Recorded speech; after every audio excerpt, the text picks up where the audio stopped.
as the demonic forces mount a grand invasion of the celestial realm. Everyone believes that the 9 empresses can effortlessly withstand any challenge. However, it has been demonstrated that, without him, no one in this world can thwart this impending catastrophe. Eons ago, the pastoral melody transformed into a path, sealing the demonic clan. Only a wisp of spirit has entered the cycle of reincarnation to undergo a profound reformation. The seal now teeters on the brink of fracture. The 9 girls were saved back then. Now she has ascended to become the supreme empress. They tear through the river of time, only to inform her younger self to seek out the man who would alter her life forever. Yet, upon witnessing the scene freeze at a certain moment, she was suddenly engulfed in a wave of panic. The pastoral song of reincarnation and renewal has long since reached the age of 18. My family has arranged a fiancé for me. Yet, he has experienced a regression in his cultivation, and, at this moment, he is unfortunately faced with a proposal to cancel the engagement. The daughter of the Wang family, Wang Qingqiu, has come to annul the engagement. As soon as these words were spoken, the members of the Mu family were immediately engulfed in fury. It is essential to recognize that today marks the engagement banquet of the 2 families, which has invited various prominent factions from Yushan City. This action is undoubtedly a blatant affront to the Mu family. On that day, the Wang family first entered this realm, and in order to forge a connection with the Mu family, they took the initiative to propose this marriage. Is it possible that today one might have a change of heart? Wang Qingqiu smiled disdainfully, her cultivation radiating outward. In the realm of divine concealment, the 9th level, the members of the Mu family present instantly found themselves unable to stand firm in the face of this overwhelming aura. Only the pastoral song. The face remains calm as ever. Now, at the age of 18, the pastoral life has not ascended to greater heights, but instead has continuously regressed. What qualifications do you possess to wed me? Her father only added fuel to the fire. Qingqiu was indeed correct with the current strength of Mugo. He is unworthy even to carry Qingqiu's shoes. Moreover, Qingqiu has already been accepted as a named disciple by the master of the 3 sacred sect. These words sent a ripple of shock through the hearts of the crowd once more. They were acutely aware of the formidable power of the 3 saints sect, a prestigious order that had produced 3 revered saints. At this moment, the expression on Mugo's face began to darken. Wang Qingqiu indeed possesses considerable talent, yet his own gifts are not to be underestimated. If the dissolution of their engagement were to be conducted amicably, that would be acceptable. However, such humiliation is intolerable for a man to endure. At that moment, an indignant voice pierced the air. Who dares to humiliate my husband? Following the sound, one could see a woman standing at the entrance of the grand hall, her presence unknown until now. Clad in a resplendent red gown, she made Wang Qingqiu appear as if she were a mere ugly duckling in comparison to a graceful swan. After a considerable amount of time, everyone finally reacted. Could it be that the husband she mentioned is Mugo? How could this be possible? Wang Qingqiu roared in her heart. She had always been confident in her appearance. Yet, at this moment, both her beauty and her poise had been utterly crushed. Moreover, the woman in the red dress entered the chamber and has not departed from the pastoral scene even for a moment. Even the person involved is somewhat bewildered. What is the situation? Who is she? Why does she refer to me as her husband so casually? Who are you? Wang Qingqiu, undeterred, took the initiative to speak. Upon hearing this, the woman in the red dress turned her gaze. Departing from the pastoral ballad signifies your intent to annul the engagement. Lacking discernment, her tone is frigid, evoking a sense of superiority over the subordinate. The mysterious elder who accompanied the Wang family spoke, inquiring, "Who are you?" His words seemed to carry an undeniable authority. Though not directed at anyone present, they nonetheless instilled a palpable tension in the atmosphere. Yet this formidable whip fell upon the woman in the red dress, as if it had plunged into the depths of the ocean. What are you truly? Just an old and shameless creature, and you presume to inquire about my identity? The woman in the red dress disregarded the emaciated old man entirely, turning her gaze once more towards the pastoral scene. Her eyes, no longer as frigid as before, now radiated a warmth akin to gentle water. "My dear husband, Linger has arrived." Her tone caused a tremor in the heart of the shepherd. He recalled the entirety of his life once more in his mind, confirming that he had never encountered her before. Though perplexed, he still inquired politely, "My lady, we have never met. Why do you address me as my lord? Do you not desire Linger 7? Upon hearing Mugo utter such distant words, the woman in the red dress instantly felt a pang of grievance.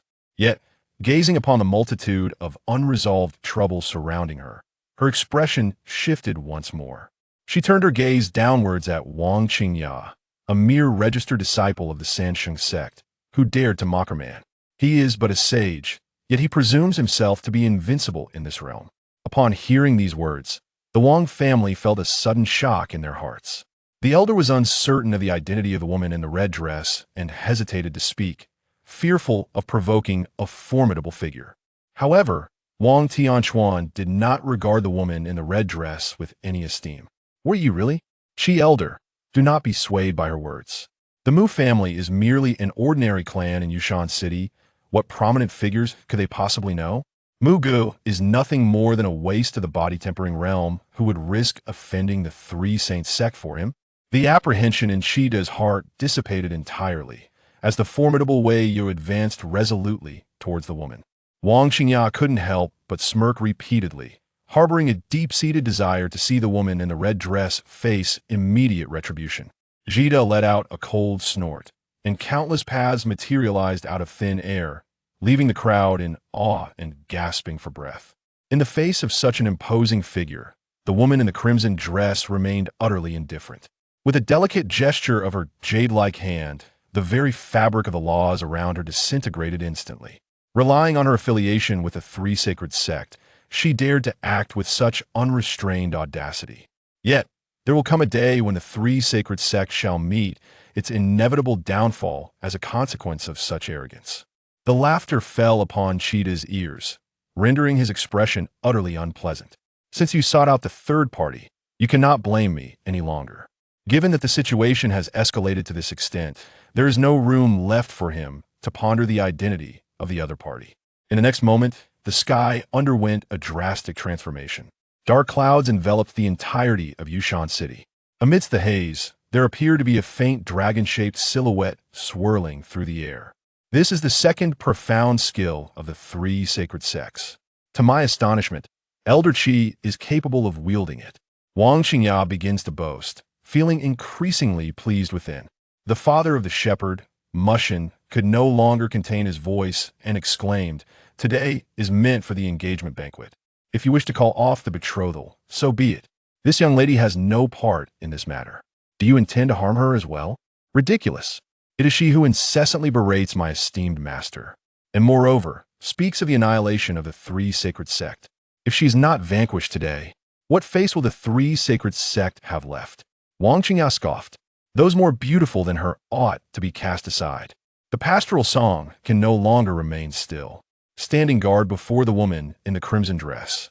"Dear maiden, you must hasten your departure. Rest assured, my lord, a flock of rustic chickens entangled amongst themselves. How could they possibly harm anyone?" The gentle voice of the woman in the red dress resonated, as she forcefully grasped the sky with her outstretched hand. The thunderous dragon dissipated in an instant. With the demise of the thunder dragon, Zide found himself subjected to the scrutiny of the revered divine beast, gazing at the woman before him with incredulity. "Who exactly are you?" Everything transpired with astonishing swiftness. By the time the crowd comprehended the situation, a singular thought emerged in their minds. Who exactly was she? It was one thing to effortlessly deflect a blow from Cheetah earlier, but now she had directly shattered the formidable Seven Sacred Sects' stunning dragon, the divine nation of Zhuke, fire spirit. Upon the utterance of these words, the crowd's pupils contracted in unison. Even the guests who had remained silent were jolted into an upright position. At this moment, the Wang family members felt as if their hearts were encased in ash. If the other party truly hailed from the imperial lineage of the divine kingdom of Zhuke, then their recent actions could very well warrant a sentence of severe punishment. It is worth noting that even the esteemed holy sect of the Three Saints is but a slightly larger grasshopper in the presence of the divine kingdom of Zhuke. It is highly probable that Hualinger, bearing the surname Hua, is a member of the royal family of the Zhuke divine kingdom. Wang Qingya was reluctant to accept this reality, shaking her head repeatedly. "Impossible. Mugu, You are nothing but a worthless individual who has never left Yushan City. How could you possibly know her? Turning around, he cast an angry glare at the fire spirit. And you could never be a member of the Zhuge royal family. You must be an imposter, only here to play a role in the pastoral performance. Yet, you seem to have forgotten. Impersonating royalty is one of the 3 cardinal sins, and will inevitably attract the wrath of the imperial clan. Observing Wang Qingqiu, who resembled a shrew, Huolinger let out a cold laugh. With a flick of her wrist, she unleashed a fiery red talisman, exuding an aura of sanctity and authority that instinctively instilled a sense of reverence in those present. The moment the pot appeared, Qida was utterly stunned. With a thud, he dropped to his knees. While others may not have recognized this harmonious how could he possibly be unaware? Could it be that she is the new generation of the Zhuge goddess from the divine kingdom of Zhuge? Yet Wang Qingqiu remained unconvinced, even resorting to profanities to berate the Zhuge emperor. Qida was startled, and instinctively, he swung his hand back and delivered a resounding slap. Elder Qi, how could you strike me for the sake of this impostor? Do you not fear the wrath of our esteemed master? Before Wang Qingqiu could finish her words, the other person raised their hand, intent on delivering another slap to her. Wang Tianquan, being in close proximity, instinctively opened his mouth to request clarity, only to receive a curt dismissal in return. With a resounding thud, Wang Tianquan and Wang Qingqiu fell to the ground together. Then Qida bowed thrice, repeatedly imploring for clear skies. Yet, as time flows by, silence prevails. Qida's heart, akin to ash, stirs him to rise, and with a commanding voice, he lifts Wang Qingqiu, exclaiming, "You, do not hasten to apologize to the lady goddess." However, Wang Qingqiu wore an expression of haughty disdain, for it was the emergence of Huolinger that not only overshadowed her brilliance, but also led to her humiliation before such a multitude. Do not presume that being acknowledged as a registered disciple by the sect leader bestows upon you any noble status. Even if the esteemed sect leader were present, they would still bow before the divine lady. What significance do you hold? Even a sect leader must bow his head in submission. Upon hearing this, Wang Qingqiu turned pale with fright, kneeling on the ground to beg for mercy. Yet in her heart, she silently noted this grievance. Huolinger turned around, her demeanor as frigid as ice, yet her tone was gentle as she inquired of Mu Gu, "Is my husband still satisfied?" A sheepish smile graced my lips, leaving me at a loss for words. At this moment, the shepherdess Su Rong approached, gently linking her arm with Huolinger and softly inquired, "Ling, when did you first meet Mu Gu?" The shepherd's gaze sharpened with intrigue. He too was curious about how the other had come to know him. "Aunt, my husband and I have known each other for a very long time." Huolinger did not specify the exact time. Seeing this, Su Rong did not inquire further. "Should that insufferable brat dare to bully you in the future, simply inform your aunt, and she shall take it upon herself to chastise him on your behalf." Speaking once more, she inquired, "Linger, when shall you wed?" Mu Shan's eyes widened, and he swiftly stepped forward. To everyone's surprise, Huolinger spoke up first, urging, "The sooner, the better. Why not today?" She was eager to hasten the wedding, lest the other 8 women arrive to claim their interest, and it would be too late. The pastoral melody is abruptly interrupted, leaving no time for reflection. She gently clasped his arm, the soft sensation enveloping him, rendering him enraptured. Noticing the peculiarity of Mu Gu, Huoling felt a blush rise to her cheeks. She tiptoed and whispered softly by Mu Ji's ear, "Not only can we announce our engagement today, if my husband desires, we may also share the bridal chamber tonight." A pastoral song of unrequited love unfolds as a woman approaches with intent. A bewitching siren, yet she shall not prevail, for my husband belongs solely to me. Meanwhile, across the vast expanse of time, the empress in the crimson gown gazed furiously at the empress clad in purple. How childish! Tushan Mingwe, only your true spirit is permitted to enter the cycle of reincarnation and influence your past life, while mine is not. How amusing humanity is. The empress in the purple gown curled her lips in playful intrigue. He is indeed one of the 9 great empresses, the demon emperor of the 9-tailed fox clan. Brother Muge spent his childhood in the divine realm of Zhuge, thus he naturally belongs to me.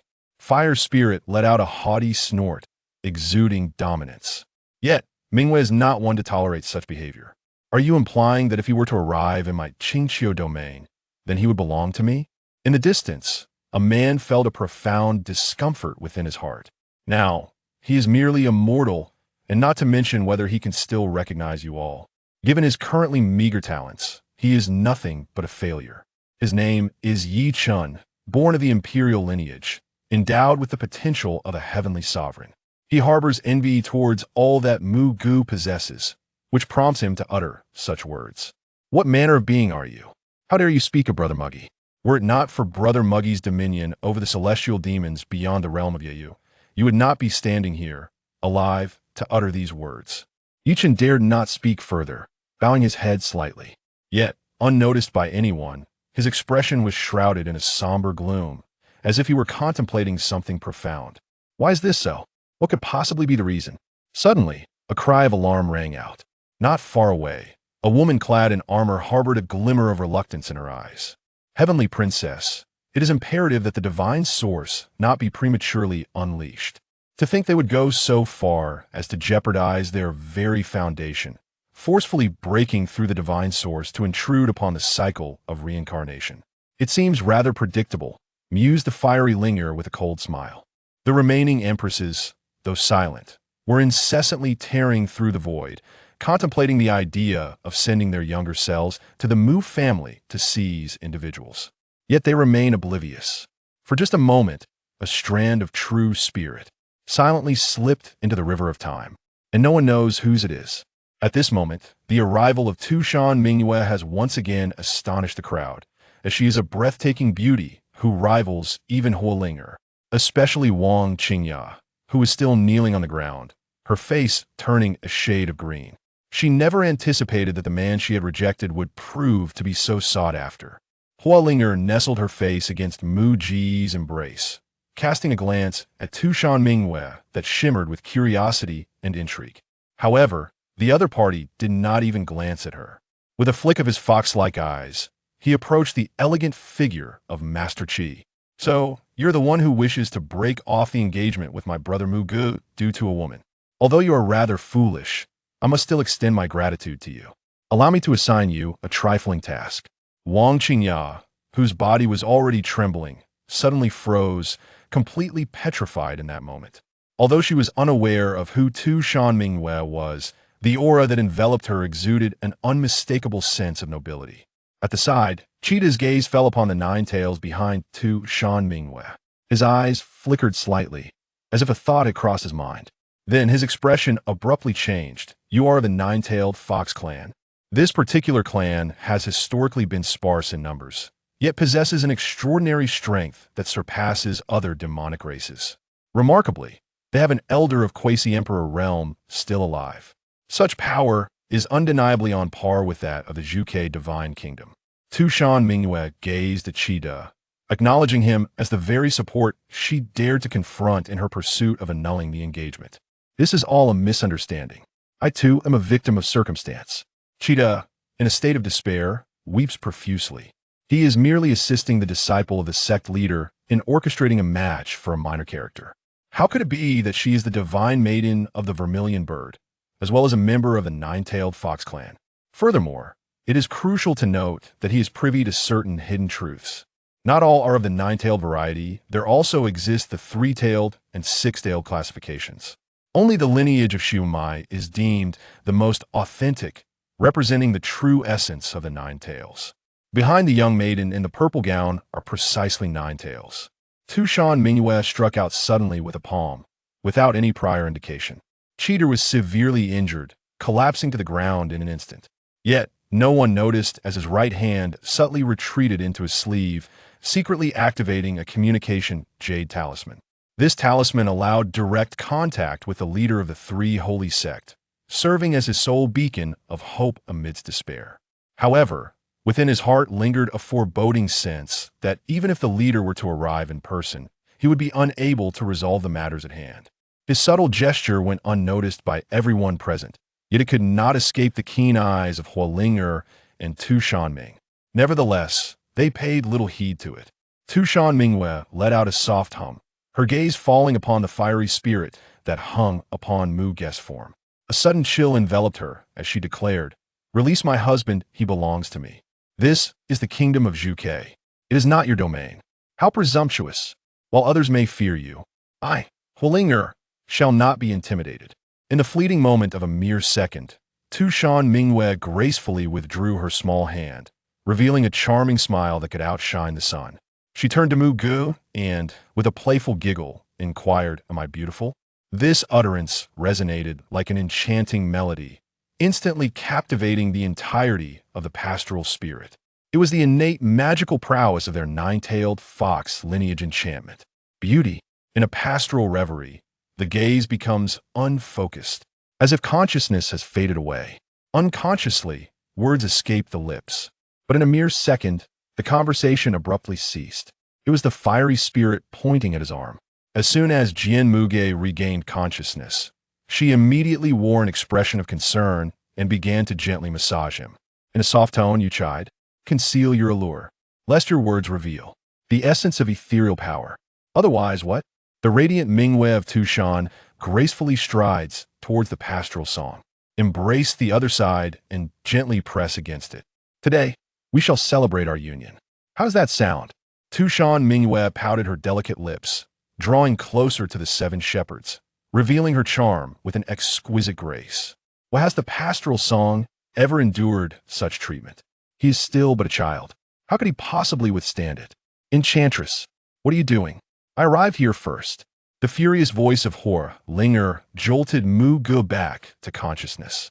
At that moment, a lingering sense of dread arose within him. Fortunately, there was no malice intended. Had there been any ill will, he could scarcely fathom the consequences that might have ensued.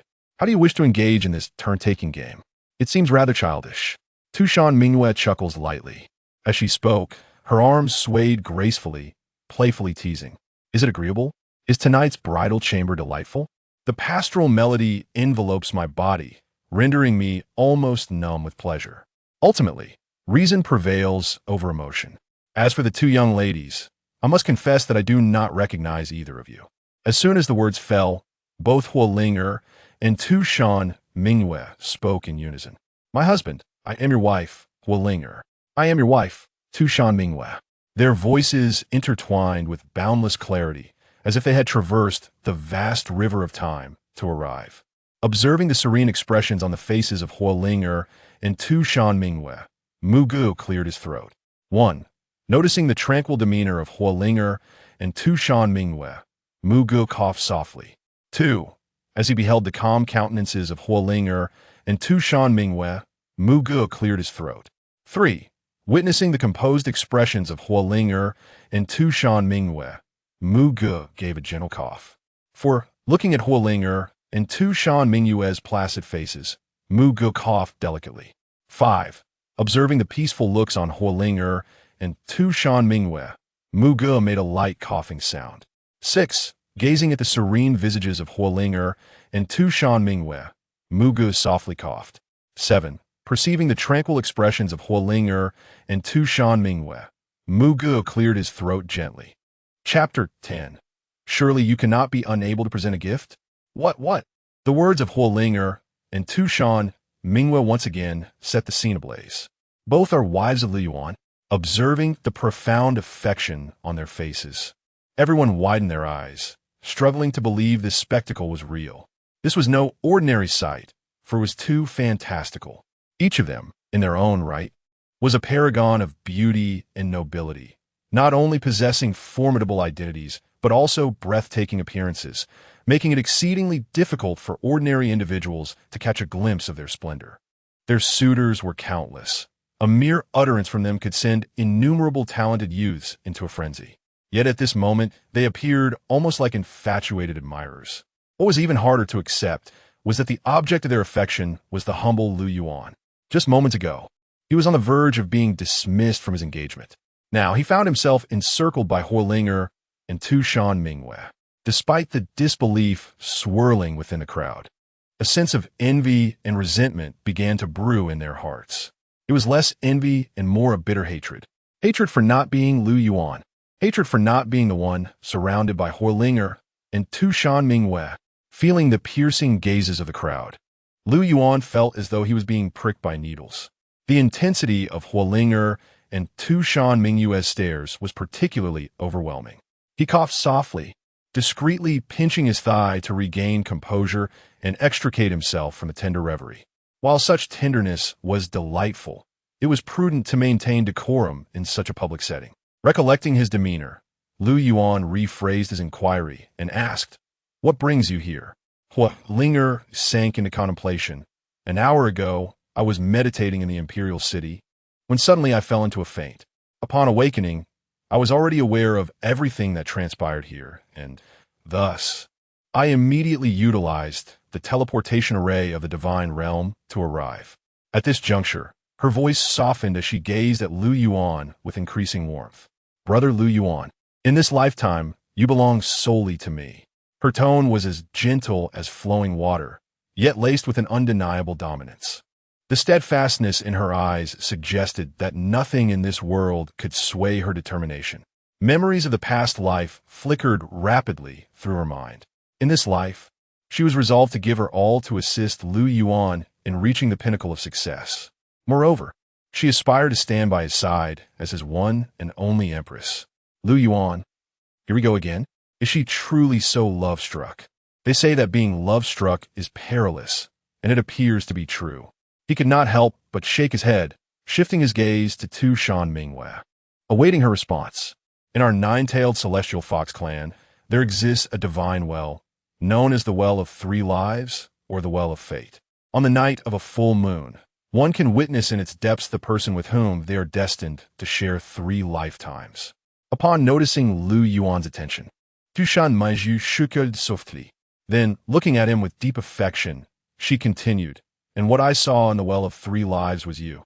Huolinger's declaration was already hard to believe. How much more absurd was this Well of Three Lives? She spoke the lie without so much as a blink. Indeed, women can be deceivers. Lu Yuan let out a heavy sigh, feeling quite helpless. It was truly absurd to fabricate such tales. The Three Lives Well was merely a figment of imagination. I had indeed overestimated you. Tu Shan Mingwei. Brother Lu Yuan, she is deceiving you. The Three Lives Well does not exist. I am your destined companion, meant to be together for all eternity. Huolinger scoffed, countering Tu Shan Mingyue's claims. What nonsense! Just because you're unaware of something does not imply its non-existence. Brother Lu Yuan, the Three Lives Well is unique to my nine-tailed fox clan, possessing unparalleled mysteries unknown to outsiders. Would you care to accompany me to Qingqiu and behold its wonders? Tu Shan Mingwei, undeterred, her eyes sparkling with anticipation. Tu Shan Mingwei, as long as I am present, you shall not entice Brother Lu Yuan to your Qingqiu. Entice? I speak nothing but the truth. If you doubt my words, you are welcome to visit Qingqiu with me. Who does not know that Qingqiu is your domain? As Huolinger and Tu Shan Mingwei appeared poised to argue again, Lu Yuan felt a wave of frustration and urgently turned his gaze to Su Rong, seeking assistance. Yet, Su Rong feigned ignorance, covering her mouth with a chuckle, softly murmuring, "How wonderful it would be if both could marry into our Lu family." Both Huolinger and Tu Shan Mingwei were exquisite, both in appearance and background, and Su Rong found herself quite satisfied with them, wishing both could become her daughters-in-law. How could that be possible? You must consider the status of these 2 young ladies. Meanwhile, Lu Shan, overhearing Su Rong's murmurs, shot her a glare and whispered. Su Rong smiled sheepishly, offering no rebuttal. She understood the disparity between Huolinger and Tu Shan Mingyue's backgrounds, and that such a union was implausible. Yet she could not help but entertain the thought. Noticing Lu Yuan still casting glances, Su Rong approached, gently taking one of each girl's hands, and said softly, "What is so special about that scoundrel that warrants your quarrel? Come, Linger, Mingyue, let us sit down and converse peacefully." The 2, interrupted, instinctively ceased their bickering and allowed Su Rong to lead them to a nearby seat. Auntie, I have always heard Brother Lu Yuan praise your beauty surpassing that of celestial beings. Now that I see you, I realize Brother Lu Yuan has been misleading us. You are indeed a fairy descended to the mortal realm. It is all Brother Lu Yuan's fault. He should have brought Linger here sooner. After settling down, Huolinger beamed sweetly, affectionately linking arms with Su Rong, her voice tinged with grievance. Hee, at least that boy shows some conscience. In Auntie's eyes, you both are the true celestial beings. I have grown old. Su Rong, flattered by the compliment, beamed with delight. Not at all. You appear to be of similar age to Linger, and your complexion is so vibrant. Whether in attire or demeanor, you exude an air of noble elegance, as though you have stepped out of a painting, and your smile radiates warmth and kindness, akin to a gentle spring breeze. Hu Lingia pondered, her lips sweet as honey, growing ever more endearing. Indeed, Auntie. In a rare moment of agreement, Tushan Mingyue praised Su Rong, while inwardly she grumbled about Huolinger being a sycophant who had stolen her words. As she spoke, her eyes darted, and with a flick of her right hand, a pill appeared, glistening like white jade. Aunt, this is the Qi Ding Yin Dan, unique to our Tianhu clan. It possesses the ability to preserve one's youth. Mingyue, having arrived in haste, could not prepare a gift, but this elixir is a token of my sincere regard. I humbly ask you to accept it. Since she had been a step behind Huolinger, she resorted to this clever ploy. As expected, the moment her words concluded, Su Rong's gaze was fixed upon the Qi Ding Yin Dan, unable to look away. Merely from its name, it was evident that this white jade elixir had rejuvenating properties. At the instant the pill made its appearance, a rich aroma of medicinal fragrance permeated the venue, invigorating all who inhaled it, as if they had shed several years. The mere scent bore such effects, one could only imagine the benefits of consumption. Moreover, as a woman, Su Rong naturally had an affinity for beauty-enhancing remedies and had devoted considerable effort to this pursuit.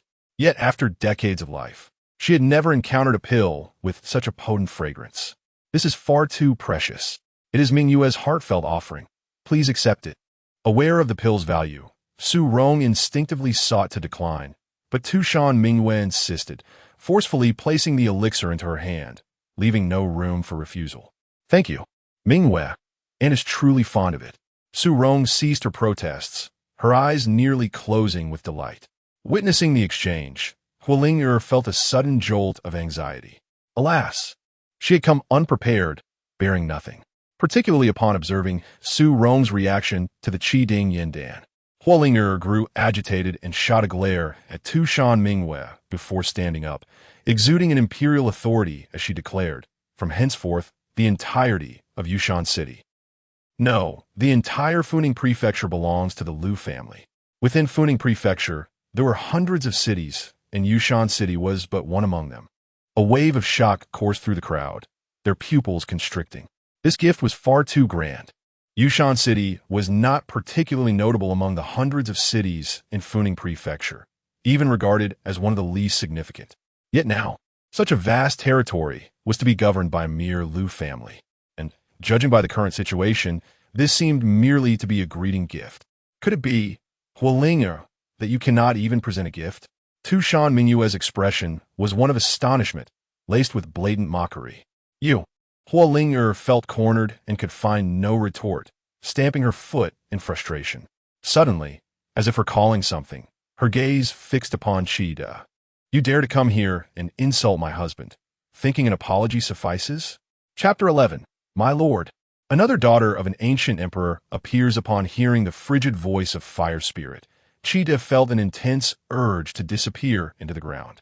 How could the conversation, which had just shifted to the topic of marriage, return to this?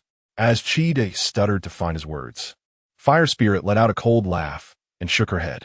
I see you have nothing to say. In that case, the existence of the three holy sect seems unnecessary. As her words echoed, the surrounding space suddenly trembled, and a voice filled with authority reverberated through the air. What audacity! At the sound of this voice, the tension in the room escalated. However, Fire Spirit and Tushan Mingyue exchanged knowing glances, each dismissing the gravity of the moment with a scoff. In the next instant, countless golden lotus flowers appeared in the air, saturating the atmosphere with a divine essence, exuding an overwhelming pressure. A spatial rift, several thousand meters long, erupted in the sky, and from it, a middle-aged man clad in white robes descended gracefully. Upon witnessing this scene, Wang Qingqiu straightened her posture, a glimmer of pride flashing in her eyes. She was all too familiar with that voice, and coupled with the extraordinary phenomena, it was unmistakably a sign of a sage's arrival. Or the phoenix goddess or the nine-tailed fox. No matter how grand their claims, in the presence of a true sage, their so-called backgrounds were mere jokes. As Wang Qingqiu pondered, the middle-aged man landed softly. She quickly suppressed her smile, bowed respectfully, and greeted, "Disciple Qingqiu pays her respects to the master." Qi Tianyan raised his hand slightly, his gaze sweeping over the assembly as he calmly spoke. "I have heard that someone intends to annihilate my three holy sect. May I inquire as to the identity of this audacious individual? Why must we resort to annihilation and slaughter when we could engage in a civil discussion?" At these words, Lu Yuan, caught between the two women, couldn't he help but twitch his lips. This man appeared to be the leader of the three holy sect. Yet his judgment seemed severely lacking. Fire spirit and Tu Shan Mingwei radiated an extraordinary aura, clearly not someone he should provoke. And yet, here he was, trying to flaunt his authority? Soon enough, he would regret it. Lu Yuan chuckled inwardly, shaking his head to suppress his thoughts. Meanwhile, Qi, witnessing Qi Tianyan's demeanor, felt an overwhelming wave of frustration wash over him. "Master, I did not summon you here to create a spectacle," he thought. "If you can ensure my safe departure today, that will be a blessing." Fearing that the leader might utter something even more absurd, Qi hastily interjected, "Master, you have finally arrived. This is the esteemed Phoenix Goddess, and this is the esteemed Queen of Qingqiu. I, your humble servant, was blind and inadvertently offended the two esteemed ladies." At this point, Qi Tianyan, who had previously maintained an air of authority, widened his eyes in shock. He glanced at Fire Spirit, then at Tu Shan Mingwei, utterly bewildered. How could he have encountered such extraordinary beings? Even a sage seemed insignificant in their presence. In his earlier communication, Qi had not elaborated, merely stating that an urgent matter required his personal attendance. He had assumed it would be a trivial issue, never anticipating such a situation. Damn it, this guy has led me into a trap. Qi Tianyan cursed inwardly. The divine nation of Vermilion Bird and the Qingqiu are both colossal entities in their presence. The three holy sect is hardly even comparable to an ant. Qi, despite possessing immense audacity, would never dare to make light of such matters. Thus, it could be inferred that, esteemed goddesses, Qi Tianyan's countenance shifted almost instantaneously, his face adorned with forced smiles, his tone laced with humility. "I am Qi Tianyan, the sect leader of the three holy sect. I was unaware of your esteemed arrival and apologize for any offense. I implore you, Master." Wang Qingqiu, witnessing Qi Tianyan's demeanor, widened her eyes in disbelief. "Master, what is this?" Silence. Qi Tianyan shot a fierce glare at Wang Qingqiu, inwardly cursing his apprentice for her lack of decorum. Setting aside other matters, given his status, many things were naturally not secrets. He may not be well versed in the identity of the Fox clan as Holy Maiden, but he was acutely aware that Fire Ling had reached the pinnacle of the transformation realm 2 years prior. Such a prodigy, who knows what heights she has attained now? Although he publicly claimed to be a sage, he was, in reality, merely a perfected being of the Other Shore realm, a false sage relying on stratagems. Even without considering the background of the Vermilion Bird divine nation, should Fireling have broken through to the Other Shore realm, coupled with her royal family's formidable secret techniques, he might not stand a chance. Not to mention her identity as a holy maiden. With a mere word, she could easily raise the entire north. This, Qi Tianyan felt cold sweat trickling down his forehead as he hastily retrieved 2 exquisite jade boxes from his robe, respectfully presenting them. "Esteemed goddesses, a few days ago, I fortuitously acquired 2 immortal essence pills, which can extend one's lifespan by a millennium. Although they are not supreme treasures, their rarity makes them valuable. If you do not mind, I offer these as a gesture of goodwill. In the future, should you require assistance, the 3 holy sect will heed your call without hesitation." Observing Qi Tianyan's flustered demeanor, Lu Yuan could not help but stifle a chuckle. The sect leader's ability to adapt was truly remarkable, his attitude shifted with astonishing rapidity. Fire Ling nodded slightly. Indeed, the immortal essence pills are rare longevity elixirs and convey a considerable sincerity as a gift. However, she harbored her own schemes. If these 2 pills were bestowed upon the Lu couple, it would serve to overshadow Tushan Mingyue.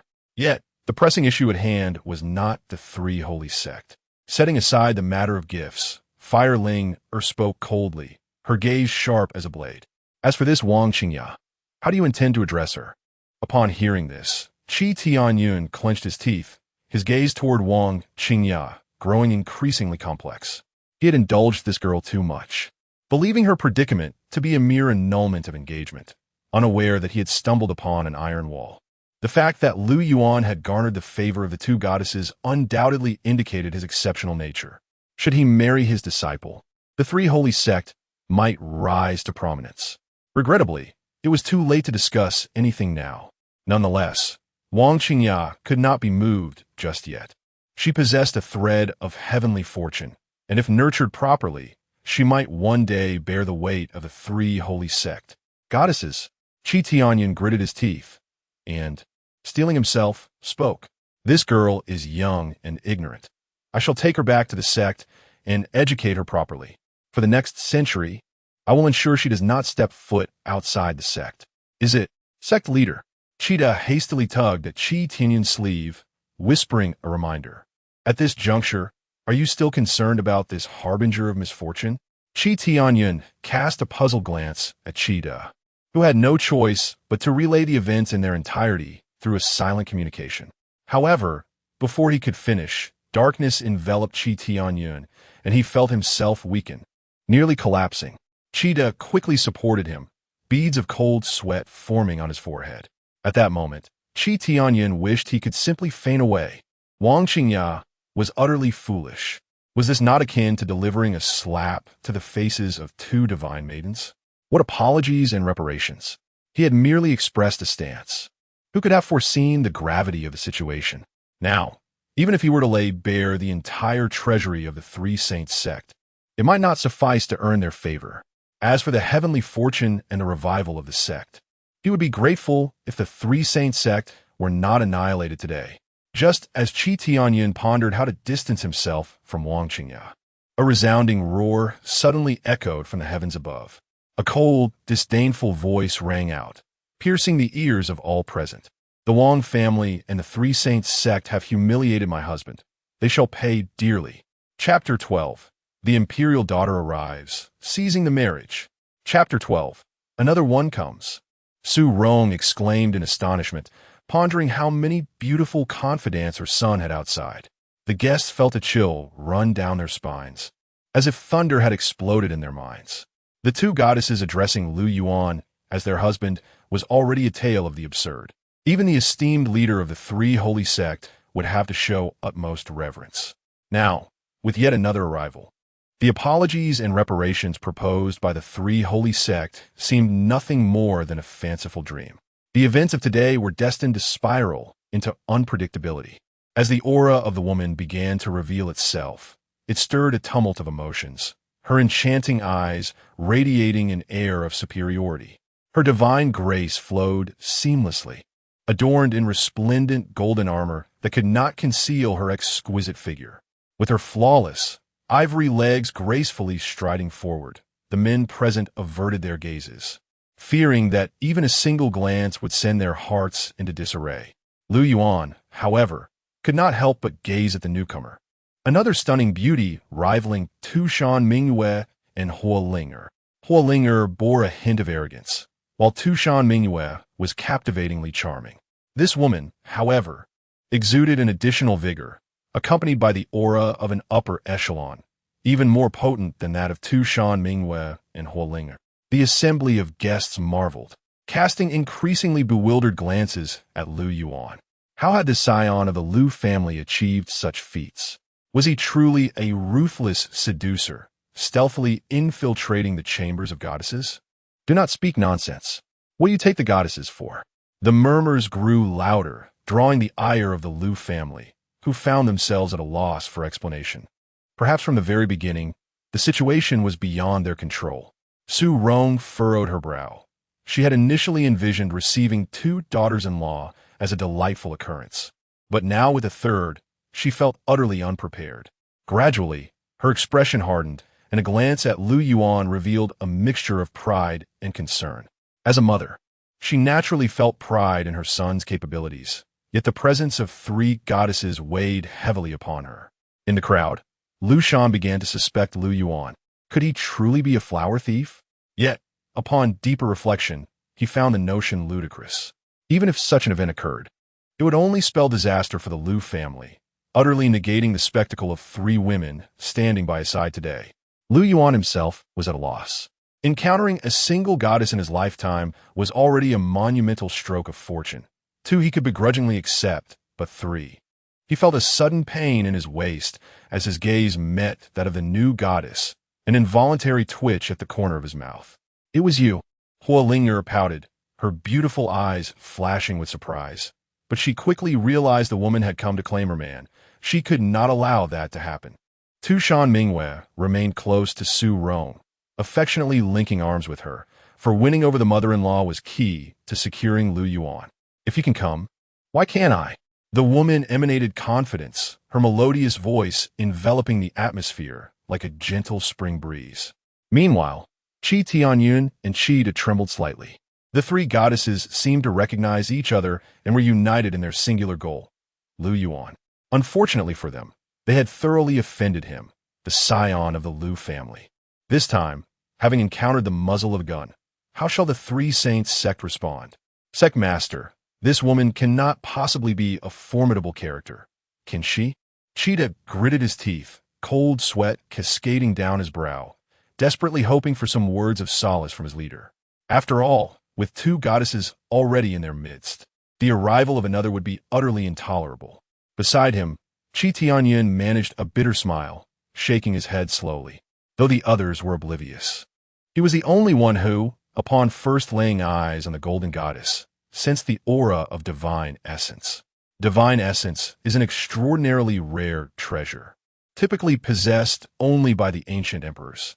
To ensure their offspring could ascend to the throne in future generations, these ancient emperors would seal their progeny within divine essence, waiting for the opportune moment to forge a great legacy. Despite the 3 saints sect having produced 3 saints, they had never had the slightest chance to come into contact with divine essence. To wield such an artifact, especially one that seals individuals, must indicate an extraordinary background. That individual clad in golden armor must undoubtedly be a goddess, and perhaps even. Qi Tianyun's pupils constricted suddenly, and he slapped Cheetah. "Silence. What absurdity are you uttering? This is likely. The imperial daughter." Upon uttering this, Cheetah covered his face, his mouth agape in disbelief. The imperial daughter? The offspring of an emperor. Which of them was not a prodigious talent with unparalleled gifts? In terms of lineage, they were certainly not inferior to the realms of Qingqiu or the Zhuge divine kingdom. Moreover, observing the ethereal flow of principles surrounding her, it was likely that her prowess eclipsed that of her peers. Cheetah was rendered utterly speechless, overwhelmed by the sheer improbability of such fortuitous fate allowing 3 goddesses to treat him in this manner. The smoke rising from his ancestors' graves would not suffice. It would require the spirits of 18 generations to be stirred. "Sect master, we cannot protect ourselves any longer," Cheetah lamented, his face a mask of despair. "Let that girl from the Wang family bear the brunt of this fury." In such circumstances, if the 3 saints sect can preserve its own existence, it would be a blessing. To think we could protect Wang Qingya is sheer folly. Qi Tianyun trembled internally, his mind teetering on the brink of collapse. He cast a glance at Wang Qingya, only to find her face contorted in utter rage. The jealousy simmering within her was akin to a volcano ready to erupt. Why should this be? Wang Qingya clenched her fists, her nails digging deep into her palms. She was silently screaming within. How could Lu Yuan possibly know such extraordinary talents? He is merely a waste, unable to even enter the 3 saints sect, lesser than I. Are those women blind? Why, of all times, did they choose to rally around Lu Yuan when I was severing our engagement? Did they conspire? Wang Qingya's mind spiraled into madness. her jealousy igniting a fiery blaze in her eyes, her body trembling uncontrollably. Qingyan, witnessing this, could not help but sigh inwardly. Initially, he thought that with the hint of the heavenly Dao within Wang Qingya, if nurtured properly, she could elevate the Three Saints sect to new heights. However, her narrow-mindedness would hinder her potential for greatness. Even with the enhancement of heavenly Dao, she would likely attract calamity in the future. Moreover, she had now provoked individuals she ought not have. Was it worth such turmoil over a mere engagement dissolution? How could matters escalate to this extent without a calm demeanor? Let her fend for herself. Qingyan's expression tightened, as he had already arrived at a conclusion. The members of the Wang family wore expressions of trepidation. Initially, the esteemed leader of the Three Saints sect personally intervened, offering a generous compensation that had already stirred the hearts of the Lu family. Perhaps, with the introduction of a few additional conditions, this matter could have been amicably resolved. As long as the two divine maidens could find it in their hearts to forgive the Wang family, there remained a glimmer of hope. However, with the arrival of a third divine maiden, it was over. The Wang family was doomed. Was it merely a matter of annulling a betrothal? How could it have escalated to this? Must we, the Wang family, truly forfeit this marriage? I perceive that Lu Yuan is also a person of remarkable talent, promising a bright future ahead. The Wang family was engulfed in despair, their hearts lamenting in silence. Yet at this juncture, it seemed that the Wang family's prospects had been utterly extinguished, rendering them filled with regret for the events of the day. Lu Yuan inhaled deeply and stepped forward slowly. He then inquired, "My lady, may I ask who you are?" Upon hearing this, the Golden Empress, visibly distressed, found her eyes glistening with tears, the aura of her former valor dissipating, leaving only a lingering sense of sorrow. "My beloved, do you no longer recognize me?" Chapter 13. Wang Qingya's Despair. "Who are you really?" Lu Yuan gazed at the tearful visage of the Golden Empress, a pang of compassion stirring within him. Yet, he was utterly unfamiliar with the lady before him, let alone any prior connection. One enchanting woman after another suddenly materialized, each calling him husband and lamenting his inability to recognize them. This left Lu Yuan in a state of astonished bewilderment, a blend of joy and shock. Was he supposed to know them? He had never met them in his past life, and in this life, he had no recollection whatsoever. 18 years had passed since his transmigration, and no one had ever informed him that he had 3 wives. Had he known earlier, he would have laughed himself awake even in dreams. Furthermore, as a transmigrator, his sixth sense hinted that 3 was certainly not the limit. This was all because of his exceptional nature. "What game are you playing?" Lu Yuan sighed helplessly as he regarded the stunning beauty before him, a hint of self-admiration creeping in, just as the Empress seemed poised to leap into his arms. Huolinger unceremoniously stepped in, firmly placing herself between them. She clutched Lu Yuan's arm tightly, disregarding all decorum, as if she wished to envelop him entirely. The soft sensation through his sleeve ignited warmth in Lu Yuan's heart, nearly overwhelming his composure. With such an ardent approach from a fair maiden, which man could remain unmoved? Even a sage might find himself tempted to forsake his vows. The Empress furrowed her brow and shifted to Lu Yuan's other side. Upon noticing this, Tushan Mingyue promptly advanced, wrapping her arms around his other limb, her smile radiant as she cheerfully declared, "Apologies, but there is already someone here." Her alluring smile and slightly smug tone left the Empress momentarily stunned, prompting her to retort coldly, "Do not be so pleased. I shall not allow you to succeed." It was but a matter of moments that she had arrived earlier, had it not been for her endeavor to break the seal of the divine source. She would not have lingered so long. In her previous life, the late acquaintance with Lu Yuan had resulted in his entourages of enchanting companions. In this life, she was determined to clear all obstacles. These enchanting women were to meet their demise at her hands. "Huang Jioga, I did not expect you to emerge ahead of schedule." Huolinger scoffed derisively, her tone laced with mockery. "Breaking the divine source.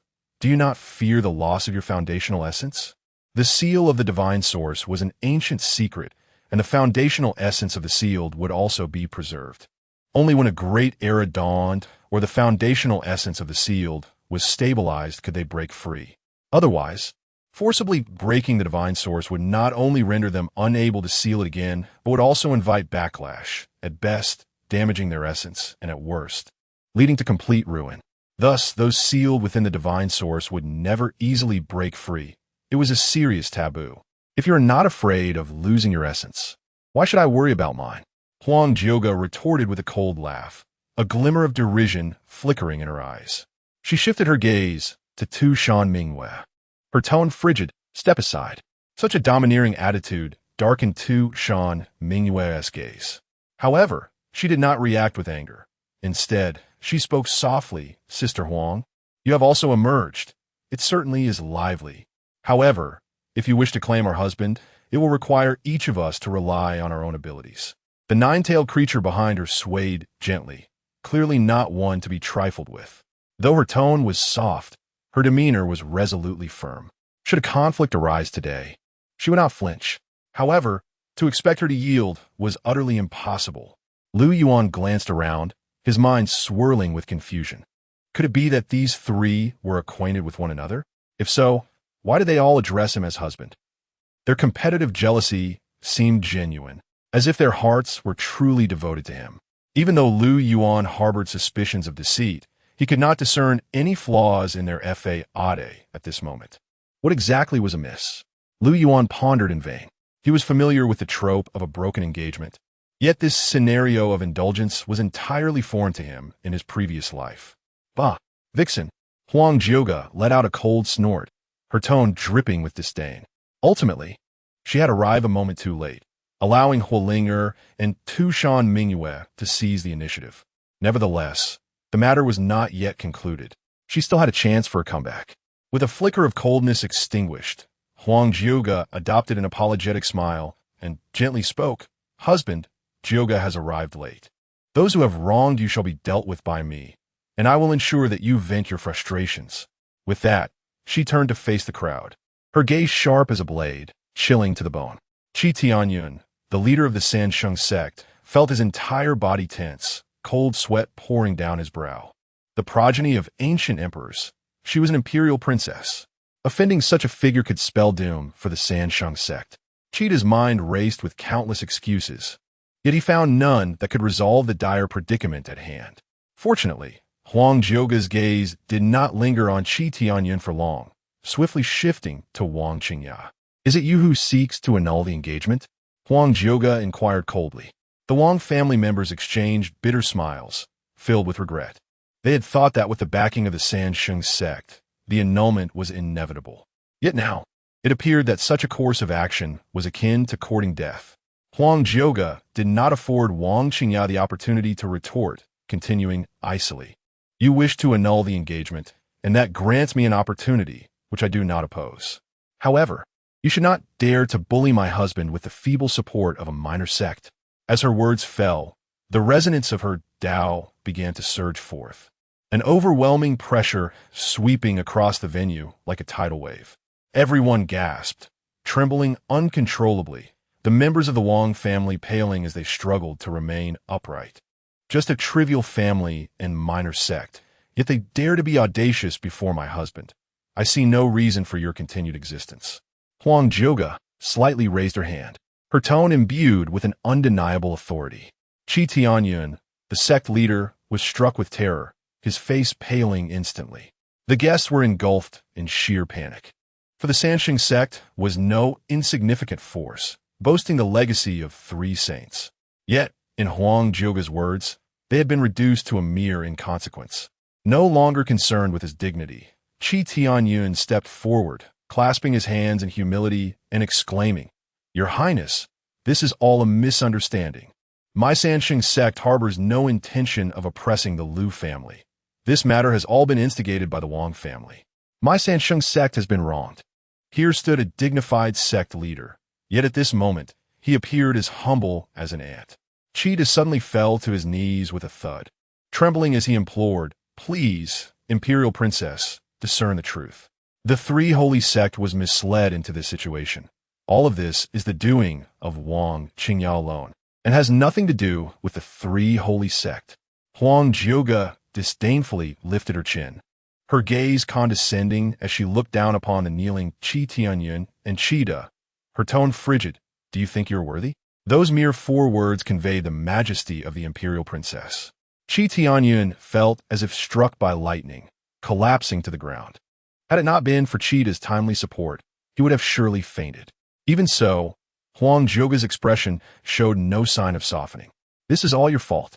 Qi Tianyun seethed with uncontrollable rage, his eyes like daggers piercing Wang Qingya. Were it not for your actions, the 3 holy sect would not have come to this. Why must you all force me?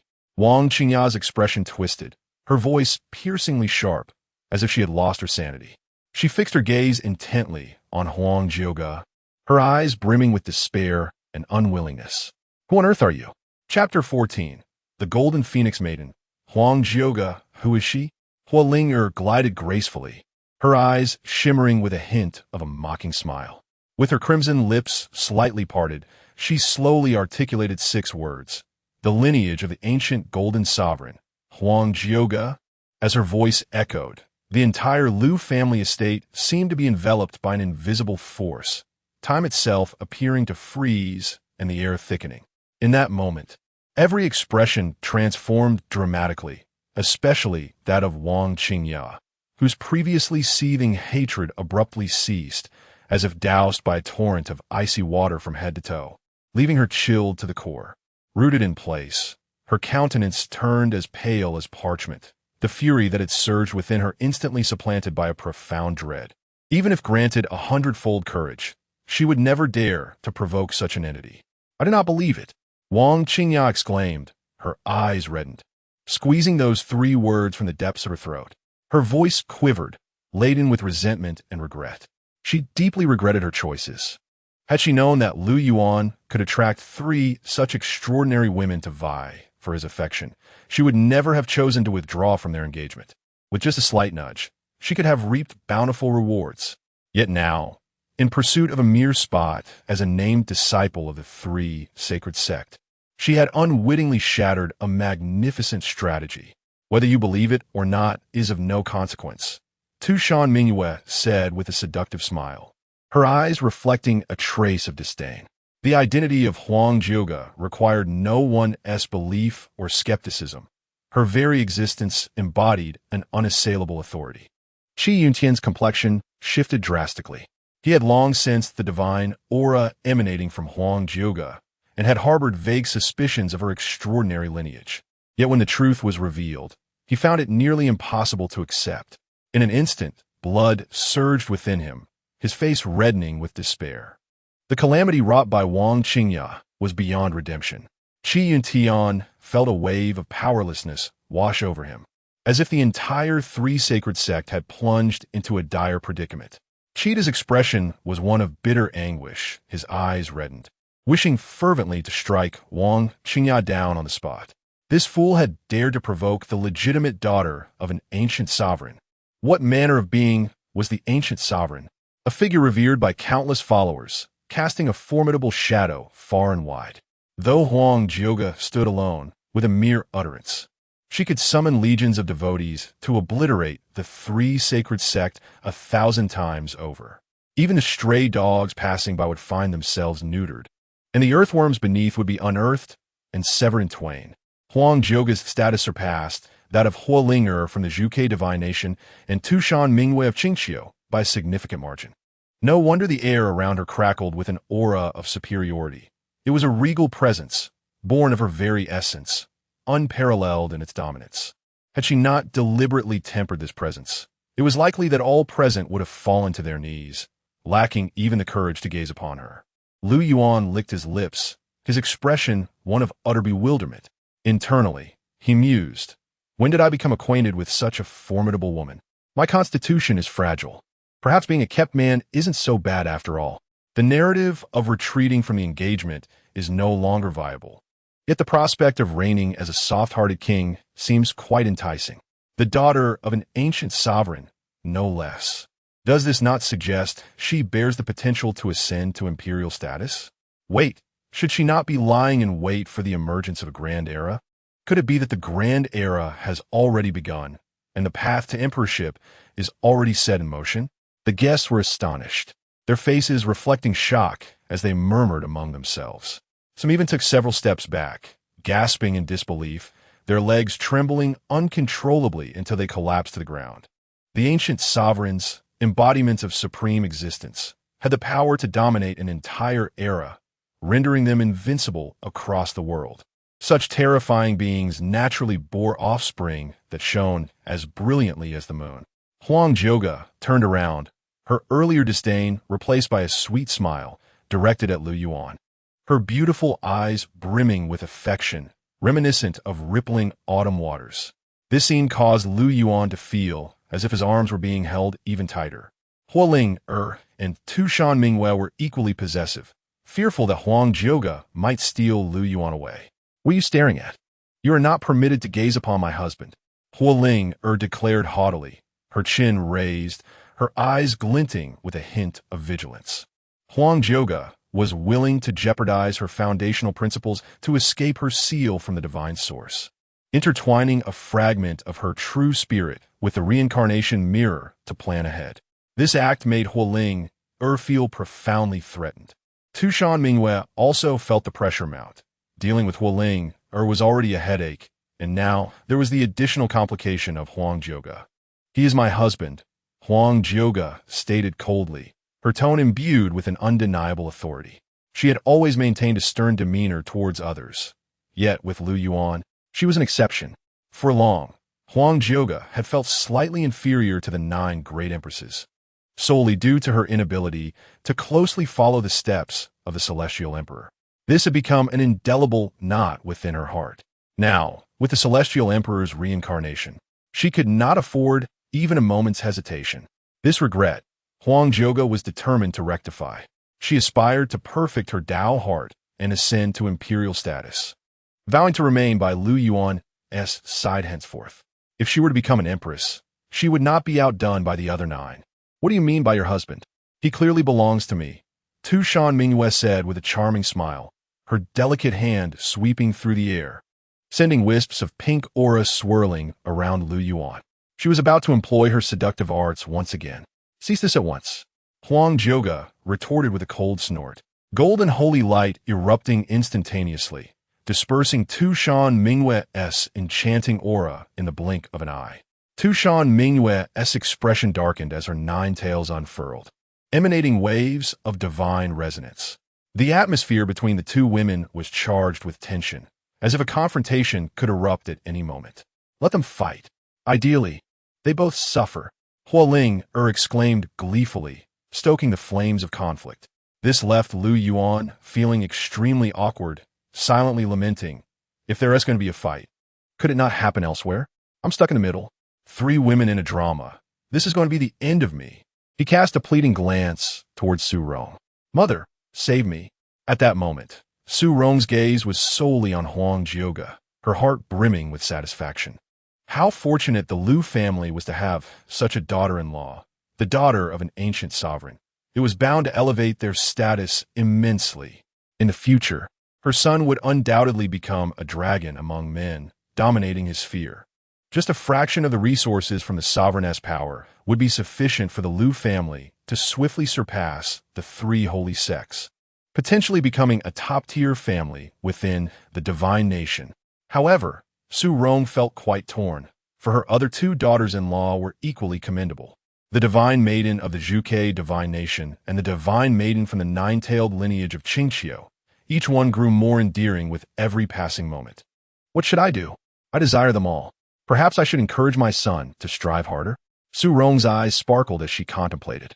The members of the Lu family stood frozen in astonishment. With a mother like this, it is no wonder that Lu Yuan shines so brightly today. "Nonsense." Lu Shan maintained a stern expression, though his heart was already brimming with joy. He truly did not know which option to choose. Why should I fret? After all, it is that troublesome boy who has stirred up this fortunate chaos. Su Rong, in a state of distress, was at a loss for how to make her selection and shot a fierce glare. 3 enchanting goddesses and an imperial maiden. Truly, this troublesome boy has struck gold. While some rejoiced, others were filled with despair. Wang Tianquan, the head of the Wang family, wore a mournful expression, trembling as if he were a leaf in a storm. The Wang family felt as if they were plummeting into an abyss, with no glimmer of hope in sight. With 2 goddesses and an imperial maiden present today, all seeking justice for Lu Yuan, the Wang family was evidently about to face their wrath. But what is the Wang family, mere ants? Even facing the ire of just one of them would be insurmountable. Indeed, Huang Zhuge had no intention of sparing Wang Qingqiu. She cannot be bothered to quibble with Tu Shan Mingyue and turned to Wang Qingqiu with a cold remark. For wronging my husband, you deserve nothing less than death. I shall grant you a choice of your demise. Do you have an answer? All eyes converge upon Wang Qingqiu. Today, the Wang family was doomed. Yet at that moment, a member of the Lu family hurriedly arrived with news. Before anyone could speak, a hearty voice echoed from outside the courtyard. Yang Yinfeng, the master of the Liaguang sect, has come to pay respects to the divine ladies of the Zhuge, divine nation, and Qingqiu. As the words fell, a middle-aged man clad in a robe of cloud patterns and purple gold strode in with purpose. His gaze swept across the crowd, and he excitedly waved his hand. Soon after, a multitude of disciples from various sects entered, carrying boxes in groups of 4. As the boxes were opened, a dazzling brilliance of treasures spilled forth, captivating all who beheld them. The boxes seemed endless, filled with a dazzling array of exquisite items that dazzled the senses. Chapter 15. Damn, this woman is truly malicious. The sudden intrusion left everyone present utterly bewildered. However, the guests at the Lu family banquet were all prominent figures, and it did not take long for someone to recognize the identity of the middle-aged man. He is from the Liaguang sect. What brings them here? Aren't the Liaguang sect and the Shenchao sect sworn enemies? Their ceaseless battles, both overt and covert, have culminated in this unexpected gathering. Moreover, they have brought such a plethora of treasures. Have they emptied the Liaguang sect's vault? The guests murmured among themselves, their eyes filled with envy and jealousy. The treasures of the Liaguang sect are indeed remarkable. Each item within the boxes is worth its weight in gold, even rarer than what money can buy. Yang Yinfeng was quite pleased with the crowd's reaction. Today, he received intel that the divine lady of the Zhuge divine nation and the goddess of Qingqiu had descended upon the Lu family, and this matter was related to the Shenchao sect. Once the details became clear, the Liaguang sect learned that the Shenchao sect had offended the goddess. Given their already antagonistic relationship, this was a golden opportunity that the Liaguang sect could not afford to miss. Yang Yinfeng promptly ordered the emptying of the Liaguang sect's treasure vault, bringing forth all the precious items to present to the 2 divine ladies. If he could win the favor of the goddess through this opportunity, the act of gifting these treasures would be immensely worthwhile. Moreover, this move could suppress the Shenchao sect. If it could lead to their annihilation, it would be nothing short of sublime. Huolinger and Tu Shan Mingyue clung to Lu Yuan's arms, completely ignoring Yang Yinfeng. Ladies, are you not going to greet our guests? Lu Yuan attempted to extricate his arm, offering a casual excuse. However, Huolinger shook her head dismissively, stating, Liaguang sect? Never heard of it. Her eyes were solely on her husband. He was her entire world. At her words, Yang Yinfeng was momentarily stunned, his mouth agape as his gaze flitted between Huolinger and Lu Yuan. The husband of the goddess is actually from the Lu family. What exactly is Lu Yuan's background? Could he be a hidden genius? Yet, even if he possessed an extraordinary body, that still seemed exaggerated. At that moment, Tu Shan Mingyue smiled alluringly and whispered, Husband, the gifts they sent are to congratulate us on our marriage. Shall we consummate our union today? Our lineage has an abundance of dual cultivation techniques and postures that will surely leave you craving for more. Lu Yuan felt a wave of embarrassment wash over him, his expression caught in an awkward grimace. Is this something one should say? Yang Yinfeng inhaled sharply several times, realizing that Tu Shan Mingyue was the divine lady of the 9 tails from Qingqiu. How is it that even she is vying for the favor of this young man from the Lu family, and she is so eager to consummate their marriage? It seems she is almost willing to offer herself. Yet, judging by Lu Yuan's expression, he appeared disinterested. What on earth is happening in this world? Yang Yinfeng was utterly astounded when a cold, sharp voice rang out. Bah, seductress. Huang Zhuge spoke disdainfully, then approached with a demeanor filled with affectionate charm, saying, "Husband, if you wish to consummate our union, Jioge is ever ready." It seems that the indomitable Tu Shan Mingwei could not be suppressed, as a blush appeared on Huang Jiogong's face. Accompanied by her heroic and domineering demeanor, it presented a rather exquisite charm. Lu Yuan was left utterly astonished. He even pinched himself discreetly, questioning whether this scenario could possibly be a figment of his dreams. After all, how could such an absurdity unfold in reality? Could it be that he had unwittingly traversed into a narrative of butter?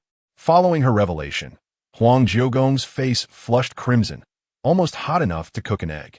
As the esteemed daughter of the ancient royal lineage, who had ever witnessed her in such an awkward and ridiculous state? All of this was, astonishingly, for Lu Yuan. Yang Yinfeng's eyelids twitched uncontrollably. Sensing the aura of divine origin emanating from Huang Jiogong, he instantly comprehended her true identity. She was likely a princess. The realization struck Yang Yinfeng with such intensity that his heart almost ceased to beat. Coughing awkwardly, he exclaimed, "Let us not jest." Fire Spirit, witnessing the scene, pouted her red lips, declaring, "I could do it too. I could do even better." The three women began to compete fiercely, their faces flushed, each stubbornly vying for attention. The numerous guests present maintained a stoic demeanor, observing with their eyes focused inward, too fearful to gaze up or listen to the three women's words. Yet, each harbored a silent outcry within. If the three were vying for their affection, would they not brave death for such devotion? Yang Yinfeng's mind raced. He was already aware of the betrothal between the Lu and Wang families and knew that Wang Qingyan had come today to annul the engagement, leveraging the support of the three holy sect, leaving the Lu family in a position of near helplessness. Yet, the current circumstances indicated that even the three holy sect might not be able to shield them. This realization prompted Yang Yinfeng to devise a plan. 3 divine maidens, esteemed princesses. The gifts from my Ligong sect are solely for young Master Lu. I have long recognized young Master Lu as a prodigious talent and wish to take him as my personal disciple, yet I am unworthy of such a role. It would be more fitting for the Ligong sect to align with the Lu family. These words sent shockwaves through the crowd. Qingyan of the three holy sect turned ashen, nearly spitting blood. This young fellow was undoubtedly a troublemaker. What business did the Ligong sect have here? Why would they seek to align with the Lu family? Was this not merely an attempt to climb the social ladder while simultaneously undermining the three holy sect? Their intentions were treacherous and deserved punishment. The three women simultaneously cast their gazes upon Yang Yinfeng, causing his heart to tighten. However, their expressions were rather approving, suggesting that he was quite perceptive and discerning. Noticing their satisfaction, a smile crept across Yang Yinfeng's face. He had made the right choice. In the future, the Ligong sect would surely remain closely allied with the Lu family. By firmly attaching themselves to the Lu family, they could win favor with the Zhuge Divine Kingdom and Qingqiu, while also pleasing a princess. How rare are the chances in life to seize. Grasping this opportunity could double the strength of the Ligong sect with ease. Just then, Wang Tianquan, the head of the Wang family, cast a penetrating glance at his daughter. "Qingyan, the three holy sect will not protect you, nor will they shield the Wang family. It is rumored that the Ligong sect possesses a formidable ancestor. If we could gain their protection." Before Wang Tianquan could finish his thought, Wang Qingyan already understood her course of action. If the three holy sect would not safeguard her, then she would find a new path. Wang Qingyan, with a grace that belied her determination, approached Yang Yinfeng with measured steps, her demeanor exuding an air of poignant vulnerability. "Master Yang, did you not once express a desire to take me as your disciple? I hereby consent to your wish. My Wang family is willing to pledge allegiance to the Ligong sect, forsaking all else for eternity, without regret." Yang Yinfeng's pupils contracted in disbelief as he swiftly turned to survey the scene. A profound silence enveloped the gathering, so still that one could hear a pin drop. The guests stood in stunned silence, including Qingyan and Qida, who were momentarily at a loss for words. Wang Qingyan was a formally registered disciple of the Three Saints sect, bearing an identity that could not be easily discarded, unless expelled by the sect. She was bound to it in life and death. Her actions now were a flagrant act of betrayal. Thus, the Three Saints sect consents. From this day forth, Wang Qingqiu shall no longer be recognized as my registered disciple. She is hereby expelled from the sect, and her name shall not be recorded again. Qingyan finally grasped the gravity of the situation. What splendid news it was! Yang Yinfeng's expression turned to one of confusion. Was the Three Saints sect truly relinquishing her? Given that Wang Qingqiu possessed a trace of celestial aura, the Ligong sect had indeed sought to claim her as a disciple, only to be preempted by the Three Saints sect. Was it now the case that fortune had turned favorably for the Ligong sect? Huo Linger and Tushan Mingwei exchanged glances, their brows furrowed, while Huang Jiuge raised her chin slightly, her disdainful gaze sparkling. The reactions of the three women sent a shiver down Yang Yinfeng's spine. This was dire. The Ligong sect was now in her sights. This woman sought to bring harm upon me. Yang Yinfeng's heart thundered with indignation. Was the Three Saints sect not already on the brink of collapse due to Wang Qingqiu's actions? And now she sought to implicate his Ligong sect as well. Chapter 16. The Peril of the Three Saints Sect. Master Yang, you must give us some guidance. Wang Qingqiu implored urgently. The Three Saints sect is no longer reliable. Only the Flamelight sect can assist the Wang family in this predicament.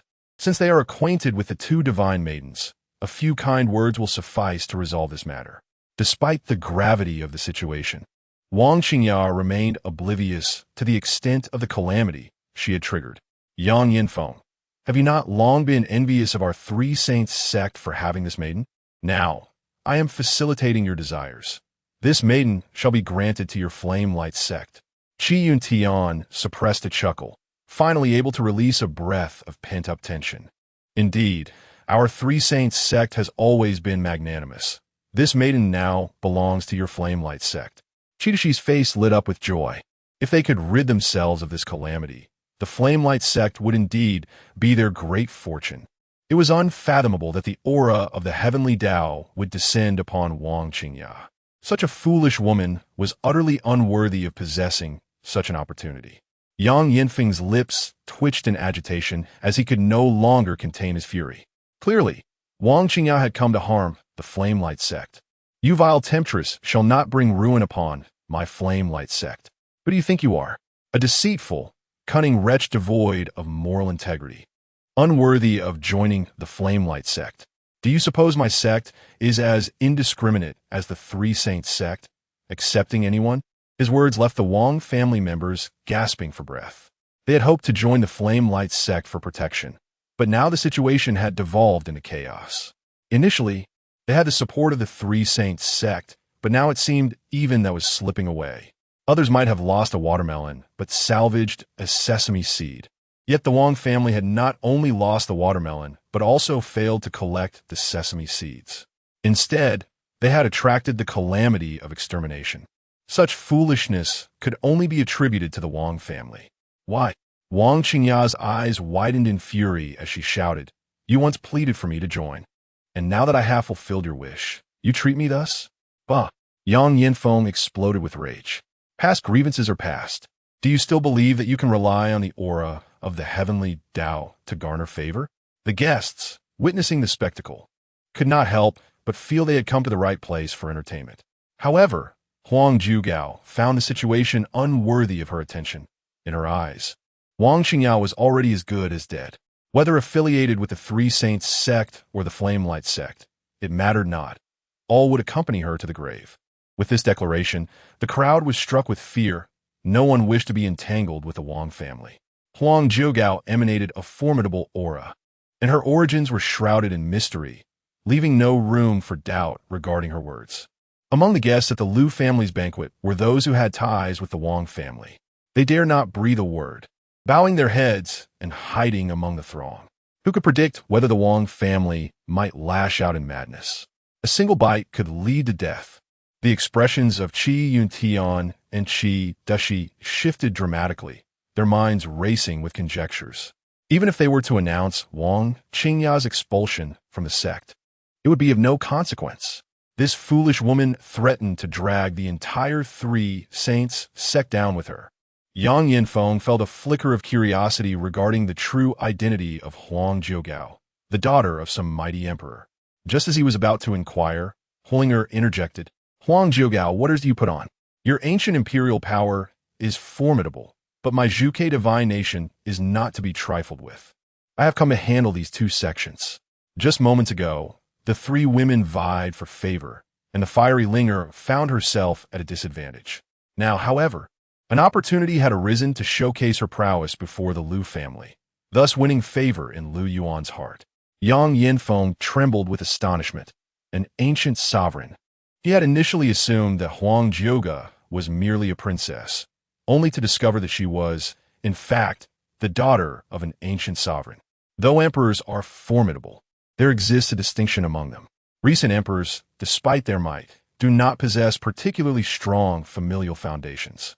In contrast, ancient sovereigns hail from the ranks of great emperors of yore, and beyond their inherent strength, the legacies they have bequeathed are unfathomably rich.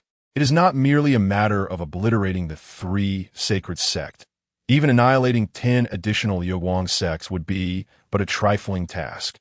This realization left Yang Yinfeng utterly petrified, and he cast a fierce glare at Wang Qingya. This wicked woman nearly brought him to ruin. The more he pondered, the angrier he became.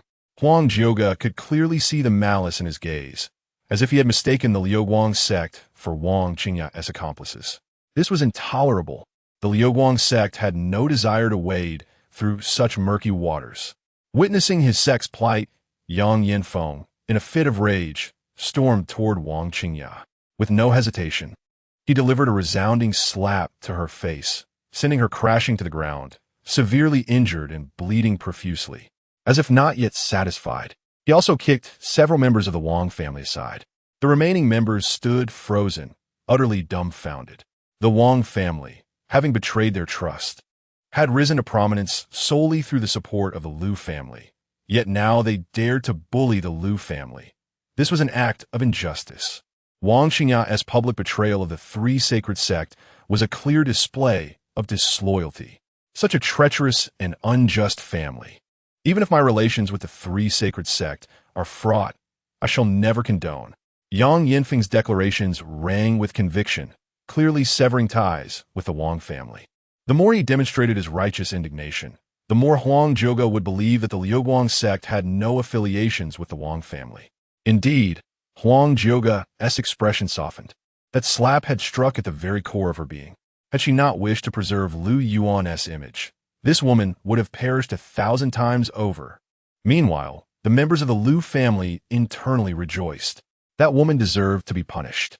The Lu family had extended considerable assistance to the Wang family without expecting anything in return. The betrothal between Lu Yuan and Wang Qingya had been initiated by the Wang family's patriarch, Wang Tianquan. Throughout, the Lu family had never sought to trouble the Wang family. Yet today, the Wang family had turned against them, conspiring with the three sacred sect to exert their dominance. Should they succeed in annulling the betrothal, the Lu family's reputation would be trampled into the mud, leading to a future where no one would hold them in esteem. Furthermore, with Wang Qingya and her family's narrow-mindedness, they would perceive this incident as a blemish, leading to incessant hostility against the Lu family. If it were to reach that point, the Lu family would face potential annihilation at the hands of the Wang family, and their members might be slaughtered without mercy. Such tactics are commonplace in a world of fantasy. The Wang family, with their insatiable ambition, saw today's annulment merely as the beginning.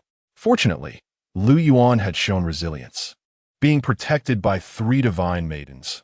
Otherwise, the Lu family would surely meet its demise within a century.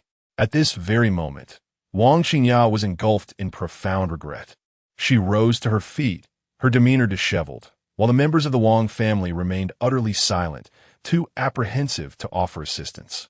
Wang Tianquan's eyes flickered with a hint of ulterior motives. Qi and Tian from the Sansheng sect paid no heed to Wang Qingya whatsoever. Yang Yinfeng from the Ligong sect harbored an intense desire to eliminate her with a single strike. In such a perilous situation, Wang Qingya managed a bitter smile. The imprint of a slap on her face throbbed painfully. She lifted her gaze towards Lu Yuan, only to find him indifferent to her plight. It was absurd, surrounded by 3 extraordinary goddesses. Why would he concern himself with Wang Qingya? Her current predicament was entirely of her own making. Within the Heavenly Emperor's palace, the representatives of various factions stood in stunned disbelief before the reincarnation mirror. The scene reflected within was one of 3 women vying for attention, utterly disregarding their dignity. The red-clad empress, Hualing'er, and the garbed empress, Tushan Mingwei, began to exchange scathing remarks. Tushan Mingwei. Hualing'er glared disdainfully at the enchanting figure in purple, her alluring charm evident. She seethed with frustration, lamenting why she hadn't acted first. Chapter 17. The eccentric master emerges. Tushan Mingwei, with her enchanting smile and captivating demeanor, exudes an allure that is innate to her being. We agreed to rely on our own abilities. I have yet to employ my charm techniques. So why are you so vexed? The prominent figures from various factions present dare not meet her gaze, fearing they might unwittingly fall under her spell. This empress, hailing from the Fox clan, is unrivaled in the art of seduction, with only the 9 great empresses and the Heavenly Emperor immune to her enchanting prowess. For the rest, even those with hearts of iron find it difficult to resist the allure of her fragrant presence. How shameless of you! And you've led Huan Jiugao astray. Hualing'er pointed at the golden celestial maiden, whose spirited countenance briefly flushed with color before it vanished in an instant. Is today the first time you have met her?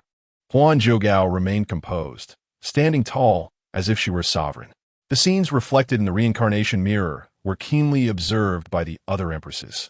Truly, nothing is beyond their schemes. I cannot fall behind. Wait for me, dear brother. A snowy-clad empress emanated an icy aura, reminiscent of eternal frost, instilling fear in all who dared approach her. Yet, her gaze upon Lu Yuan was filled with tenderness. Her fingers curled slightly, seemingly poised for action. Seizing the initiative was not solely the domain of those 3 empresses. Others harbored similar intentions.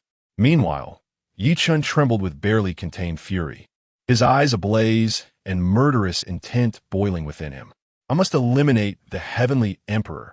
Am I destined to slay you with my own hands?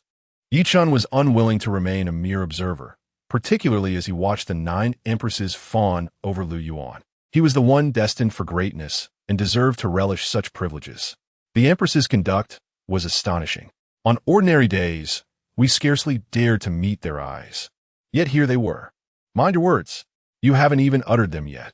Someone recoiled, forcefully swallowing back the term sycophant. Who had ever witnessed the empresses in such a light? What else could it be but sycophancy? Fortunately, the empresses were too engrossed in their quarrels to pay heed to them. However, the thought that they were fawning over the Heavenly Emperor made it all too comprehensible. Were it to be them, they would likely indulge in even more extreme flattery. The desolate state of the Heavenly Emperor's palace mirrored the reflections of Lu Yuan in the mirror. Once a figure of unparalleled glory, the Heavenly Emperor, upon entering reincarnation, was forced to start anew from humble beginnings. Yet, this did not hinder him from earning the respect of many, the leaders of various factions. Witnessing the actions of Hualing'er and the other empresses began to contemplate their own strategies. All understood that the Heavenly Emperor had yet to rise. This was indeed an opportune moment. While embellishing his glory might not be remembered, offering timely assistance would surely earn the Heavenly Emperor's eternal gratitude.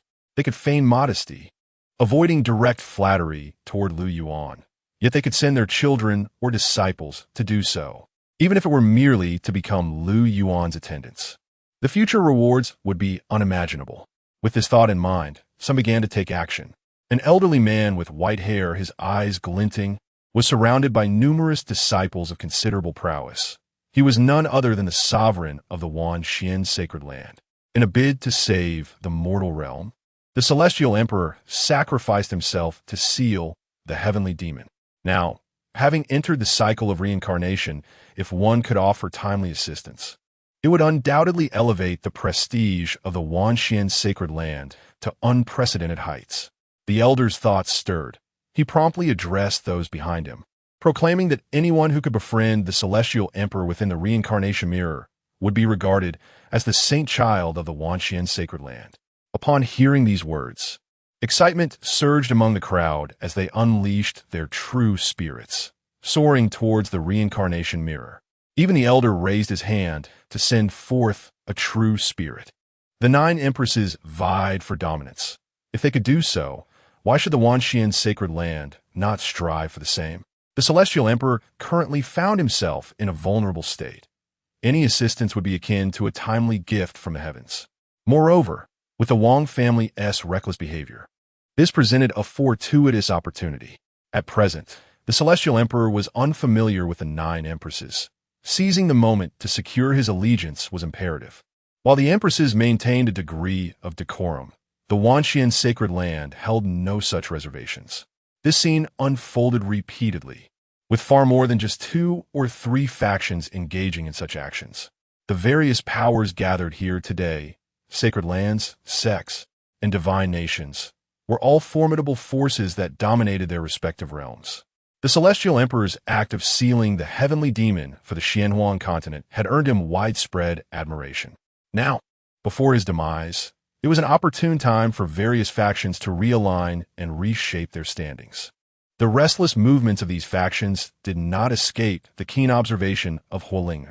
Dozens of true spirits surged forth but were swiftly intercepted by several empresses. With a disdainful huff, Hualinger cast a sweeping glance, compelling many to lower their heads. A wave of flames enveloped the reincarnation mirror, her formidable presence instilling a sense of fear. Huang Jioga positioned herself before the reincarnation mirror, her gaze icy. None were permitted to approach the celestial emperor. They were simply unworthy.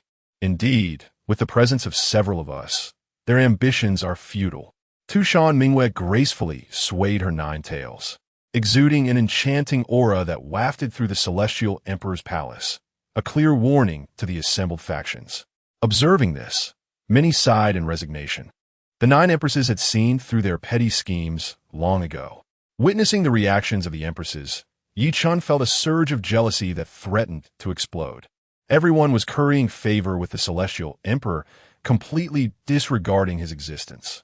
Destiny was intertwined with him, yet he remained unrecognized. Celestial emperor, you have not perished completely. Must you compel me to be the one to end your life? Yi Chen's heart roared in fury, a glint of murderous intent flashing in his eyes. He could not tolerate a deceased figure still wielding influence over the hearts of the empresses. With the 9 empresses present, he would undoubtedly face obstruction. Furthermore, under the scrutiny of all, should he attempt to assassinate the celestial emperor, he would likely be obliterated before he could succeed. I cannot act directly. Yi Chen's gaze flickered. He would not follow Wang Qingya's path to self-destruction, but Lu Yuan must die. For every admirer of the celestial emperor, there existed those who despised him. When the celestial emperor suppressed the Xianhuang continent, all nefarious elements dared not move recklessly. Now that he was in the cycle of reincarnation and diminished in strength, this was a golden opportunity for countless who loathed him to take a risk. Yi Chun flipped his palm, grasping a yellow jade talisman. After infusing it with a breath of energy, a pathway silently departed. Just wait, someone will obliterate you, he thought, a sense of certainty settling within him, as though he had gained mastery over all that was to come. Apart from the heavenly emperor's palace, there exists another force in the Xianhuang continent, one that transcends the mundane. This is the Jueqing Immortal Palace. Its origins are steeped in antiquity. It is said that even the current heavenly emperor once took refuge in the Jueqing Immortal Palace, cultivating for nearly a century. At this moment, within the depths of the palace, rare flowers bloom amid shimmering waters and ethereal lotuses float gracefully, while celestial cranes glide through the moonlight. A hazy figure, adorned in a resplendent white palace gown, embodies an aura of tranquility that harmonizes exquisitely with the cold moonlight. She appears as an otherworldly fairy, untouched by mortal affairs. Her gaze is directed toward none other than the heavenly emperor's palace. The woman's expression is one of complexity as she murmurs, the cycle of reincarnation. Could it be that my disciple's true spirit has entered the cycle? Suddenly, a glint of severity flashes across her brow, and paired with her flawless, frost-like visage, it adds an air of intensity. How astonishing! To think it could influence the very fabric of reality. Lu Yuan truly is a prodigy. For the reincarnation mirror he crafted possesses an almost divine might. In days gone by, I was consumed by the path of detachment, blind to the flaws of the Great Way. But now I have come to realize that yin and yang are indeed the true path of the Great Way. If I could re-enter the cycle and traverse the path of yin and yang once more, I would surely ascend to immortality. Chapter 18. The Support of the Fire Spirit. The arrival of the vermilion bird divine emperor within the grand hall of the Lu family. Wang Qingqiu bit her crimson lip delicately, her expression a portrait of pitiable appeal as she sought Lu Yuan's forgiveness. The root of all troubles lay with Lu Yuan. Should he choose to speak, the three women would undoubtedly relent. Lu Yuan, given the present circumstances, our engagement has become a distant memory. Is it not possible for us to part amicably? The Wang family members lifted their heads, their eyes brimming with hopeful anticipation. Only with the nod of the rightful party could they harbor any hope of survival. However, before Lu Yuan could voice his thoughts, the Lu family's grand elder seized the initiative, recalling how the Wang family had recently displayed such arrogance. To publicly annul their engagement, exerting pressure, was nothing short of a slap in the face to the Lu family. What a notion of parting amicably! The grand elder snorted disdainfully, stating, "If the Wang family had approached us with a conciliatory spirit today, the Lu family would have had no objections. But your aggressive demeanor, believing that your affiliation with the three sacred sect elevates your status, leaves you with no right to discuss a peaceful separation." The members of the Lu family nodded in agreement, finding merit in the elder's words. The guests present also expressed their assent, while Lu Yuan remained indifferent. Our Wang family is indeed at fault. Wang Tianquan's face stiffened as he forced a smile, clasping his hands in supplication. I implore you to grant my Wang family a chance at redemption. We acknowledge our mistakes today and are willing to offer compensation to the Lu family. The Wang family is prepared to become a subordinate house, pledging eternal loyalty to the Lu family. At this juncture, the expressions of many guests softened slightly. Yet, Lu Yuan interjected sharply. You do not comprehend your errors. Rather, you are merely aware of your impending doom. Should no one come to the aid of the Lu family today, your Wang family will only grow bolder and tyrannical in the future. This annulment is merely the beginning. Do not think for a moment that I am unaware of your true intentions. The ambitions of the Wang family were evident to all. Every guest present was acutely aware of their underlying motives. Absent the support of the three sacred sect, the Wang family would continue to lie in wait. And today, this incident has only unveiled their true nature, revealing their predatory ambitions. Indeed, what schemes do you harbor? Do you truly believe my husband is oblivious? Fire Spirit's voice rang out with authority. Tushan Mingyue and Huang Jiogong's gazes turned even colder and more profound.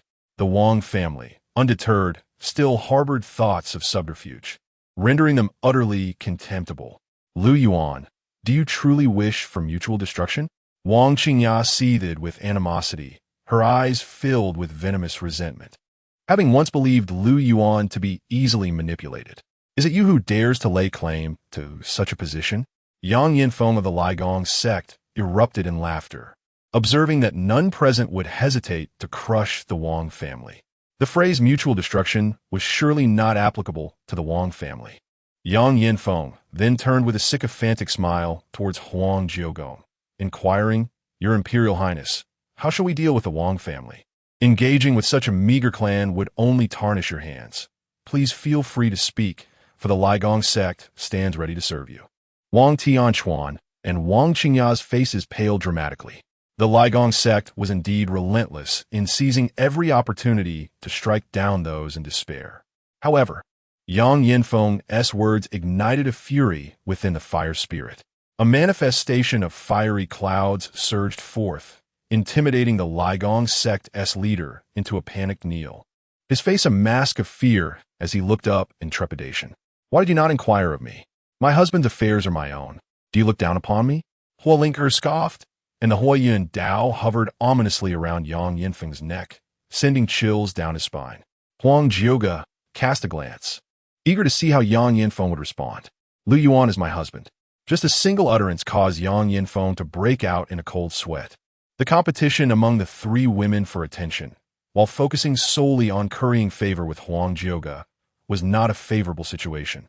Huolinger and Tushan Mingwei would certainly not let him off the hook, and if he sought to appease the other two, Huang Jiuge would not spare him either.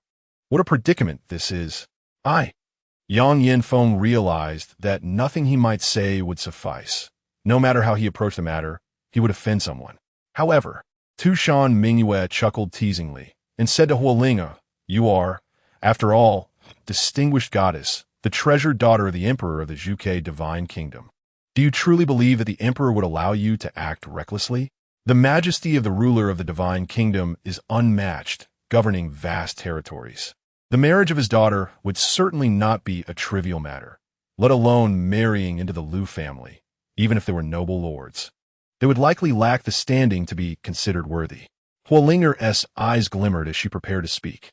Suddenly, the world outside darkened, an overwhelming aura engulfing the area, causing everyone present to look up in fear. The heavens transformed, with the clouds swirling like waves. A golden portal materialized out of thin air, exuding a profound Dao rhythm, as the laws of space trembled and surged, projecting dazzling beams of light from within. Before long, a vividly carved sculpture of the Zhuge emerged, followed by a resounding roar. It was the royal dragon boat. Could it be? Just as one speaks of Cao Cao, he arrives. Has the divine emperor truly come? The Zhuge sculpture seemed to represent the emperor of the Zhuge divine kingdom. Guests trembled, their legs quaking under the terrifying pressure, and they fell to their knees. Within a 1,000-mile radius, the sound of the Zhuchue's cry echoed. As two fiery figures burst forth from the golden portal, a massive flying vessel adorned with flowing cloud fire patterns and embellished with a 5-clawed golden dragon appeared, bearing a royal flag emblazoned with the characters for Zhuge. The emperor of the Zhuge divine kingdom has descended, and all malevolent forces retreat, illuminating the divine kingdom. With 3 consecutive sounds, several formidable beings from the other shore forged a path, each clad in resplendent garments. The mere leakage of their aura left others astounded.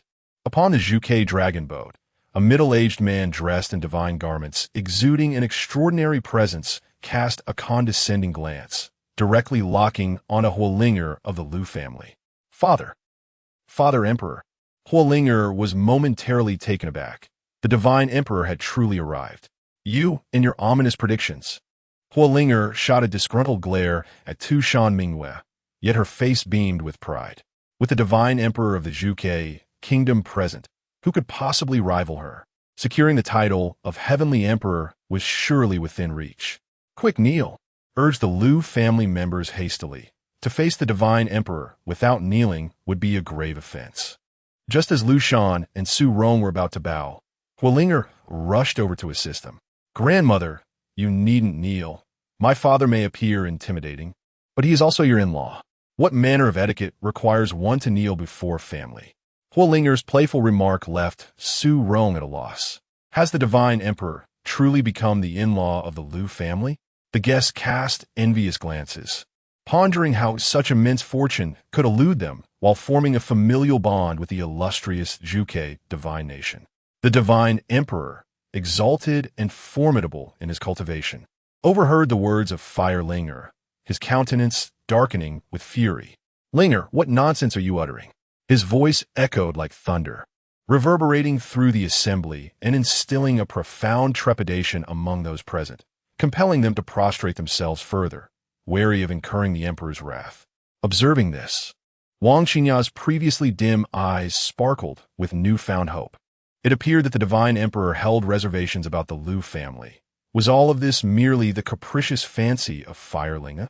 If so, could this not present a splendid opportunity for the Wang family? Divine Emperor, I implore you to champion our Wang family. Wang Qingyan cried, tears streaming down her face, her despair palpable as she knelt and bowed 3 times, vociferously proclaiming her innocence. Chapter 19. seeking marriage from the emperor. Wang Qingya's audacious act left the guests momentarily stunned, igniting a flurry of speculations. What mischief is this woman up to now? Does she dare to plead her case before the divine emperor? Perhaps out of sheer impatience for life? If she were to provoke the divine emperor's wrath, the very land might be reduced to ashes. Upon the Zhuge dragon boat, the divine emperor's gaze remained fixed upon Huolinger, not sparing a single glance for Wang Qingya. To him, she was but an insignificant insect, unworthy of his attention. In response to the Wang family's cries for justice, the divine emperor remained indifferent, his demeanor as cold as frost. Yet, the members of the Wang family quickly discerned Wang Qingya's ulterior motives, and they immediately began to wail, their voices piercing and filled with feigned grievance. Divine Emperor, please stand for my Wang family. The Lu family bullies us, seeking to annihilate our entire clan. They cried.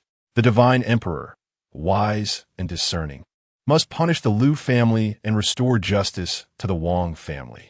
The Lu family are all sinners, attempting to deceive the divine maiden and commit treachery. Such crimes are unforgivable. The Wang family screamed with all their might, their audacity in twisting the truth, leaving onlookers aghast. The guests frowned, their faces reflecting disdain. If there existed a champion of deceit, the Wang family would surely claim the title. Qingyan and Yang Dao of the Shenchao sect exchanged glances, their lips twitching, eyes betraying their disbelief. How could they not understand the Wang family's intentions? Yet, even if the divine emperor took Huolinger away, there remained Tu Shan Mingyue and Huang Jiuge, both of noble lineage. The Wang family's actions were tantamount to seeking their own demise. What fools! Qingyan muttered under his breath, shaking his head. Oh! The divine emperor's gaze darkened, his presence emanating an aura of unspoken authority. The immense pressure surrounding him descended upon the assembly like a torrential rain, leaving them gasping for air. The experts from the divine nation beside the Zhuge dragon boat scrutinized the Lu family with eyes as sharp as blades, poised to strike at any moment. In that instant, the Lu family felt as though they had plunged into an icy abyss, trembling with fear. It's over. If the divine emperor misinterprets this, our Lu family may very well.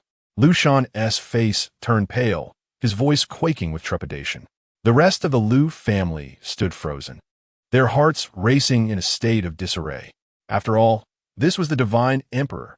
The Wang family's cunning ploy was clearly aimed at ensnaring the Lu family. Should the divine emperor become enraged, the Lu family could vanish in the blink of an eye. Lu Yuan furrowed his brow, feeling the suffocating weight of the divine emperor's pressure, yet he stood resolute. What are you doing? Bow your head, Su Rome exclaimed, stamping her foot in a flurry of urgency.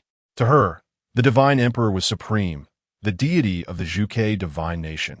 How could one show such disrespect? Lu Yuan, however, smiled nonchalantly, whispering, if the divine emperor cannot see through the Wang family schemes, then he is unworthy of being the ruler of this realm. His fearless demeanor elicited a flicker of admiration in Huang Jiuge's eyes. This was the heavenly emperor she had known. Even in reincarnation, his indomitable spirit remained unchanged. My husband is truly magnificent, she giggled, her eyes sparkling with a rosy glow, her charm undeniable. Upon the vermilion bird-dragon boat, the gaze of the divine emperor momentarily sharpened, unexpectedly landing upon Lu Yuan. Although he was unaware of Lu Yuan's true identity, he immediately recognized him as the young master of the Lu family. To think that such a minor clan could produce a prodigious talent like him. Rather than bowing in deference, he dared to assess the emperor's capabilities. What astonished the divine emperor even more was the profound Dao principles reflected in Lu Yuan's eyes, mysterious beyond comprehension, even to him. How shameless! You dare utter such absurdities while neglecting the fact that you have wronged my husband? Firelinger fumed, hands on her hips, embodying the spirit of a protective wife. What husband of yours? Firelinger, you should return to your father. Tu Shan Mingyue chuckled lightly, her tone laced with sarcasm. In her eyes, the divine emperor had come to reclaim Firelinger. How could a divine maiden sully herself in such a petty place? Would it not bring disgrace to the vermilion bird divine nation if word got out? Indeed, I shall resolve matters concerning my husband without your interference." Huang Jiugu replied with an air of undeniable authority. The might of the divine emperor was indeed formidable, yet she was not to be underestimated in terms of gravitas. She might even surpass him. Firelinger, exasperated, stamped her foot and exclaimed, "How utterly shameless! Why must you compete with me for my husband? Today, with my father present, let us see who can outmaneuver whom." Standing upon the vermilion bird-dragon boat, the divine emperor's eyes flickered with irritation. His own daughter, engaged in a rivalry over jealousy, displayed a complete lack of the composure expected of a divine maiden. What infuriated him further was that the object of her jealousy was merely a young master from a small family. What would become of the vermilion bird divine nation's reputation if this were spread? However, the divine emperor soon sensed an unusual undercurrent. The two individuals contesting with Firelinger included Tushan Mingyue, a member of the nine-tailed celestial fox lineage from Qingqiu, whose strength rivaled that of the vermilion bird divine nation. The nine-tailed celestial fox was comparable to the royal family of any divine nation, making Tushan Mingyue's status formidable. The other was Huang Jiugu, emanating a potent aura of divine essence, clearly having been sealed by divine powers, indicating an exceptional identity. How could such distinguished figures be present here? A tremor of realization coursed through the divine emperor. The situation was far from simple. Huang Jiugu was likely the imperial daughter, suggesting that tremendous forces lurked behind her. The fact that such individuals were entangled with the Lu family and vying for Lu Yuan's attention was utterly outrageous. A surge of murderous intent began to rise within the divine emperor. Should news of today's events circulate, the reputation of the vermilion bird divine nation would undoubtedly suffer. It would be wiser to eliminate all present to avert future troubles. Great divine emperor, I implore you to uphold justice for my Wang family. Wang Qingya, still undeterred, knelt on the ground, her cries piercingly sorrowful. Justice for what? Firelinger scoffed dismissively at her. Even if my husband has wronged you, you must endure it. Linger, the divine emperor's brow furrowed, his tone tinged with reproach. Yet, Firelinger, with a playful smile, ascended to the vermilion bird dragon boat and linked her arm with the divine emperor's, sweetly declaring, "Father, you have come at the perfect time. Today, please officiate my wedding." Such folly! The divine emperor gritted his teeth in anger. You are a divine maiden of a nation. How can matters of marriage be treated so lightly? The Lu family is merely a small clan. While the Lu family may not hold much significance, Lu Yuan is another matter entirely. Interrupting the words of the divine emperor, Huolinger leaned in mysteriously and whispered a few words into his ear. In an instant, the expression of the divine emperor shifted dramatically, a flicker of urgency and joy flashing in his eyes. No wonder I could not see through this youth. It turns out he is. The divine emperor murmured softly, the murderous intent in his gaze gradually dissipating, replaced by an unmistakable excitement. Seeing this, Tushan Mingyue stepped forward with a smile and said, "Divine Phoenix Emperor, since you have found your daughter, why not take her home? You need not concern yourself with the matters here." She was eager for Huolinger to depart quickly, allowing her to confront Lu Yuan alone. What nonsense! The divine emperor, shedding his earlier fury, waved his hand and declared, "I have come today to arrange a marriage for my daughter." At this proclamation, the entire assembly was thrown into an uproar. The guests, disregarding their previous disrespect towards the divine emperor, cast bewildered glances at one another. Huolinger proudly lifted her chin, defiantly regarding Tushan Mingyue, as if to say, "What now? My father is arranging a marriage for me and my husband." Tushan Mingyue's expression darkened, a glimmer of unwillingness flashing in her eyes. Meanwhile, Huang Jiugong remained composed, though a subtle turbulence stirred deep within her gaze. The divine emperor's eyes swept across the crowd before finally settling on Lu Yuan, stating calmly, "Lu Yuan, do you wish to take my daughter as your wife?" Lu Yuan was at a loss for words. The opportunity was laid before him, and refusing was not an option. Is this the treatment of a protagonist in a world of transmigration? What systems, what golden fingers? None of that matters. He immediately cupped his hands and replied, "Your Majesty's kindness shall not go unheeded. Lu Yuan shall comply." The divine emperor nodded in satisfaction, then waved his hand, proclaiming, "In that case, let us establish the marriage contract today and choose a date for the wedding." The hall fell silent, with only Huolinger's laughter echoing in the air. Tushan Mingwei and Huang Jiugong exchanged glances, each discerning unwillingness and determination in the other's eyes. This contest was far from over. Chapter 20. The Dowry of Huolinger. As Huolinger finished speaking, the grand hall of the Lu family was plunged into an utter silence. The guests, having gathered for the banquet, were left wide-eyed and speechless, as if they had just heard an unbelievable revelation. The divine emperor of the Zhuge divine kingdom had come in person to bestow a marriage. Moreover, the bride was none other than the divine maiden Huolinger herself. Such a monumental event was capable of shaking the very foundations of the divine realm. As a divine maiden, Huolinger held an exalted status, practically standing at the pinnacle of society. Now, she was to marry into the Lu family. Such a joyous occasion could scarcely be described as merely a matter of bringing glory to one's family. The guests exchanged bewildered glances, their expressions a tapestry of astonishment, never having anticipated that events would unfold in this manner. "I have come here today for the happiness of my daughter," the divine emperor said with a gentle smile, his authoritative gaze sweeping over the assembly, finally settling on Lu Yuan. "This young man possesses extraordinary talent and remarkable poise. It is indeed an honor for my daughter to marry into the Lu family." The moment these words were uttered, the crowd was rendered even more speechless. What manner of humility was this from one of such esteemed stature? The divine emperor, typically regarded with reverence, had just referred to the marriage as a fortunate elevation for Huolinger. The guests rubbed their ears in disbelief, questioning whether they had misheard.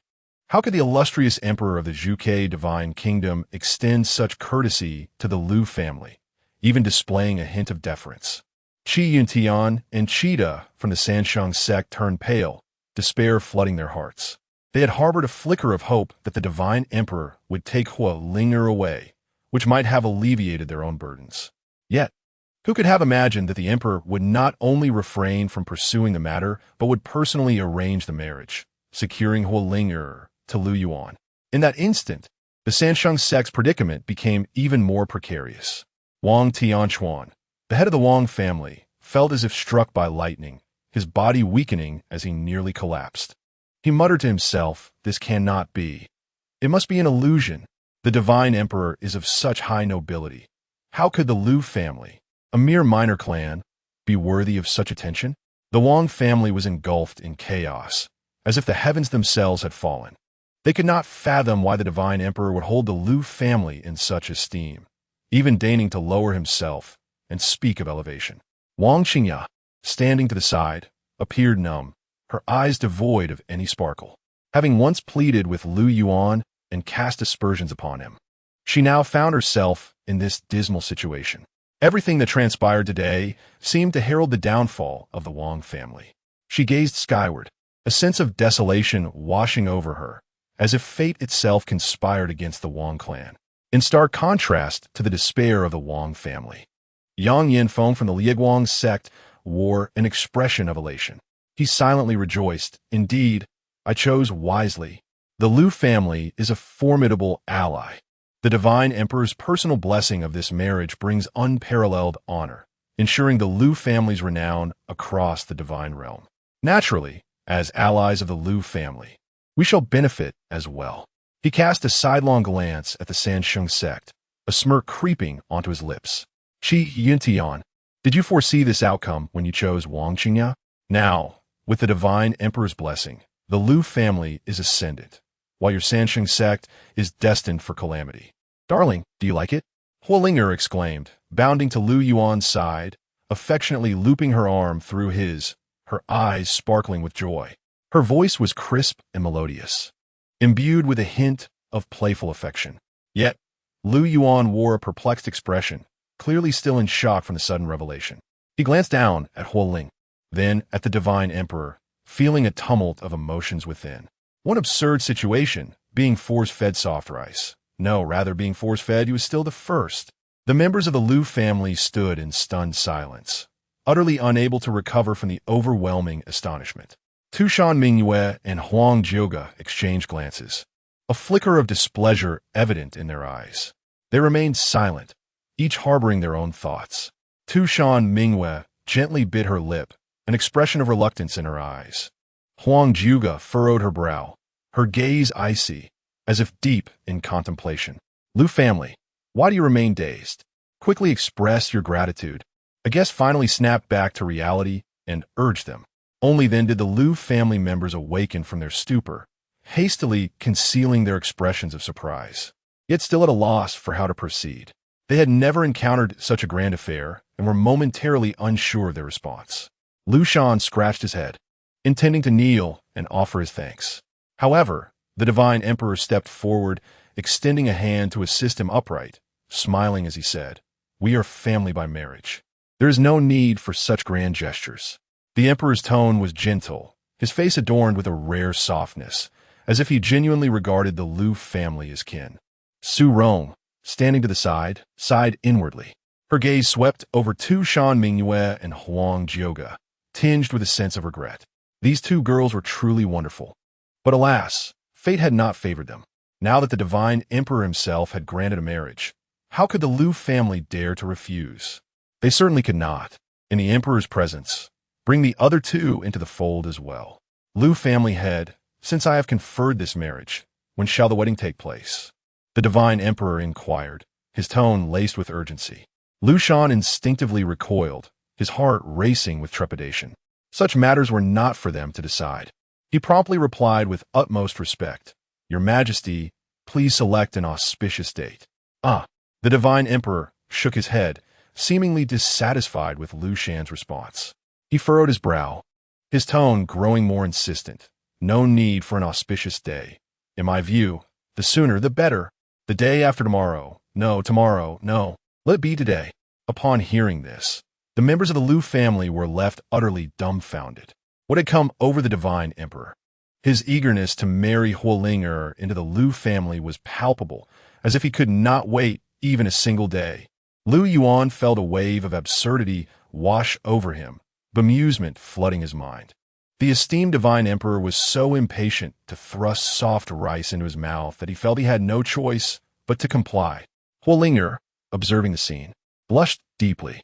She gently leaned into Lu Yuan's embrace, her voice barely above a whisper. "Husband, let us consummate our marriage tonight. I can do what others can, and what they cannot, I can also do. As long as you are willing, Linger is ready for anything." Lu Yuan inhaled sharply, a rush of heat surging through him, his heart racing with excitement, eager to acquiesce. However, before he could utter a word, Huang Jiuge and Tushan Mingyue both stepped forward in unison. "I do not agree." Huang Jiuge spoke coldly, her gaze sharp as a blade, fixing her eyes on the divine emperor. "I shall not acquiesce." Tushan Mingyue pouted, her eyes reflecting a blend of grievance and defiance.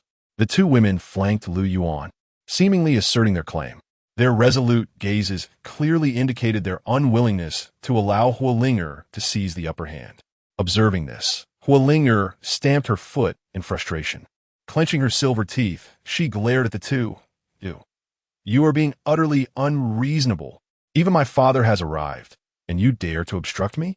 The divine emperor furrowed his brow, his expression tinged with displeasure, yet he refrained from expressing his ire. Both Tushan Mingyue and Huang Jiuge came from formidable backgrounds. Although the Zhuge divine kingdom was powerful, it could not afford to offend both factions simultaneously. He mused that as long as the marriage was settled today, and the deed was done, it would be too late for them to intervene. With this thought, the divine emperor exchanged a knowing glance with the imperial advisor beside him. The advisor understood and promptly stepped forward, proclaiming in a resonant voice, "Today, we are fortunate to bind the Lu family in a joyful union, celebrating the marriage of our children. His Majesty has decreed that the divine maiden shall marry into the Lu clan, and I now announce the details of her dowry." The advisor's voice echoed throughout the grand hall.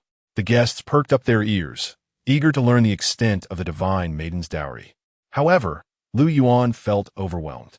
He glanced at the three women beside him, a sense of helplessness washing over him. It seemed that peace was a distant dream. Chapter 21. Has the dust settled? Who does not have an ancestor? A single flower of the triune path and an immortal fruit of creation. The national master, with his flowing white hair, held a golden tome aloft and proclaimed in a booming voice the dowry of the divine maiden of the vermilion bird kingdom. His words resonated throughout the grand hall, each syllable striking like a hammer upon the hearts of the assembled guests. The attendees were left in a state of shock, their scalps prickling, eyes nearly bulging from their sockets. The triune path flower was the national treasure of the vermilion bird kingdom, found solely in the southern regions. Renowned for its extraordinary efficacy, should it stray beyond its borders, it would inevitably incite a storm of bloodshed. The immortal fruit of creation, even more so, was a miraculous boon, capable of extending one's life and even pulling the dying back from the brink of death. Such treasures were merely a fraction of the dowry. The national master's voice did not waver. He continued, unleashing words that thundered through the hall, the ancient emperor scripture of the vermilion bird. At this revelation, an uproar erupted. Guests raised their heads in disbelief. What? The ancient emperor scripture was part of the dowry? This scripture could only be cultivated by the royal bloodline of the vermilion bird kingdom, penned by the great emperor who founded the realm. Such a precious artifact was bestowed upon the Lu family? Whispers of astonishment filled the air, while the Lu family remained ensconced in shock, unable to regain their composure. How could the divine emperor bestow such treasures as a dowry upon the Lu family? The emperor, standing atop the dais, surveyed the crowd with a satisfied smile, fully aware that this was all worthwhile. If he could seize the opportunity to unite Huolinger with Lu Yuan, the future of the vermilion bird kingdom would be immensely prosperous. Moreover, the ancient emperor scripture would facilitate Lu Yuan's rapid growth. This investment was bound to yield substantial returns. In stark contrast, Qingyan of the Three Saints sect was gripped by fear, beads of cold sweat forming upon his brow. Beside him, Cheetah's heart raced, and he murmured, "Sect leader, should we flee? The Lu family's ascendance is now unstoppable. Flee? Was that an option?" Qingyan inwardly cursed himself, filled with regret. Why had he not recognized Lu Yuan's potential earlier? Had he recruited him into the Three Saints sect sooner, he too could be standing here today, sharing in this honor. The Wang family wore expressions of complexity, a mix of envy, jealousy, and trepidation. Wang Tianquan shot a venomous glare at Wang Qingya, internally cursing, "It's all your fault. You wretched girl, that the Wang family has fallen into such dire straits." Wang Qingya kept her head down, her face pale, her heart heavy with despair. Su Rong gasped in disbelief, her eyes wide with astonishment. What the emperor offered was not merely a dowry. It was as if he had emptied the national treasury. Such a grand gift was rarely seen, far surpassing any offerings for the marriages of divine maidens or sons. The Lu family was overjoyed, their faces alight with elation. However, their jubilation was short-lived, as the national master's voice rang out once more. The supreme imperial weapon, the ancient emperor's sword of the vermilion bird. At this proclamation, the hall fell silent, eyes wide with astonishment. Even Huolinger momentarily froze, clearly unprepared for her father to bestow such a sword as part of the dowry. The supreme imperial weapon was the sword of every reigning monarch. The one who wielded this sword would possess the legitimacy of the vermilion bird kingdom, capable of governing the universe and unifying vast territories. This was akin to gifting the very foundation of the nation.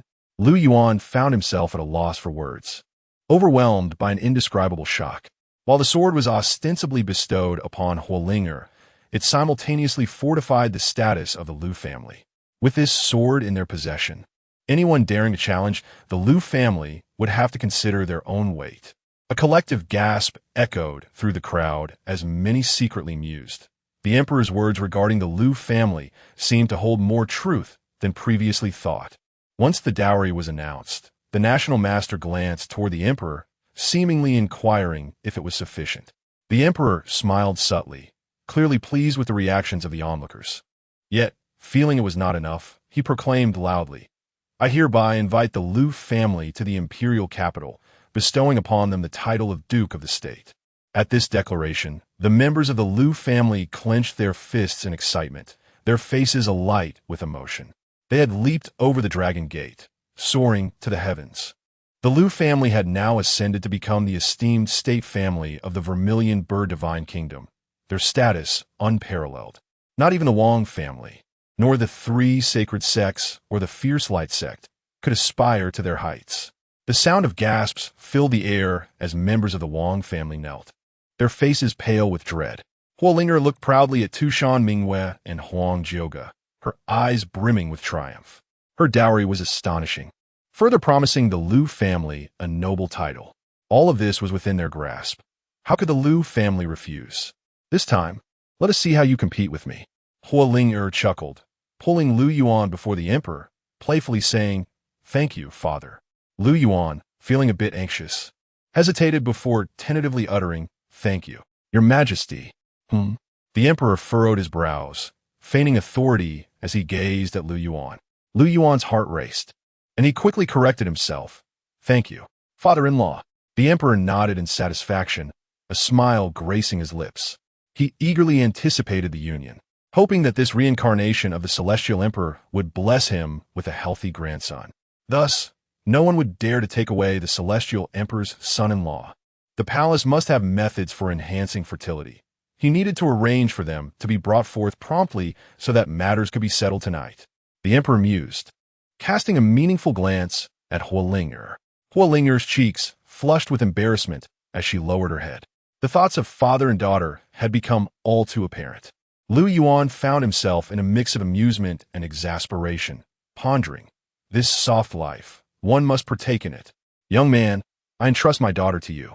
We shall hold a ceremony at the Lu family today, and tomorrow you will accompany me to the imperial capital, where the Lu family shall receive their title." The emperor stated, his decision resolute. However, at that moment, Tushan Mingwei quietly approached. Ignoring the gazes of the crowd, she clung to Lu Yuan's other arm, her voice tinged with a soft, plaintive tone. "Husband, do you no longer want me?" Her voice was gentle and melodious, a hint of pink flickering in her autumn-like eyes, yet devoid of any enchanting arts. Lu Yuan's mouth twitched, inwardly lamenting, "My dear lady, the emperor is right here. Could you not exercise some restraint?" Upon witnessing this, Huolinger became furious. She pointed at Tushan Mingwei and exclaimed, "Vixen, what are you doing? My engagement with my husband is already established. Do you dare to compete with me? Be wary, lest my father suppress you." As the voice fell, the divine emperor indeed cast his gaze over, a flicker of coldness flashing in his eyes. His tone was deep, imbued with a hint of menace. "Is it appropriate to seize my prince consort?" Tushan Mingwei responded with a charming smile, unperturbed. She was well aware that the divine emperor would not easily strike against her. For the influence of Qingqiu was not to be underestimated. Rather than suppressing her, it would be more prudent to secure Lu Yuan firmly.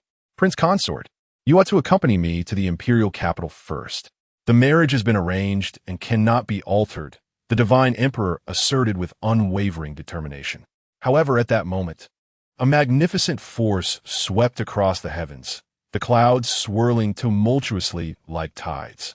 Everyone raised their heads, gazing skyward. The divine emperor furrowed his brow, realizing the formidable power of the newcomer, which even stirred a tremor within him. Before long, a terrifying pressure descended from the sky, an awe-inspiring celestial might. This aura caused Huolinger and Huang Jioga to stiffen, clearly aware of the identity of the arriving presence. The others trembled beneath the oppressive force, nervously swallowing their fears. A voice, ancient and weighty, resonated from the heavens, each word striking like thunder. "Mingwei, it is time to return." Chapter 22.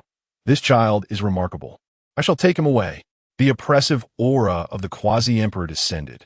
A gasp echoed among the guests, laced with an unmistakable tremor. The divine emperor of the Vermilion Bird Kingdom had just arrived, and now, an aura of another quasi-emperor swept through the hall. What had transpired in the Lu family today to attract such formidable beings? Were they all drawn here for the sake of the Lu family's heir? What secrets does Lu Yuan hold? The assembly trembled under the weight of this terrifying pressure, even the act of breathing becoming arduous. Unlike the dignified aura of the divine emperor, This oppressive force was more tyrannical, imbued with an eerie quality that seemed to disregard the lives of mortals entirely. If it persisted, it was likely that someone would succumb and perish under its might. Even the formidable Qingyan of the Three Saints sect and Yang Yinfeng of the Flamelight sect struggled to withstand this pressure, beads of sweat forming on their foreheads. This is dire. This oppressive force is boundless and shows no sign of abating. Yang Yinfeng's face turned ashen, his eyes filled with dread. We may very well be annihilated here. The vermilion bird divine emperor furrowed his brow, his gaze piercing. This was, after all, his divine realm, and all present were his subjects. He could not simply stand by. With a wave of his hand, a brilliant beam of white light erupted from his palm, illuminating the entire sky, even rendering the fierce sunlight dim in comparison. Within this white radiance, an ancient cauldron began to rotate slowly, exuding a gentle aura that gradually dissipated the terrifying pressure. The attendees in the Lu family hall sighed in relief, their expressions filled with gratitude. Had it not been for the divine emperor's intervention, they might have found it impossible to endure this oppressive force. That is the vermilion bird divine cauldron. A hushed exclamation arose among the guests as someone recognized the origin of the cauldron, a national treasure of immense power. The vermilion bird divine cauldron was forged and solidified by successive divine emperors, its might rivaling that of quasi-emperor artifacts. With the fortune of the vermilion bird kingdom at its back, it could potentially evolve into a supreme imperial artifact in the future. Such a divine object would not be wielded lightly. Friend from Qingqiu, since you are here, why not reveal yourself? The voice of the divine emperor thundered, resounding with grandeur. He had already sensed the demonic aura within the oppressive force and recognized that the newcomer was the quasi-emperor ancestor from Qingqiu. Qingqiu? The guests turned their gazes toward Tushan Mingwei, recalling the words that had echoed through the air moments ago, realizing that this Qingqiu quasi-emperor had come seeking her. Vermilion bird divine emperor, you possess quite the audacity to dare seize one of my Qingqiu lineage. The voice from the sky resounded once more, tinged with reproach. Clearly, the Qingqiu quasi-emperor had misinterpreted the divine emperor's intentions, believing him to be attempting to capture Tushan Mingwei. Upon hearing this, Hualing'er was instantly consumed by rage, stepping forward with determination. Despite facing a quasi-emperor, she felt no fear.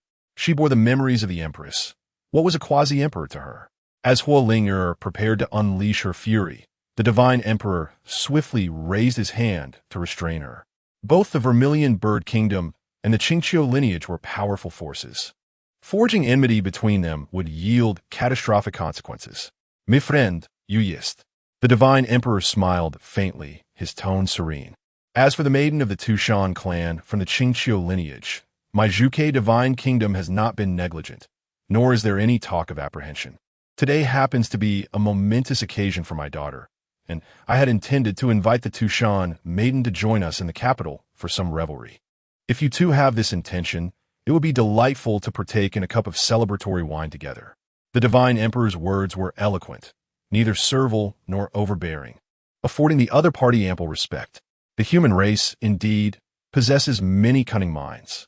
Huang Juga let out a cold snort, her tone laced with disdain.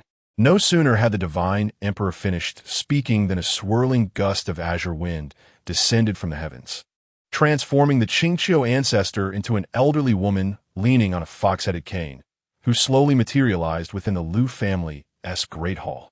Her visage was weathered, etched with the lines of time, and within her murky eyes gleamed a second pupil. Her flowing azure robes danced without wind, exuding an aura of inscrutability.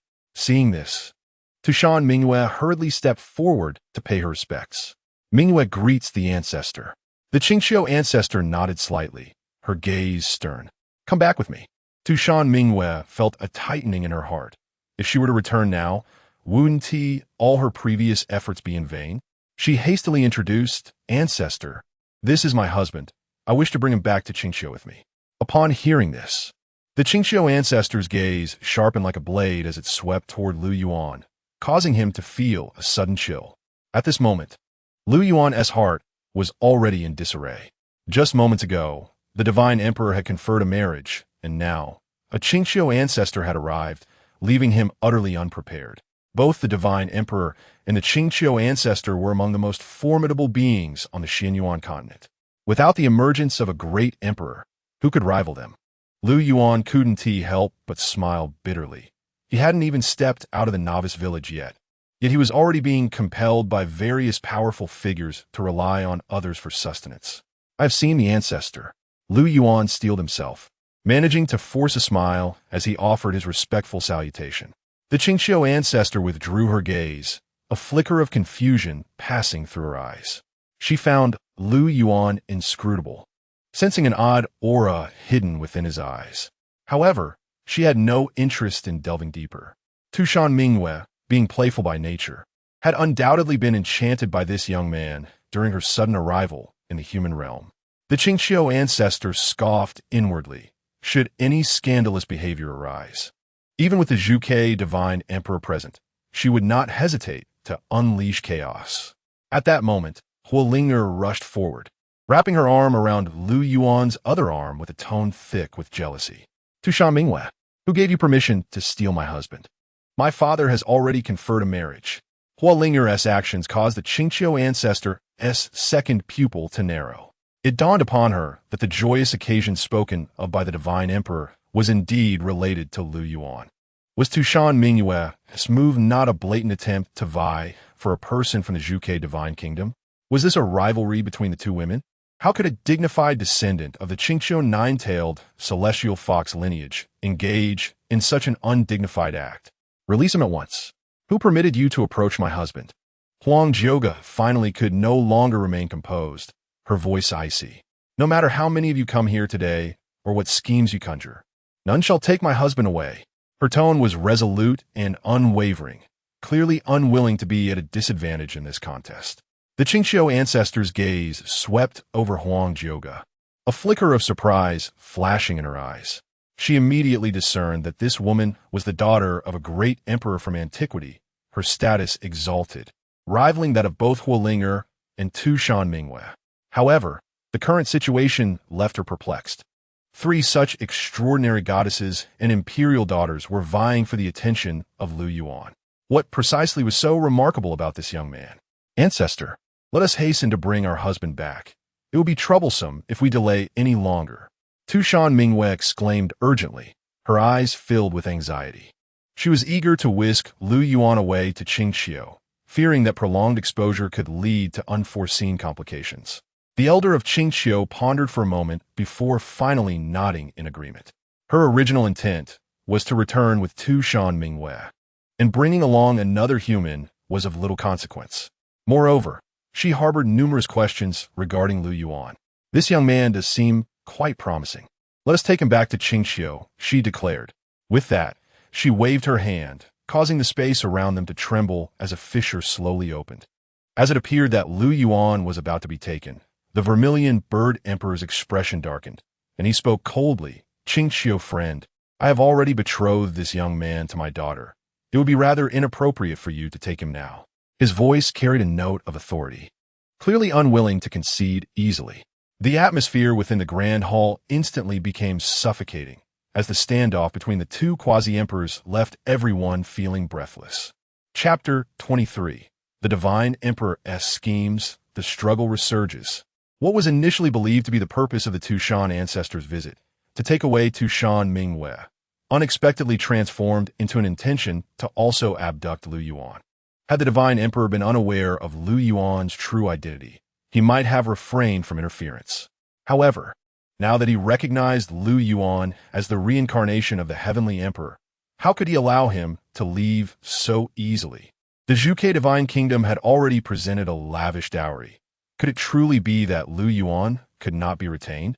What an absurdity! To me, it seems quite fitting. The Tushan ancestor let out a cold snort, her tone imbued with an undeniable dominance. She had never held any fondness for the human race, and upon sensing the Divine Emperor's barely concealed anger, she made her stance clear. This man was hers to claim, as a proud entity of the ancient land of Qingqiu. Would she ever fear the Zhuge Divine Kingdom? The Divine Emperor's heart seethed with indignation, his expression darkening. Within his divine realm, The audacity of the Tushan ancestor was truly outrageous.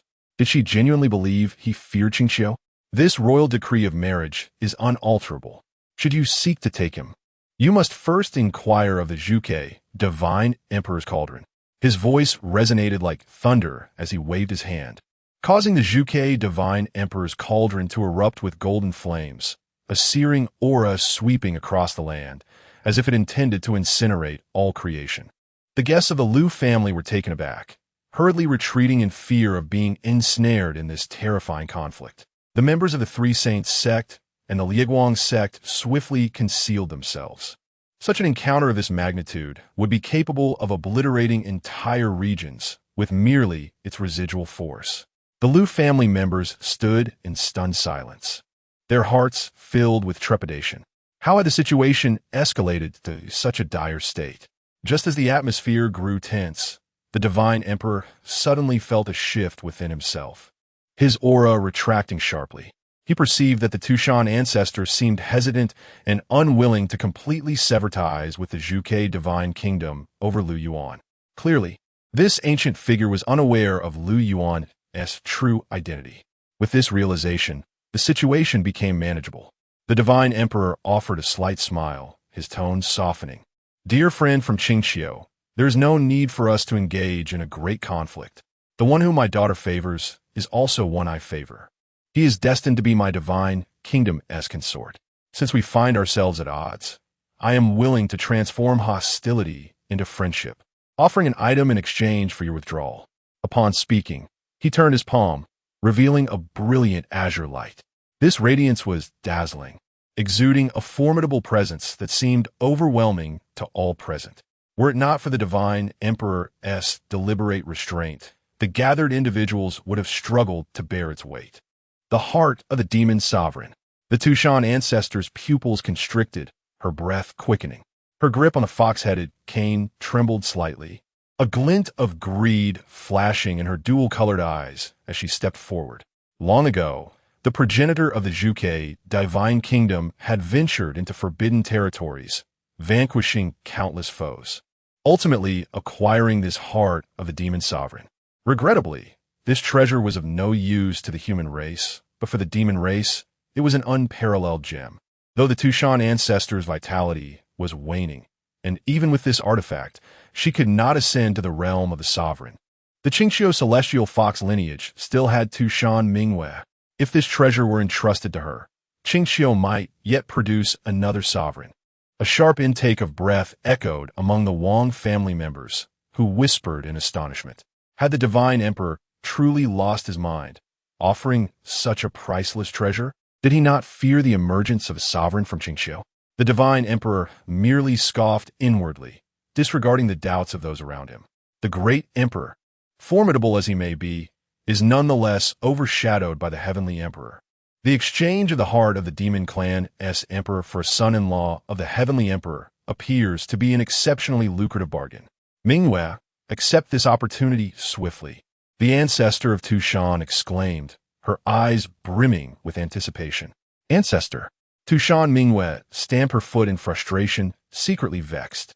The Zhuge divine emperor's cunning was indeed remarkable, casting such an enticing bait that the ancestor temporarily lost her composure. She hurriedly conveyed through thought, Ancestor, Lu Yuan is the reincarnation of the heavenly emperor. Securing him alone could subdue all the great emperors of the world.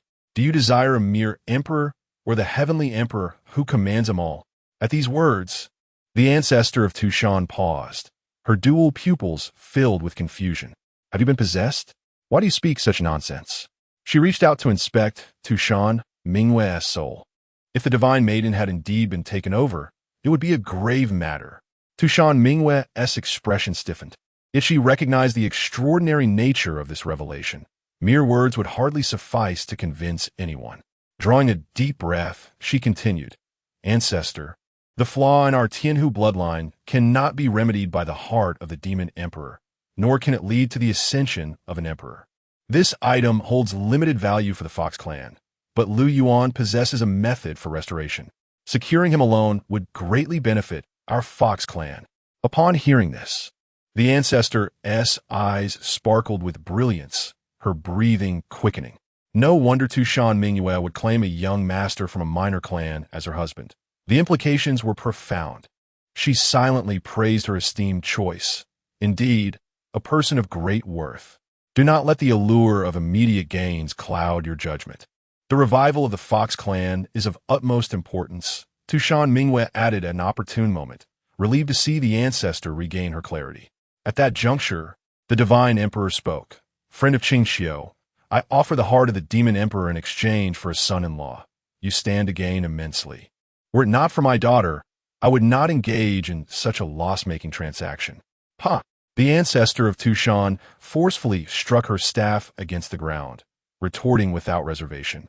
Zhuke Divine Emperor, you are truly shameless. How could you attempt to entice me with trifling gains? The heart of the demon emperor pales in comparison to the son of the Lu clan. Her words caused an uproar in the assembly. The members of the Wang clan gaped, nearly able to fit their fists into their mouths. Qi and Tian from the Three Saints sect slapped himself hard, still unable to believe his ears. Yang Yinfeng's eyes gleamed with fervor, his gaze toward Lu Yuan growing ever more intense. The heart of the demon emperor is deemed inferior to Lu Yuan. The opportunity for ascension to emperor is overshadowed by him. This world has indeed become absurdly surreal. The expression of the Zhuke divine emperor shifted drastically, realizing the gravity of the situation. It appeared that the ancestor of Tushan had uncovered Lu Yuan's true identity, complicating matters significantly. With a beaming smile, the ancestor of Tushan altered her previously disdainful demeanor toward the human race and gently addressed Lu Yuan. Are you willing to marry the jewel of our Fox clan? What the Zhuke divine nation can offer, our Fox clan can provide as well. Moreover, our Fox clan's divine maidens are no less than those of the Zhuke divine nation. Her tone was filled with unwavering confidence, clearly resolved. If there had been any hesitation before, she was now determined to bring Lu Yuan back at all costs. The future of the Fox clan's lineage depended on him. Seeing the unwavering confidence of the esteemed ancestor of Tushan, the crowd exchanged glances, profoundly shaken. Huolinger, seething with indignation, fiercely pulled Lu Yuan to her side and admonished Tushan Mingyue. Do you not understand the concept of first come, first served? My father has already bestowed his blessing upon my union with my husband. How can you shamelessly attempt to usurp this? What is this first come, first served? I only know that one must rely on their own abilities. Tushan Mingyue retorted, unwavering in her stance. As long as she could claim Lu Yuan, she was indifferent to the methods employed. With a beguiling smile, she gracefully swayed her 9 tails and gazed at Lu Yuan with heartfelt longing. My dear husband, will you choose me, or will you choose Huolinger? Lu Yuan found himself at a loss for words, his heart torn in turmoil. A golden opportunity lay before him, yet he was utterly inexperienced in this delicate matter. Within the grand hall, numerous guests cast envious and jealous glances, lamenting their own lack of such fortune. Chapter 24. The ancient aristocratic clan, Empress Qingqiu. Within the halls of the Lu family, the hearts of all the men resounded with fervent cries. A divine maiden of the sacred nation, a celestial lady of the Fox tribe, whichever choice they faced, they would gladly embrace. Many even wished they could make the choice for Lu Yuan. Yet, only Wang Qingyan harbored resentment, her heart brimming with indignation. The man she deemed unworthy was being prized by others, fiercely contended for, casting her judgment in a rather unfavorable light. Standing nearby, Su Rong felt a headache on behalf of Lu Yuan. The dilemma of choice was truly vexing. From her perspective, both Huolinger and Tushan Mingyue were splendid options. She turned to Lu Shan beside her and inquired, if it were you, how would you choose? Lu Shan's expression was rigid, his heart in turmoil. Any selection seemed equally acceptable and unacceptable. This was a matter fraught with potential offense. What if, after choosing one, the other were to erupt in fury? He could only manage a couple of forced chuckles, refraining from voicing a response. Not far off, the divine emperor's countenance was as dark as the depths of a stormy sea, a glimmer of coldness flashing in his eyes. A surge of divine energy swirled around him, as if he were preparing for imminent action. Given that the ancestor of the Tushan clan was now aware of Lu Yuan's identity. Such tyrannical behavior could hardly be resolved amicably. Not to mention, the strength of the Qingqiu lineage already surpassed that of the Zhuge sacred nation, with their formidable allies numbering in terrifying figures. Fortunately, this was the realm of the human race, his own territory. There was still room for maneuver. "My dear husband, this woman is too wicked. Please do not align yourself with her," Huolinger implored, shaking Lu Yuan's arm with a pitiful demeanor, her eyes glistening with unshed tears, as if she might weep at any moment. In this lifetime, Lu Yuan was destined to belong solely to her. Lu Yuan sighed deeply, overwhelmed by helplessness. He himself was uncertain of how to make a decision. It was then that Huang Zhuge stepped forward, shattering the impasse. "Your fox tribe certainly possesses impressive tactics, but my husband can only be mine." Her voice rang out with confidence, though it appeared somewhat feeble. After all, Huolinger and Tushan Mingyue had formidable supporters, while she stood alone. Many guests speculated that if the imperial clan behind Huang Zhuge were to make an appearance at that moment, the scene would surely become electrifying. Indeed, as if summoned by fate, the heavens darkened, the radiant sun obscured, and the vast earth fell into shadow.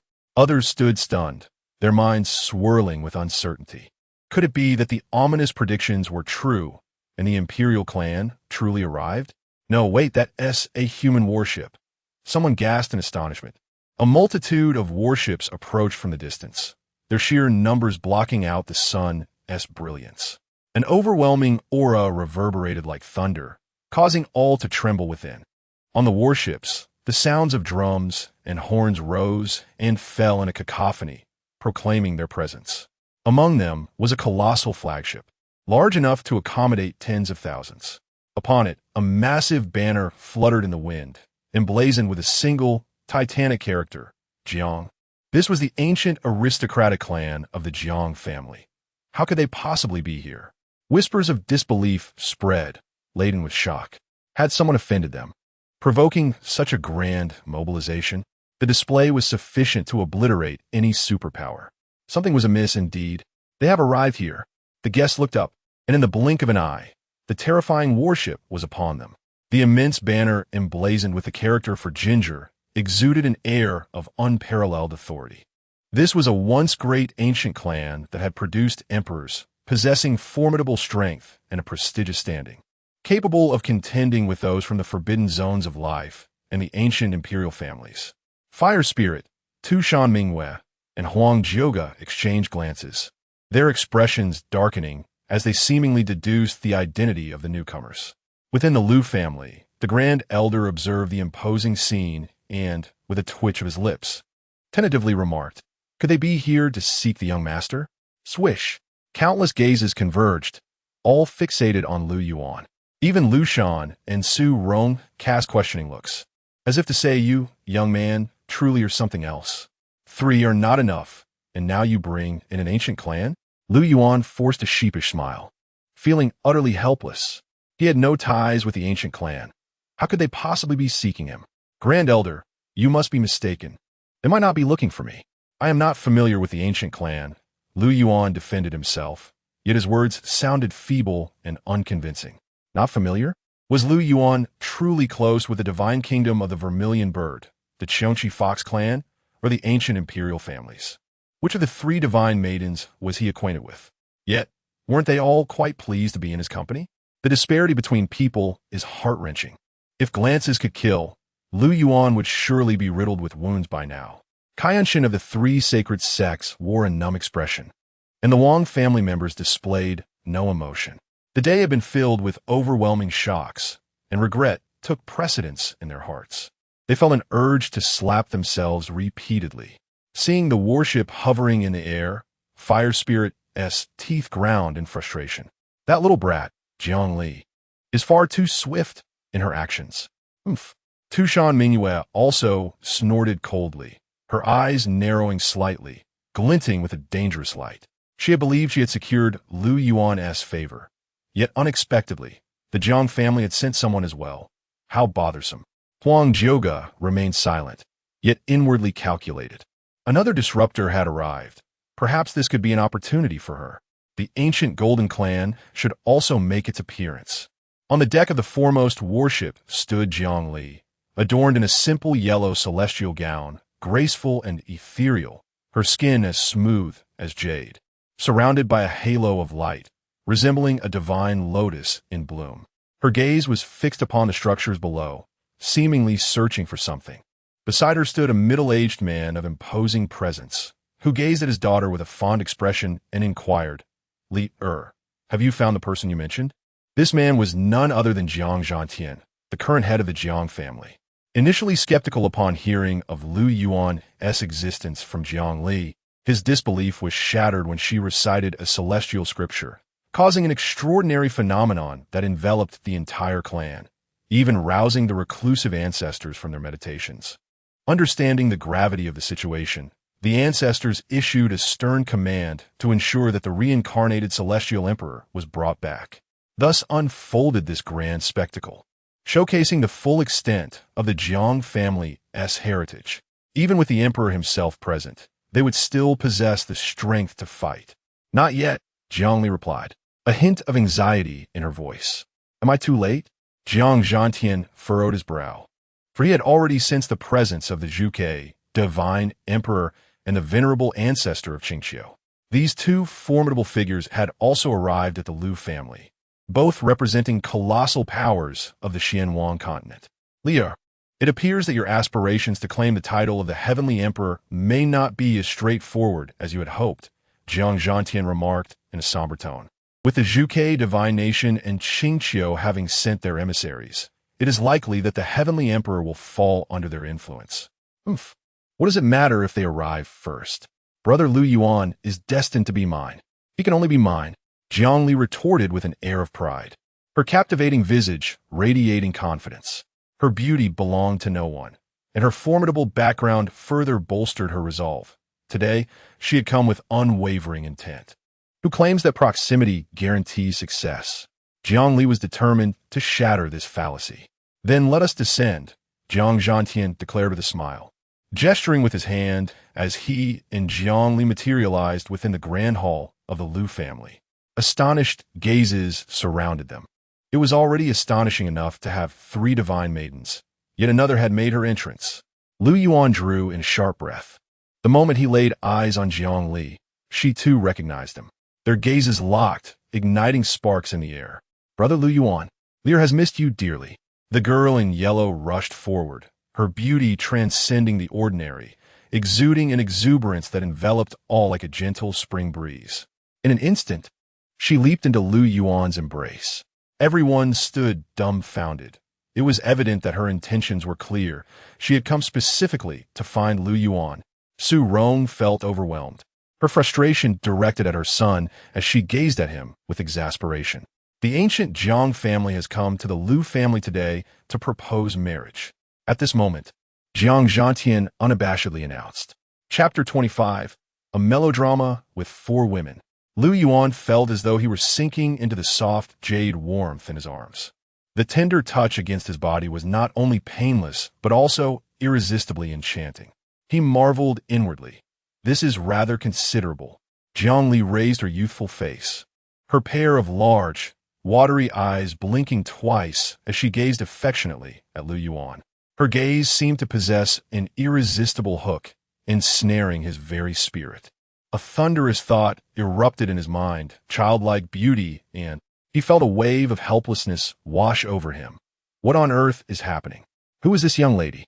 Even if one were to enjoy the comforts of life, surely there should be a period of adjustment. 3 were already overwhelming, and now another had been thrust upon him. He simply could not accommodate any more. Could it be that in a past life, he, Lu Yuan, had saved the galaxy, earning such extraordinary privileges in this life? "Mississippi, who are you?" Lu Yuan took a deep breath, suppressing the agitation within him, and asked, resigned. He was a normal man. If this continued, he feared he might inadvertently reveal his response in public. Upon hearing his words, Jiang Li pouted her small lips, tears brimming in her eyes, appearing as though she were on the verge of weeping, which made her seem even more pitiable. Her large, glistening eyes were fixed on Lu Yuan as she sorrowfully implored, "Brother Lu Yuan, do you not want me anymore?" I am your dearest Lier. Lia? Lu Yuan scratched his head, feeling utterly perplexed. Should he know her? Could it be that these women were actually acquaintances from his previous life, and he had simply lost his memory upon traversing into this realm? Ugh, what inflated notion. On the side, Huang Jioga could not contain a cold snort. A hint of urgency flickered across her charming face, clearly realizing that the competition had become even more fierce, and she needed to devise a strategy promptly. Oomph. Brother Lu Yuan loves me, not you. Tushan Mingwei retorted defiantly, hands on her hips, her face flushed with indignation. She had almost captured Lu Yuan's attention when Jiang Li had dashed in, thwarting her grand scheme. Huolinger, fuming with rage, strode forward, reaching out to pry Jiang Li away. Let go of him, he is my husband. Jiang Li not only refused to relinquish her hold, but clung even tighter, practically pressing herself against Lu Yuan as if fearing he might escape. She buried her head in his embrace, a blissful smile gracing her face as she rubbed against him, playfully asserting, I won't let go. Brother Lu Yuan's embrace is just so comfortable.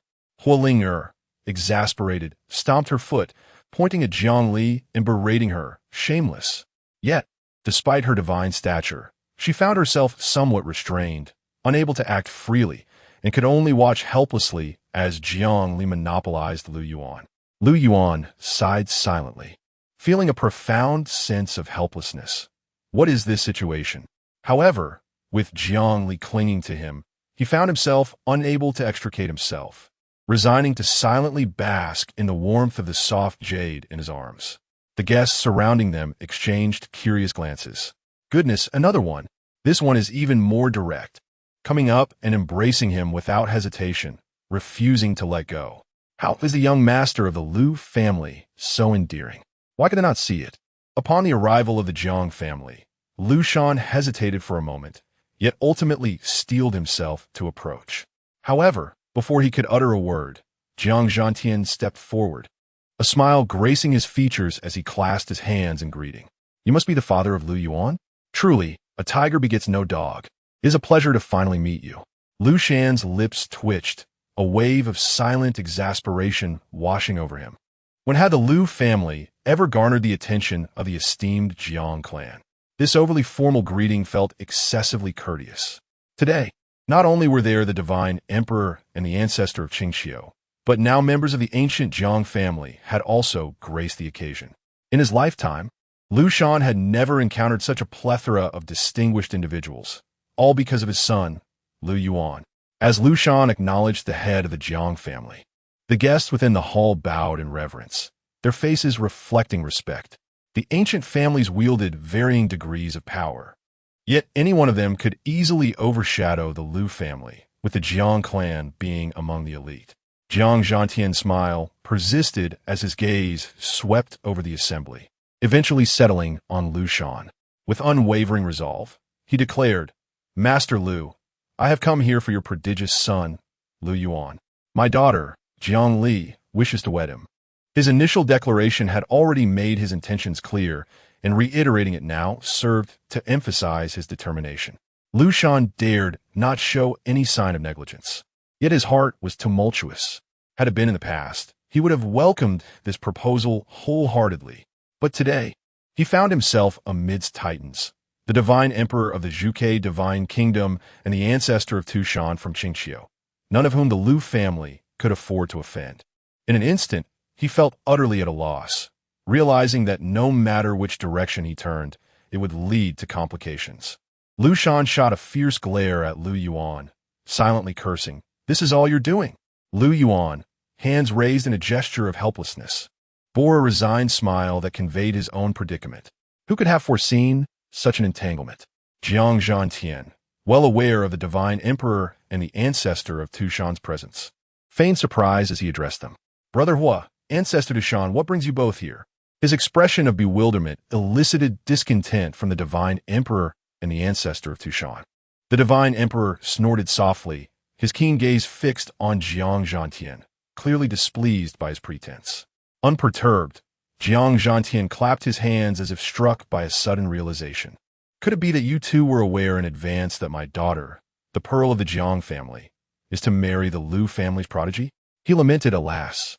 I wonder who leaked this information prematurely. I shall investigate thoroughly and ensure appropriate consequences. A triumphant smile adorned his face, suggesting he held all the cards. This expression, however, did not sit well with the divine emperor, who had just been subjected to similar treatment by Jiang Zhantian. With a hollow smile, the divine emperor remarked, Brother Jiang, your discerning eye has indeed identified the Lu family's prodigy. However, you have arrived too late. I have already set my sights on him and bestowed my daughter's hand in marriage to Lu Yuan. A worthy son-in-law is truly hard to find. I suggest you seek another. Jiang Zhantian's countenance darkened, his mind alert to the underlying threat. It was evident that the divine emperor's intentions were clear and formidable.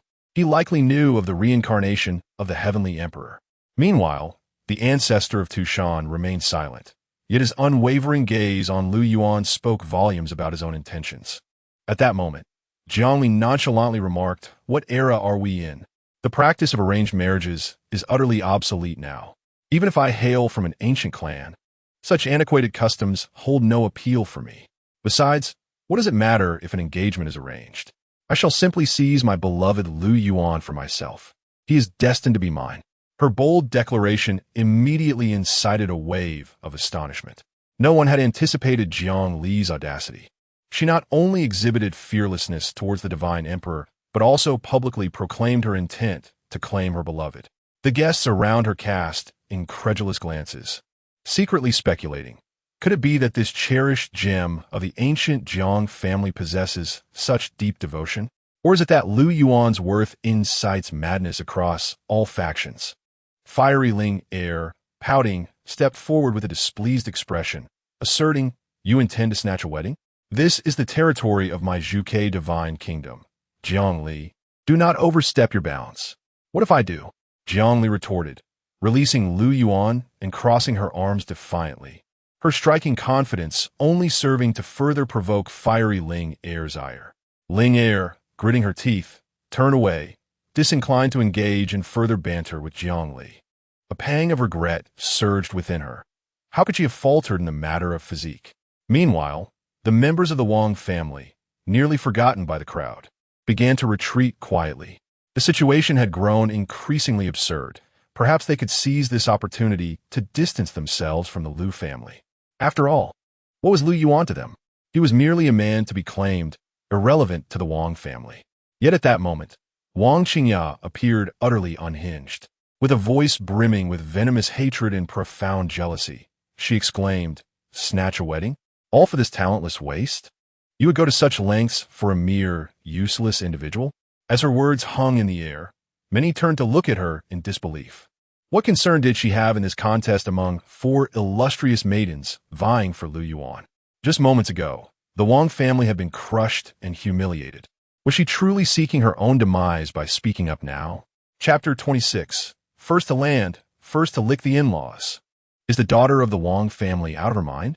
Or why does she have to speak here? Humph, truly insane, instead of quietly enjoying the spectacle. She dares to jump out, inviting her own misfortune. The guests were taken aback. Who would have thought Wang Qingqiu would dare to stir trouble at such a moment? Qingyan, the leader of the Shenchao sect, was infuriated, his anger almost causing him to faint. Whether it be the Zhuke divine kingdom or the Qingqiu, or even Huang Jioga and Jiang Li, if they wish to contend, let them do so. What concern is it of the Wang family? Just as everyone was about to forget the existence of the Wang family, Wang Qingqiu leapt forth to seek her own demise. Qingyan was not worried about the Wang family's downfall. The critical issue was the murky relationship between the Shenchao sect and the Wang family. Wasn't this dragging him down as well? Foolish girl, how could you be so debased? Qingyan cursed inwardly, unable to act in front of so many prominent figures. Otherwise, he would have struck this shameless woman dead long ago. How blind he had been to accept this calamity as a disciple. Not only had he gained nothing, but he had also attracted a myriad of troubles. Whether the Shenchao sect could leave safely today remained uncertain. Yang Yinfeng of the Liaguang sect wore a mocking expression. Fortunately, they had not contended with the Shenchao sect back then, allowing Wang Qingqiu to become their disciple. Otherwise, today, it would be he who was filled with dread. Huang Jioga and the other women exchanged glances, almost forgetting that there was still the Wang family to deal with. Hualing, already incensed by Jiang Li, was elated at Wang Qingya's boldness, eager to teach her a lesson and vent her frustrations. Before Hualing could act, Jiang Li stepped forward to confront Wang Qingya. Her beautiful eyes fixed on the woman before her, Jiang Li did not conceal her scorn. "You are the one who intends to call off the engagement with brother Lu Yuan, are you not?" The disdainful demeanor of Jiang Li ignited a blaze of jealousy within Wang Qingya. Before the jewel of the ancient Jiang family, she was nothing. In a different context, Wang Qingya might have felt mere envy, but in the presence of the Lu family, she felt nothing but humiliation. "Are you all just acting, right? This is all a charade. How could a mere waste attract such formidable powers? Ancient families, divine maidens, have you all lost your sight? How could the insignificant Lu Yuan be worthy of your admiration?" Wang Qingya had lost her mind. A single divine maiden was enough to shatter her confidence. Yet now there were four. Regardless of who they were, each could drive her to self-destruction. Her once conceited beauty paled in comparison. Even with the backing of the Sansheng sect, she could not measure up to others. The talent she took pride in, the Wang family's most esteemed gift, seemed trivial before these women. Thus, the Lu Yuan she despised was unworthy of the favor of ancient families and divine maidens alike. Even now, Wang Qingya refused to acknowledge her flawed vision. Her jealousy blinded her, leading her to believe Lu Yuan was merely a waste, who happened to cross paths with a few celestial maidens who were merely indulging in a playful act. "Cease your performance. Lu Yuan is nothing but a waste." Before Wang Qingya could finish her words, a resounding slap sent her hurtling backward, blood spilling from her mouth, her vitality diminished to the utmost degree. "Well struck." The onlookers silently praised. Lu Shan and Su Rong exchanged satisfied glances. This girl was quite impressive. Jiang Li's gaze was frigid, causing the temperature around her to drop several degrees. Hualinger furrowed her brow in displeasure, thinking that Jiang Li had once again stolen the spotlight. "If you dare to utter that Lu Yuan is a waste again, I shall reduce your Wang family to ashes." "No, that is insufficient." Jiang Li suddenly narrowed her eyes, her petite face betraying a murderous intent. "You shall certainly meet your demise, but there exist punishments in this world far more excruciating than death. I shall apply each one of them to the Wang family." Upon uttering these words, the crowd held their breath. The radiant jewel of the ancient Jiang family was not to be trifled with. Anyone who provoked her wrath would find that even death would be a luxury. The members of the Wang family were stricken with fear, many of them casting venomous glares at Wang Qingya. Why did she have to step forward? Seeing Wang Qingya rendered speechless, Jiang Li turned her gaze back to Lu Yuan, her eyes filled with admiration. Brother Lu Yuan is the fated one. How could a mere frog at the bottom of a well comprehend such greatness? The esteemed celestial emperor, even before his rise, holds some connection. Immense benefits shall undoubtedly ensue. The Lu family and the gathered guests stood in stunned silence. Whether it was Jiang Li or any of the other three maidens, each was a paragon of excellence. If they all regarded Lu Yuan with such fervor, could it be that his talents surpassed even those of the four ladies? "I am the fated one. How could I not know?" Lu Yuan's heart tightened. He began to wonder if his identity as a transmigrator had been exposed. Yet even if it had, this wasn't the narrative he had anticipated. Was he being force-fed blessings that he had not sought, or was there some hidden plot he was unaware of? Lu Yuan found himself perplexed, and in the face of the four maidens vying for his attention, he felt a twinge of anxiety. It wasn't just him. Lu Shan and Su Rong also appeared uneasy. Each of the four ladies was someone they would be thrilled to have as a daughter-in-law, a dream come true. However, one was a surprise, two were unexpected, three would lead to a dilemma, and with four, it was likely to become a source of concern. Su Rong was at a loss, feeling both elated and anxious, and even Jiang Li's arrival left her somewhat numb. What merit did her son possess? What virtue did the Lu family hold? Lu Shan's scalp tingled, and his fidgeting demeanor elicited laughter. His gaze flitted between the four maidens, each a paragon of virtue. Lu Yuan could choose any one of them, and he would rejoice, for it was indeed a stroke of fortune. Yet, facing the decision became troublesome, as no matter whom he chose, the other three would undoubtedly be dissatisfied. The Lu family, a mere small clan, could hardly afford to offend anyone. Of course, these were the troubles of a fortunate dilemma, given the current state of affairs. Who knew if there might be a fourth, fifth, or even sixth contender in the future? As the scene grew increasingly chaotic, Jiang Li recognized that Lu Yuan would not be able to process such an overwhelming influx of information in a short span of time. She hopped excitedly to the side of Lu Shan and Su Rong. Upon witnessing this, Hualinger's expression drastically changed. She quickly communicated with Tu Shan Mingyue and Huang Zhouge, saying, "Are you simply going to watch? Have you forgotten that in the future, Jiang Li has the closest relationship with Lu Yuan's parents? If we do not intervene now, none of us can hope to succeed."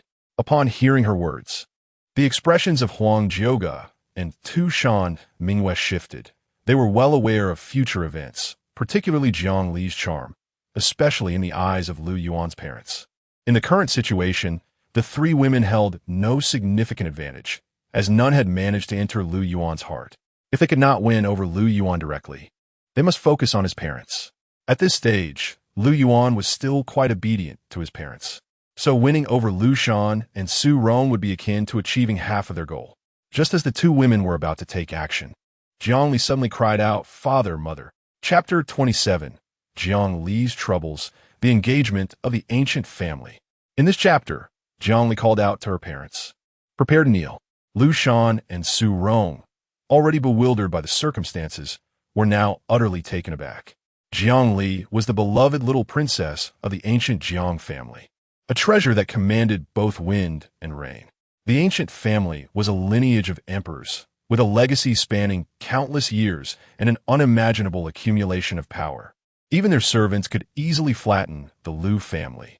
This was one of the most formidable forces on the Xianhuang continent. Yet now, this princess was calling them father and mother. How could this be permitted? "Quickly rise." Su Rong, reacting swiftly, hurried to support Jiang Li, unwilling to let the princess of the Jiang family kneel before them. However, the earlier act ignited a flicker of excitement within Su Rong, fostering an inexplicable sense of intimacy towards Jiang Li. She understood that the affectionate terms were uttered because of Lu Yuan. "I have been without a mother since childhood, and my father is perpetually occupied with family matters. Aside from my training, I have scarcely experienced any familial affection. Today, upon meeting you, dear aunt, I feel such warmth. May I call you mother once more?" Jiang Li's eyes glistened with unshed tears, her poignant demeanor striking at Su Rong's heart. What a splendid young lady! If she could join the Lu family, she would cherish her as a beloved treasure. Seeing Su Rong nod in heartfelt agreement, Jiang Li immediately exclaimed "Mother" joyfully, nearly bringing Su Rong to tears as she grasped Jiang Li's hand, drawing her aside to converse. This scene left the trio of Hualinger and her companions utterly astonished. "You little rascal, I knew I wasn't mistaken about you." Hualinger seethed, wishing fervently to confront Jiang Li. Their rivalry had always sparked quarrels, and witnessing Jiang Li's seemingly manipulative display drove her to the brink of madness. Tu Shan Mingyue, bemused, lamented her oversight in not employing such tactics herself. She too was adept at feigning innocence. Had she known, she would have continued to ingratiate herself with Su Rong and Lu Shan. Meanwhile, Huang Zhouge, disdainful, muttered curses under her breath, exasperated by the cunning of the human race, employing every scheme imaginable. The other guests looked on with envy. The little princess of the ancient family had sweetly referred to Su Rong as mother, instantly bridging their relationship. Who would dare provoke the Lu family henceforth? Knowing they had the backing of the ancient Jiang family, as Jiang Li nestled into Su Rong's embrace, resembling a mother and daughter, Jiang Zhantian, the patriarch of the Jiang family, was struck with disbelief. What was this talk of being busy with family matters and lacking affection? Regardless of his responsibilities, Jiang Zhantian always dedicated 3 hours each day to be with Jiang Li, even postponing significant family affairs for the sake of his precious daughter. He had never neglected her. How can one let go of such a valuable daughter? Jiang Zhantian sighed. Witnessing Jiang Li gaining the upper hand, Hualinger swiftly communicated with her companions. "Did you all see that? Jiang Li is quite the formidable adversary. If we do not devise a means to curb her, she may very well snatch away our beloved. Huang Jiugong and Tushan Mingwei exchanged glances. While they had heard tales of Jiang Li's prowess, this was their first encounter. Rumors, it seemed, were not unfounded. Previously, the remarks made by the three women regarding the order of arrival proved utterly futile. With a single maneuver, Jiang Li deftly captured Su Rong's heart, swiftly establishing a remarkable distance between them. It is likely that Su Rong now believes Jiang Li to be the quintessential daughter-in-law. However, there was little that could be done. Huang Jiuge had seldom experienced familial affection and was entirely ill-equipped to handle the situation. Huolinger, on the other hand, was too proud to lower her dignity, feeling that she could not afford to lose face. The two women turned their gazes towards Tu Shan Mingwei, who helplessly remarked, "Don't look at me. While I can charm others, I am somewhat out of my depth in managing such matters."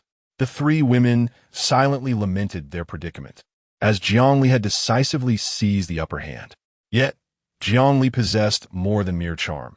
It wasn't long before Su Rong took her by the hand, parading her before others, clearly indicating her intent to announce their bond. "Lier, this is the Grand Elder. Our Lu family relies on him to oversee everything," Su Rong introduced. "Greetings, Grand Elder." Lier pays her respects, Jiang Li said with a sweet smile, which delighted the Grand Elder of the Lu family, causing him to stand a little taller. The little princess of the ancient family was so courteous to him, providing him with ample bragging rights for the future. All members of the Lu family were introduced one by one, and Jiang Li's eloquence brought smiles to their faces. The guests were left in awe. Had a daughter-in-law already been chosen? The ancient family was a formidable force, and the Lu family had struck gold. Many guests exchanged glances, realizing they should cultivate relationships with the Lu family, as it might pave their own paths to success in the future. Lu Yuan observed the scene with some sympathy for the other three women. From the very beginning, Jiang Li had elevated the emotional value of the Lu family. How could anyone resist the charm of the illustrious young lady from the ancient Jiang family? Moreover, Jiang Li had also left a favorable impression on Lu Yuan, rendering her utterly invincible. Huolinger noticed Lu Yuan seemed somewhat intrigued and quickly approached him, setting aside her identity as a goddess of the Zhuke divine kingdom. She was determined to learn from Jiang Li and win over the Lu family. Yet, Jiang Li was more resourceful. She turned to Su Rong and said, "Mother, our Jiang family possesses a celestial pool, which gathers a pool of celestial essence once every millennium. If a woman bathes in it, she can retain her youth and enhance her cultivation. Since the millennium has arrived, why don't we go for a soak? Brother Lu Yuan, you should join us. We are to be wed after all," Jiang Li said, her beautiful eyes sparkling with anticipation as she gazed at Lu Yuan. Such an invitation left Su Rong with little choice, for agreeing would signify a significant commitment. However, Huang Jiuge interjected with a cold snort, stepping forward to block Jiang Li's path. "Brother Lu Yuan will not accompany you. He is returning with me to the Taiga Divine Mountain." At this declaration, the guest's pupils dilated in surprise. The Taiga Divine Mountain. So Huang Jiuge was the imperial daughter of that ancient sovereign. No wonder her divine aura was so formidable. Huolinger and Tushan Mingwei swiftly stepped forward. They could not allow Jiang Li to succeed. "Dream on, Jiang Li. Brother Lu Yuan and I have already been betrothed. If there is to be a wedding, it shall be between Brother Lu Yuan and me. Brother Lu Yuan will accompany me to Qingqiu. You should step aside. I am a child of Qingqiu, blessed by the land, and I am the most suitable match for Brother Lu Yuan." The two women remained steadfast, and with the addition of Huang Jiugong, it instantly darkened Jiang Li's expression. How infuriating! Jiang Li bit her silver teeth and clenched her small fists. These three had failed to deal with the heavenly emperor for so long, yet now they sought to ruin her plans? At that moment, a ripple in the air made its presence known. A warship suddenly pierced through the sky, its black flag fluttering ominously. On board stood a strikingly handsome man, arms crossed behind his back, his face exuding a hint of fury, and his aura radiating an overwhelming ferocity. Upon reaching the skies above the Jiang family, he bellowed with sudden intensity, "Jiang Li, how could you betray the engagement with my Junbu fawn? Is it possible that the ancient Jiang clan intends to commit an act of treachery? His voice echoed throughout, leaving the entire assembly in stunned silence. Chapter 28. Wang Qingya. Allow your great-aunt to teach you how to annul a marriage. Jun Bufan. But isn't that the ancient Jun family? The guests were taken aback. Yet another formidable force had arrived. Although the Jun family could not rival the venerable Jiang family, known for producing emperors, they were nonetheless a distinguished imperial clan. By a stroke of fate, the ancestors of both families had forged a marriage pact, and from that moment on, the Jun family had set their sights on Jiangli. Soon, the guests regained their composure. Indeed, the arrival of the Jun family was astonishing, yet after the initial shock, they breathed a sigh of relief. Thank goodness they were not here to seek out Lu Yuan. They had anticipated the emergence of a fifth celestial beauty pursuing Lu Yuan, but unexpectedly, Jun Bufan had appeared, promising an intriguing spectacle. Regardless of the entanglements between Jun Bufan and the Jiang family, it was of no concern to the others. Today, the Lu family was certainly an eye-opener, and they were feasting on the unfolding drama. Jun Bufan had come in pursuit of the marriage agreement. With a singular focus on Jiangli, excitement was in the air. The prized daughter of the Jiang family was to marry Lu Yuan, yet she was bound by a marriage contract with Jun Bufan. In such circumstances, did this not spell trouble for Lu Yuan? I find myself quite hopeful for that young lady from Qingqiu to be with young Master Lu. I support the divine lady of the divine nation. The guests murmured amongst themselves, clearly intent on witnessing the events unfold. Hualing, and the other two ladies exchanged glances, recalling certain matters, their expressions filled with delight. The engagement between the Jiang and Jun families was well known, and now that Jun Bufan had arrived, no amount of Jiang Li's attempts to curry favor with the Lu family would suffice. With this marriage pact in place, she could not wed Lu Yuan. Seeing this scene, Hualing grinned broadly. How could some individuals rush to claim a marriage without even tidying their affairs? Surely, Brother Lu would not appreciate such behavior. My advice would be to return home and resolve matters swiftly, lest they face significant embarrassment later. Tushan Mingyue covered her mouth, casting a look at Jiang Li that suggested she was eager to watch the unfolding drama. However, Huang Zhugong furrowed her brow, sensing something amiss. Su Rong glanced at the warship overhead, her heart secretly astonished. A young lady of Jiang Li's stature, hailing from an ancient family, typically had little say in her matrimonial affairs. While she harbored feelings for Lu Yuan, involvement with such grand forces and agreements could lead to complications. Alas, Su Rong sighed. She had quite taken a liking to this girl. Yet, with an engagement in place, it was hardly suitable. As for the other three ladies, she held them in high regard as well, wondering if they too might find themselves in similar predicaments. If only one could marry one of them as a primary wife, while the others could occupy lesser roles. That notion was utterly impractical, and Su Rong quickly shook her head. Each of these four ladies possessed formidable backgrounds. It would be feasible to make them primary wives, but relegating them to secondary status would be inappropriate, as the forces behind them would never consent. Su Rong couldn't help but feel a pang of regret, and then shot a fierce glare at Lu Shan, blaming him for his lack of ambition. Lu Shan, understanding the meaning behind Su Rong's gaze, could only shrug helplessly. He felt utterly innocent in this matter. What did this have to do with him? No matter how hard he tried, the Lu family could not compare to these great powers. Was it even possible for an ordinary person to encounter such entities? Were it not for Lu Yuan, the Lu family might remain disconnected from these formidable forces for another 800 years. Meanwhile, Jiang Li's complexion was as if cloaked in frost, her gaze chillingly formidable. She had not anticipated that Jun Bufan would pursue her here, complicating her affairs at such a fortuitous moment. Presently, Jiang Li was the empress, already aware of the events that would transpire in the future. Jun Bufan, obstinate and arrogant, harbored a profound jealousy, and his subsequent actions would incite the wrath of the heavens. He was indeed an unworthy match. This man relentlessly pressured Jiang Li into marriage. Always cherishing her freedom, Jiang Li, in a fit of anger, left her home, leading to a tumultuous confrontation between the Jiang and Jun families, resulting in an acrimonious fallout. It was during this tumult that Jiang Li fortuitously encountered Lu Yuan in a secluded realm, forging an unbreakable bond. Together, they ventured through trials and explorations, and Jiang Li's feelings for him deepened.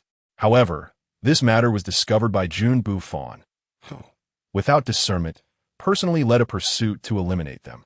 Time and again, he dealt grievous blows to Jiang Li, employing every method of coercion, including drugging her. Had it not been for Lu Yuan's timely rescue, Jun Bufan might have succeeded. Given these circumstances, Jiang Li could no longer forgive Jun Bufan. Moreover, while he masqueraded as a paragon of virtue, he secretly practiced the blood demon arts, committing heinous acts and massacring cities, with tragedies occurring on the Xianhuang continent at regular intervals, all orchestrated by him. Unbeknownst to the world, many other atrocities also bore his mark. Such a hypocritical and malevolent individual had already been unmasked by Jiang Li. She would never marry this great demon, and in this lifetime, she would not repeat the same mistakes. Jiang Li approached Lu Yuan, a sweet smile gracing her lips. It was only in contrast that she recognized Lu Yuan's virtues, and thus she resolutely refused to lose him in this life. Affectionately, she declared, "Brother Lu Yuan, I belong solely to you. Should this person dare to disturb us, I shall handle it myself." With that, a surge of murderous intent flickered in her eyes. "I will personally eliminate him." Lu Yuan felt a profound sense of disbelief. The situation had already escalated to absurdity, and with Jun Bufan's involvement, it had become even more convoluted, entangling numerous forces. As merely a young master of the Lu family, still in the novice village, he was hardly familiar with the grand powers at play. The script of the engagement withdrawal initiated by Wang Qingyan had not yet concluded, and yet the situation had grown so grandiose that one might mistake it for a climactic finale. Whom could he turn to for redress? "Do not flaunt your power just yet," Pulling Air scoffed. "You should think about how to annul the engagement. That man is certainly no good. If you cannot handle it, I will assist in eliminating him, but you must relinquish brother Lu Yuan to me." The four young women, endowed with the memories of the Empress, were all too aware of Jun Bufan's true nature. Such a fiend deserved to be vanquished by all, even if they all sought to claim Lu Yuan for themselves. They would not make Jiang Li's situation overly difficult, sparing her undue humiliation. However, Pulling Air relished the spectacle, having often been overshadowed by Jiang Li. Today, she finally reveled in seeing her falter, filling her with a sense of satisfaction. "Oomph." Jiang Li emitted a cold snort, her beautiful eyes fixed disdainfully on the battle vessel in the sky. As the cherished jewel of the Jiang family, she required no assistance from Pulling Air. This time, she would decisively reject Jun Bufan and seize the opportunity to annul the engagement today. Upon reaching this point, Jiang Li turned her gaze towards Wang Qingyan and mockingly declared, "Did you not intend to break off the engagement? Allow me to instruct you on how it should be done." Wang Qingyan's complexion turned ashen. If she could not succeed in her attempt to annul the engagement, how could Jiang Li? After all, it concerned the illustrious Jun family, and such a union was not easily dissolved. As these words left her lips, Jun Bufan had already leapt from the warship. This time, he was not alone. Accompanying him were two protectors from the Jun family, both of whom had attained the sacred realm, along with numerous esteemed elders of the clan. The grandeur of the occasion was remarkable, prompting the guests to lift their gazes and cast respectful looks in their direction. Jun Bufan relished the attention, his eyes sweeping across the crowd until they settled upon Jiang Li. "Jiang Li, return with me." Chapter 29. A Clash of Faces, a Forceful Strike. In a flowing black robe, Jun Bufan exuded an aura of striking handsomeness and valor, with his thick brows and large eyes presenting an image of righteousness. Who could have guessed that this very Jun Bufan had become a formidable demon capable of slaughtering entire cities? Flanking him were two protectors of the Saint Realm, radiating an impressive might that rendered the guests present utterly silent, their breaths held in trepidation. Jun Bufan surveyed their reactions with satisfaction. "Jiang Li, we are bound by a marriage contract. How dare you seek out wild men here?" Jun Bufan's words dripped with an insidious sense of betrayal, as if he were a wounded soul, casting all blame upon Jiang Li. The guests from the Lu family cast sympathetic glances at him. Before Jiang Li could respond, Huo Ling'er erupted in fury. How dare you call anyone a wild man? Tu Shan Mingyue, visibly displeased, stepped forward, her 9 tails swaying ominously, exuding a palpable aura of menace. Brother Lu Yuan is not someone you can tarnish with your words. Should I hear those 3 words from you again, I shall tear your mouth apart. Huang Jiugu, too, seemed ready for action, a faint resonance of energy gathering in her hand, suggesting she was prepared to strike. The scene left Jun Bufan momentarily speechless, taken aback by the fierce retorts directed at him. Yet, a glint of greed flickered in his eyes as he gazed back and forth among the 3 women, each a paragon of beauty and grace, rivaling Jiang Li herself. To possess them all would surely fulfill any man's ultimate fantasy. It baffled him, however, how such exquisite beauties could emerge from such a humble corner of the world. Casting his gaze aside, he soon spotted the majestic Zhuke, divine emperor, and the venerable Qingqiu ancestor, both observing him with keen scrutiny. Turning his head again, he was startled to see Jiang Zhantian, the patriarch of the ancient Jiang family and Jiang Li's father, his future father-in-law. In an instant, Jun Bufan's demeanor stiffened, an unsettling realization dawning upon him. While the other 2 factions remained oblivious to the purpose of their presence, Jiang Zhantian's arrival was particularly intriguing. Did he support Jiang Li's actions? Silence. Do not disturb me. Jiang Li, fuming, turned her back on the trio of women, barking at them. Lear, quickly introduce me to these individuals. With an air of confidence and a smile that radiated charm, Jun Bufan presented himself as a unique jewel among men. But his response was met with a resounding slap from Jiang Li. Smack! The unexpected blow left the guests in shock, their scalps prickling with disbelief, while the 2 Saint Realm protectors narrowed their eyes, evidently ready to intervene. Jun Bufan, today you shall hear my declaration. The marriage contract between our families is hereby annulled. I, Jiang Li, vow to break off our engagement, and from this moment forth, we shall have no further ties. Her eyes glimmered with determination, tinged with a hint of red. The memories of her past life filled her with a profound hatred for Jun Bufan. Were it not for the presence of the Lu family, she would have undoubtedly sought to end this demon's life. Jun Bufan, clutching his face in disbelief, could hardly comprehend that he had been struck in public. You vile woman, how dare you hit me? He exclaimed, incredulity evident in his voice. What did you say? Jiang Li was consumed by fury. The murderous intent she had long suppressed could no longer be contained.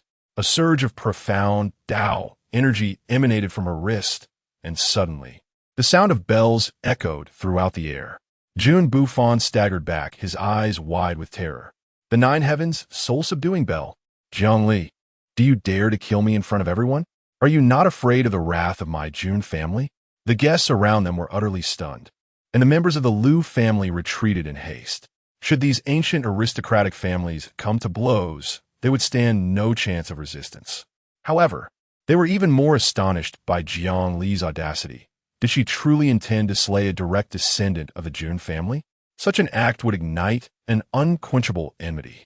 Wang Qingyao watched intently, astonished by Jiang Li's unwavering resolve. Yet, if she were to kill Lu Yuan, no, even if a single hair on his head were harmed, she would undoubtedly be obliterated by several divine maidens.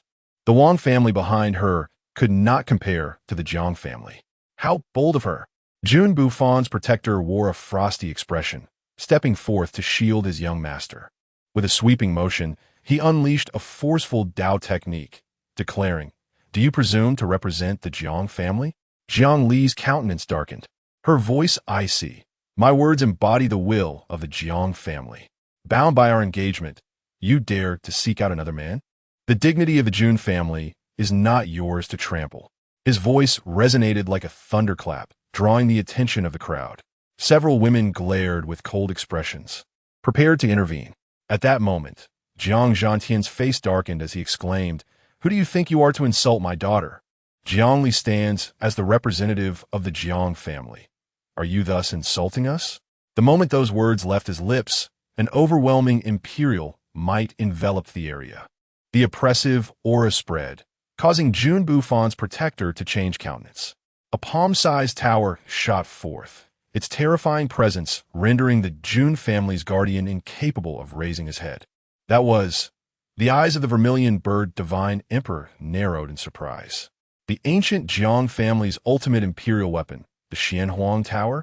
The small tower hovered in the air, casting a massive shadow across the sky, its immense and terrifying pressure instantly bearing down upon the Jun family's sage-level protector. Even Jun Bufan felt a primal fear emanating from his very soul. No, Jiang family head, please cease this. I was reckless. I did not dare to insult the Jiang family, I implore you. The terrified protector found himself the sole target of the imperial weapon's might. How could one person withstand such pressure? Crack! The tiles beneath the protector shattered, revealing a vast pit. In the blink of an eye, the guardian was obliterated by the imperial might, his corporeal form reduced to ash, utterly dissipating, his existence erased. Gasp! Countless onlookers inhaled sharply. Was this the power of the ancient aristocratic families? At this moment, murderous intent radiated from Zhongli.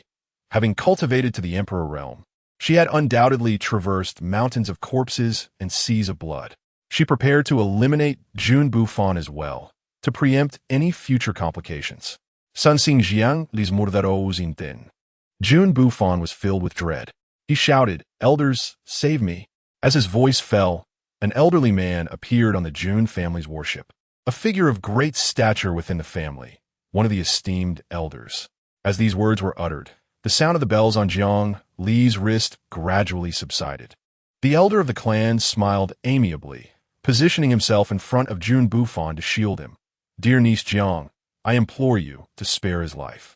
Since ancient times, matrimonial matters have been predicated on mutual affection.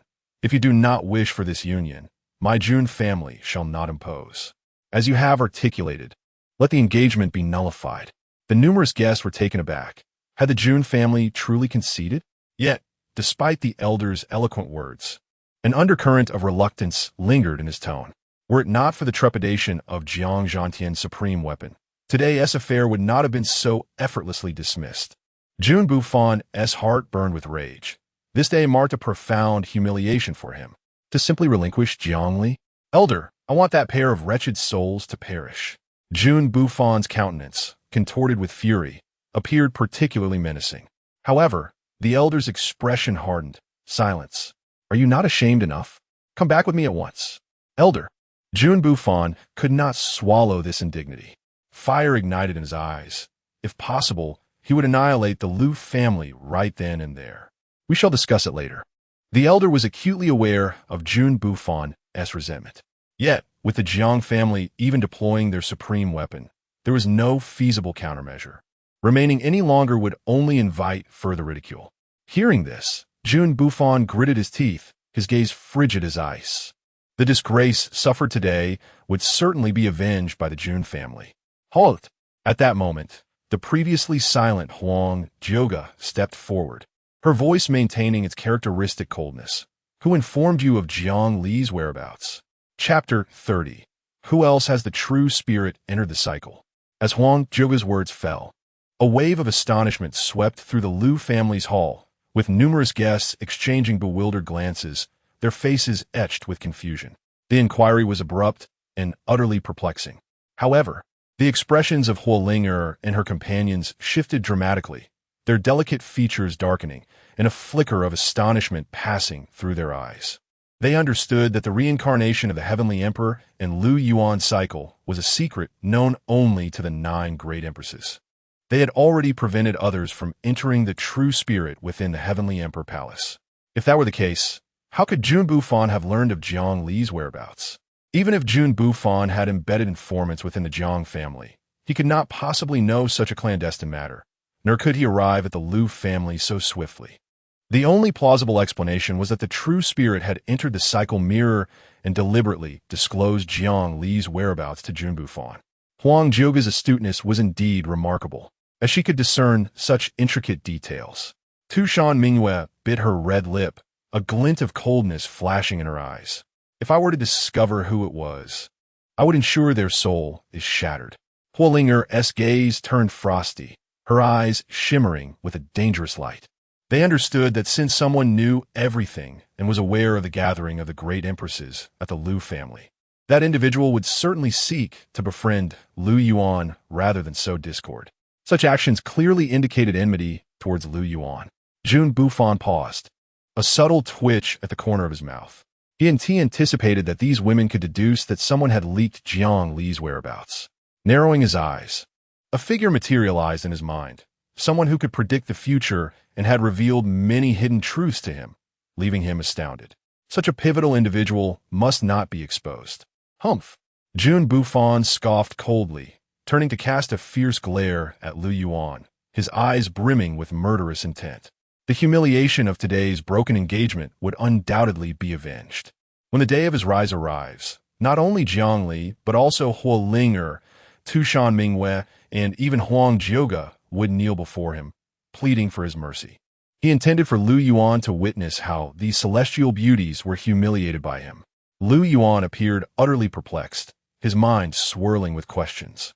He could not comprehend why so many extraordinary women had come to claim him. If they were to hold him accountable with their status and beauty, he feared he would be unable to withstand the onslaught of suitors. Humph!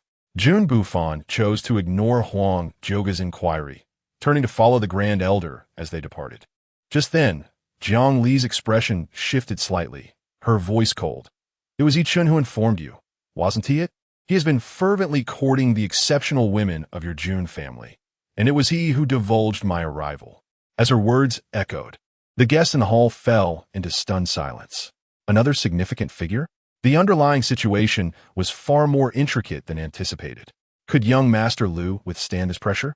He now faced the likes of the ancient aristocratic families and the divine maidens of the divine kingdom, top-tier prodigies. Jun Bufan's form stiffened, his steps faltering.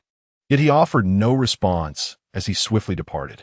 The Jun family's worship arrived and departed with equal swiftness, the overwhelming pressure dissipating alongside it. Huang Jiuge remained silent, her heart now resolute.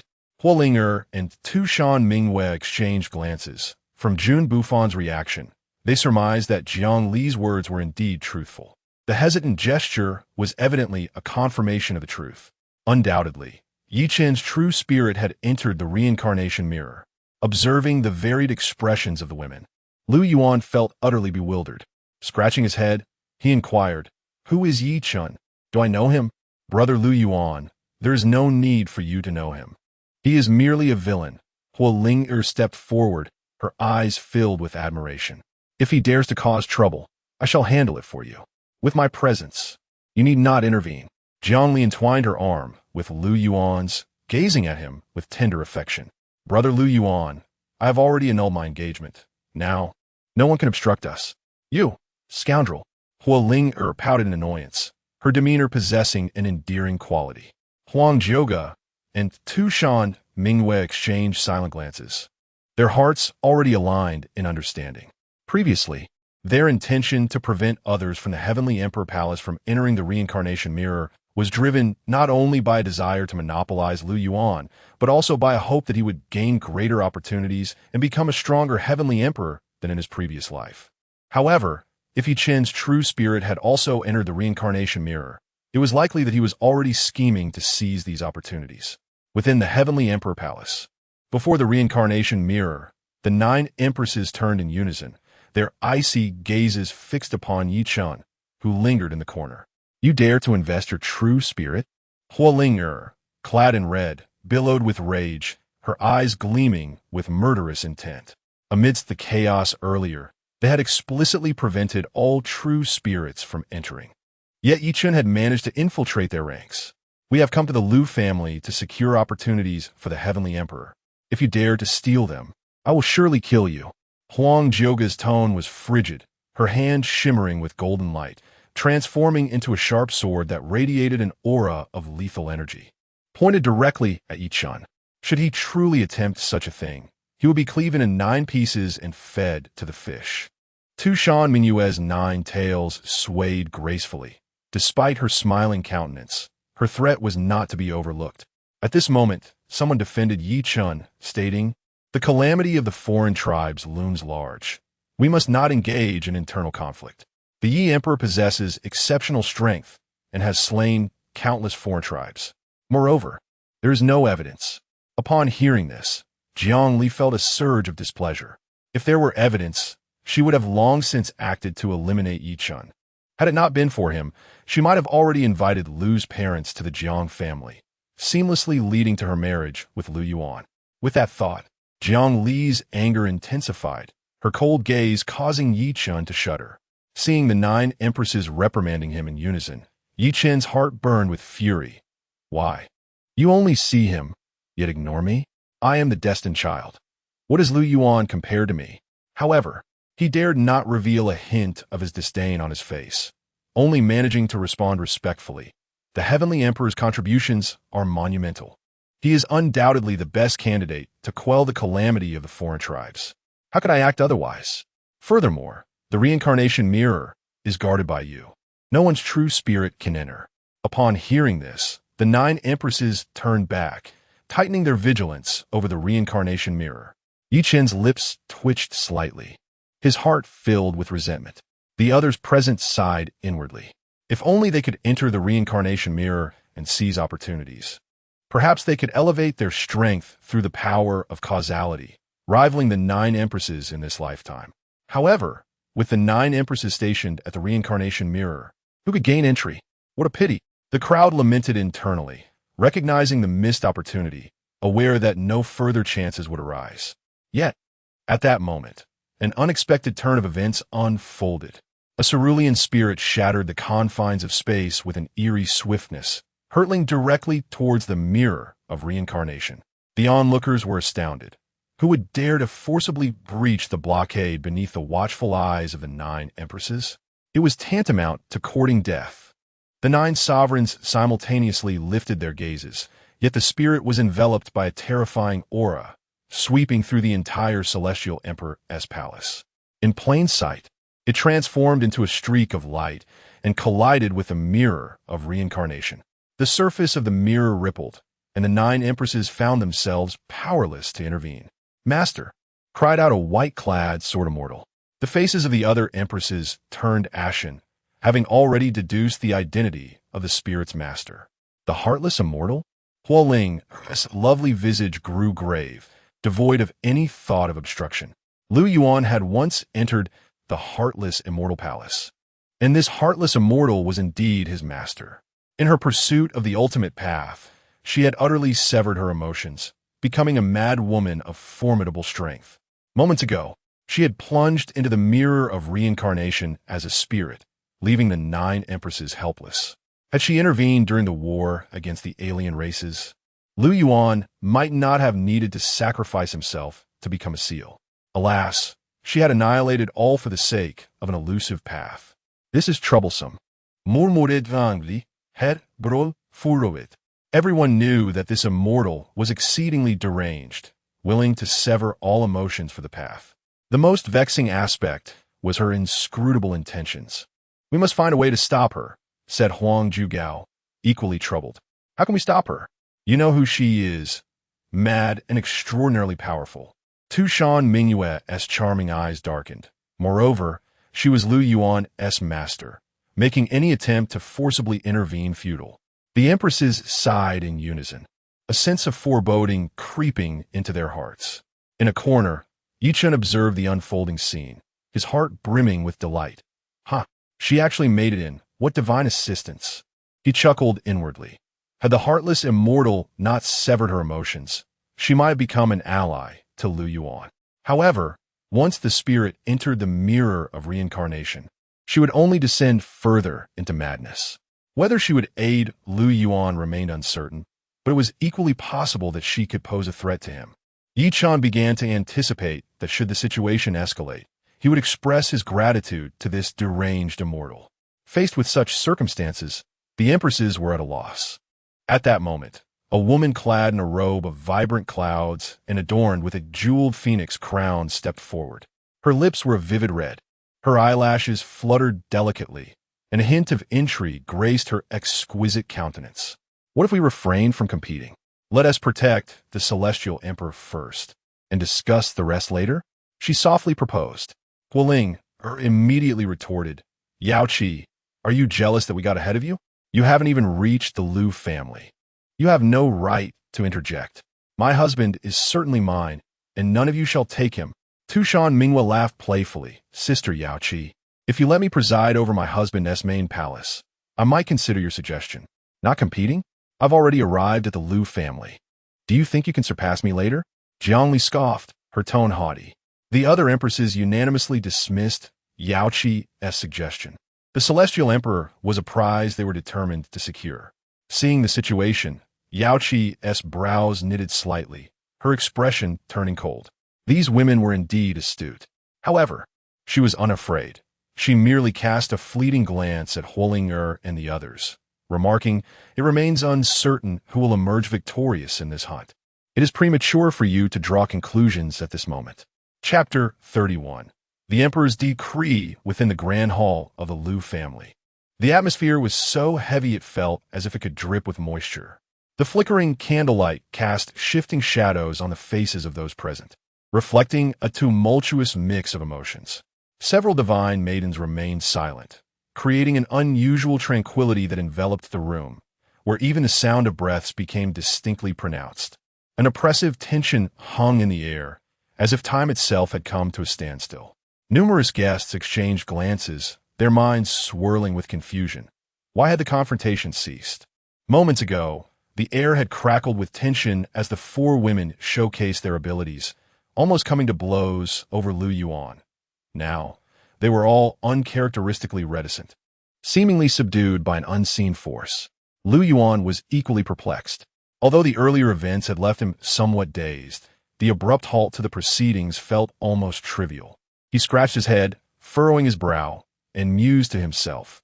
Could it truly be, as Wang Qingyan suggested, that these divine maidens had merely come in a whimsical moment to bolster his standing? Now that the situation had escalated, did they feel it was inappropriate to continue? Yet, upon reflection, he sensed something amiss. The contemptuous glances they had cast upon him earlier did not appear to be feigned. The Phoenix Emperor's gaze sharpened as it fell upon his daughter, Huoling. He understood her temperament well. She would never remain this quiet. With her fiery disposition, if she intended to compete, she would surely do so to the bitter end. Furthermore, the divine realm had already offered a substantial dowry to secure Lu Yuan's hand.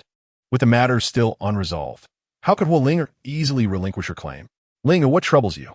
The Phoenix Emperor inquired softly, his tone laced with concern.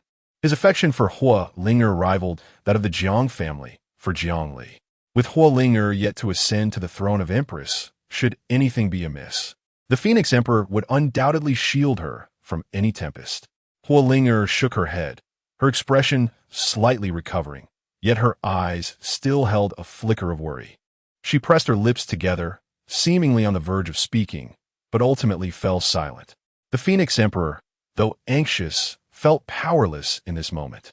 At that juncture, the matriarch of the Tushan clan from Qingqiu wore a grim expression, her fox-headed staff striking the ground with a resonant thud. She surveyed the assembly, her eyes filled with impatience. This farcical scene needed to come to an end.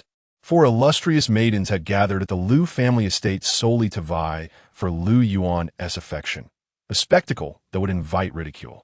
Were it not for Lu Yuan being the reincarnation of the heavenly emperor, who in this world would deserve such treatment? "Lu Yuan, come with me to Qingqiu, and I shall arrange for Minghua to wed you," the Tushan matriarch declared, her tone brooking no dissent. "Qingqiu has whatever you desire. Choose freely. If one Minghua is insufficient, we have an abundance of beautiful maidens." At her proclamation, the hall erupted in a clamor. Lu Yuan was taken aback. Was this truly a proposition he was meant to hear? To win him over, they were offering such conditions? The guests, equally astonished, gazed on with increasing envy. Who among men did not know of the multitude of beauties within the Qingqiu Fox clan? Fox clan women were passionate, devoted to a single man for eternity, and embraced the notion of polygamy. Countless powerful figures yearned for the favor of the Qingqiu Fox tribe. Regrettably, the women of the Fox clan possess exceedingly high standards. Only the strong may capture their gaze. Huolinger and Huang Jiugu exchange a glance, both taken aback by the words of the esteemed ancestor of Tushan, which seemed exceedingly alarming. To secure Lu Yuan, she was willing to employ such tactics. Jiangli snapped back to reality, her heart swelling with indignation as she silently cursed. How shameless! To resort to such means to entice brother Lu Yuan. Despite her displeasure, she found solace in the thought that her brother Lu Yuan would not be swayed by such trivialities. Tushan Mingwei furrowed her delicate brows upon hearing the ancestor's words, a discontented huff escaping her lips. Ancestor, what are you suggesting? Sharing Lu Yuan with others? Absolutely not. He is destined to be my husband alone. Even if there were to be concubines, they must be of Hua Linger-esque caliber. The other women of the Fox clan do not possess such qualifications. The Tushan ancestor's expression turned awkward as she promptly conveyed a calming message. This is merely a delaying tactic. We first need to bring him to Qingqiu. With your abilities, surely you can win him over then?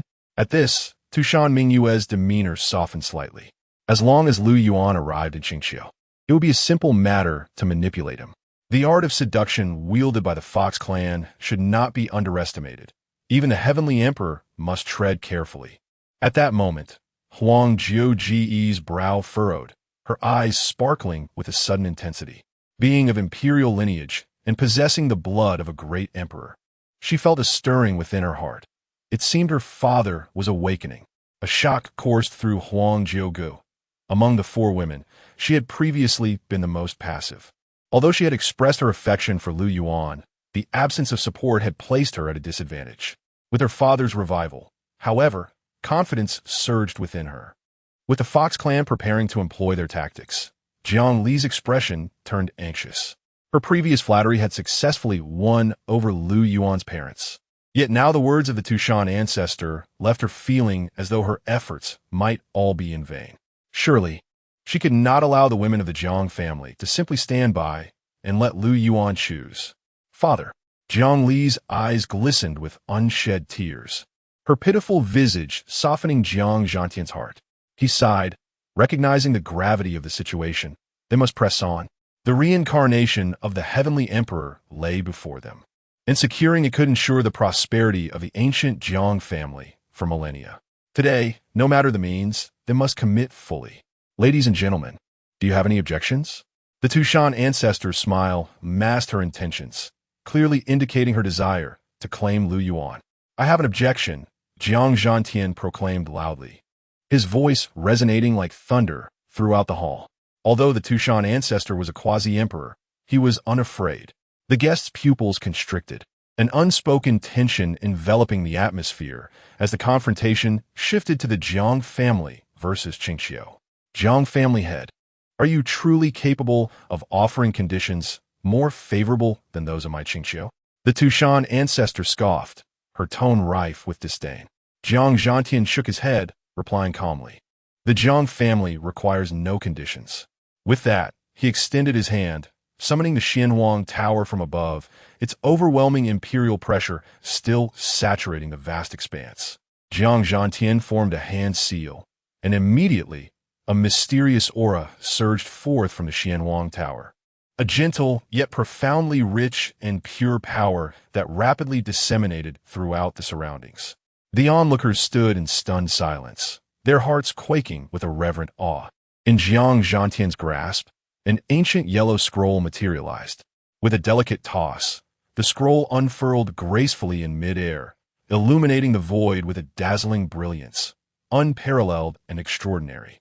The expression of the Tushan ancestor shifted, an unsettling realization dawning upon him. The vermilion bird divine emperor, witnessing this spectacle, felt as though his very soul had been struck. Even he could not suppress a flicker of reverence.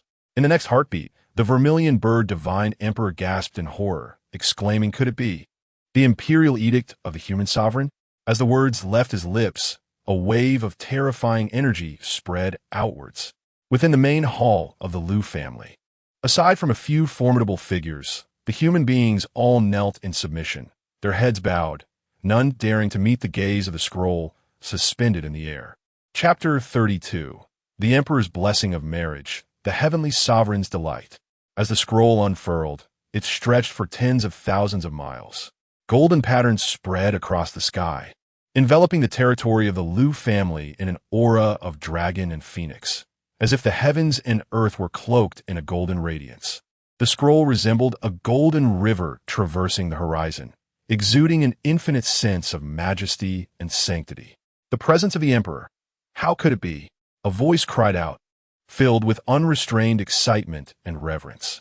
How many years have passed since the emperor graced us? Another murmured, eyes wide with astonishment. The emperor's achievements are eternal, indelible in the annals of heaven and earth. We bow in homage. Upon witnessing the extraordinary sight of the golden scroll in the sky, the human clans across the land knelt solemnly, offering their deepest reverence. They could almost feel the collective strength of the populace, as a colossal ethereal figure coalesced behind the sacred decree. This apparition was immense, capable of obscuring the heavens with a gesture, or shattering the earth with a mere flick of the wrist. No one could discern its visage, nor would anyone dare to gaze upon the true form of the emperor. Even those formidable beings, who usually stood high above others, bowed their heads in awe at this moment. Yet, the members of the Jiang family raised their heads with pride. This was the ethereal image of the emperor, their revered ancestor, the very foundation of the human race. Their eyes sparkled with pride and honor, as if the mere existence of this apparition was the greatest glory of the Jiang lineage. The path of the Dao, the way of humanity. At this moment, the ethereal figure in the sky recited scriptures, resonating with the sounds of the great Dao, bestowing blessings upon the human race. The overwhelming aura was both terrifying and sacred, leaving no room for disrespect. The murmurs of the Dao echoed in the ears of all present, their true essence obscured, for this was merely the apparition of the emperor, and what was revealed was but an extraordinary phenomenon. The spectacle of the emperor imparting the Dao was enough to astound the masses. Whoever could comprehend its meaning would be deemed a disciple of the emperor, albeit a half-member. No one would underestimate the value of such a title. Should such a prodigy arise, the Jiang family would undoubtedly seek them out. After all, this was the emperor. Lu Yuan lifted his gaze, fixated on the ethereal figure above. Inexplicably, amidst his profound reverence, a surge of boldness arose within him. His gaze was resolute, as if he perceived a guiding light within that apparition. The members of the Lu family were left in utter astonishment. What was the purpose of the Jiang family invoking the emperor's sacred decree? Guests were rendered speechless in their shock. The emperor, the sacred decree. This item was undoubtedly the Jiang family's most cherished treasure.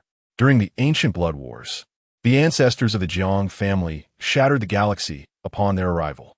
With an imperial physique that reached the heavens, they surged forth like divine peaks, their war spears sweeping across foes, causing 3 extraordinary emperors to fall, dispersing the oppressive black mist of the forbidden zones.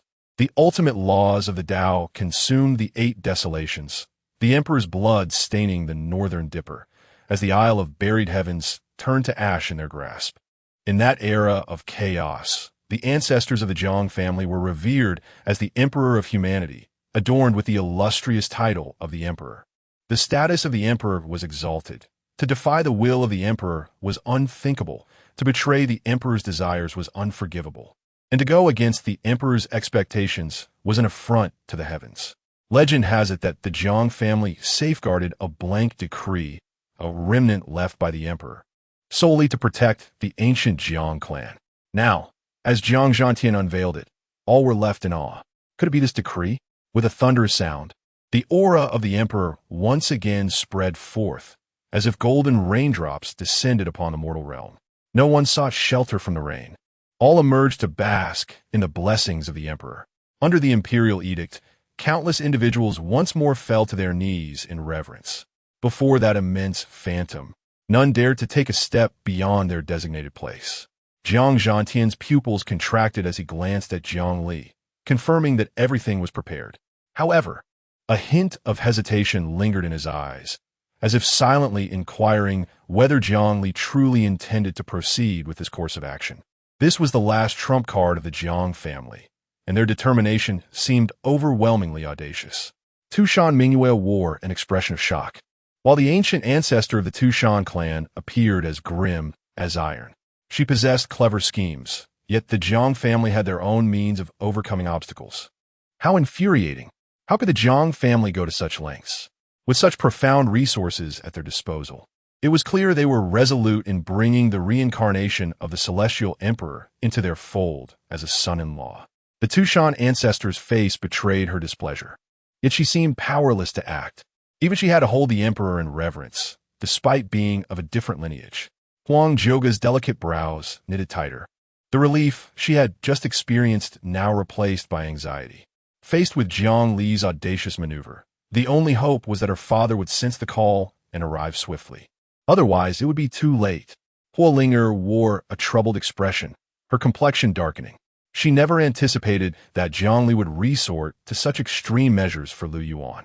As a member of the human race, once the Jiang family invoked the emperor's decree, even the Phoenix God Emperor and Huolinger would have to heed the emperor's merits, leaving them little choice but to comply. Crucially, both Lu Yuan and the Lu family belonged to the human race. They would be even less capable of resistance. Once the decree was established, the Lu family would undoubtedly recognize Jiang Li and acknowledge the engagement between Lu Yuan and Jiang Li. At that moment, Huolinger cast a glance towards Huang Zhouge and Tushan Mingyue, who returned her gaze. Although the two women were of different races and thus unaffected, once the decree was issued, Lu Yuan would have no choice but to comply. What recourse would they have then? Noticing the inquiry in Jiang Zhantian's expression, Jiang Li's playful demeanor vanished, replaced by an air of gravity as she nodded solemnly. Jiang Zhantian sighed. Though reluctant, he deemed Lu Yuan worthy. A future celestial emperor in exchange for the emperor's decree was not a loss. From the ancient Jiang family, Jiang Li received the decree with a resounding command. Jiang Li's hair billowed, her yellow attire swaying gracefully as she approached with measured steps. She advanced, bowing gracefully to receive the yellow scroll. A mysterious force enveloped her arms, as if the emperor himself were lifting her, casting upon her a gaze of benevolence. As a descendant of the emperor, Jiang Li possessed the bloodline of the emperor. This decree could only be inscribed by those of the ancient Jiang family, with the purity of the bloodline directly correlating to the potency of the decree. Jiang Li was the most potent bearer of the bloodline in many years. By inscribing the decree with her blood, it would become a consensus among the human race, with none daring to contest or defy it. Goodness, what a grand spectacle! Lu Yuan thought inwardly, marveling at the unfolding scene, oblivious to the impending events. While he stood in a daze, he saw Jiang Li approach, her fair fingers forming a delicate gesture as she smiled brightly at him. Brother Lu Yuan, I shall take a portion of your essence. Having spoken, Jiang Li, as if fearing that Lu Yuan might flee, hastily grasped a fragment of his aura. A wisp of soft, golden light emanated from her, intertwining with Lu Yuan's essence. The emergence of this power caused the expressions of the three women, Fire Spirit, Tushan Mingyue, and others, to shift dramatically. Jiang Li was indeed serious. Jiang Li, will you not reconsider? Fire Spirit implored, her voice laced with a tremor. The alluring countenance of Tushan Mingyue froze, and she could not help but exclaim, the decree from the Emperor of Humanity will still hold great significance. Sister Jiang Li, can you afford to squander it here? Is it that the human race can only resort to such coercive means to compel Lu Yuan to be with you? Huang Zhouge, vexed, stamped her foot. With Jiang Zhantian present, along with the terrifying aura of the Emperor's phantom, they felt utterly powerless to intervene. Despite the protests of the three women, Jiang Li's resolve remained unshaken. A gentle smile graced her lips as she addressed Lu Yuan. Brother Lu Yuan, we shall undoubtedly be together.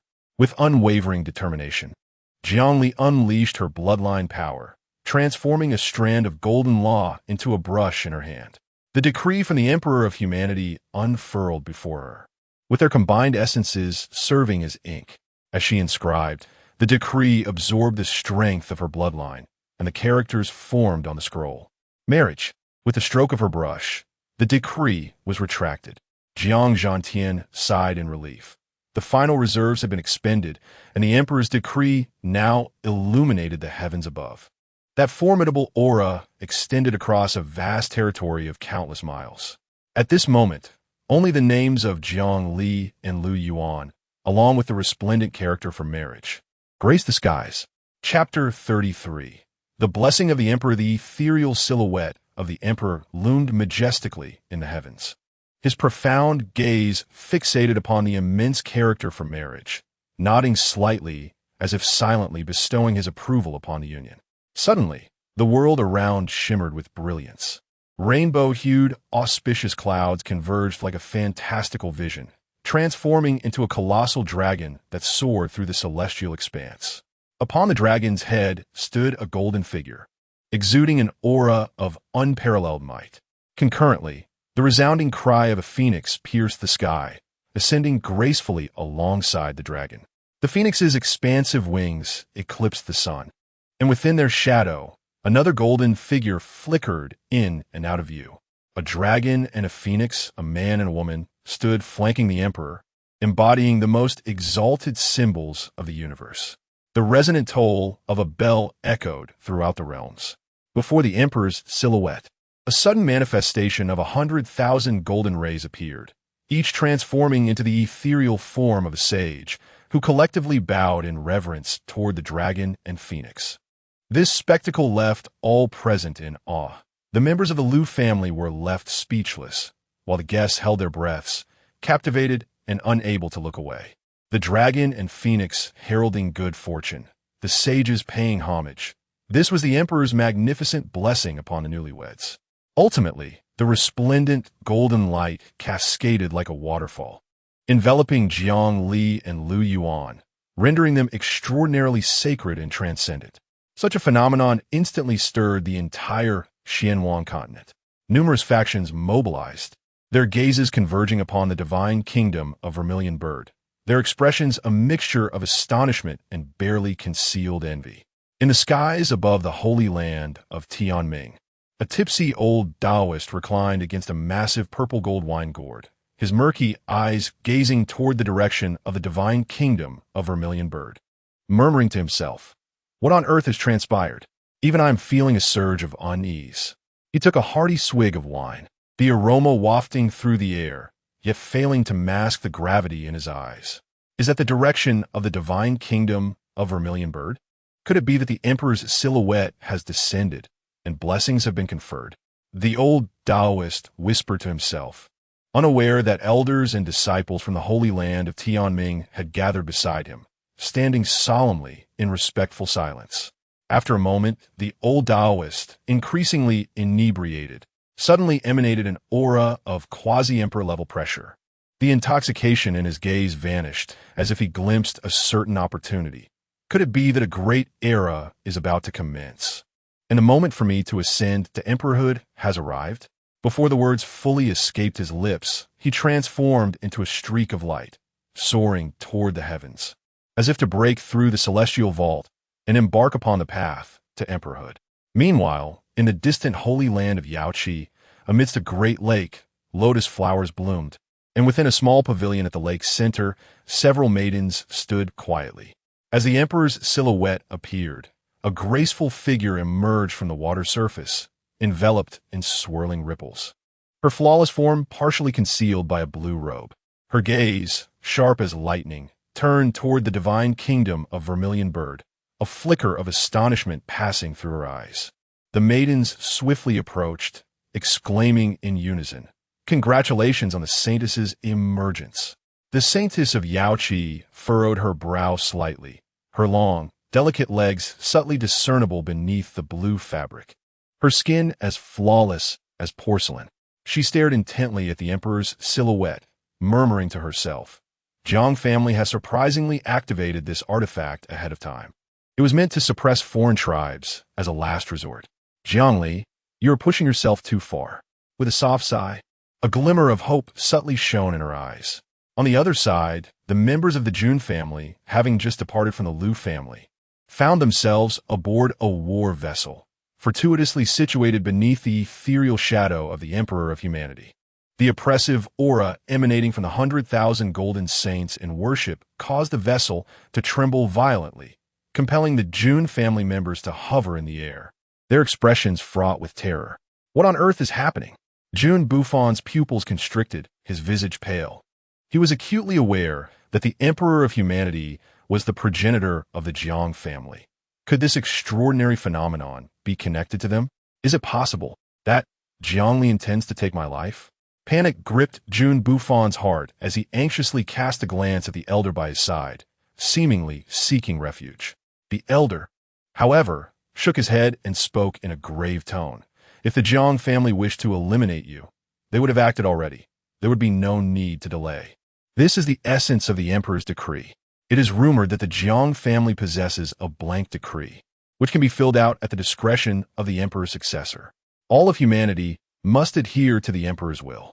Upon hearing this, Jun Bufon's complexion turned even more ashen, his voice trembling. Is Zhongli truly intending to use the emperor's decree to slay me? The elder furrowed his brow, feeling a pang of disappointment at Jun Bufon's display of panic. The esteemed heir of the Jun family now resembled a frightened bird, which was indeed laughable. Yet, he too could not decipher the Jiang family's intentions and could only observe the unfolding events. It was not until a colossal character from marriage appeared in the heavens, heralding the auspicious sign of a dragon and phoenix, that the elder's understanding crystallized, though his expression soured dramatically.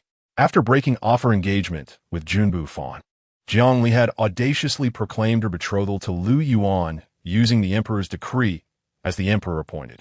The elder gritted his teeth, a flicker of anger flashing in his eyes. Such tactics not only brought disgrace to the Jun family, but also publicly declared that Jun Bufon was inferior to Lu Yuan. Let's depart. The elder huffed coldly, forcibly stabilizing the vessel and propelling it away at great speed. Meanwhile, the golden light of the dragon and phoenix had completely merged with Lu Yuan and Zhongli. Guests swallowed hard, their eyes filled with astonishment and envy. Brother Lu Yuan, we are indeed a match made in heaven. Even the emperor has shown us particular favor. The golden light we just witnessed was a blessing from the emperor, symbolizing our enduring union. Jiang Li's smile was sweet, her gaze brimming with affection.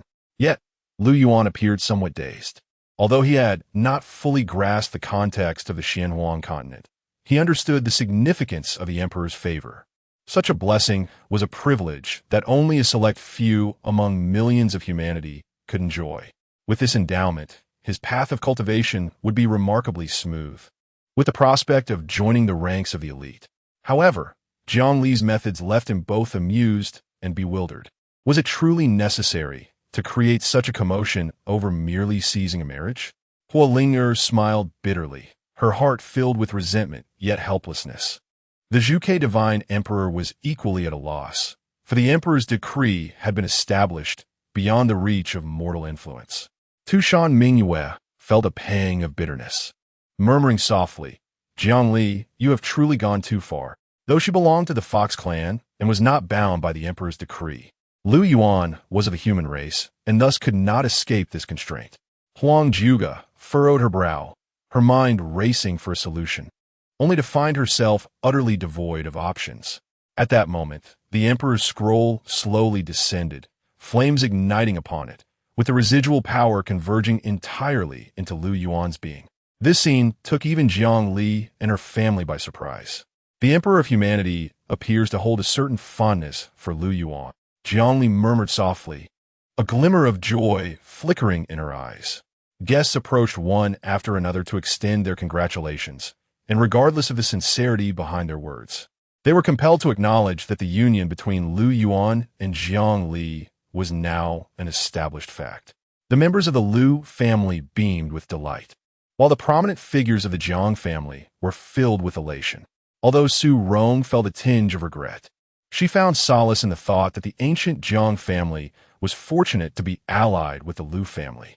With everything seemingly settled, it appeared that fate had already been sealed.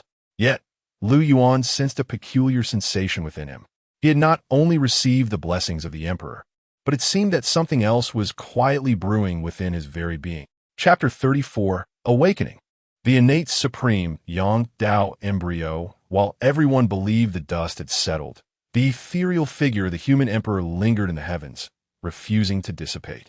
The myriad shadows of 100,000 saints turned their piercing gazes toward the Lu family's grand hall, their stares akin to burning torches that seemed to penetrate the very fabric of time and space. The members of the Lu family felt an inexplicable pressure rise within them, their scalps tingling. What could this mean?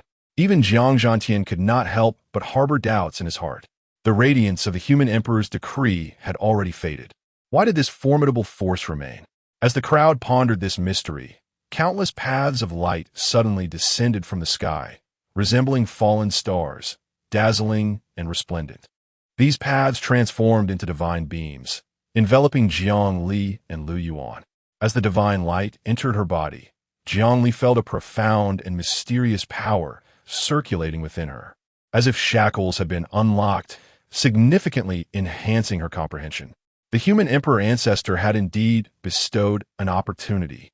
Delight flickered in Jiang Li's eyes, her heart brimming with excitement. These divine beams not only deepened her understanding of the great Dao, but also paved a smooth path for her future cultivation, enabling her to effortlessly break through any bottlenecks she might encounter.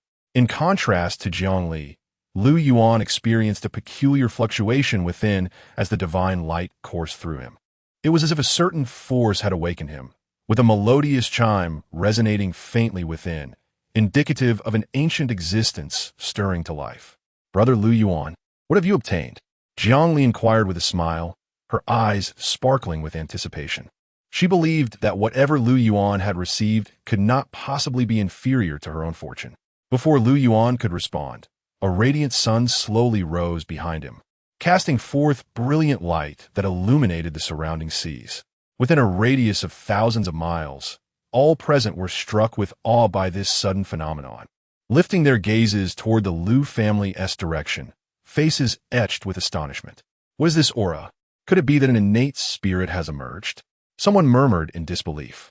Within the Lu family's hall, a powerful aura surged forth like a tidal wave, leaving everyone present breathless. The sunlight reflected upon Lu Yuan's head, the supreme yang energy enveloping him as if he had transformed into the most fervent being in the cosmos. This aura was overwhelmingly heavy, capable of leveling mountains and rivers with a mere breath. Yet in Lu Yuan's hands, it appeared remarkably light and agile.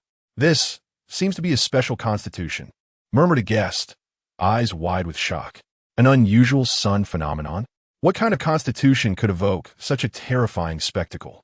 The crowd fell into contemplation, yet none could provide an answer.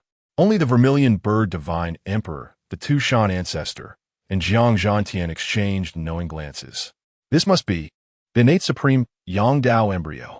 The vermilion bird divine emperor inhaled sharply, his eyes ablaze with fervor. Jiang Zhantian's lips curled slightly, his heart swelling with joy. The human emperor's blessing had not only awakened Lu Yuan's constitution, but had also roused this exceptionally rare, innate supreme Yang Dao embryo. Throughout history, those possessing such a constitution could be counted on one hand, and none were less than extraordinary beings. With such a remarkable constitution, Lu Yuan's future achievements are boundless. The Jiang family has indeed stumbled upon a treasure this time. Jiang Zhantian mused inwardly, unable to conceal his delight. Meanwhile, within the heavenly emperor's palace, the 9 female emperors were closely monitoring Lu Yuan's every move through the reincarnation mirror. When the decree of the human emperor was summoned, a wave of astonishment swept through everyone present. It was unexpected that Empress Jiang Li would directly employ the human emperor's decree to vie for Lu Yuan's favor. Some whispered in hushed tones, tinged with a hint of regret. Not long ago, during the recently concluded battle against the foreign tribes, the Jiang family had utilized the human emperor's decree to summon the ethereal presence of the human emperor, briefly descending to suppress the chaos and protect the lives of countless beings from slaughter. The power of the human emperor is undeniably invincible. However, it seems rather excessive for such a decree to now be employed merely to establish a marriage contract. Empress Jiang Li's actions may indeed appear somewhat impulsive. Others shook their heads in dismay. The last decree of the human emperor from the human race has been squandered here, which is truly lamentable. Yet dissenting voices arose. "Short-sighted fools! Do you not see how the decree has activated the heavenly emperor's constitution?" A member of the ancient Jiang family scoffed, his tone dripping with disdain. The innate Yang Dao of the Heavenly Emperor allows for an astonishing rate of cultivation. The sooner it is activated, the sooner he may ascend to the throne. What is wrong with that? Jiang family members spoke with unwavering conviction, clearly supportive of Jiang Li's decision. Upon hearing this, those aligned with the Jiang family and Empress Jiang Li nodded in agreement. When the Heavenly Emperor rose from obscurity, his constitution had not manifested immediately. It was only 3 years after the annulment of his engagement, during his challenge against Wang Qingyan at the Shenchao sect, that he awakened his innate Yang Dao in the face of life and death peril. Although he escaped that calamity, it left him in silence for a prolonged period, consuming much of his time in recuperation. Now, the human emperor's decree has directly activated Lu Yuan's constitution, effectively granting him 3 years of time. Coupled with the assistance of several female emperors, Lu Yuan's path to prominence will be significantly smoother, and his future prowess will undoubtedly be formidable. A heavenly emperor who grows under such circumstances will possess greater odds of success when facing foreign incursions, someone murmured, imbued with anticipation. In the heavenly emperor's palace, silence enveloped the crowd. Whether this is a blessing or a curse remains uncertain. Yet the situation is now set in stone, unalterable. All that remains is to observe how Lu Yuan forges his own path. Among the 9 female emperors, there is considerable discontent regarding Jiang Li's actions. Hualing, as ever, expressed her disdain for Jiang Li, her beautiful eyes harboring a flicker of anger. You are indeed decisive, clearly a latecomer. Yet you resort to such means to bind brother Lu Yuan. Is this how you wish to become empress? Another female emperor, her face etched with frustration, murmured under her breath. Is the position of the main consort truly lost? Jiang Li, draped in flowing yellow garments, bore a face of breathtaking beauty. Yet her expression was resolute. She smiled lightly, her voice imbued with confidence. Let each rely on their own abilities. What a proclamation of relying on one's own abilities. Tu Shan Mingyue felt a twinge of jealousy rise within her, only to dissipate swiftly. After all, Jiang Li is not the sole possessor of hidden treasures. Having reached this juncture, she could only intensify her efforts to win Lu Yuan's affection. Huang Jiuge furrowed her delicate brows and glanced at the maid beside her, seemingly resolute. She murmured, do not assume that wielding the decree of the emperor will secure your position as empress. The time is still early. Brother Lu Yuan may not necessarily acknowledge you. Ultimately, the primary consort's position is rightfully mine. In response, Jiang Li chuckled mischievously, her eyes sparkling with pride. Hee, Sister Huang. From my perspective, it seems that I am already seated upon the Empress's throne. Within the reincarnation mirror, Jiang Li appeared to have the upper hand, at least for the moment, as the other empresses struggled to suppress her. Hualinger gritted her teeth in frustration, each time being overshadowed by Jiang Li, her heart brimming with resentment. Observing this, Jiang Li felt a surge of confidence. She stepped forward, poised to articulate her thoughts further. Suddenly, an unforeseen change erupted within the reincarnation mirror. A blinding, resplendent light surged forth, capturing the attention of everyone present. Chapter 35. The Grand Wedding of the Celestial Princess, announcing to the 3 realms.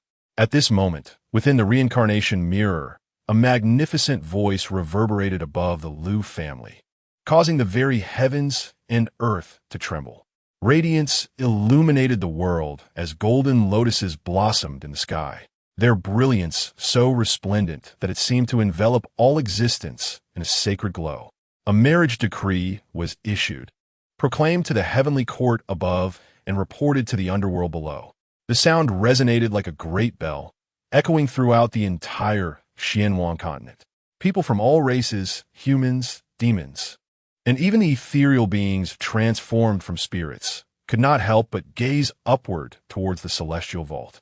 Some fell to the ground in fear, searching frantically for the source of the voice. Others stared in astonishment at the dazzling golden sky, their hearts filled with shock and confusion. Yet, none could discern the origin of this voice. As the golden lotuses unfurled, the clear skies were instantaneously transformed into a sea of golden lotuses, with flashes of golden lightning illuminating the scene, as if the heavens and earth were nurturing some supreme existence.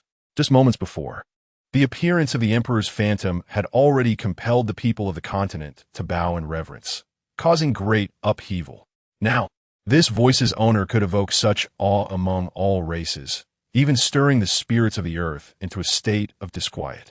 A marriage decree, proclaimed to the heavenly court and reported to the underworld, widely announced, echoing through the skies. Who is this marrying with such grandeur? Could it be a celestial emperor's nuptials?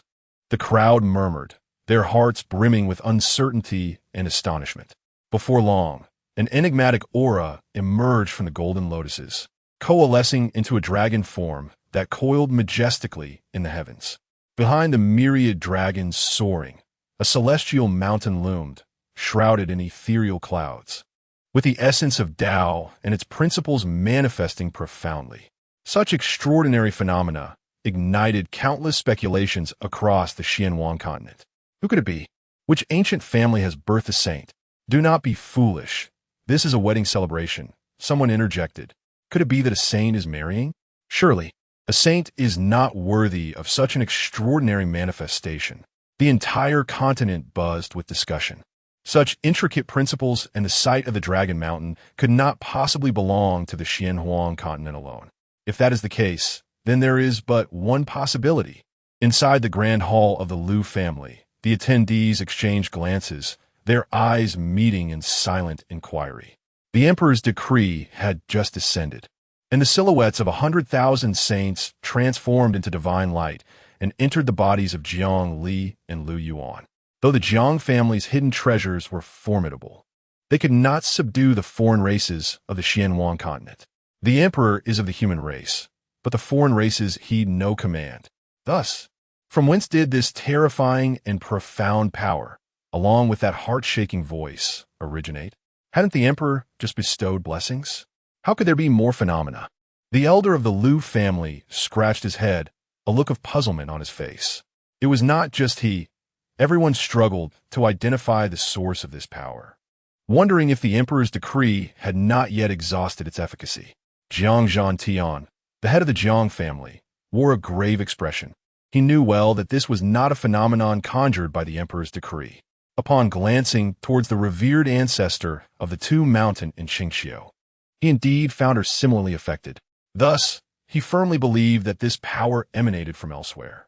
Although the edict of the Emperor of Humanity possesses boundless power, this profound force does not solely belong to him. The two are evidently distinct in their paths. Senior Tushan, do you know who the master of this voice is? From which faction does it originate? Jiang Zhantian inquired solemnly. The astonishment on the face of Ancestor Tushan had yet to dissipate. Clearly unable to ascertain the source of the power emanating from the Golden Lotus, Immortal Mountain, and the myriad dragons. However, after a moment of contemplation, she pointed towards the heavens and solemnly declared, "It is likely from the upper realm." The upper realm? Jiang Zhantian was momentarily taken aback and fell silent. Ha! How utterly absurd! Wang Qingya's eyes were reddened, veins of crimson apparent, and she appeared to be in a state of utter madness. All this commotion is for Lu Yuan? Ha ha ha, how ridiculous! What merit does he possess?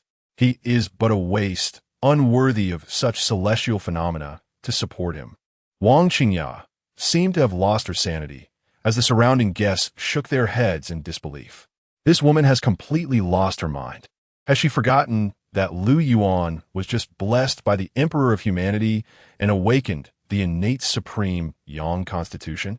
The mere emergence of such a physique would prompt any faction across the Xianyuan continent to plead for Lu Yuan's allegiance. Not to mention the trifling Sansheng sect. Even the Zhuke Divine Kingdom, the Qingqiu Fox clan, and the ancient Jiang clan would gladly pay a hefty price to ally with Lu Yuan. For eons, which faction has not sought after such a divine body? Wang Qingya, relying on a mere thread of the celestial way, should be thankful for her acceptance into the Sansheng sect. How could she possibly compare herself to Lu Yuan? As if stung by the derisive gazes surrounding her, Wang Qingya suddenly turned to Jiang Li and the other three women, venomously declaring, "What I do not desire, you shall not obtain." Mad woman! Qi Tian of the Sansheng sect scolded furiously, shedding all pretense. Wang Qingya must not be allowed to remain. He planned to eliminate her later, distancing himself from the repercussions to safeguard the sect. The outcries of an ant were lost on Zhongli, who was immersed in the divine radiance granted by the Emperor of humanity. The myriad powers of the Emperor's decree were immensely beneficial to her. With Lu Yuan having awakened his constitution, she knew she must strive even harder. As for Hualinger, Tushan Mingyue, and Huang Jiuge, they paid no heed to Wang Qingya. Such a buffoon could not pique their interest. Instead, the voice they had heard earlier resonated deeply with them. Now that Zhongli held the upper hand, the three women shared an unspoken camaraderie, standing together in remarkable unity. Hualinger, her eyes shimmering with urgency, asked, "Is it her?" Tushan Mingyue, offering a bittersweet smile, slowly nodded, "It is her." Huang Jiuge, with unwavering determination in her gaze, affirmed, "It is indeed her." The members of the Lu family were enveloped in confusion. Who could she be? It appeared that the three women were quite familiar with the master of that voice, even if the ancient Tushan ancestor, who had lived for millennia, remained oblivious to the truth behind the enigmatic sound, while the three divine maidens seemed to see through it all. Noticing Hualinger's understanding of the matter, the divine emperor of the Zhuge kingdom approached with curiosity. Raising an eyebrow, he inquired, "My daughter, do you know who the master of that voice is?" With the confirmations from Tushan Mingyue and Huang Jiuge, how could Hualinger possibly be unaware of whose voice it was? She offered a bitter smile and remarked, "It is the celestial maiden of the upper realm." The divine emperor furrowed his brow, turning to gaze at Jiang Zhantian and the venerable ancestor of the Tushan clan, only to find confusion mirrored on their faces. Even they were unaware, let alone the members of the Lu clan and the numerous guests present. Who is the celestial maiden? What is the upper realm? Does it relate to the human emperor? No, could it be connected to Lu Yuan? The guests of the Lu clan directed their attention towards Lu Yuan, as if another force had arrived. From the tone of the conversation, it seemed, the expressions of the crowd took on a hint of mockery. Was the fifth one truly coming? At that moment, Zhongli awakened, her every movement radiating profound Dao principles, the blessings of the human emperor enhancing her power, even bestowing upon her a more striking appearance. Coincidentally, Zhongli noticed that Huang Jiugong and the others bore rather unnatural expressions, which further delighted her heart. With the decree of the human emperor, the marriage was sealed. Henceforth, she will be the primary consort. Let these sisters vie for the secondary positions. Yet, the atmosphere grew increasingly tense. Zhongli geist physically Hualinger, wondering why she had yet to come forward to ridicule her. Typically, this moment would be rife with quarrels. Even Tushan Mingyue and Huang Jiugong averted their gazes from her. Turning her attention to Jiang Zhantian and the others, she noted their grave expressions as they looked skyward, appearing deeply troubled. What was happening? Startled, Zhongli followed their gaze. As her eyes flickered, she sensed a familiar aura that stirred a sense of panic within her. Lu Yuan, having awakened his physique, was filled with joy. However, he too sensed that something was amiss in the surroundings. Suppressing his excitement as he looked up to discern the situation. This is bad. Something is amiss. Jiang Zhantian and several powerful beings narrowed their eyes. A golden aura emanated from the sea of lotuses in the heavens, directly selecting Lu Yuan and lifting him aloft. The aura transformed into a golden lotus, carrying Lu Yuan into the sky. Above, myriad dragons seemed to roar, summoning divine light to illuminate the celestial mountain, casting a brilliant golden glow that rendered the mountain even more enigmatic. Countless Dao principles surged forth, forming what appeared to be a staircase, guiding Lu Yuan step by step towards the heavens. "My son," Su Rong exclaimed in horror. What was about to unfold? The members of the Lu clan were engulfed in terror. The occurrences surrounding Lu Yuan were far too bizarre.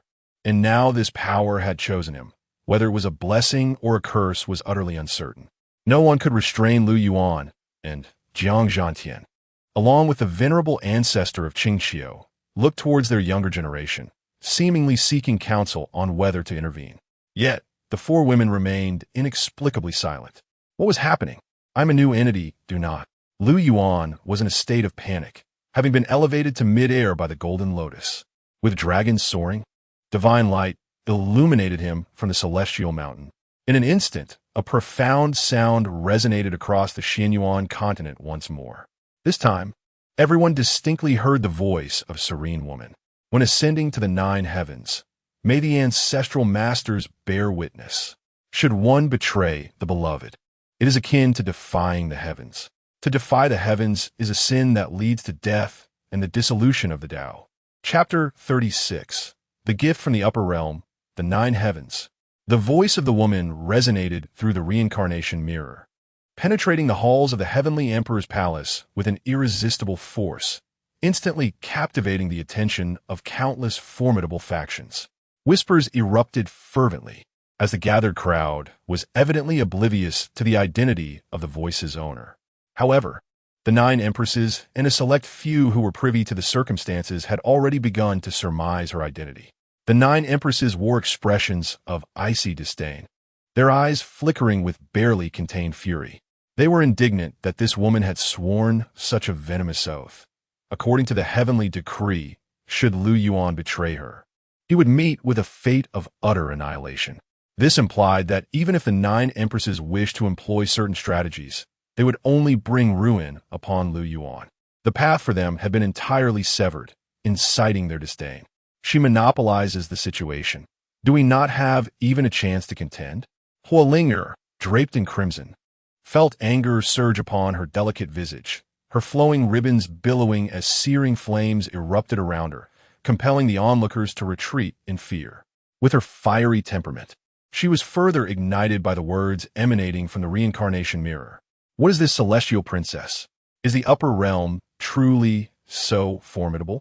Empress Jiangli, regaining her composure, trembled with rage, her eyes alight with indignation. Her plans were brazenly interrupted, effectively thwarted. How dare she intrude? I have already utilized the imperial edict. Why does she come to meddle? Jiangli clenched her silver teeth, her fury intensifying. The stakes of the imperial edict were monumental. Should she successfully attract Lu Yuan, all will be worthwhile. However, failure would result in significant losses. The expressions of the Jiang family members shifted, each reflecting a sense of outrage. The countenances of the other empresses were equally grim. Within the heavenly emperor's palace, 9 empresses were vying for Lu Yuan's rightful position, and now an outsider had audaciously interfered, directly intercepting their ambitions. The atmosphere within the palace grew increasingly frigid, the collective ire of the 9 empresses silencing all present. Eyes darted among the crowd, as if seeking to uncover the identity of the voice's owner and the source of its origin. They had not heard that woman's voice before and were utterly bewildered. Who is this heavenly prodigy? Yet, some were aware of the underlying intricacies. One individual, having served under the heavenly emperor, possessed knowledge of certain matters. He proceeded to convey insights to the various factions within the palace. During the heavenly emperor's ascension to enlightenment, he shattered the path to immortality, forcefully creating a breach and successfully stepping into the celestial domain of the upper realm. This monumental act naturally sent shockwaves throughout, and many across the Qingyan continent became aware of this event. It was during this occurrence that the heavenly emperor Lu Yuan encountered the celestial princess of the upper realm. This woman, the direct descendant of an ancient celestial king, boasts an unparalleled background and extraordinary innate talents, progressing along the path of cultivation as effortlessly as flowing water, capable of breaking through with but a sip of cool water. Such a paragon draws the attention of all. The two met during a treasure-seeking expedition in a secret realm, forging an inexplicable bond. Initially, the heavenly emperor and the celestial princess were like fire and ice, openly disdainful of one another, and their encounters were fraught with conflict. Yet, as time passed, this animosity unexpectedly blossomed into affection. Even the ancient immortal kings and the royal family of immortal kings held a considerable degree of admiration for the heavenly emperor Lu Yuan, repeatedly suggesting that he wed the celestial princess. As the reputation of the heavenly emperor spread, he and the celestial princess became celebrated as a match made in heaven, evoking envy from countless admirers. Inside the heavenly emperor's palace, many nodded in surprise at such hidden tales that had come to light. Fortunately, someone had mentioned it today, clarifying the origin of that mysterious voice. The emperor's attendant grew increasingly animated, becoming rather audacious in his excitement. The others listened with great interest, eager to unearth more of the emperor's legendary exploits. However, the atmosphere abruptly chilled, leaving individuals from various factions in stunned silence. The emperor's attendant ceased his whispers, glancing towards the 9 empresses. With a gulp, he nervously swallowed, his gaze locking onto the 9 empresses. In that instant, he felt as if struck by lightning, rendered immobile. Should he dare to continue, he would surely face dire consequences. Fire Spirit, Jiang Li, and others cast unfriendly glances, while Huang Jiugong's gaze brimmed with a murderous intent. They were well aware of what had been said, and thus felt a sense of lament. The Heavenly Emperor was far too sentimental, burdened with an overwhelming debt of affection. It was insufficient for him to have entangled himself with the 9 empresses of the Xianhuang continent. He had even dared to provoke the celestial princess from the upper realm. Yet, what loomed larger was the question of whether there were others beyond this celestial princess. Perhaps only the Heavenly Emperor himself possessed the answer. What should be done now? Tushan Mingwei sighed. Despite their status as empresses, the celestial princess was playing a game of immense stakes. Should he forsake the beloved? It would be an affront to heaven, a transgression against divine will, leading to his demise and obliteration. Lu Yuan murmured to himself, and upon regaining his senses, found himself in a state of utter bewilderment. He was being lifted by a golden lotus, ascending the gilded steps into the air. Was the oath echoing from the heavens, aimed at him? It seemed excessively harsh. Lu Yuan was not a native of this realm. He had traversed dimensions, and in his previous life he had held on to thoughts of Mi and Fei. Could it be that upon arriving in this world, he must relinquish all such sentiments? To regress instead of progress? Was he to play the role of the pure-hearted? What a jest! This oath could not be accepted. Lu Yuan pondered, his gaze settling upon the grand hall of the Lu family. The 4 divine maidens raised their heads, all looking at him. Fire Spirit, Jiang Li, and the others. Each one was a paragon of beauty, possessing captivating charm. They each offered their unique qualities, ready to cater to Lu Yuan's whims. The notion of breaking off an engagement had devolved into a notion of dependency, and the hardships faced in his previous life would not be endured anew. The allure of innocence paled in comparison to the charm of indulgence. Besides, the owner of that voice had yet to reveal themselves. Lu Yuan had no desire to be taken advantage of. What if the voice's owner turned out to be a peculiar individual, having traversed realms? He ought to possess some aspirations. At that moment, the ethereal voice of the woman resonated once more. Should the beloved betray you, it would defy the will of heaven, resulting in expulsion from the 3 realms and eternal severance from the cycle of reincarnation. Lu Yuan raised an eyebrow. The woman was not only harsh towards him, but also toward herself. How equitable. Yet, a peculiar feeling lingered in his heart. Outside the grand hall of the Lu family, the guests stood utterly astonished. As soon as these 2 vows were uttered, would they not seal the fates of Lu Yuan and that woman? What would become of the 4 divine maidens then? Just moments ago, the Jiang family had invoked the emperor's sacred decree. Who would bear the cost of this treasure's loss? Jiang Li's complexion darkened further as she gazed up at the heavens. Hua Ling'er stood beside her, this time refraining from any verbal disputes. The other 2 maidens also approached, realizing they must unite, for the celestial princess was not an adversary to be trifled with. They needed to devise a plan, or else Lu Yuan would be taken from them by that woman. Tushan Mingwei bit her crimson lips, expressing her discontent. Who could accept such a fate? Especially Jiang Li, as her family had exhausted their utmost resources. To return empty-handed would be an immense loss. At that moment, a chilling voice resonated once more, and as it spoke, it left the crowd in awe. The Celestial Betrothal Gift. Ninefold. Chapter 37. The Elixir of Immortality. The Supreme Imperial Weapon. The first level of engagement. A chilling voice resonated like thunder from the heavens, reverberating across the realm, causing all living beings on the Shenchao continent to tremble in their souls. Countless gazes turned towards the sky, filled with speculation about the identity of the voice's owner, and an overwhelming curiosity and shock regarding this so-called first level of engagement. The elixir of immortality from the true dragon. The voice casually uttered these words, as if merely mentioning a trivial matter. However, as the phrase elixir of immortality from the true dragon echoed through the skies of the Shenchao continent, the entire land erupted in fervor. The elixir of immortality from the true dragon is a supreme divine medicine capable of granting an emperor a second life in their twilight years when vitality wanes. Perhaps there exists only one such elixir in the entire universe, requiring countless years to cultivate. Astonishingly, it is now being offered as a gift of engagement, and furthermore, as the very first level of engagement.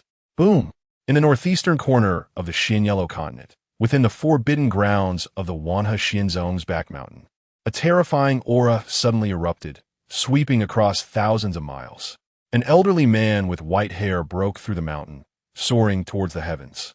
His gaze was like lightning, and his divine awareness swept in all directions, clearly drawn by the elixir of immortality from the true dragon. Investigate. Spare no effort. Find it for me. The old man's voice resonated like a great bell. Though he was in his twilight years, his overwhelming presence still instilled fear. Within the Wanhe Xianzong, the sect leader's expression changed drastically. Their long-silent ancestor had personally emerged from seclusion, urgently ordering an investigation into this matter. Instantly, the entire sect became a flurry of activity, as all disciples rushed out in search of the whereabouts of the elixir of immortality from the true dragon. Meanwhile, the elder sat cross-legged in the clouds, his divine awareness covering vast distances in a personal search. Simultaneously, beneath the icy plains in the far north of the Shenchao continent, a middle-aged man clad in an ice-blue robe broke through hundreds of feet of solid ice, soaring skyward. His eyes, as blue as the sea, were filled with excitement. I must obtain it. My injuries have lingered for thousands of years. Without the elixir of immortality from the true dragon, my lifespan may soon come to an end. He murmured to himself, then called out sharply, "Come forth." Upon the ice plain, surrounded by swirling blue mist, countless figures appeared, kneeling in reverence. Convey my orders. Scour the Shenchao continent and ensure the elixir of immortality is found. Spare no expense. Bring it back.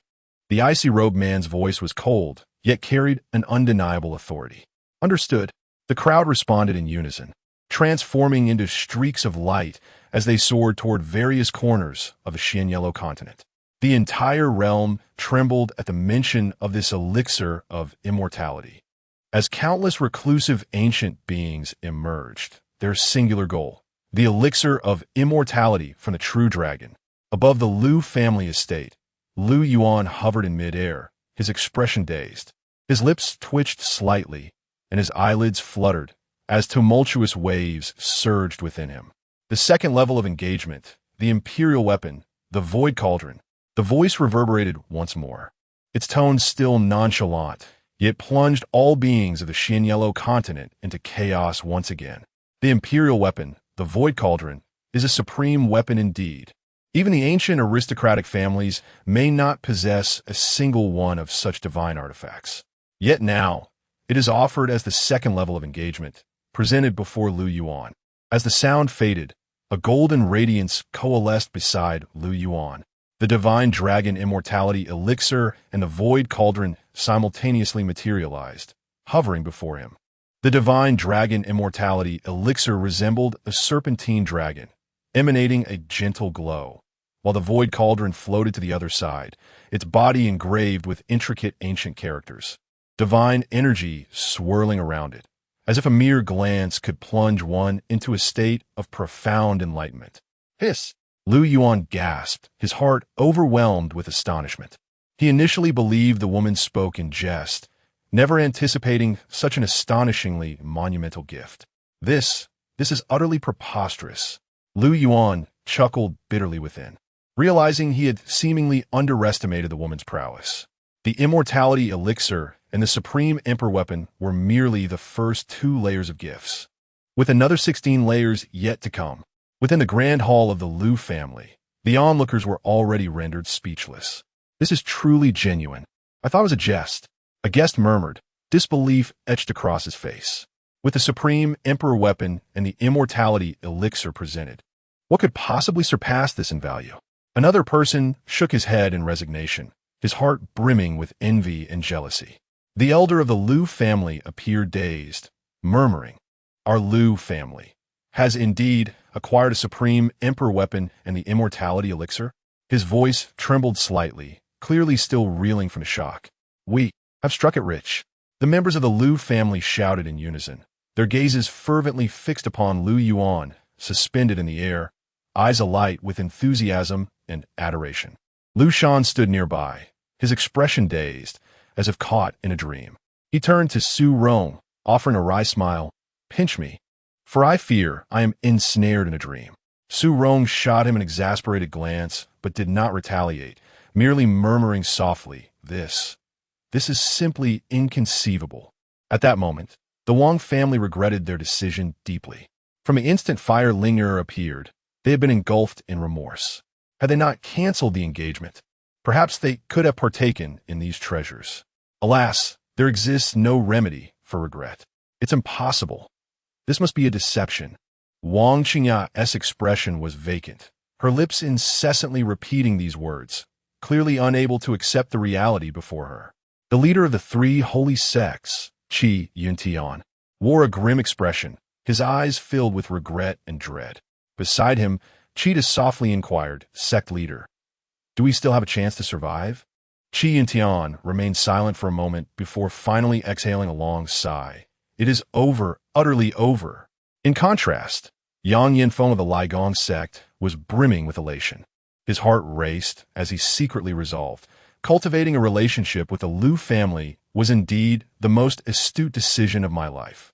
He even regretted not emptying his sect's resources to curry favor with the Lu family. Standing nearby, the vermilion bird divine emperor appeared awkward. He had initially believed his dowry to be exceedingly generous, yet in light of this engagement gift, it seemed paltry. He sighed quietly, his heart filled with helplessness. Jiang Zhantian, however, maintained a resolute gaze, his eyes sparkling with determination. He thought to himself, with the decree of the Emperor of Humanity issued, the union of Jiang Li and Lu Yuan is now an established fact, and even those from the upper realms cannot alter this reality. At this moment, Jiang Li, Hualinger, Tianji, and Su Rong all wore expressions of discontent. The betrothal gifts presented by Tianji had left them feeling utterly overwhelmed.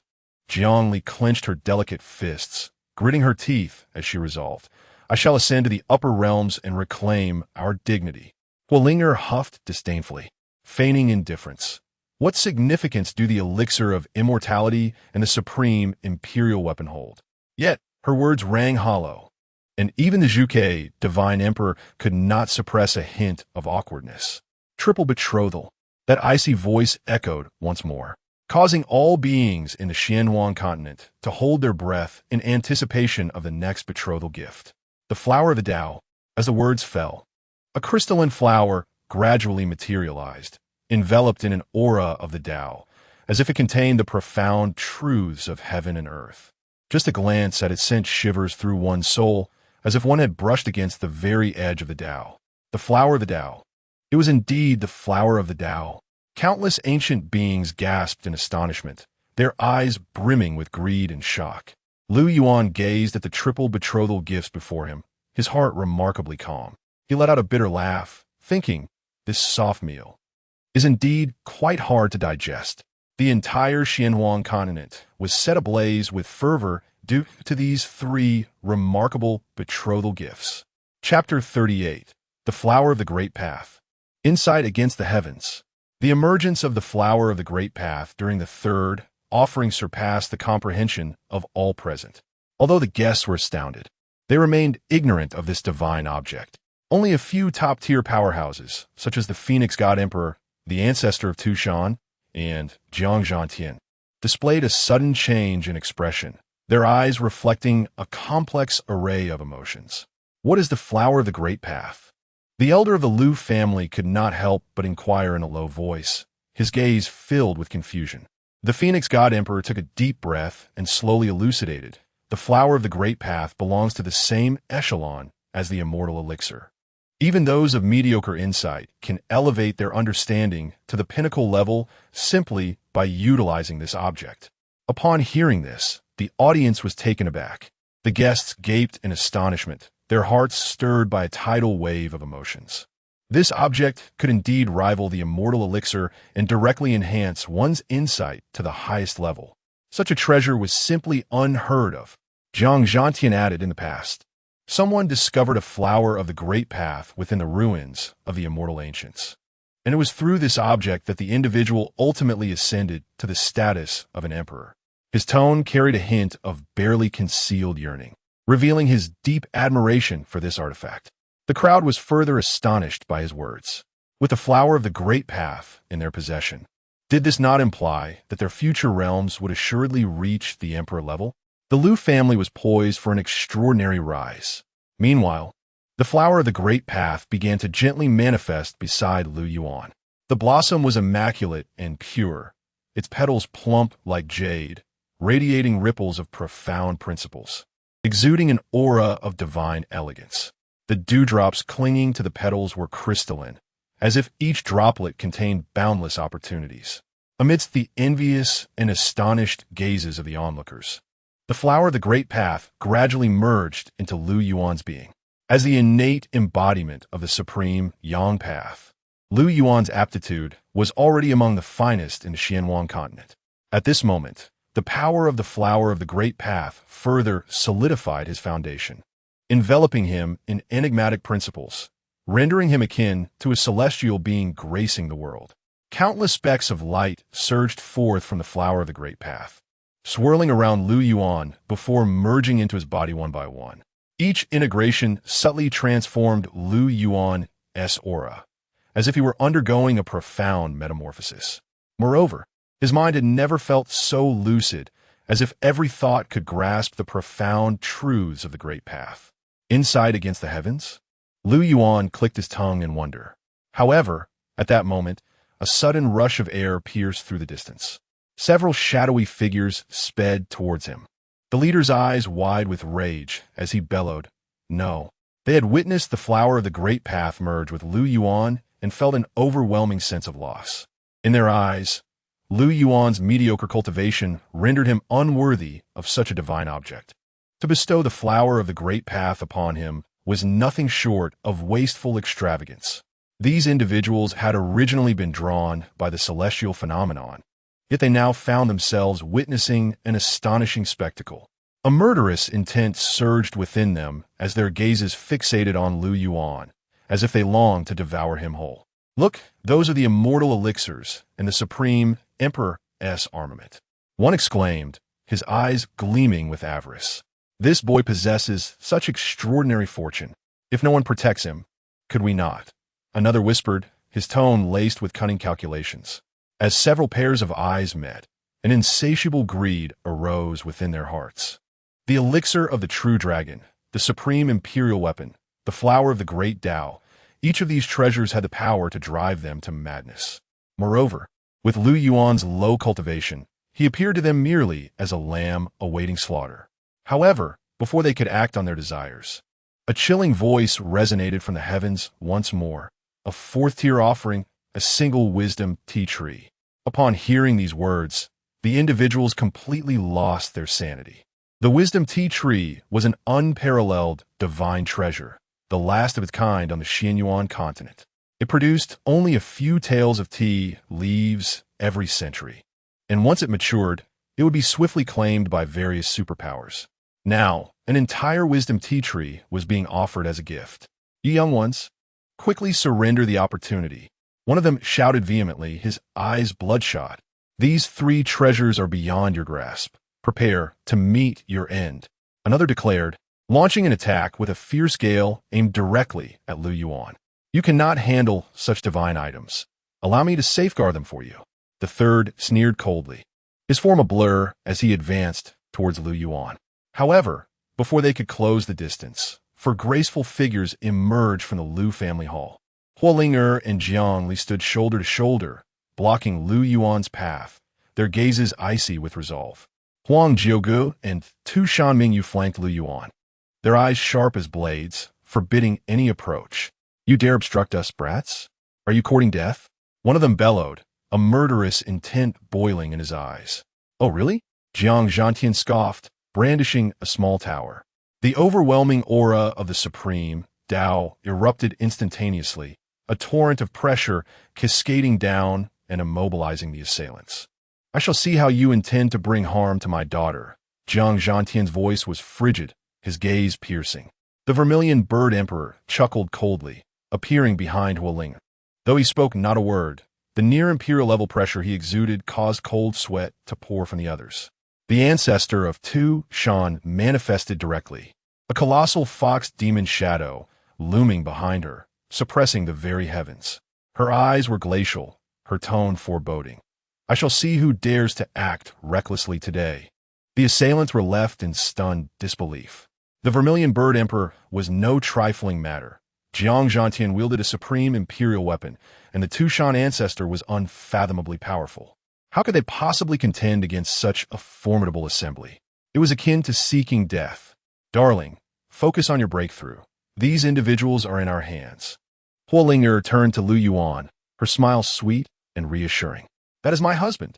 Jiang Li pouted in dissatisfaction, then added with concern, "Rest assured, no one shall disturb you today. He is indeed my husband." Tu Shan Ming, you spoke softly, her tone tinged with shyness. Huang Jiuge took a deep breath and declared solemnly, "He is mine." The assailants were utterly bewildered. The four divine maidens were fiercely protective of Lu Yuan, even vying for his favor. This was simply unfathomable. "Your Excellency, I am Wang Qi, the Grand Elder of the Dragon Sanctuary. I was unaware of your presence here. I shall take my leave now." One elder's face turned pale as he turned to flee. "Come here." The vermilion bird emperor's gaze turned icy as he raised his hand, effortlessly binding the elder in place. Others were also suppressed by Jiang Zhantian and the ancestor of Tushan, thrown beside the members of the Three Saints sect and the Wang family. Upon witnessing this scene, the latter turned pale as if they were merely livestock awaiting slaughter. Hualinger looked up at the sky, indignantly exclaiming, "Tianji, do you see the trouble you've caused? In the end, it is we who must resolve it." However, that icy voice offered no reply, but continued, "Fivefold engagement, heavenly transformation, divine garment." As the words fell, a resplendent divine garment slowly materialized. The garment was adorned with countless enigmatic runes, each seemingly containing the profound truths of the universe. It emitted a faint aura, as if capable of repelling all attacks, instilling a sense of dread in those who beheld it. The heavenly transformation divine garment. It was indeed the heavenly transformation divine garment. The vermilion bird divine emperor gasped in astonishment, his eyes filled with shock. The ancestor of Tushan could not help but murmur, "Defensive imperial weapons are exceedingly rare, far more precious than those of offensive nature." Upon hearing this, the crowd felt a surge of tumultuous emotions once more. This heavenly transformation divine garment was yet another peerless divine treasure. Lu Yuan observed everything before him, a wry smile tugging at his lips. This soft meal was indeed quite tough to swallow. Chapter 39. The Sevenfold Marriage Gifts, the Reincarnation Immortal Canon. Upon the revelation of the fifth marriage gift, the atmosphere within the Lu family's great hall fell into a stunned silence. The celestial armor of transmutation, its very name suggests an artifact of formidable defense. The assembly of powerful figures could hardly contain their astonishment, and Wang Qi, the Grand Elder of the captured dragon's sacred land, swallowed hard, his eyes brimming with envy and jealousy. To possess the celestial armor of transmutation, another supreme imperial weapon. Who exactly is this young man? With the addition of the Void Cauldron, he now possesses both an offensive and defensive supreme imperial artifact. Wang Qi's words elucidated the terrifying nature of this item to the guests. A collective gasp echoed throughout the hall, and the influential figures across the Xianwang continent observing this extraordinary spectacle were left in a state of alarm. Who is Lu Yuan? How has he come to acquire such an abundance of divine treasures? Could it be that he has caught the eye of a celestial maiden from the upper realms? And if so, the generosity of this maiden is indeed enviable. How fortunate would they be if they could receive similar treatment? Each item among these gifts is a priceless treasure, setting aside the Phoenix's immortal elixir and the flower of the Grand Dao. Just the two supreme imperial artifacts alone are sufficient to leave one in awe. Such artifacts are typically the sole possession of the utmost elite powers. Yet, Lu Yuan has casually acquired two. How can anyone compete with that? The recent imperial decree has already drawn the attention of numerous cultivators within the human race, further embedding Lu Yuan's name in the hearts of many. All were in search of individuals bearing the same name. The emergence of this formidable marriage gift has indeed astonished all present. While the imperial decree has made Lu Yuan a household name, each of these marriage gifts incites a fierce jealousy among the onlookers. Suddenly, from countless sacred lands, aristocratic families, and sects, ancestral figures who had slumbered for centuries soared into the sky, all hastening towards the direction of the Zhuke divine kingdom. Their singular aim was to partake in a share of this bounty. With the sixth marriage gift, a single destiny stone materialized before Lu Yuan, radiating a soft, milky light. This stone appeared rather ordinary, entirely snow-white, devoid of any trace of Dao rhythm. Yet, gazing upon this stone, Lu Yuan felt an inexplicable urge to assimilate it into his being. Could this object be absorbed directly?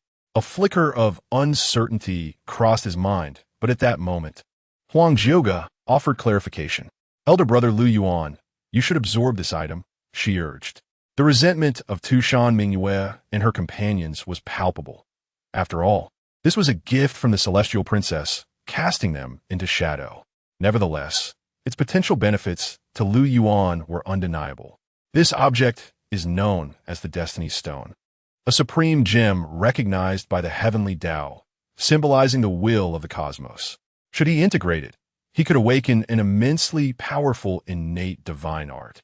Huang Zhuge's explanation caused Lu Yuan's eyes to widen in realization. A stone that embodies the heavenly Dao is undoubtedly a remarkable treasure. He grasped the Destiny Stone in his hand, casting a peculiar glance towards the heavens. He unexpectedly discovered a lingering warmth on the object, as if it had just been retrieved from a certain place, still imbued with residual heat and fragrance.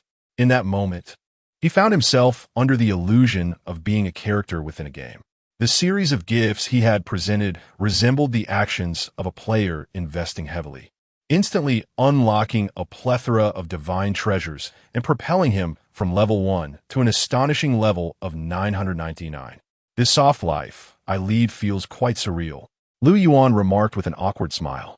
Without hesitation, he directly fused with the Destiny Stone. The milky white stone appeared devoid of any apparent effect, even lacking spiritual resonance. Yet as the destiny entered his body, Lu Yuan was suddenly jolted, his eyes ablaze with brilliance. He emanated an extraordinary divine aura, and a golden halo manifested behind him. As the fusion progressed, a magnificent golden gate materialized in the heavens above. This gate exuded an air of majestic authority, its immense size visible to all inhabitants of the Xianhuang continent from every direction. It emanated a faint ancient celestial aura, causing ordinary individuals to faint at a mere glance, while those of lesser cultivation trembled in fear. Even formidable beings like the vermilion bird divine emperor felt a momentary shock within their hearts. That is, the golden gate of the heavenly Dao. Jiang Zhantian inhaled deeply, realizing that the fusion of the Destiny Stone had triggered the manifestation of the heavenly Dao's golden gate. Could it be that the extraordinary techniques he possessed were somehow related to the heavenly Dao? Truly, he was worthy of being the son of heaven, with an immeasurable future ahead of him. The vermilion bird divine emperor took a deep breath, feeling an increasing desire for Lu Yuan to become his son-in-law. In the sky, the golden gate descended with steps, surrounded by countless flying cranes that circled around it. It seemed as though the heavenly Dao was beckoning, having acknowledged Lu Yuan. A resplendent divine light enveloped Lu Yuan, and the entire continent witnessed the spectacle of the celestial gate opening, heralding the heavenly Dao's welcome of Lu Yuan. Upon witnessing this formidable force, many hastened their steps, determined to reach the vermilion bird divine kingdom. This youth had the potential to unleash tremendous power. He was undoubtedly a prodigious candidate for an emperor, and with proper nurturing, he might surpass the capabilities of an ordinary sovereign. Su Rong was left in a state of bewilderment, and Lu Shan was equally astonished. The guests of the Lu family were awestruck, realizing that Lu Yuan had once again obtained a top-tier opportunity recognized by the heavenly Dao. Such a phenomenon signified that from now on, Lu Yuan would embody the very will of the heavenly Dao, with all the great fortunes of the world converging upon him. He was the heavenly Dao itself. Once he cultivated to a certain level, a mere thought could determine the fate of his life and death. This was the treatment afforded by the recognition of the heavenly Dao. How on earth had Lu Yuan come to know so many extraordinary women? Su Rong found herself both amused and perplexed. The 4 divine maidens were already more than satisfactory, and now there was even a celestial maiden from the higher realms. At least the 4 divine maidens were visible and tangible, whereas the celestial maiden had not made an appearance, only a cool voice announcing the delivery of gifts. Despite her inclination towards the 4 divine maidens, Su Rong could not overlook the precious offerings of the celestial maiden, which included 2 supreme imperial weapons, with many more treasures yet to be revealed. Lu Shan beamed with pride, realizing that their Lu family was truly rising. It seemed they would soon be called an imperial clan. Elder, our Lu family is destined to become a top power in this continent, Lu Shan declared with immense pride, relishing the glory brought forth by his son. Although the presence of women has increased, leading to a few more complications, it undeniably brings substantial benefits to the Lu family. For the sake of the Lu family, one must tolerate Lu Yuan's interactions with several women. If Lu Yuan can indulge in the comforts provided by them, why can't the Lu family partake in the advantages he offers? The Grand Elder found it utterly astonishing. Just moments ago, their family was threatened with a marriage annulment by the Wang family. Yet now fortune seems to have turned in their favor.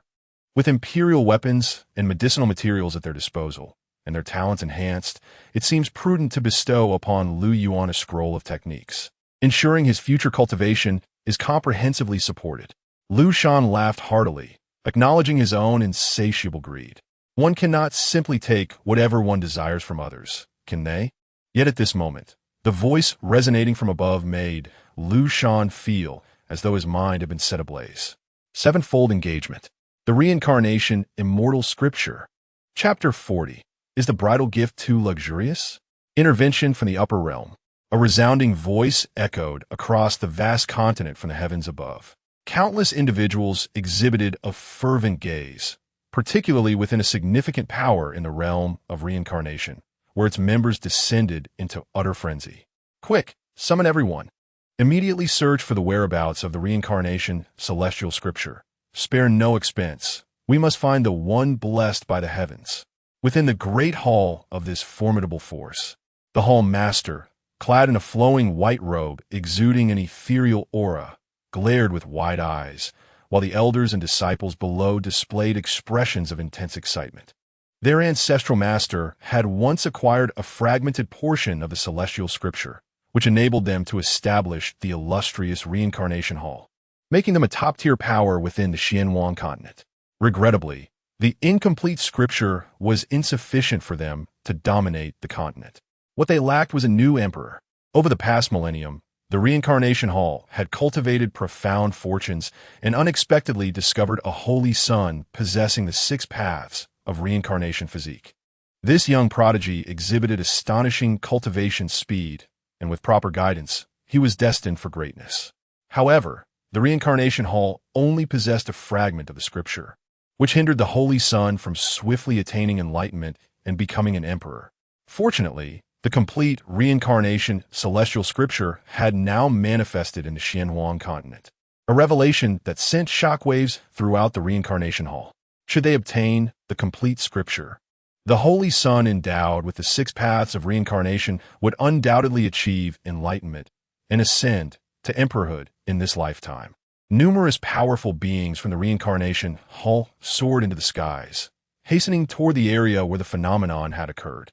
The hall master stood with hands clasped behind his back, exuding an air of dominance, and murmured regardless of who it is or what forces lie behind them. That reincarnation celestial scripture belongs to the reincarnation hall. The continent trembled as various factions dispatched personnel to search for the scripture. However, the reincarnation hall was no ordinary power. Their involvement could very well lead to bloodshed and chaos. In the central state of the Xianhuang continent, within the Tiangui pavilion, a maid hurried into the pavilion master's chamber.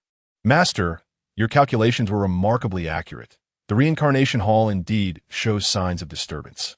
The maid held a note in her hand, a confidential report from the outside world. The powerful beings of the reincarnation hall had all emerged, seemingly in pursuit of the reincarnation celestial scripture. Inside the room, a woman sat gracefully on the floor, her white gown cascading like a waterfall, her face concealed behind a white veil, rendering her features indiscernible. Yet, she emanated an aura of profound insight, as if she could effortlessly discern the affairs of the world with a mere flick of her fingers. Her azure eyes gently lifted, her lashes fluttering. If the pristine veil were to be removed, she would undoubtedly be a striking beauty, her allure unmasked despite the veil as presence. Shortly thereafter, the pavilion master personally conducted a divination and discerned that the reincarnation hall would incite turmoil. The maid's arrival to deliver this news only confirmed the accuracy of her predictions. "Prevent them," the pavilion master commanded in a cold, unwavering tone. Though the maid was acutely aware of her master's temperament, she was nonetheless taken aback. The Tiangui pavilion had always refrained from intervening in the disputes among various factions, solely providing intelligence and unraveling the mysteries of fate for others. This detachment had allowed the Tiangui pavilion to exist above worldly strife, with no force daring to underestimate them. Now, the master had ordered to obstruct the reincarnation hall, an unprecedented move. "Master, this action may draw considerable scrutiny from the elders," the maid suggested hesitantly. Although she did not refute the command, the influence of the elder of the Tiangui pavilion is not to be underestimated. It is likely that the Lord alone cannot suppress it. The woman in white cast a cold glance, causing her maid to hastily kneel, prostrating herself on the ground. Too fearful to utter a single sound. "At all costs, prevent the hall of reincarnation." "Repeat that for me." The woman's icy voice resonated once more, and this time the maid showed no sign of hesitation. "Prevent the hall of reincarnation. At all costs." The maid stood up, and upon receiving a signal from the woman in white, promptly turned and departed. If the elders express doubts or dissatisfaction, let them speak directly with the Lord. After all, this time the Lord's decree is not a suggestion, but a command. Throughout the Tiangui pavilion, no one dares to defy the Lord's orders. As the maid left, the woman in white slowly rose, her cascading hair flowing over her shoulders, her skin as fair and smooth as jade. She gently draped her simple white robe over herself and gracefully stepped into the inner chamber. Within the secret chamber, the imperial artifact, the all-encompassing celestial instrument, was in operation, emanating waves of white mist. This imperial artifact resembled a great cauldron, intricately carved with 9 dragons, their mouths clutching a white jade spirit pearl. Beneath this pearl lay a map depicting the vast territories of mountains and lakes on the Shenchao continent. As the woman entered, the artifact ceased its movements, and 9 white jade spirit pearls fell, caught by an enigmatic force that made them hover in the air. The pearls merged, transforming into the silhouette of a dragon-like creature, the spirit of the all-encompassing celestial instrument. What are the results of the divination? The woman in white asked indifferently. To her surprise, the dragon-like creature grinned with an almost human intelligence, its tail sweeping across the map of mountains and lakes, which then transformed into the intricate formation of the 5 elements and 8 trigrams. With a flicker of blue light, several streams of red light emerged. The dragon-like creature promptly spoke. "This is the Dragon and Phoenix Harmony hexagram." The woman's expression shifted slightly, a hint of satisfaction manifesting on her face, prompting the creature to seize the moment and continue. "This hexagram has a saying, 'The bells of the 9 heavens ring, and the red threads of the 4 seas entwine. Yin and Yang reverse the universe, and countless calamities affirm the bond of love. Upon hearing this, the woman in white displayed an even more joyful expression. The dragon-like creature swam to her side, eagerly adding, "Master will surely harmonize with Lord Tiandi. Little dragon wishes Master's aspirations to be fulfilled." "You little creature," the woman in white nodded with approval, her eyes gleaming with anticipation. "Brother Lian, in this life, I shall assist you in ascending to the throne of the heavenly emperor." The heavens rejoiced as vibrant clouds of many colors gathered in the sky. Golden dragons and phoenixes spiraled through the clouds, their cries echoing throughout the realm. Lu Yuan hovered in midair, having begun the integration of the reincarnation celestial sutra. The treasures acquired from the heavenly maiden are all of the highest caliber. If released into circulation, they would undoubtedly drive the entire Shenchao continent into a frenzy. Now, having just merged with the reincarnation celestial sutra, he felt an ethereal melody permeating within him. Each verse sung amplified his physique, comprehension, and cultivation remarkably. His innate roots already reached the pinnacle among mortals, and his wisdom was unparalleled. With the aid of the reincarnation celestial sutra, his path to cultivation would be unobstructed, flowing freely. In this world, Lu Yuan would soar through the 9 heavens without encountering any obstacles. The guests of the Lu family stared in a daze, all filled with envy as the cold, ethereal voice echoed once more in the air. The eightfold engagement, the chaotic celestial bell. Before anyone could grasp the nature or purpose of this artifact, the heavens erupted with a resounding roar. Countless bolts of thunder converged above the Lu family estate. Lu Yuan observed this scene with a bewildered gaze, while the individuals within the grand hall of the Lu family were utterly perplexed by the unfolding events. "Heavenly Princess, such a treasure of the celestial realm, how dare you?" The furious voice thundered, accompanied by flashes of violet-blue lightning, as if the sky had dimmed, leaving only the furious roar of the raging thunder. The crowd felt a chill run down their spines, all captivated by the terrifying resonance of that voice. Chapter 41. The Origin of the Celestial Clan. The 7 emperors of the upper realm unite to block. A flash of lightning surged through the air, as if a rift in the void had been opened.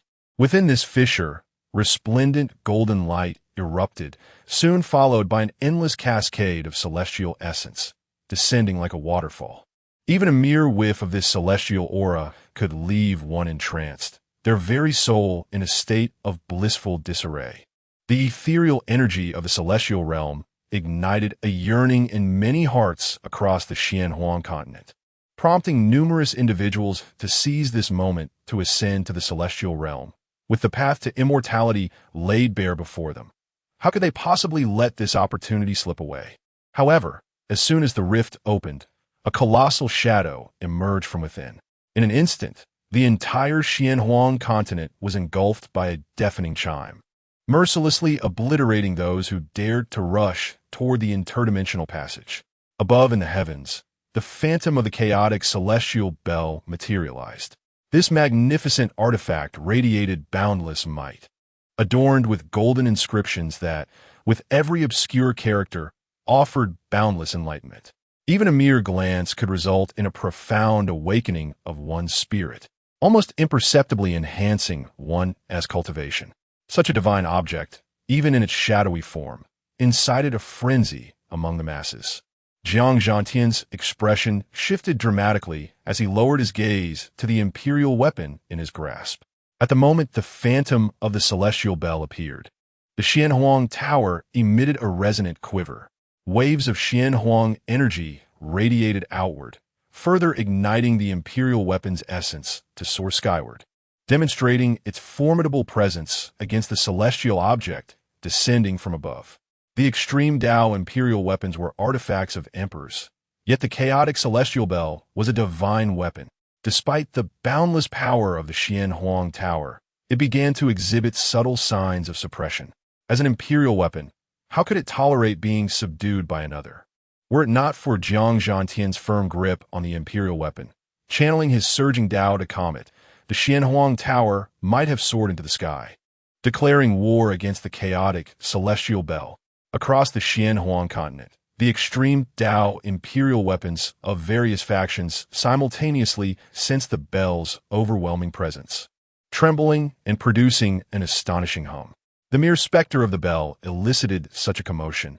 What would happen if its true form were to manifest? As anticipated, a bronze celestial bell, imbued with an abundance of celestial energy, emerged from the rift, accompanied by the gradual descent of chaotic celestial mist. Many imperial weapons could no longer be restrained and were on the verge of ascending to the heavens to intercept the divine weapon. At that moment, a colossal hand, engraved with golden inscriptions, reached out from the rift, its fingers towering like mountains, swiftly seizing the celestial bell to prevent its descent to the mortal realm. Purple aura and golden radiance collided in an instant, enveloping the space between them in a dazzling display, casting darkness upon the world. To the eyes of the people of the Xianhuang continent, only the struggle between the golden hand and the celestial bell remained visible. The chaotic celestial bell was an artifact of the celestial realm, nurtured by celestial energy for countless years and intricately linked to the fortunes of the upper realm. Even if one were a celestial maiden, they held no right to summon such an object to the mortal plane. A thunderous roar emanated from the rift, its mere sound instilling fear within the hearts of those gathered in the Lu family's grand hall. Under the weight of such terrifying thunder, the guests felt a chill of trepidation. The voice's owner seemed to be a formidable being from the celestial realm. The extravagant gifts intended for the celestial realm had inadvertently provoked the wrath of a powerful celestial being. How would they manage to resolve this predicament now? Inside the Lu family hall, a silent sigh escaped from some lips. Fortune often resides within calamity. Could it be that Lu Yuan himself is somewhat unfortunate? The treasures of the celestial realm are beyond his grasp. Even Lu Yuan was taken aback. The chaotic celestial bell was overwhelmingly heavy, and the denizens of the celestial realm could not bear to let Tianji deliver it. This was indeed troublesome. Lu Yuan furrowed his brow in contemplation. Yet before the golden hand could reclaim the chaotic celestial bell, a graceful ethereal figure emerged from the rift, bathed in boundless chaotic celestial light. The figure radiated an aura of divine purity. Just as Lu Yuan attempted to discern the true visage of this enchanting figure, a brilliant luminescence obscured his sight. That woman must be Tianji. What does the treasure of my ancestral celestial clan have to do with you? As the celestial princess, my decisions are not subject to your scrutiny. With those words, the ethereal figure lightly stepped upon the chaotic celestial bell, unleashing celestial radiance from her lotus-like feet. With a resounding hum, the bell shattered the constraints of the golden hand and swiftly traversed the void's rift amidst flashes of purple lightning. This treasure was certainly hers to bestow. You dare! The master of the golden hand seethed with fury. Such a precious artifact could not simply be given away so recklessly. Do you doubt my courage? The ethereal figure tilted her head, a holy light flickering in her eyes. Lu Yuan is my husband. Bestowing ample betrothal gifts is hardly excessive. The fortunes of the celestial realm are of no concern to me. My focus lies solely on my husband. Upon speaking, divine power erupted from the chaotic celestial bell, utterly obliterating the golden hand. The vast chaotic celestial chi spread forth from beneath the bell, piercing through layers of clouds and racing towards Lu Yuan with astonishing speed. Standing atop the celestial bell, the ethereal figure gazed towards Lu Yuan, her voice laced with joy. Husband, in this lifetime, I shall not miss you, even if it means overthrowing the celestial realm. Lu Yuan's eyelids twitched uncontrollably. Could this Tianji be the one who had offered him betrothal gifts?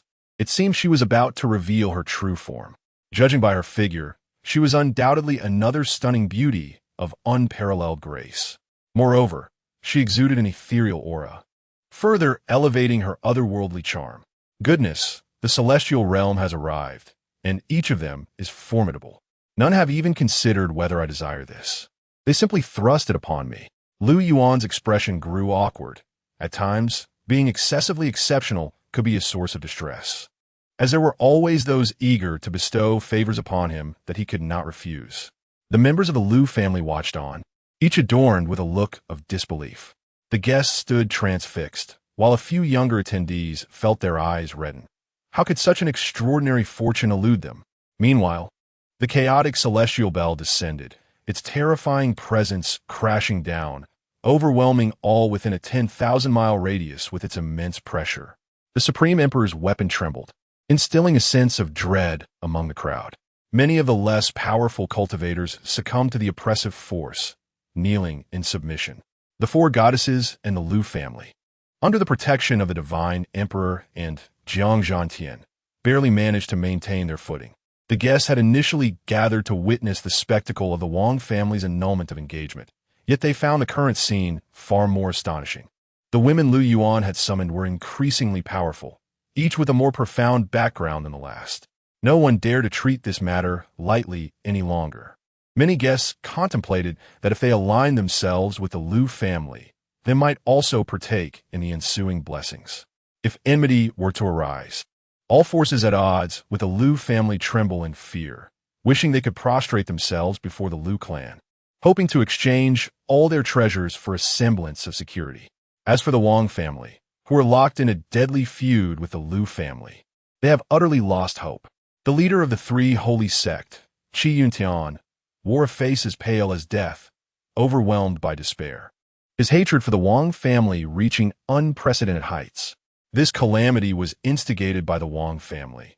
It would be an affront to the heavens if they were not annihilated. With a cough, Wang Qingqiu spat out a mouthful of blood, her complexion ashen and devoid of color, teetering on the brink of collapse. She was meant to be the proud daughter of the heavens, coming to the Lu family to annul her engagement, intending to humiliate the worthless Lu Yuan. Yet this was the dire outcome. Despite her unwillingness to accept it, she recognized that she had become a mere jester. Jiang Li and the four maidens furrowed their brows, taken aback by the turn of events. While they were delighted to see Lu Yuan receive treasures, they did not wish for the promise made by Tianji to come to fruition. Moments ago, it seemed someone had disrupted the proceedings, but alas, once Tianji appeared, that individual retreated. Was there truly no one to intervene? Fire Spirit anxiously inquired. Tushan Mingyue's eyes sparkled with insight, stating, "The Chaos Immortal Bell has emerged. The powerful beings of the immortal realm should not stand idly by." Huang Zhuge nodded, having noticed several figures emerge from the fissure. "Look, the descent of the Chaos Immortal Bell has slowed." Zhongli observed intently, and soon discerned something amiss. The Chaos Immortal Bell appeared to be ensnared by several golden auras, which coalesced into chains, binding the bell and preventing its descent to the Xianhuang continent. The golden chains endured the lash of thunder and lightning, remaining steadfast as a mountain. The celestial figure atop the bell, Tianji, glared upwards in anger, exasperated that these ancient beings perpetually thwarted her endeavors. From the fissure emerged 7 towering figures, each radiating boundless golden light, resembling deities gazing down upon the mortal realm. The Origin Immortal clan was indeed not to be trifled with. Tianji, you possess the audacity to be so bold. But for the sake of the immortal realm's fortune, we 7 shall not allow the Chaos Immortal Bell to fall into the mundane world. Today, united, we shall see how you intend to accomplish this. As their words echoed, the 7 raised their hands. With a resounding clap, as they clasped their palms together, the golden chains instantaneously retracted, forcibly dragging the Chaos Immortal Bell upwards. Lu Yuan's eyes widened in astonishment, his expression one of utter disbelief. The celestial artifact had approached him, only to be withdrawn once more. Chapter 42. Dare to touch my husband. Today, I shall annihilate your celestial clan. In the rift, 7 figures retrieved the Chaos Celestial Bell, their auras enveloping the heavens. The myriad inhabitants of the Xianhuang continent felt their souls tremble in reverence. It was the emperors. Jiang Zhantian and his companions cast terrified glances toward them. The ancient aristocratic families were indeed the kin of the emperors, and thus, they possessed a deeper understanding of the emperor's majesty. The aura emanating from those 7 figures was strikingly similar to that of the Jiang clan's emperor. Although there were subtle differences, the authority was unmistakable. 7 emperors. The vermilion bird divine emperor stood frozen in place. Despite being on the brink of the quasi-emperor realm, He felt like an ant before the true emperors. Meanwhile, countless individuals harbored delusions of traversing the rift to enter the fabled celestial realm. Yet, even as the 7 emperors fervently contested for the chaos celestial bell, their overwhelming presence effortlessly quelled the ambitions of those petty souls. The dignity of the emperor cannot be insulted. Their mere aura suffices to suppress all. One figure gazed imperiously upon the heavens, disdainfully surveying the world. At that moment, a crimson-haired emperor's gaze fell upon Lu Yuan, a mocking smile unfurling upon his lips. "Youngster, I know not what means you employ to ensnare the celestial princess, but this treasure is far beyond your reach. Mortals should embody the essence of mortals. The treasures of the celestial realm are not to be coveted by mere ants." Such contemptuous demeanor incited discontent among the 4 divine maidens of the Lu family. What an arrogant red-haired fiend! Do you truly believe yourself formidable? Fire Spirit was the first to lose her composure, her fiery temper igniting as she exclaimed, "Were it not for the fact that your true form is not descended, I would surely storm into the celestial realm. It is time to demand an explanation. How dare he insult my husband?" Huang Jiuji's eyes sparkled with fierce determination. When it came to ruthlessness, she was no less formidable than any other. Jiang Li was equally incensed, wishing desperately to summon her true form and obliterate this crimson-haired emperor. Even if she were to struggle alone, Lu Yuan had the backing of 9 empresses. All of this transpired under Lu Yuan's watchful gaze, and he felt a chill run down his spine. The emergence of 7 emperors confronting him, a mere fledgling who had not yet left the novice village, left him at a loss for how to proceed. Indeed, the chaos celestial bell was not easily acquired. Even the emperors were drawn into this tumult. Just then, a wave of emperor-level pressure suddenly descended upon him, rendering Lu Yuan's complexion pale as death. That incomprehensibly terrifying aura locked onto him, nearly suffocating him. "This is disastrous. The chaos celestial bell is not my doing. What purpose does it serve to kill me?" Lu Yuan lamented inwardly, caught off guard by the calamity that had befallen him despite his humble circumstances. Countless dreamers aspiring to enter the celestial realm were directly slain by the emperor's pressure. Now, with that same pressure targeting him, was he not destined for instant demise? Fortunately, having awakened the innate supreme Yang Dao embryo and fused with the destiny stone, he had narrowly escaped obliteration. Lu Yuan raised his head, his eyes blood-red with fury as he glared at the crimson-haired emperor, the very one who had unleashed this oppressive force. Seeking to crush him, "I shall remember you." Lu Yuan gritted his teeth, his rage soaring to the heavens. Such audacity! The Crimson Emperor let out a cold chuckle, recognizing the remarkable resilience of this young man, who could survive under the oppressive weight of an emperor's might. Even diminished countless times by the barriers between worlds, it was still beyond the endurance of an ordinary person. However, did an ant truly believe it could bite a divine dragon? He, Lu Yuan, was simply unworthy. Standing atop the chaos immortal bell, the celestial princess witnessed this scene, her beautiful eyes instantly filled with intense fury. "How dare you lay a hand on my husband? You seek death." The laughter of the 7 emperors echoed thunderously from a rift, with the Crimson Emperor particularly dismissive of the celestial princess. "Celestial princess, if you seek a man, there are countless men in the immortal realm. You may choose freely. Why come to the Xianhuang continent to select such a worthless being? Even raising a little dog would surely be a more rewarding pursuit."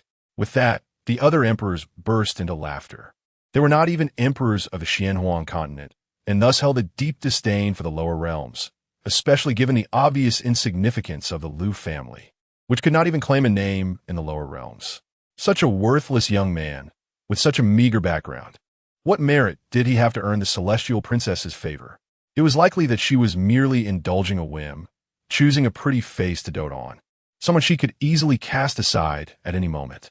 "Today, no one can stop me." The celestial princess, consumed by rage, gritted her silver teeth and formed a hand seal. The Crimson Emperor snorted dismissively. While the celestial princess held a noble status, her current strength was insufficient to pose a threat to an emperor. With a tremendous roar, An explosion of devastating celestial energy erupted from the rift. An unfathomable force broke free from its restraints, surging towards the Crimson Emperor, while the other emperors hastily retreated, sustaining injuries merely from the touch of that energy. Have you lost your mind? You would dare to self-destruct the path of destiny? The Crimson Emperor was astonished. The Celestial Princess had once expended immeasurable resources to merge with the path of destiny, earning her illustrious title, revered even among the celestial beings. That was a path that even emperors yearned for. Yet now, for mere Lu Yuan, she was willing to self-destruct. It was utterly terrifying. In the blink of an eye, that dreadful celestial energy struck the Crimson Emperor, unleashing a torrent of agonizing howls. The figure of the Crimson Emperor shattered, dispersing into countless golden specks that scattered across the Xianhuang continent. Awaken the 9 ancestors. I shall see the Crimson Emperor perish. The Celestial Princess seethed with rage, her exquisite visage etched with murderous intent. From this day forth, the Origin Celestial clan shall hunt down the Crimson lineage until their complete annihilation. Upon her declaration, the heavens trembled as if acknowledging her vow. Henceforth, the Origin Celestial clan would unleash all its power to eradicate the Crimson lineage. All this transpired due to the Emperor's oppressive weight upon Lu Yuan. The remaining 6 emperors narrowed their eyes in shock, never having anticipated such an outcome. Once more, a violent roar echoed as the rift between worlds gradually began to close. The immense celestial energy had ravaged the rift, leading to its imminent collapse. Seeing this, the 6 emperors relinquished their chains and abandoned the chaos immortal bell. With the rift crumbling, the Celestial Princess's 9th bridal gift could not proceed, and the ceremony could only be halted, serving as a means to mitigate losses for the immortal realm. In a flash, the emperors hastily departed, leaving only the final narrow gap of the rift behind. The figure of the celestial maiden gradually faded, for this was not her true form, and would vanish once the rift closed. She soared towards Lu Yuan, her body disintegrating into countless specks of starlight. My beloved, wait a little longer, for I shall arrive on the vibrant clouds to wed you. As she reached Lu Yuan, only her exquisite visage remained, one that would rival even the 9 great empresses, exuding an ethereal grace that transcended the ordinary. Upon uttering these words, she completely dissipated, and the rift in the sky swiftly sealed, as though nothing had transpired. Were it not for the chaotic celestial bell now in Lu Yuan's hand, he might have thought it all a mere dream. Stunned, Lu Yuan recalled the maiden's countenance. Wait a moment, should not those words have come from me? What does it mean that she will ride the colorful clouds to marry me? His lips twitched in bemusement, leaving him at a loss for words. As the celestial phenomena dissipated, the breath of the immortal realm vanished without a trace, and countless souls on the Xianhuang continent lamented, having missed a precious opportunity to enter the celestial world. Within the Lu family hall, the 4 daughters of Hua Ling'er exhaled in relief. Although the commotion caused by the celestial maiden was significant, fortunately, the ritual was incomplete, and Lu Yuan was not bound by that oath. Otherwise, their chances would have been lost.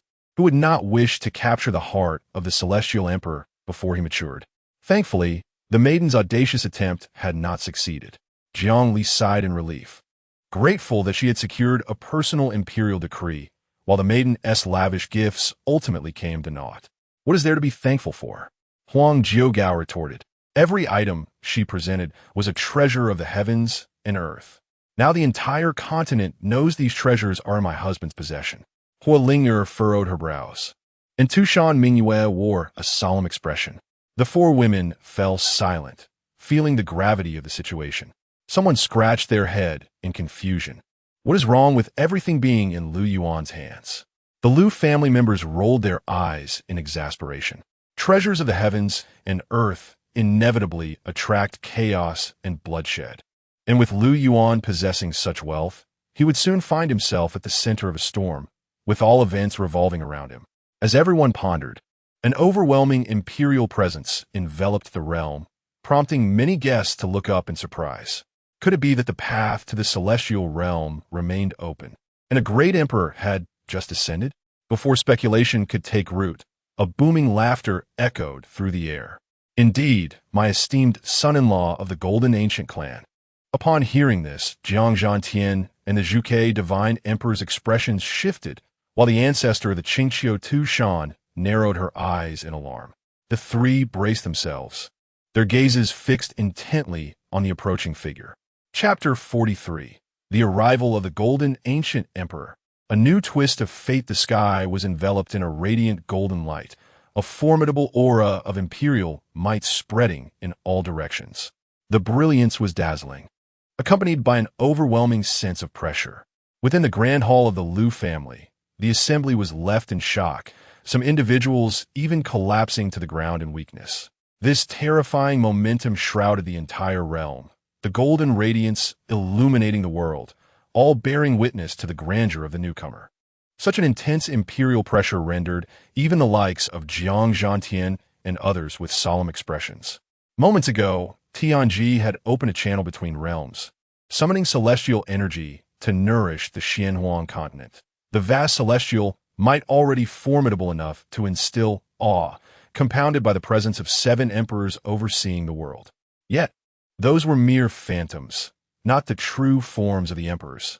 The barrier between realms, while imposing, had diminished their power significantly. Now, however, the silhouette within the golden glow was undeniably that of a genuine emperor. An emperor had arrived. The Qingqiu Divine Emperor also sensed the terrifying aura, feeling an ancient essence emanating from the golden light. Could it be a descendant of an ancient family? Jiang Zhantian gazed intently at the golden luminescence, murmuring in surprise, "I did not expect this venerable one to emerge. He has come for Lu Yuan, willing to pay such a significant price." Unaware of the identity of the newcomer, the Qingqiu Divine Emperor turned to Jiang Zhantian and inquired, "Brother Dao, who is this person?"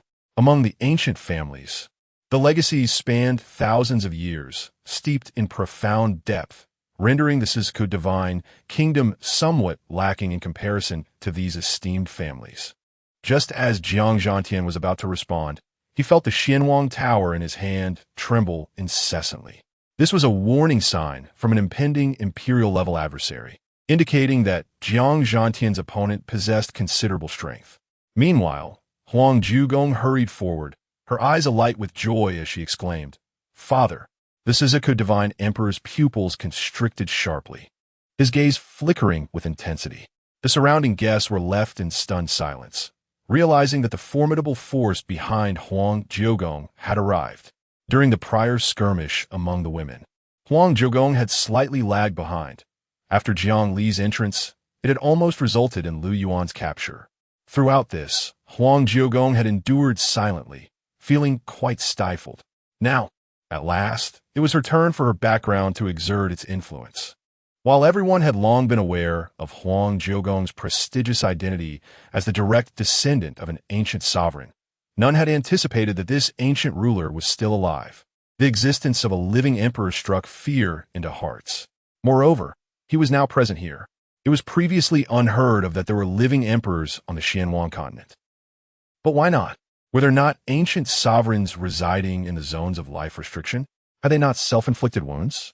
Guests began to murmur among themselves, quickly realizing that although those ancient sovereigns had inflicted harm upon themselves, they still possessed the ability for exceptional ascension. Could it be that this individual hailed from a certain life-restricted zone? The more they pondered, the more terrifying it became. The force behind Huang Zhugong was indeed formidable, indicating that her background was far from ordinary. The eyes of the Lu family members gleamed with anticipation. This was an immense surprise for the Lu family, as they had a true emperor gracing their presence. After today, the name of the Lu family would reverberate throughout the Xianhuang continent. In the primordial era, there existed an emperor who, upon achieving enlightenment, subdued the world, instilling fear in the myriad races of the heavens. He reigned over the vast territories of the Xianhuang continent, earning a reputation that resonated throughout the realm.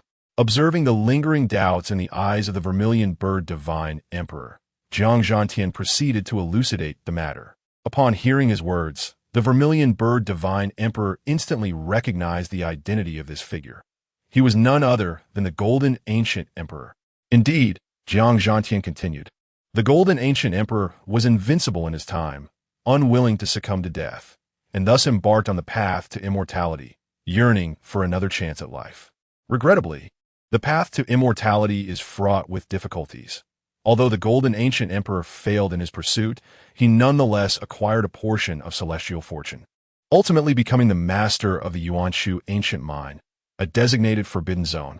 After sharing this revelation, the gathered individuals in the Lu family hall comprehended the origin of this figure. He was, astonishingly, the sovereign of a forbidden zone. This realization dawned upon the ancestors of Tushan, their eyes flashing with understanding. The vermilion bird divine emperor grasped the implications of this revelation. The ancient emperors residing within those forbidden zones frequently instigated dark disturbances, merely to prolong their existence and await their opportunity for ascension. Perceiving the skepticism of the two, Jiang Zhantian promptly shook his head, asserting that the Golden Ancient Emperor, having obtained celestial fortune, had no need to incite dark turmoil, as the Yuanshu ancient mine was one of the few neutral life zones. At this, the two prospective emperors visibly relaxed. The ancestor of Tushan cast a wary glance at the golden radiance, contemplating that the Qingqiu Fox clan could not rival the Yuanshu ancient mine, and with this individual present, Tushan Mingwe's chances of securing Lu Yuan had diminished significantly. The vermilion bird divine emperor regarded the Golden Ancient Emperor with respect. Such a rare neutral presence within the life zones was indeed deserving of reverence. Meanwhile, Huolinger, witnessing this, could not contain her frustration, stamping her foot in anger and casting a resentful glance at the vermilion bird divine emperor. After all, he was here to claim a bride. Yet her own father held this man in such high esteem. What was going on?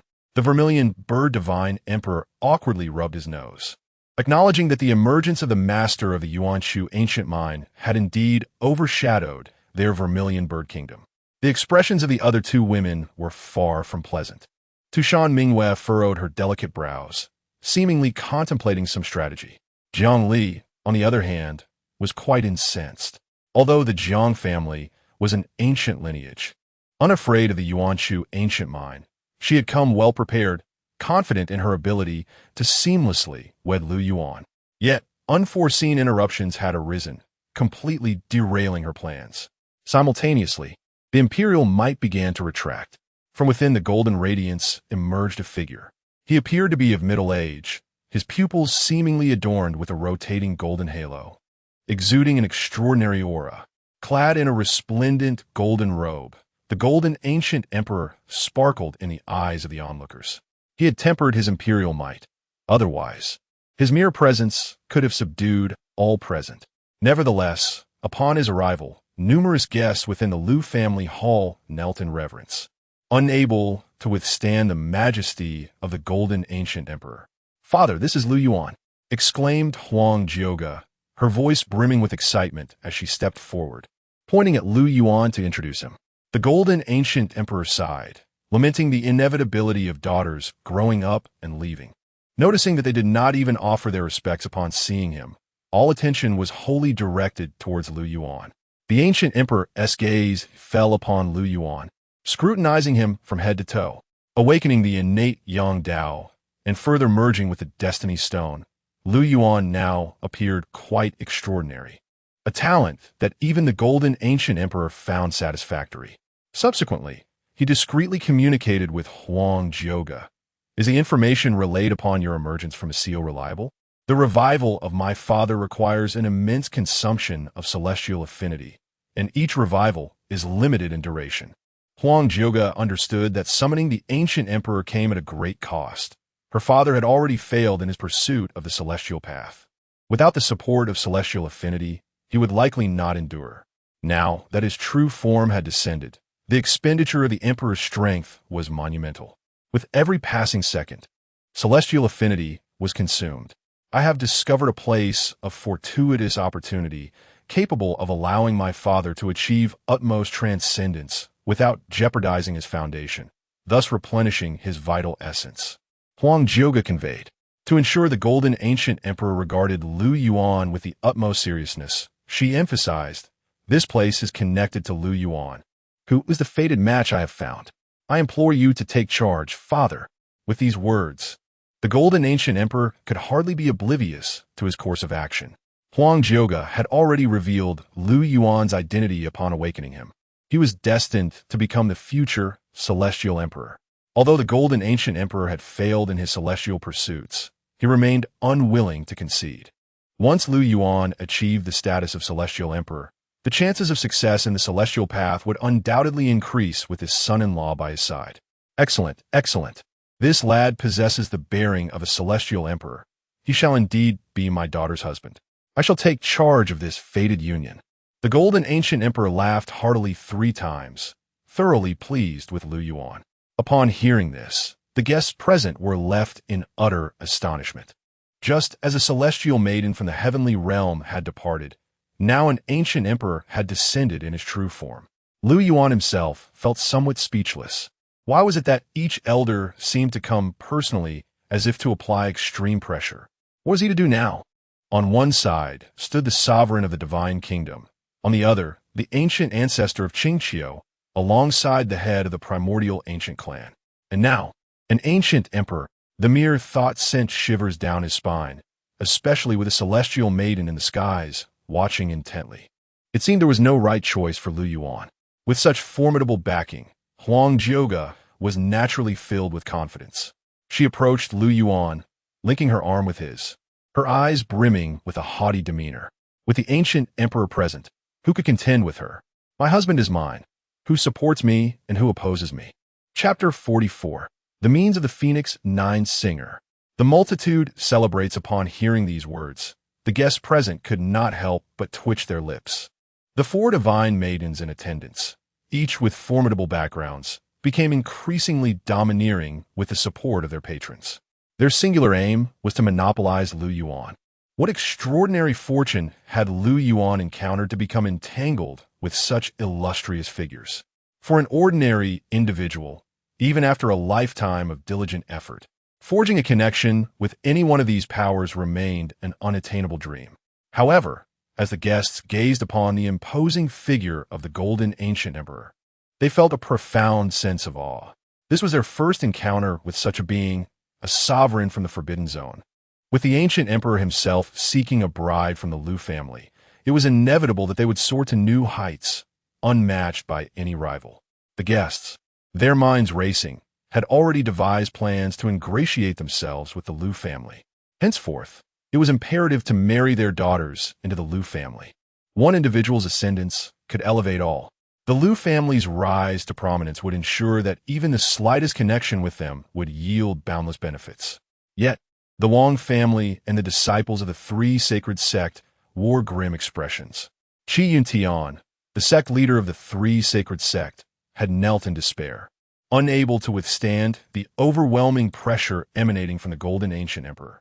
Moreover, due to Wang Qingya's actions, the 3 sacred sect found itself at odds with the Lu family. Should the Lu family issue a command, not only would the golden ancient emperor act, but other factions would also converge to obliterate the 3 sacred sect with ease. As this realization dawned upon Qingyan, his hatred for the Wang family, particularly Wang Qingya, intensified. Wang Tianquan, the head of the Wang family, was in tears, finally grasping the magnitude of the calamity his family had instigated. He had thought that they had birthed a prodigious daughter, yet in the presence of true titans. Such so-called prodigies were mere ants, their greatness only a threshold to the realm of these eminent figures. The crux of the matter was that the Wang family had offended these powers. The Wang family was doomed. In a state of despair, Wang Tianquan cried out, only to succumb to darkness and faint. Meanwhile, Wang Qi, the elder of the Yulong Holy Land, who had harbored intentions of seizing Lu Yuan's fortune, was now filled with regret. He had encountered ancient clans, the sovereign of the divine realm, the venerable ancestor of Qingqiu, and a recently arrived ancient emperor within the humble Lu family. What was this Lu family capable of? Now he comprehended that these paramount forces had converged solely for Lu Yuan. How foolish he had been. In the face of such a grand opportunity, it was evident that someone would safeguard it. How could he have allowed greed to cloud his judgment? Now, all he sought was the Lu family's forgiveness. hoping for mere survival. Ha ha! Ancient Emperor, great sovereign. Wang Qingyan was utterly shattered. With a foolish grin, she looked around at the assembly. Despair intertwined with regret plagued her mind, driving her to the brink of madness as her hair gradually turned white. In the blink of an eye, her once dark locks transformed into a crown of white, rendering her particularly forlorn. Had she been able to uphold the marriage pact, she would have undoubtedly wed Lu Yuan. In that case, these divine maidens would have been relegated to concubines, compelled to address her as sister. Alas, it was too late. All was lost. The plight of the Wang family went unnoticed, as no one cared. At this moment, the three divine maidens were each more incensed than the last. Hua Ling'er stamped her foot, standing angrily beside the Zhuge divine emperor. Jiangli clenched her silver teeth, gazing longingly at Jiang Zhantian. Now, left to hope that her father could resolve this matter. Tushan Mingwei swayed her 9 tails, her eyes filled with a sense of helplessness.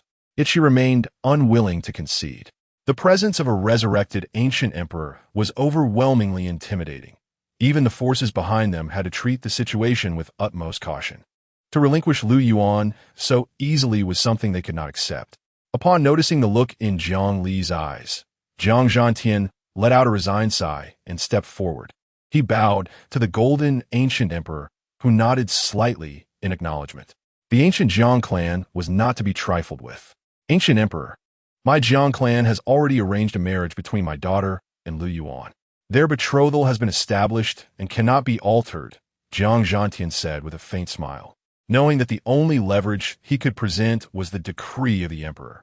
Humph, this emperor can arrange marriages too, the golden ancient emperor retorted coldly, refusing to allow Jiang's family to take away his favored son-in-law. The atmosphere instantly became tense. Silence enveloped the surroundings as the guests dared not utter a sound. The golden emperor's firmness caused Jiang Zhantian's expression to grow stern. Sensing the growing unease, the ancestor of Tu Shan coughed lightly and suggested, "Continuing this dispute will yield no benefits for anyone, and we cannot guarantee that other parties will not intervene." Upon hearing this, both the divine emperor and Jiang Zhantian nodded in agreement. The appearance of the celestial princess earlier was the best testament to this. Her strength and background were formidable, and no one could assure that even more terrifying forces would not emerge. Only the identity of the heavenly emperor Lu Yuan could attract such attention. The golden ancient emperor raised an eyebrow, beginning to grasp the essence of the ancestor's words. A good son-in-law was hard to come by, and while he might currently dominate the scene, he could not be certain that stronger contenders would not appear. "This matter is indeed complex," the ancestor of Tu Shan remarked. "Proposing, why don't we settle the marriage of the 4 maidens with Lu Yuan together?" "Absolutely not." Tu Shan Mingwei leaped forward to oppose. "My husband can only be mine." Firelinger also refused to back down, questioning the absurdity of such a proposal. "The emperor has already issued a decree. Do you intend to compete with me? Even if we were to agree to a joint betrothal, I would still be the primary wife." Bianc li giritit hertit, resolute in her goal of claiming Lu Yuan entirely. Even if she could not possess him wholly, she would at least be the most significant among them. Huang Zhougao's eyes flashed with anger as she too rejected the proposal. "Today, my husband can only marry me." The other maidens completely disregarded the ancestor's suggestion, while the surrounding guests found the notion ludicrous. After all, these were 4 divine maidens. How could they all marry Lu Yuan?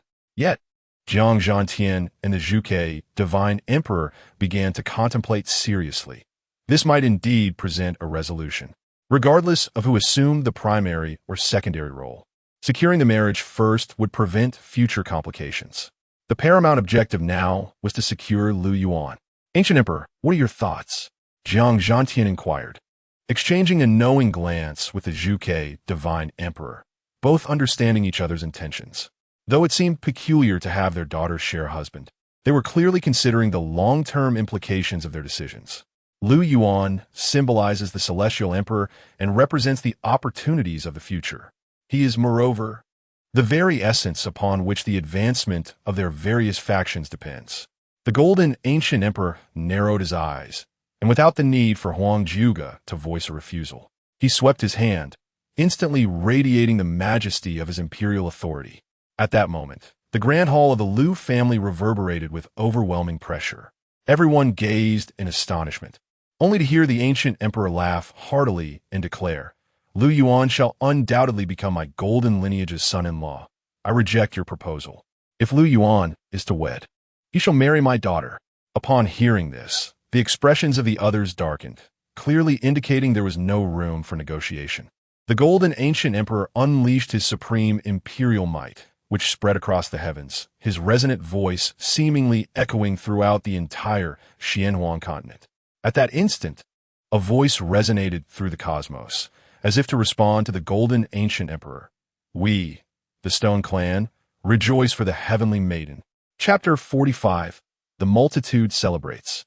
Destiny defies. The earth trembles, and a magnificent voice reverberates throughout the entire Xianhuang continent. That voice, akin to thunder, manifests the terrifying power behind it. However, it is evidently emanating from beyond the human territories, for the Stone Clan does not belong to the realm of humanity. Within the human domain, many formidable factions are left in astonishment. Those who comprehend the nature of the Stone Clan tremble in their hearts. The Stone Clan is one of the ancient royal families. Having remained dormant for millennia, how could they suddenly re-emerge now? To congratulate the Celestial Maiden?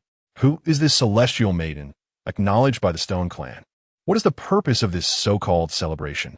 The sacred sites, divine nations, and ancient families of the human race are all filled with shock. It is well known that the current Xianhuang continent is dominated by humanity, yet this does not imply the absence of adversaries. Aside from the zones of life prohibition, the dormant ancient royal families represent a formidable threat. The many royal families that have survived from the ancient era possess unfathomable depth. Their silence has allowed humanity to flourish. Should these ancient royal families awaken, chaos would undoubtedly reign upon the Xianhuang continent once more. The Stone Clan has once produced a stone emperor, whose renown was unparalleled. Although he met his demise at the hands of a powerful human emperor, the legacy he left behind endures. Their resurgence bodes ill for humanity. Go, investigate the truth of the matter. And who exactly is Lu Yuan? All the sacred sites and ancient families dispatch scouts, striving to uncover the reality of the situation. A single Lu Yuan has triggered several upheavals, each more astonishing than the last. This only deepens the intrigue surrounding him. What manner of individual is Lu Yuan that commands such attention from the celestial realm and ancient royal families alike? Within the hall of the Lu family, guests are left astounded. The Stone Clan, being an ancient royal family, refers to the celestial maiden they speak of as Huang Zhouge, Jiang Zhantian, the vermilion bird divine emperor, and others were expressions of grave concern. The emergence of the Golden Ancient Clan is one thing, but now the Stone Clan has also joined the fray, supporting Huang Zhouge no less. We, the Blood Moon Clan, celebrate for the Celestial Maiden. We, the Blue Bat Clan, celebrate for the Celestial Maiden. We, a succession of formidable voices resounds, emanating from various life prohibition zones and ancient ruins, as grand and ominous phenomena descend like a cataclysm. An overwhelming aura suppresses the heavens, instilling fear in the hearts of many. Yet, these ancient royal families do not act out of chaos. Rather, they uniformly direct their congratulations towards the direction of the Lu family. Even though Huang Zhouge is typically stoic, akin to an ice mountain, she cannot help but curve her lips, revealing a captivating smile. Is my daughter satisfied? The Golden Ancient Emperor laughs heartily, for he belongs to the ancient royal lineage and is the foremost champion on the path to the celestial realm. Though he has faced defeat, he has earned the respect of countless clans. Now, merely by releasing a hint of his aura to convey his wishes, myriad clans willingly follow to celebrate. Very satisfied, Huang Zhouge nods. The ancient royal families are quite accommodating. In the face of the impending descent of the demon and foreign races, they have contributed significantly. Huang Zhouge gazes at Lu Yuan, seemingly filled with pride. Meanwhile, the other three women wore expressions of disbelief, as none could have anticipated that Huang Zhouge would garner such overwhelming support from the royal families, a testament to her profound prestige. When considering influence and background, Aside from the unexpected arrival of the heavenly princess, it seemed that only the Jiang family could wield such power among those present. Yet, the Jiang family's influence was confined to the realm of humanity, failing to elicit the grand celebration of all races. With the ancient Golden Emperor's revival today, many ancient royal families also awakened, creating an astonishing spectacle of immense grandeur that even the Jiang family found overwhelming. The sounds of congratulations continued to resonate. The number of ancient royal families was considerable, and their jubilant voices echoed across the heavens, causing a palpable unease among the human populace. With some timid souls seeking refuge from the fear of an upheaval that could unleash chaos upon the Qingyan continent. The resurgence of the ancient royal families had thrown the entire continent into disarray. Various sacred grounds not only sought information regarding Lu Yuan, but also dispatched individuals to ancient ruins and zones of life, closely monitoring the movements of the ancient royal families. Within the Lu family hall, the guests were left in a state of stupefaction. The king of the Yulong sacred ground, Qi, stood frozen, having discerned Huang Zhouge's extraordinary nature long ago. Now, confronted with such a scene, the terrifying momentum shattered his worldview. This was the universally acknowledged celestial maiden of the ancient royal families. Yet she was to be forcibly wed to Lu Yuan? How could he have dared to seize Lu Yuan's opportunity? Now, it seemed, the elder of the Yulong sacred ground would soon face consequences after this affair concluded. Lu Yuan himself could only manage a wry smile. Every few seconds, the sounds of congratulations from the ancient royal families thundered in his ears, an unrelenting chorus that was deafening. In this moment, Lu Yuan began to question whether he truly deserved such accolades from the ancient royal families.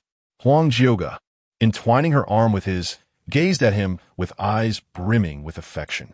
In this life, she was determined to claim Lu Yuan to become empress. What did it matter about the heavenly princess or the emperor of humanity? Were the ancient clans truly diminished? "My husband, are you satisfied?"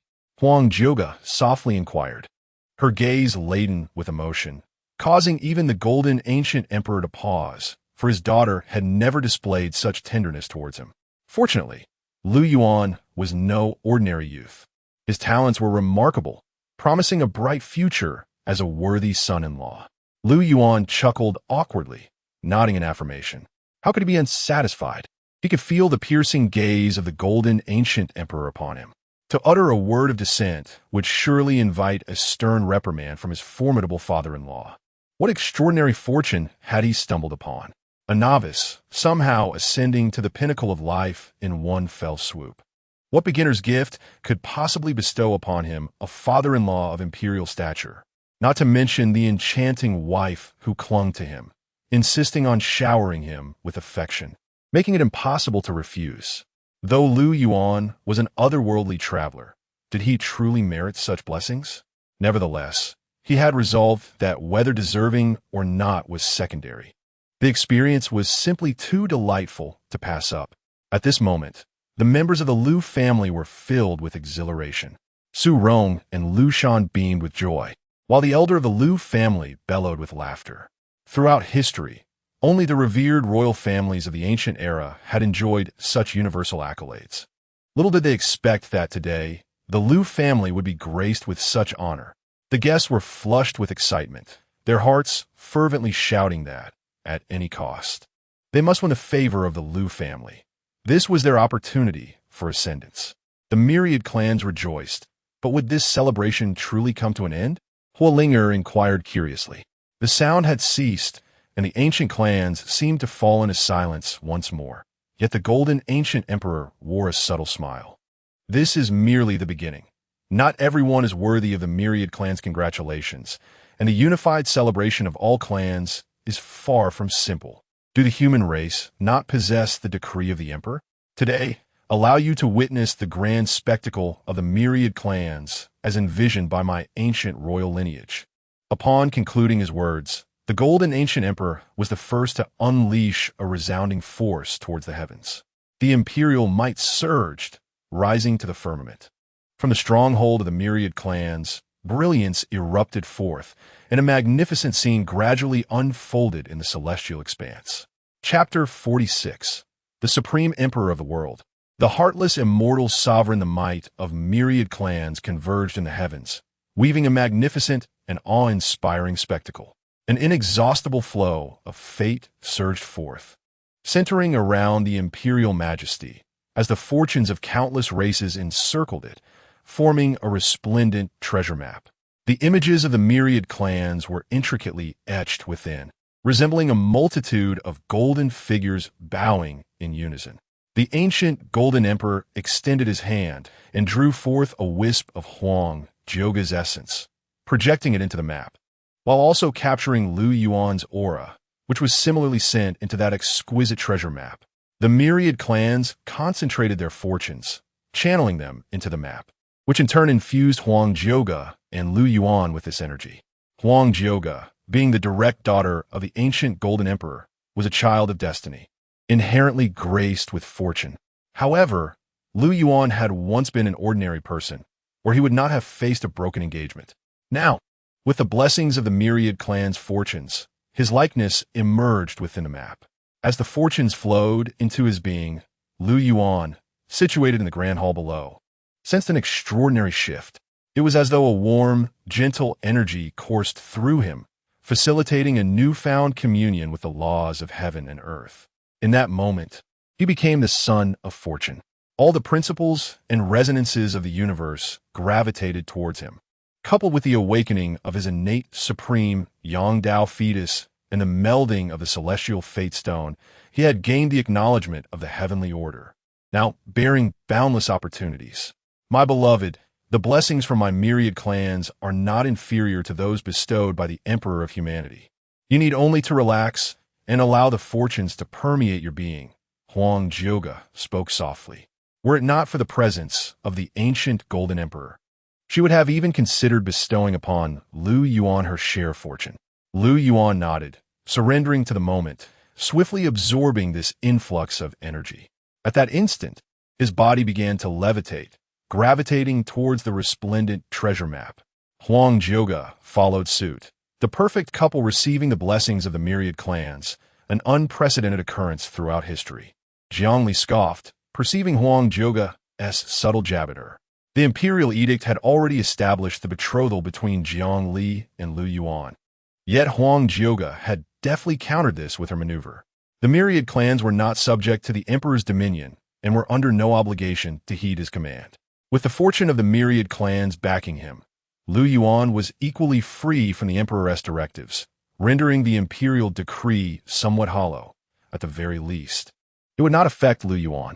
Jiang Zhantian's gaze flickered as he turned to Jiang Li, his eyes seemingly questioning whether to intervene. Yet, Jiang Li shook her head.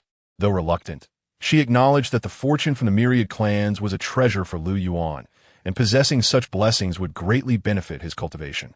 Suspended in the air, Lu Yuan allowed the energy to flow into him. He glanced down at the three women, each displaying unique demeanor. Although they bore discontent, they sincerely wished for Lu Yuan to seize this opportunity. What merit do I possess to deserve this? Lu Yuan sighed helplessly, reflecting on the four remarkable women before him, each of whom had genuinely invested their hearts in him. To encounter a single beloved in one's lifetime is already considered an extraordinary fortune. Now, he was faced with four, making the choice of just one an arduous task. If only the suggestion from the Tushan ancestor could be heeded, but such a notion was evidently implausible.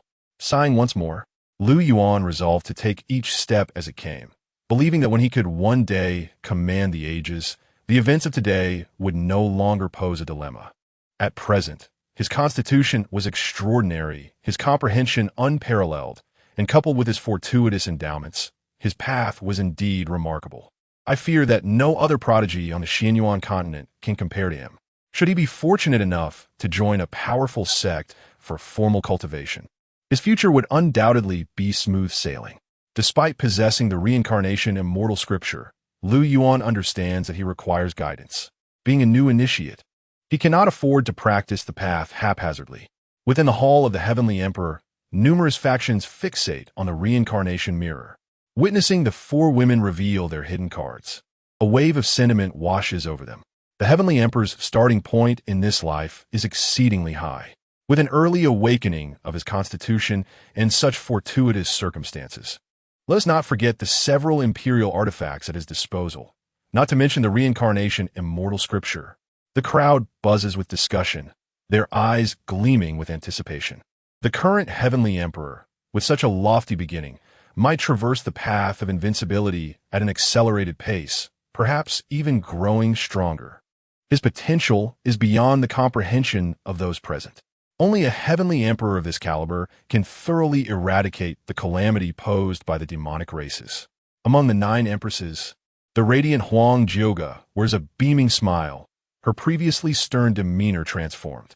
She scans her companions and declares, "I have secured the heavenly emperor. Shortly, I shall escort him to the ancient divine mountain for our marriage, where I shall guide his cultivation among my myriad clans. His future is promising. There is no need for your concerns." Upon hearing this, the fiery linger, dressed in red, defiantly places her hands on her hips and glares at Huang Jiuge. "I disallow it. The heavenly emperor belongs to the human race. How can he go to your ancient divine mountain? Moreover, have you truly secured him before indulging in such daydreams?" Jiang Li, her aura of Dao swirling as her yellow garb sways, expresses her displeasure towards Huang Jiuge. "Brother Lu Yuan and I are already betrothed. The decree from the Emperor of Humanity has been issued. Our engagement is set, and no one shall separate us. Oh dear, now that the heavenly emperor possesses the fortune of countless clans, it must be noted that the decree from the Emperor of Humanity may not bind him." Tease Tu Shan Mingyue, her laughter light. This signifies that the heavenly emperor need not adhere to the imperial decree, and his cultivation in my Qingqiu would be perfectly fitting. Furthermore, marrying him will surely win his favor. When it comes to the art of charm and allure, none can rival me. A fragrant mist envelopes the air, and Tu Shan Mingyue's visage shifts in captivating ways. This shape-shifting technique leaves onlookers awestruck. To marry such a person is tantamount to claiming the hearts of all women in the world. Bah, you vixen only know how to employ devious means. Huang Jiuge retorted angrily, resolving to invoke the authority of the Golden Ancient Emperor to immediately take Lu Yuan away. Any delay could lead to dire consequences. The other empresses, anxious and impatient, realized they had not yet arrived. They could not allow matters to conclude so hastily. There is but one heavenly emperor, yet competitors abound. A cacophony of disputes erupted among the 9 empresses. All of this unfolded within Yi Chen's perspective. How dare they? Does Lu Yuan deserve such treasures? What is he, after all? He should have been mine. Yi Chen's heart screamed, feeling utterly outmatched as events spiraled beyond his control. Within the reincarnation mirror, Lu Yuan had acquired far too many treasures. Yi Chen, already consumed by jealousy, felt as though his heart was bleeding. Enough! At that moment, a woman clad in white, exuding an ethereal presence, coldly interrupted the squabbling. She extended a delicate finger towards the reincarnation mirror and stated, "My master is on his way to the Lu family. Are you still arguing?" Upon hearing these words, the heavenly emperor's palace was instantly enveloped in a profound silence, and the atmosphere grew increasingly tense. The celestial sovereign of indifference has truly gone to the Lu family. What? What shall we do? In an instant, even the other empresses wore solemn expressions, ceasing their chatter. They were acutely aware of the weight of her presence. Should she arrive at the Lu family, it is impossible to predict the tempest that may ensue, especially considering that the celestial sovereign of indifference has undergone the reincarnation of her true spirit, possessing knowledge of all, yet still chooses to proceed. Her aim, undoubtedly, it is Lu Yuan. What on earth does this madwoman intend to accomplish? Just then, the attendant who had earlier revealed the secret history of the heavenly emperor and heavenly princess suddenly spoke. "I recall that the celestial sovereign of indifference is the reigning emperor of our era." Chapter 47. The empress withdraws from a marriage proposal within the grand hall of the Lu family. The 4 maidens were enveloped in anxiety. Their true forms remained in the heavenly emperor's palace, fully aware of the impending arrival of the heartless, immortal sovereign. Had their real selves been present, there might have been a chance to salvage the situation upon her arrival, but regrettably, they had entered the cycle mirror as their true spirits. In this lifetime, they were no longer the empress. Instead, the heartless immortal sovereign had risen to become the sole empress of the age. Linger surveyed the hall, noting that neither her father, nor the head of the Jiang family, nor the venerable ancestor of the Tushan clan, let alone Huang Zhougao's father, that exalted golden ancient emperor, could possibly contend with the heartless immortal sovereign. What shall we do? If your father were to engage in battle with Lu Yuan, could it perhaps safeguard brother Lu Yuan? Jiangli asked, her face a mask of despair as she turned to Huang Zhougao. Huang Zhougao pondered deeply, yearning to provide a satisfactory answer. Yet, she recognized the formidable prowess of the current empress, Lu Yuan, an extraordinary talent of the era, possessing unmatched grace and genius. Moreover, she was at the pinnacle of her power, nearly invincible. If it were the golden ancient emperor at his zenith, he would certainly fear no challenge from the heartless immortal sovereign. But why not have your father employ the Xianwang Tower against Lu Yuan? Huang Zhougao expressed her dissatisfaction, believing this to be a viable solution. Jiangli pouted. Although the extreme Dao Emperor weapon existed, did Lu Yuan not possess one as well? As a contemporary empress, she undoubtedly wielded an extreme Dao Emperor weapon. A single emperor brandishing such a weapon could potentially obliterate an entire life-restricted zone. The head of the Jiang family, lacking the cultivation of an emperor, could hardly hope to contend with the current empress, even if he ignited the blood of the Dao. This was precisely why the royal families within the ancient ruins were so hesitant to reveal themselves. Each era boasts its own prodigies, whose brilliance pales in comparison to the reigning emperors. Furthermore, as an ancient family of humanity, how could the Jiang family dare to confront the female empress of their kind? Think of a solution quickly. Tushan, Mingwei lamented, her tone tinged with helplessness. Lu Yuan, as the leader of the heartless immortal palace, is inherently cold and detached, relentlessly pursuing the path of indifference. Now that she has entered the true spirit realm, she is likely to become even more obsessive and unhinged. If she is determined to take the heavenly emperor, she will not hesitate to employ any means necessary, disregarding all reason. The four maidens understood this predicament, yet none had a strategy to counter it. Even if the forces from all directions united, they might still fail to subdue the heartless immortal sovereign. The atmosphere around the four maidens was heavy with gloom, their sighs echoing throughout the hall. Lu Yuan's arrival was undoubtedly for Lu Yuan, yet her intentions remained shrouded in mystery. At that moment, the other attendees in the hall sensed a shift in the atmosphere. The previously boisterous four maidens, who had been competing for Lu Yuan's attention, fell suddenly silent, prompting their elders to notice the change as well. The Zhuke divine emperor glanced over with curiosity, inquiring through sound transmission, "What has happened? Is there some unforeseen development?" Huolinger shook her head, uncertain of how to articulate her thoughts. The venerable ancestor of the Tushan clan also pressed for answers, yet Tushan Mingyue's enchanting visage creased with worry before she ultimately sighed in silence. How can this be explained? Should I inform the ancestor that a great emperor is about to descend? Jiangli conveyed the truth, causing Jiang Zhantian's expression to shift, a whirlwind of thoughts flooding his mind. In that moment, he found himself at a loss for words. The golden ancient emperor was indeed perplexed. Huang Zhuge contemplated for a moment. After all, Lu Yuan was a human female emperor. Should she encounter the presence of the ancient royal family here, given her erratic nature, she might very well act with force. Unable to restrain herself, she spoke. "Father, perhaps you should return to the Yuanchu ancient mine first?"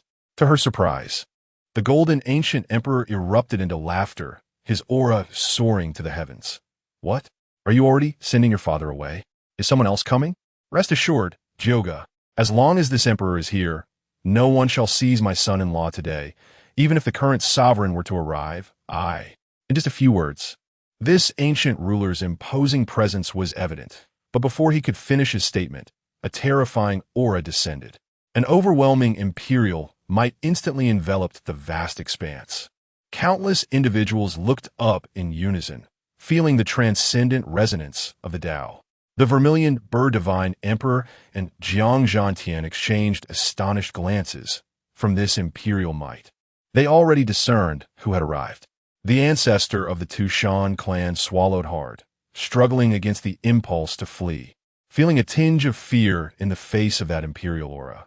The golden ancient emperor, though initially astonished, quickly regained his composure. This aura was familiar to him, yet his expression shifted from confidence to solemnity. Under the pressure of the overwhelming imperial might, soon a magnificent lotus phenomenon manifested in the sky, countless petals cascading down, with sacred light pouring forth like an ocean, illuminating the mortal realm and invoking collective reverence. When the current sovereign embarks on a journey, no matter the destination, it resonates with the heavens and earth. The space itself seemed to tremble. From the lotus phenomenon, a beam of sword light cleaved through, and a graceful figure emerged from within. She donned shoes imbued with the essence of the mysterious lotus, golden light entwining her ivory-like, delicate calves. While the soft breeze caused her light yellow skirt to flutter effortlessly, its hem adorned with golden inscriptions that shimmered with an ethereal glow. Further up, she wore an icy crystal snow gown, complemented by a visage of unparalleled beauty. All bowed their heads, none daring to meet the gaze of the sovereign. Only Lu Yuan cast a curious glance, locking eyes with her for a fleeting moment, yet felt the chill of her gaze as if touched by frost. However, whether it was an illusion or not, he sensed a hint of warmth directed towards him, reminiscent of the eagerness he felt when encountering an old friend ready to unveil treasures. Yet soon, his thoughts were captivated by other matters. The woman was extraordinarily beautiful.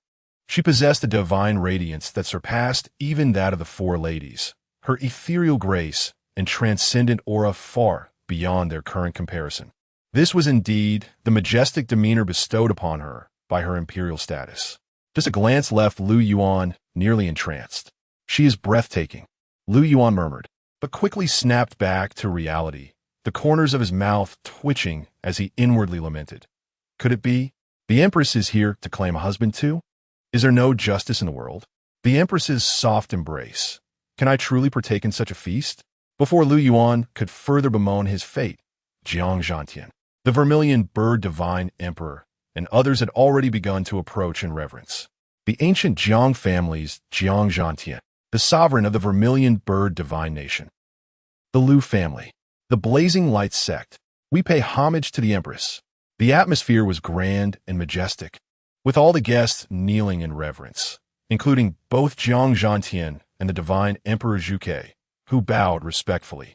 Before them stood the human race's supreme emperor, the unfeeling celestial sovereign, Lu Yuan. The members of the Lu family were visibly shaken, their hearts filled with unrestrained joy. Could it be that she had come to seek Lu Yuan for marriage? Surely not, surely not. The grand elder stammered, almost revealing his innermost thoughts. With a graceful lift of her arm, the Empress summoned an overwhelming force that compelled everyone to rise.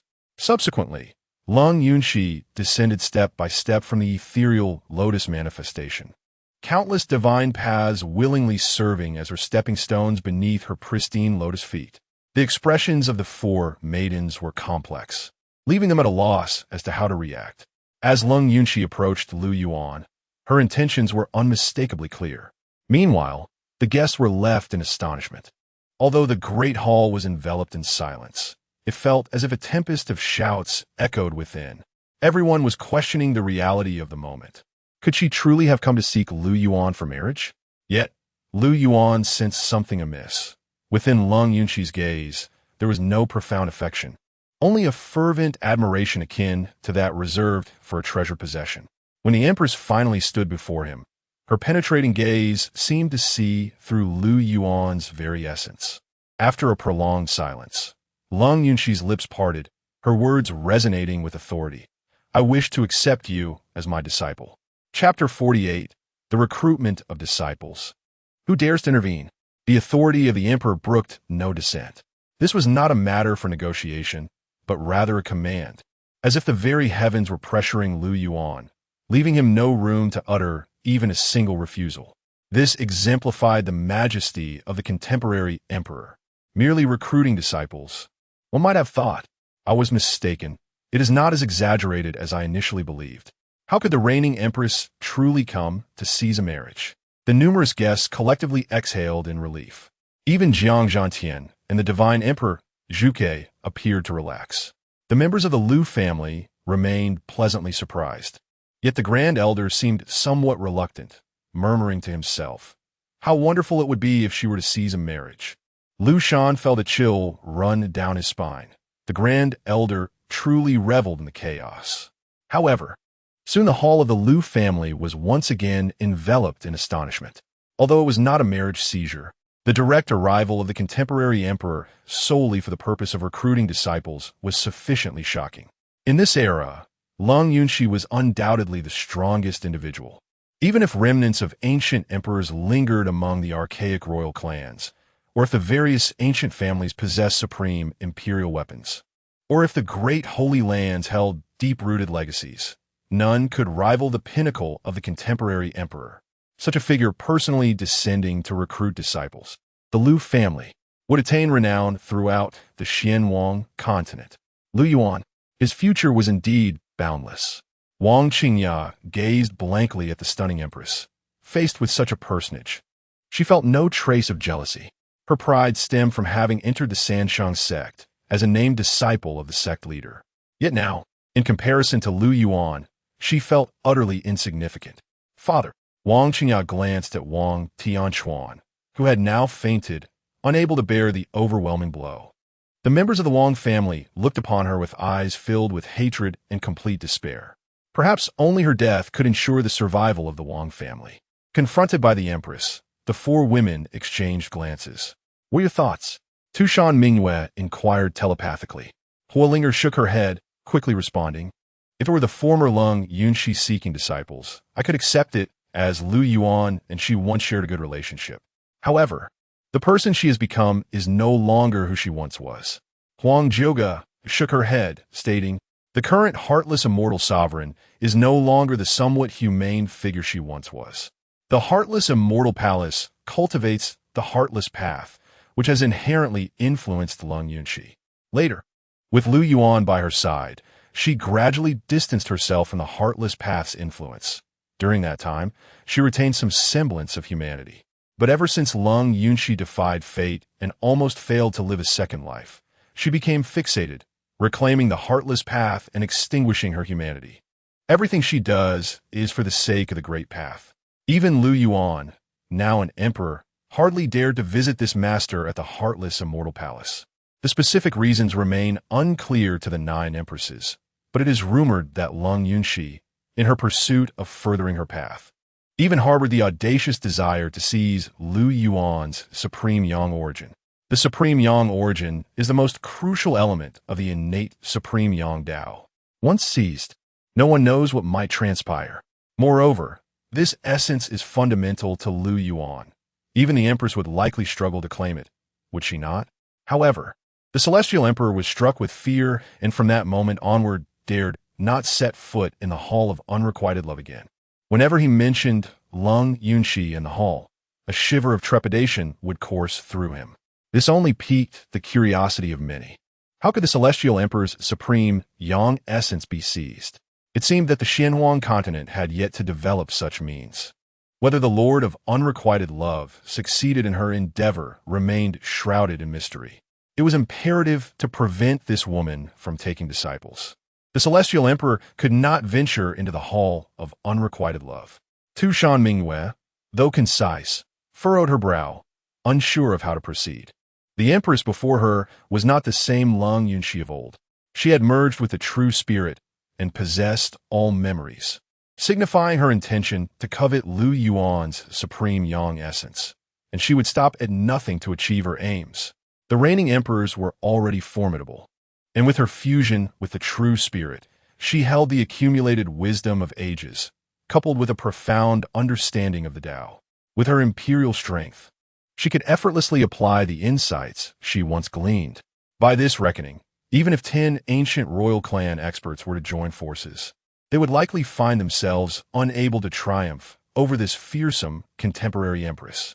Alas, if only Lu Yuan were still the celestial emperor, he would not fear the Lord of Unrequited Love. But now, he remained oblivious and could unwittingly lose everything. falling into the clutches of Lu Yuan for the sake of the Dao. Jiang Li sighed, her eyes filled with urgency. No one could thwart this lord of unrequited love. Lu Yuan felt a chill run down his spine as he sensed her gaze fixed upon him.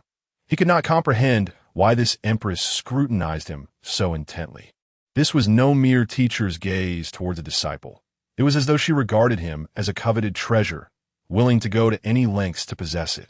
Lu Yuan's eyes flashed with understanding. She harbored no feelings of kinship towards Lu Yuan. All she desired was his supreme yang essence. While others were at a loss as to how to seize it, she knew, for the sake of the Dao, she was willing to do anything. Disciple, come with me to the hall of unrequited love, she commanded, her words imbued with an authority that seemed to bind Lu Yuan entirely, rendering him incapable of resistance. This was nothing short of abduction. She must not succeed. Huolinger ground her silver teeth in frustration, her gaze pleadingly directed at her father, the emperor of the Vermilion Bird. However, the emperor was entirely subdued by the overwhelming might of the imperial Dao and dared not move. The Zhang family exchanged glances, uncertain of how to proceed. Jiang Zhantian, with hands clasped behind his back, considered Lu Yuan already his son-in-law. As long as the Empress Lu Yuan did not steal his bride, sending him to the hall of unrequited love for training seemed reasonable enough. It was then that the ancient Golden Emperor stepped forward. Lu Yuan is already my son-in-law, thus a member of my golden lineage. His future training and choice of master are not for you to concern yourself with. With that declaration, the ancient Golden Emperor stood tall, hands behind his back. He was the only ancient emperor present, once of imperial caliber himself, lacking only the final assent to regain his peak prowess. Son-in-law, Lu Yuan scoffed disdainfully, her breathtaking beauty leaving the guests utterly captivated. She cast a cold, unfeeling gaze over the four women and the four factions, as if declaring a matter of little consequence. As Lu Yuan enters my heartless immortal palace, he must forsake all worldly emotions and desires. For only in the company of the great Dao can one achieve the highest realm. He has erred once. My true self shall not allow him to err a second time. Your engagement is but a mere scrap of paper in my eyes. He is my disciple, and none shall sway my will. This proclamation reverberated through the minds of those present like the thunderous sound of a celestial storm, overwhelming in its might. The formidable aura of the emperor's realm enveloped the heavens and the earth, a golden essence seemingly subduing all. In this moment, the four women were filled with indignation. The heartless immortal sovereign was indeed tyrannical, arriving with the intent to seize their beloved husband, thereby extinguishing their aspirations entirely. Once within the heartless immortal palace, Lu Yuan found himself utterly at her mercy. He too was taken aback, abandoning all emotions and desires.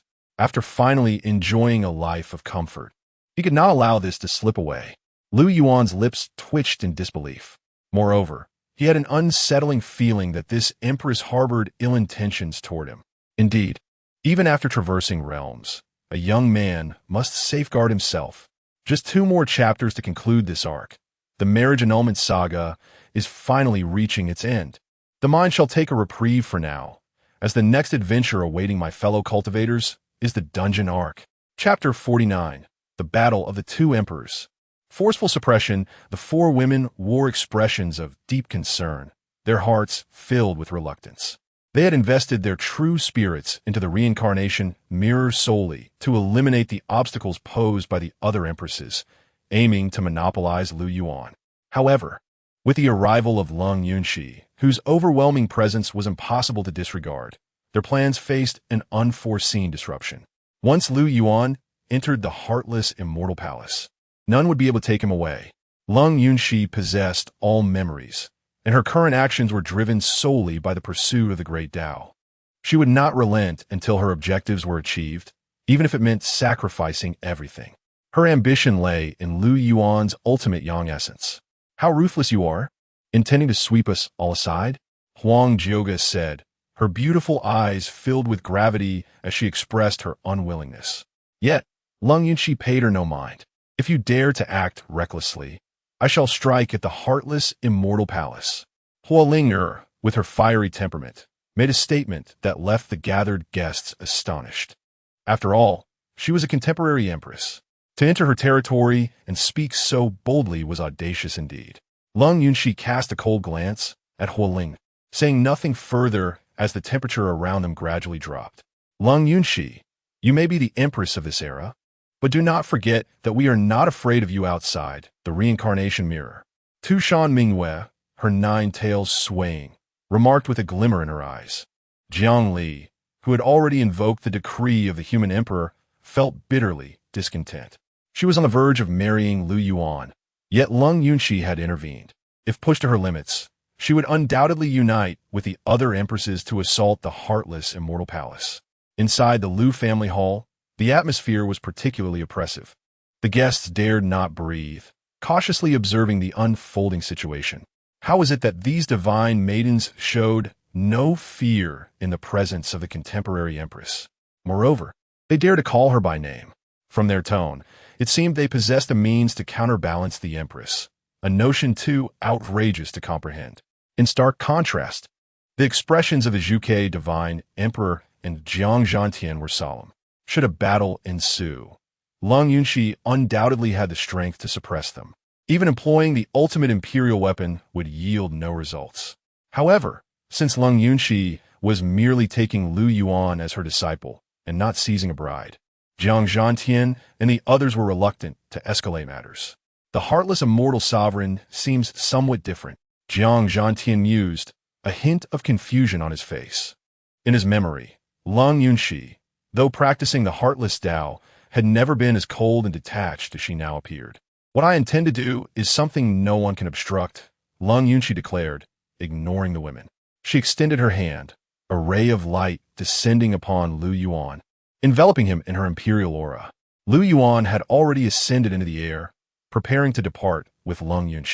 Observing this, the golden ancient emperor could not help but scoff, his hands clasped behind his back, exuding a terrifying imperial might. Though you're the empress of this era, do not presume you can forcibly take my son-in-law.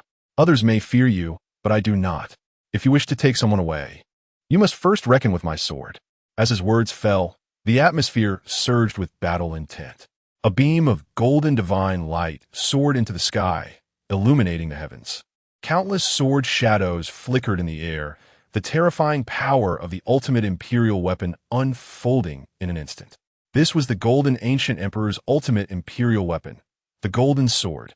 Countless gazes turned toward the Lu family direction, panic spreading among the onlookers as the oppressive aura of the ultimate imperial weapon, combined with the terrifying imperial might released after the ancient emperor's ascension, enveloped the scene. The members of the Lu family were utterly dumbfounded. How had a conflict erupted so suddenly? Should 2 mighty emperors engage in combat, the minuscule Lu family would likely be obliterated by the ensuing shockwaves. The guests found themselves trapped, for the battle between emperors was such that even a careless glance could unleash a resonance capable of annihilating the very fabric of this space. Escape was futile, and death awaited them wherever they fled. Do you think you're worthy? Cold Yunshi's gaze was dismissive. She was aware of the presence of the ancient golden emperor, but had never regarded him with concern. As an emperor, I shall suppress all foes in this world. With a graceful leap, Cold Yunshi ascended to the heavens. A colossal lotus bloomed, each petal imbued with an immensely potent resonance. The petals descended gently, and to the eyes of those below, they appeared as harbingers of devastation. Countless individuals were compelled to kneel, their blood boiling under the oppressive imperial might. A series of thunderous explosions erupted as the shadowy blades in the air collided with the lotus petals, flames soaring into the sky, the emperor's might overwhelming. Impudent! The ancient golden emperor roared in fury. How dare a female emperor of the human race exhibit such audacity, believing him to be a mere plaything? A streak of golden light surged upwards.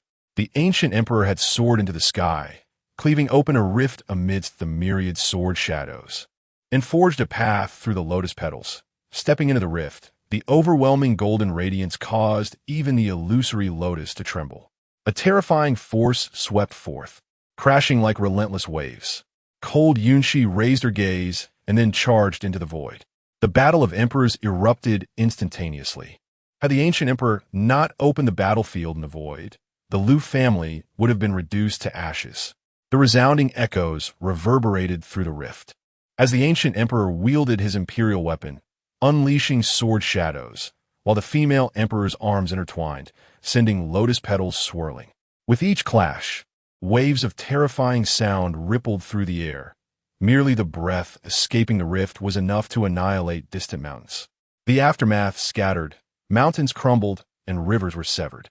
The terror of imperial warfare was indeed profound. Witnessing this, various factions were struck with astonishment, none daring to emerge and observe the fierce battle.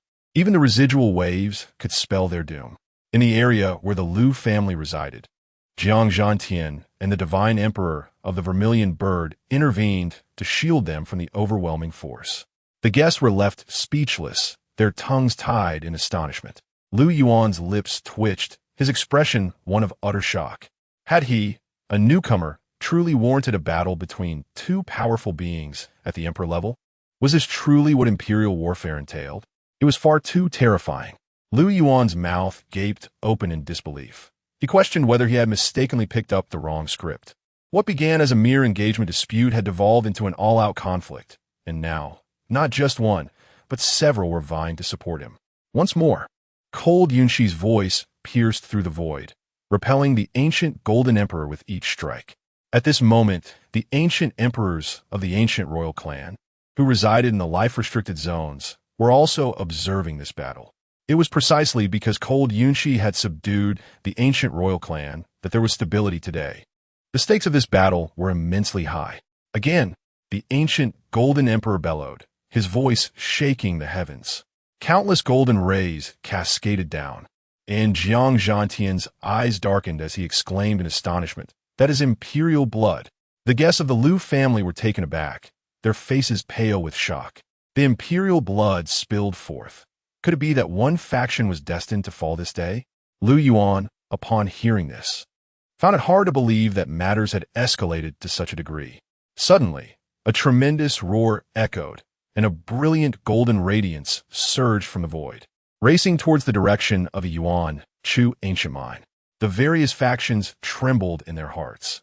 That was the golden ancient emperor. The blood of the golden ancient emperor pooled upon the ground, transforming into a terrifying lake of spiritual energy. The empress had triumphed. A voice cried out, though the source remained unknown. The empress of this era, unmatched and unparalleled. The human race erupted in joyous celebration, their faces aglow with pride. Meanwhile, the ancient royal clan fell into silence, no one daring to speak. Cold Yunxi lightly stepped forward, golden lotuses blossoming beneath her feet. Her eyes reflected a chilling indifference. And with a mere gesture, Lu Yuan found himself rising involuntarily into the air. Who among you still opposes? Cold Yunxi's breathtaking beauty remained icy, and the crowd below fell into a hushed stillness. Chapter 50. The End of the Engagement. The Annihilation of the Wang family. What is happening? Where are you taking me? Lu Yuan exclaimed in dread, ensnared by the imperial might of Lung Yunxi. Is this truly the moment he is to be taken away? It seems rather abrupt. As no one stepped forward to intervene, Lung Yunxi extended her hand, and a golden gate materialized in the sky. Grasping Lu Yuan, she plunged into its depths. The overwhelming imperial power surged forth, and upon passing through the golden gate, they vanished without a trace. The vast sky remained untouched, devoid of any other signs. They have departed?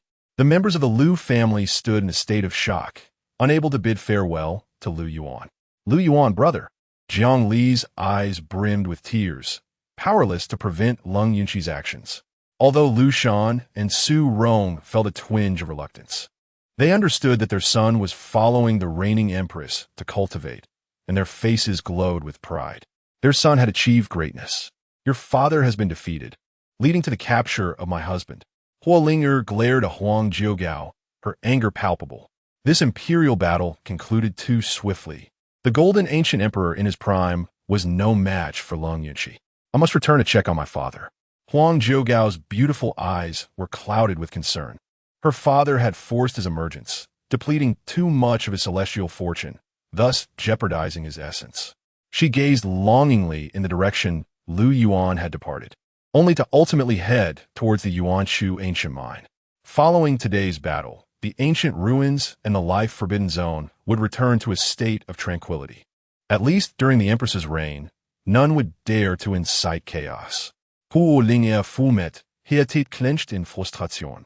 It was deeply unsatisfactory that Lu Yuan had been taken away so easily. The forces behind them were powerless against the current Long Yunshi. A living emperor is simply too formidable. Lear, the decree from a human emperor has been issued. You need not worry. Your bond with Lu Yuan shall not be severed. Jiang Zhantian, understanding Jiang Li's sentiments, could only offer words of comfort. Many guests sighed in unison, having witnessed the sacrifices made by the 4 women for Lu Yuan, only to see none succeed in their endeavors. Since Lu Yuan is no longer here, we must ensure he leaves behind a cherished memory. Jiang Li thought fervently, swiftly approaching Lu Shan and Su Rong. Father, mother, Lu Yuan is headed to the heartless immortal palace for cultivation. We do not know when he will return.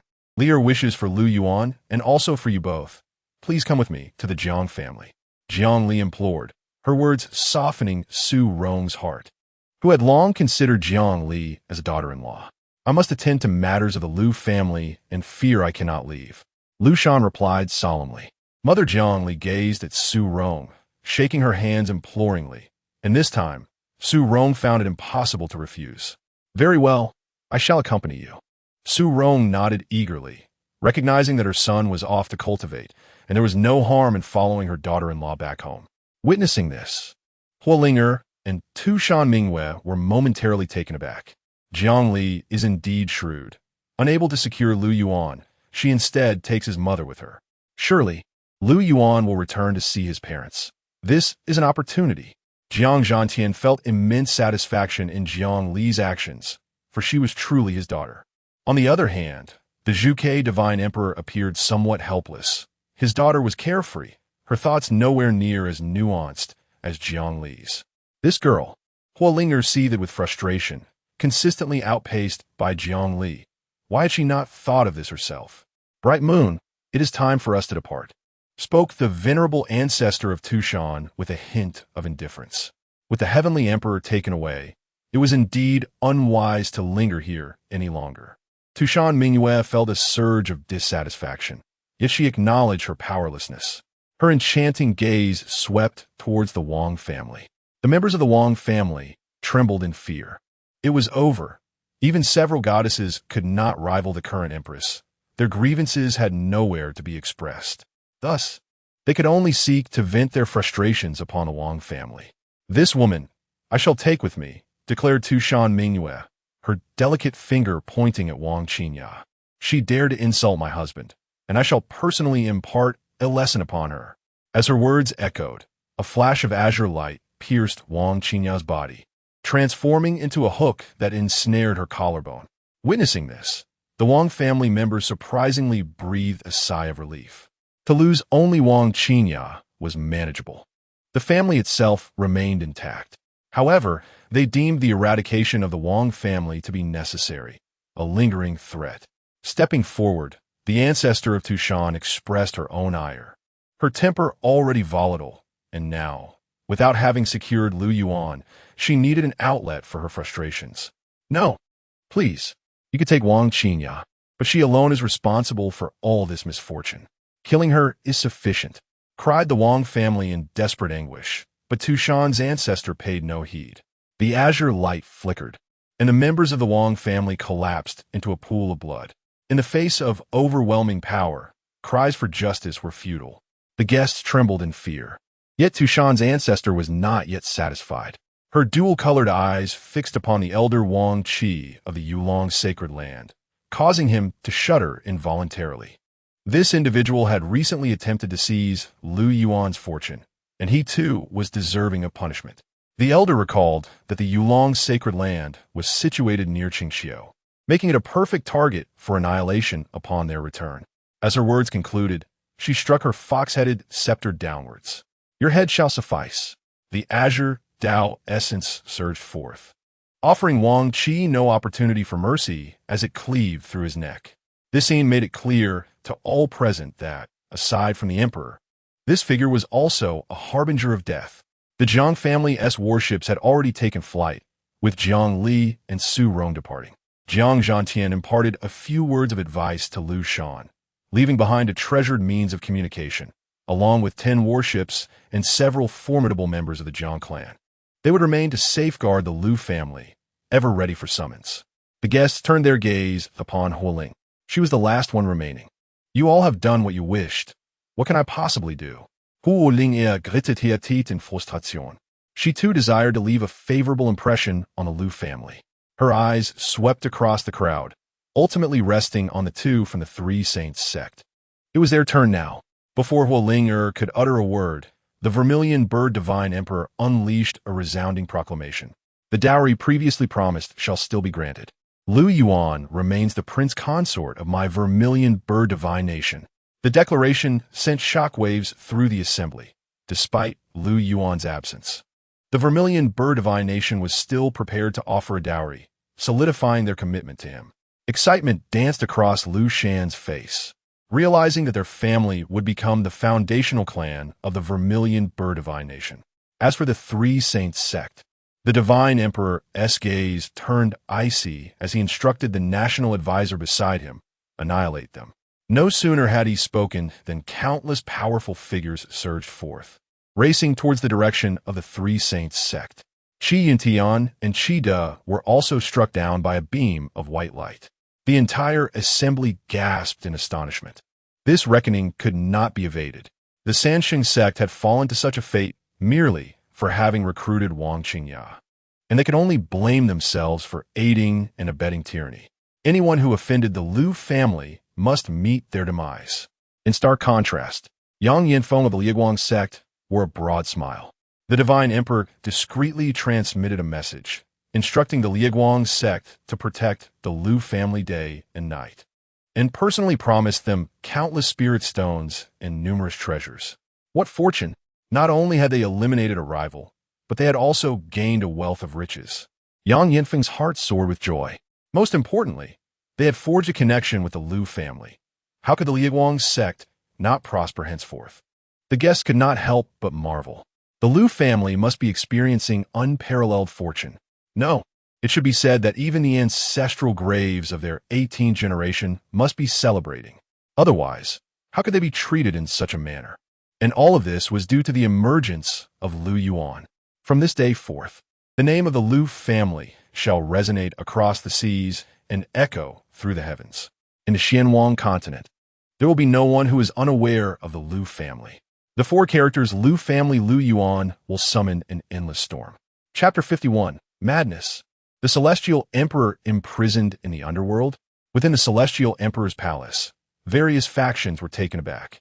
The 4 empresses emerged in unison, their presence reverberating with power, and even the forces behind them joined the fray.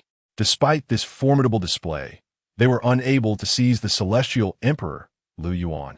The merciless immortal sovereign was too dominant, unmatched in this era. Simultaneously, the other empresses exhaled in relief. They had feared they had lost their chance when they could not reach the Lu family, but now they found themselves on equal footing. However, just as the tension seemed to ease, it swept through the empresses once more. Lu Yuan's abduction by the cold-hearted Yunxi was far from a promising development. No one could predict the actions of that deranged woman. Conversely, Lu Yuan's fate within the immortal sovereign's palace was uncertain. Had it been the old Yunxi, things might have been different, but now, with her possession of true spirit, she had transformed into someone entirely different. What shall we do now? Fire Spirit, adorned in a crimson gown, expressed her concern, her fingers turning pale. The other empresses fell into silence, realizing that even a direct assault on the immortal sovereign's palace would yield no benefit. Huang joke aside and remarked, after all, Yunxi is the Celestial Emperor's mentor. A bond of master and disciple surely wouldn't lead her to harm him, would it? Nevertheless, uncertainty clouded her heart, and a hint of unease lingered in her brow. Unfortunately, no one could ascertain Yunxi's true intentions, while she professed to take on a disciple. Her fixation on her own path of enlightenment was unmistakable. Who could fathom the lengths to which her ambitions would drive her? Tu Shan Mingwei, wearing a troubled expression, gently fanned herself with a jade fan, though it did little to conceal her anxiety. It was imperative to maintain a hopeful outlook. It all depended on whether Yunxi had truly become devoid of compassion. If Lu Yuan were to ascend as the celestial emperor, leading us against the alien celestial demons to save countless souls, even if she had lost her sanity. As Jiangli spoke, her voice trailed off, as if she had recalled something significant, her gaze flickering with uncertainty. Based on their current understanding of Yunxi, she did not instigate dark upheavals like the ancient royal clans. Yet she was hardly concerned for the welfare of the world.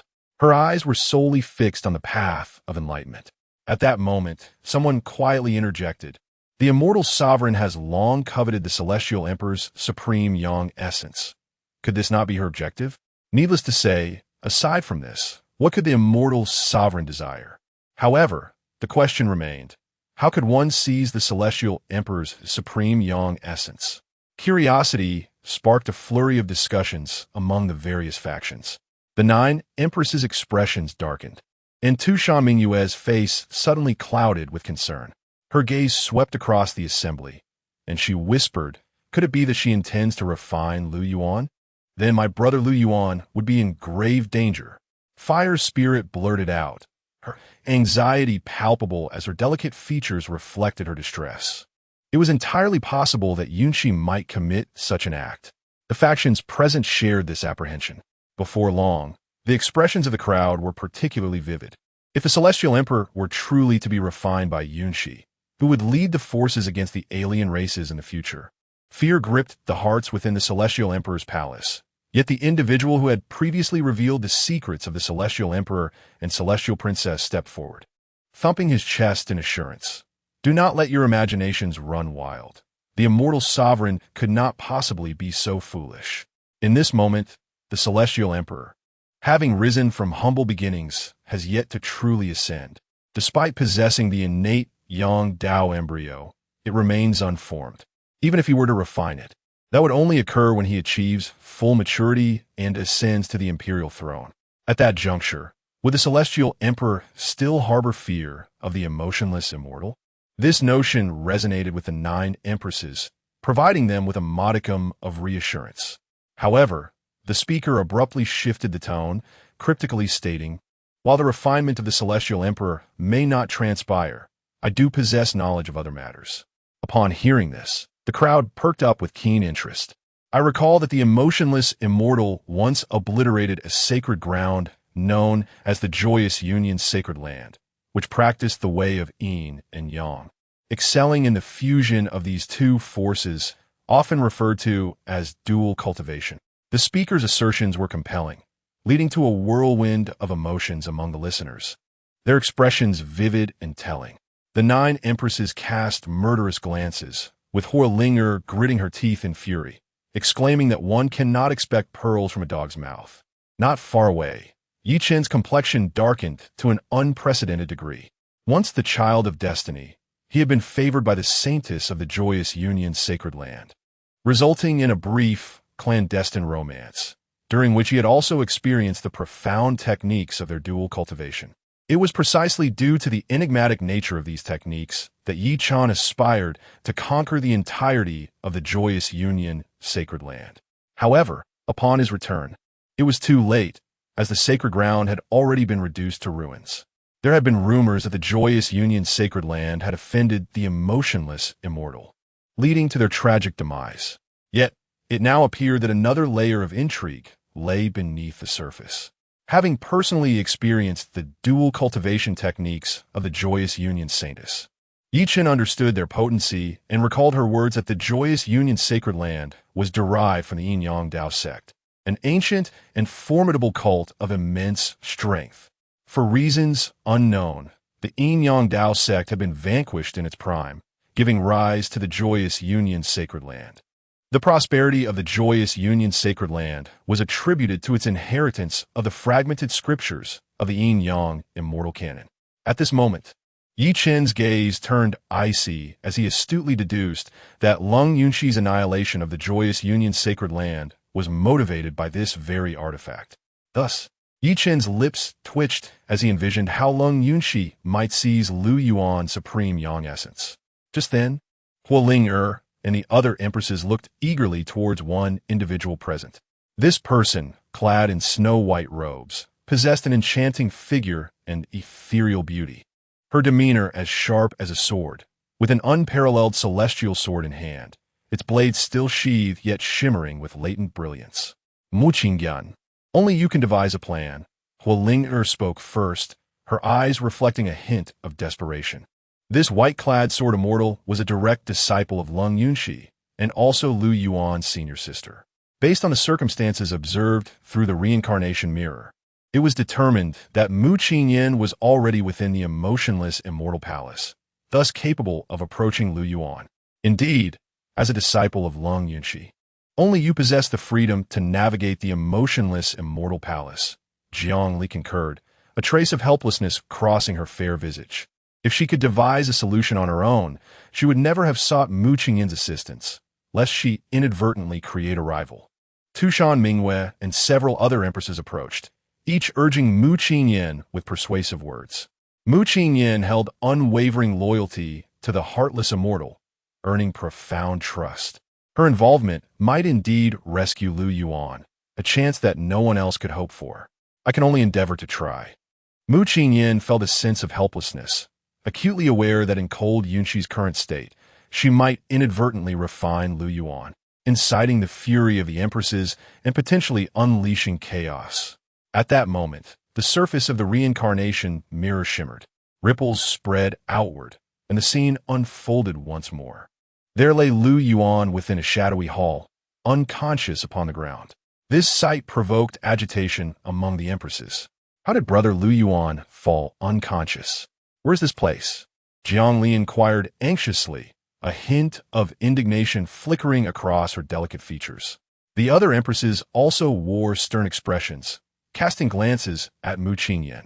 Well acquainted with the heartless immortal palace, Qingyan pondered intently before hesitantly stating, "This appears to be the subterranean palace of Heartless Peak." Chapter 52. The Yin-Yang Immortal Canon. The plan of the heartless immortal sovereign within the depths of the subterranean palace. An eerie silence prevailed. Lu Yuan gradually regained consciousness, rising to his feet and meticulously surveying his surroundings, momentarily taken aback.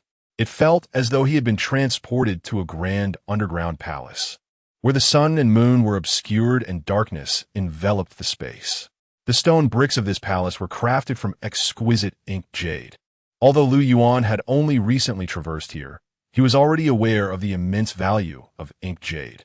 What was considered a catalyst for bloodshed in the outside world was merely commonplace flooring here. How fragrant! Lu Yuan inhaled deeply, detecting a peculiar aroma wafting through the underground chamber. It was this very scent that had roused him from his slumber, dispelling his fatigue and seemingly enhancing his very spirit. This must be some extraordinary divine object. After adjusting to the dim light, Lu Yuan looked ahead and was astonished to find a hot spring at the center of the palace. The spring emitted waves of steam, and within its depths, spiritual liquid occasionally shimmered with divine radiance, presenting an extraordinarily mystical sight. The alluring fragrance that permeated the air emanated from this very spring. Upon closer inspection, Lu Yuan noticed that a plethora of rare treasures and celestial materials were soaking within the spring. Even having witnessed the splendor of the four divine maidens, he was still taken aback by the treasures present. What would be considered priceless outside was carelessly submerged here. No wonder the fragrance was so rich. It was all emanating from these rare materials. Wait! As Lu Yuan beheld this scene, his mind momentarily faltered. Where was he? Had he crossed over again? Just as confusion began to engulf him, he recalled the incident of Wang Qingya's broken engagement, followed by the chaos instigated by the four divine maidens vying for marriage. Ultimately, it seemed he had been taken away by the contemporary empress, Lu Yuan, who had forcibly accepted him as her disciple. If that were the case, Lu Yuan gasped in realization. Could this be the empress's inner sanctum? Quickly shaking his head, Lu Yuan dismissed the notion, despite the opulence surrounding him. Lu Yuan was more likely to reside in an immortal palace rather than an underground chamber. A bathing pool fit for an empress would be more plausible. Since I have been brought here, would they truly confine me in such a place? Lu Yuan pondered, now a disciple of Lu Yuan. Surely, he wouldn't be expected to reside here permanently. He approached the exit, only to suddenly collide with an invisible barrier. With a resounding thud, he was thrust back. Am I unable to leave? Rubbing his head, he furrowed his brow in confusion. He tested the barrier from all directions, discovering that it sealed off every avenue, leaving only the area surrounding the hot spring accessible. An unsettling premonition washed over him. Am I being placed under house arrest? As a disciple of the Empress, Lu Yuan had never entertained the thought of refusal. Why would they confine him? At that moment, a graceful figure appeared at the entrance of the palace, swiftly gliding to Lu Yuan's side. Dressed in a flowing white immortal gown, Lu Yuan's ethereal beauty was breathtaking. Her delicate feet seemed to glide through the air, and her long hair, gathered with a white jade hairpin, cascaded elegantly, with a few strands framing her exquisite face, which betrayed no discernible emotion. Seeing the current empress before him, Lu Yuan felt a lump in his throat. Was he truly considered Lu Yuan's disciple now? Isn't it customary to undergo numerous arduous procedures to become an apprentice, requiring 3 bows and 9 prostrations for success? Does this imply that he is not yet a legitimate disciple? If that is the case, how should he address Lu Yuan? Lu Yuan remained silent, her gaze fervently fixed on Lu Yuan, seemingly waiting for him to speak first. After much hesitation, Lu Yuan could only clasp his hands and say, I pay my respects to my master. Upon hearing this, Lu Yuan's expression did not change. She merely spoke coolly. Though the decree of the emperor has manifested the innate supreme Yang Dao fetus within you, it is merely superficial and not yet fully activated. The moment the empress spoke, targeting the innate supreme Yang Dao fetus, Lu Yuan felt a weight in his heart. This was his greatest reliance. May I ask, Master, how can I activate it? Lu Yuan inquired cautiously, suspecting that the current empress had taken him as a disciple due to her interest in his innate supreme Yang Dao fetus. Without further ado, Lu Yuan seized Lu Yuan by his collar and unceremoniously hurled him out. Hey, Master, what are you doing? Lu Yuan exclaimed in shock, only to find himself plummeting into the central hot spring with a splash. Upon entering, he felt a surge of spiritual energy coursing through him. The hot spring was infused with countless heavenly materials and earthly treasures, whose medicinal properties had permeated the liquid, rendering its spiritual energy extraordinarily potent. Moreover, the hot spring liquid itself was a type of heavenly treasure. Even an ordinary person could extend their lifespan with just a sip. Now, enhanced by multiple treasures, the spiritual energy provided by this hot spring far exceeded ordinary expectations, a fortune not even many prodigies from ancient clans, primordial royal families, or divine realms could hope to possess. Only the current empress could create such a hot spring. This hot spring, named the Qingyan creation pool, housed a variety of heavenly materials and earthly treasures personally collected by her. While speaking, a flicker of light danced in her eyes. Yet the frosty demeanor on her beautiful face remained unchanged. Soaking in here for 7 days will completely activate the innate supreme Yang Dao fetus. Upon hearing this, Lu Yuan let out a long sigh of relief. It seemed that he had been accepted as a disciple merely because of his rare constitution, to prevent an extraordinary talent from being wasted. Truly, the Empress of humanity considers everything for her people. However, her demeanor is rather aloof. No, frigid, as if he owed her a great debt. Thank you, Master. Lu Yuan expressed his gratitude immediately, scratching his head. He then intended to cultivate using the reincarnation immortal scripture, a gift from the celestial princess of the upper realm, now the most supreme technique in this world, and the only one Lu Yuan was currently aware of. Stop! Lu Yuan's voice rang out sharply, her expression turning particularly cold. Lu Yuan was startled and hastily ceased his practice. What is the matter, Master? He asked, noticing her gaze flash with determination. She could not allow Lu Yuan to err again. He had made a mistake in his previous life, and this time she was resolved to put him on the right path. With a graceful movement of her snowy arms, a shimmering golden scripture materialized before them. At that moment, her consciousness stirred, and she condensed the scripture into a beam of golden light. In the next instant, Lu Yuan delicately pointed her jade finger, sending a beam of golden light piercing into Lu Yuan's mind. At once, it was as if thunder clapped within his consciousness. Following this, an endless array of golden inscriptions began to materialize in his thoughts. The concepts of celestial yin and yang, the path to immortality, the extremes of duality, and the transcendence of the celestial realm unfolded before him. The essence of the starry moon was being absorbed, harmonizing with the pure yang, immortal body, granting longevity akin to that of heaven and earth, and the promise of eternal life through the interplay of yin and yang. The chanting of scriptures resonated, a melodic sound that tightened Lu Yuan's heart. This scripture was likely on par with the reincarnation immortal scripture. An aura of profound mystery enveloped him as the scripture began to autonomously circulate within his being. Observing this, Lu Yuan nodded in satisfaction. "Master, what scripture is this?" Lu Yuan inquired with curiosity. Lu Yuan's lips curled into a faint smile as she replied, "This is the yin-yang immortal scripture. Chapter 53, The Secluded Celestial Secrets. What is so forbidden about the yin-yang immortal scripture?" Lu Yuan furrowed his brow, pondering within. The scripture's circulation within him felt distinctly different from the reincarnation immortal scripture. Since it was bestowed by the Empress, it surely could not be lacking. Yet, recalling the fleeting urgency in Lu Yuan's expression, Lu Yuan's mind stirred. Could it be that his constitution is more suited for cultivating the yin-yang immortal scripture? However, as the scripture continued to circulate, Lu Yuan soon perceived an anomaly. With his extraordinary comprehension, it became evident that this yin-yang immortal scripture appeared to be merely a fragment. As the energy circulated through the heavens and the earth, he distinctly felt a sense of obstruction in the latter half. It was as if the latter portion of the scripture had been artificially appended, causing the flow of energy to be sluggish and, at times, chaotic. "Master, it seems that the yin-yang immortal scripture is missing a part." Lu Yuan lifted his gaze, a hint of confusion in his eyes as he looked towards Lu Yuan.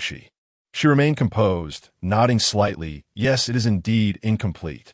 Her tone was tranquil, as if the flawed scripture posed no significant issue, and she encouraged, "Just focus on your cultivation. The outcome will be beneficial and will enhance the activation and awakening of your constitution." Upon hearing this, Lu Yuan couldn't help but twitch the corner of his mouth. Why did he feel like a mere guinea pig, designated to test the feasibility of the yin-yang immortal scripture? As an empress with countless inherited techniques, why did she choose to entrust this incomplete scripture to him? Was he truly being used to validate whether the yin-yang immortal scripture could be cultivated? Moreover, wasn't the reincarnation immortal scripture appealing enough? "Master, I believe cultivating the reincarnation immortal scripture would be quite good," Lu Yuan said, a bitter smile gracing his features.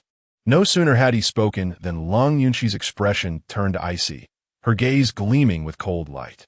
That frigid stare left no room for refusal.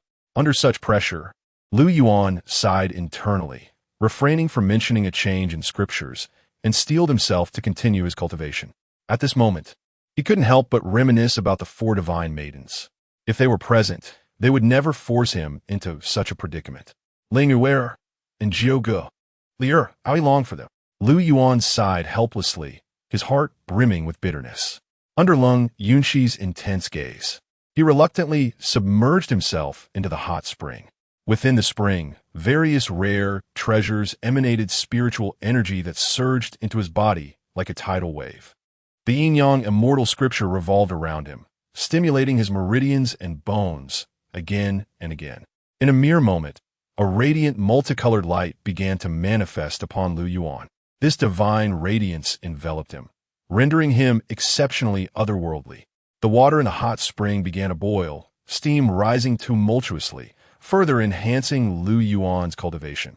Before the reincarnation mirror, the 9 empresses and various forces observed this scene, their expressions filled with shock and disbelief. Lu Yunxi had actually permitted Lu Yuan to cultivate the Qingyan immortal scripture. This was utterly preposterous. The Xianhuang continent was rife with countless immortal scriptures. Even if Lu Yuan were not allowed to cultivate the reincarnation immortal scripture, there were other ancient texts available for selection. Yet, Cold Cloud Creek has chosen this incomplete Qingyan immortal canon. Is this not a perilous decision? In her crimson attire, Fire Spirit clenched her fists, flames swirling around her. Her eyes ablaze with fury.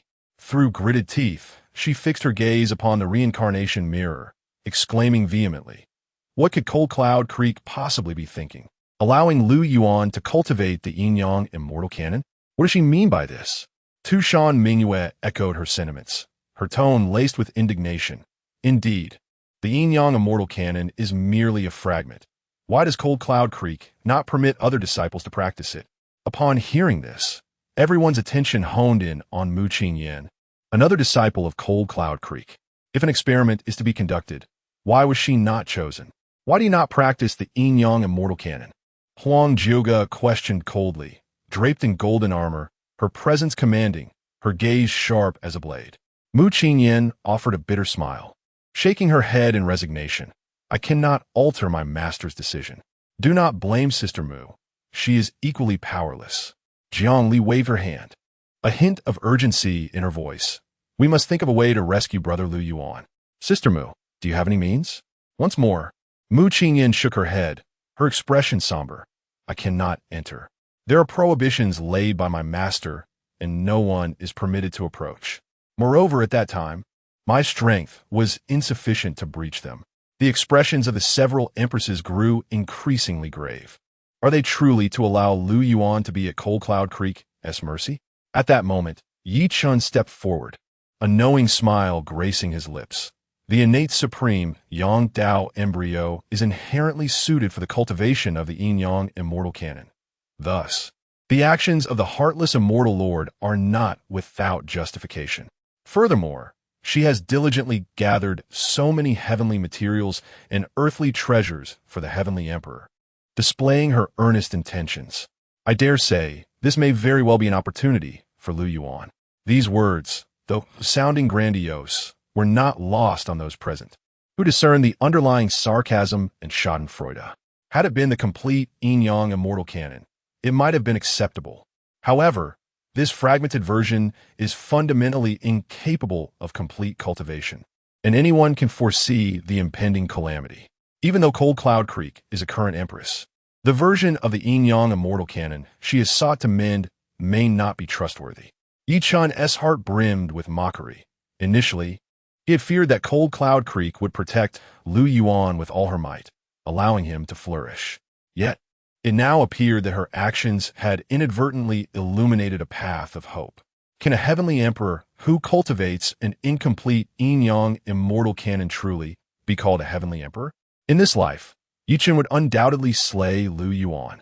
The Empress of Yaoqi fixed her icy gaze upon Yi Chun, demanding, "Yi Chun, do you know something? I recall you were quite close to the saintess of the Joyous Union Holy Land. Did she not confide in you?"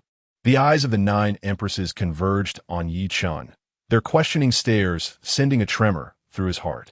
He snorted coldly, feigning composure. "How could I possibly know? It was merely a fleeting acquaintance. How could we share our hearts or reveal the secrets of the Holy Land?" Those from various factions expressed disdain at his words.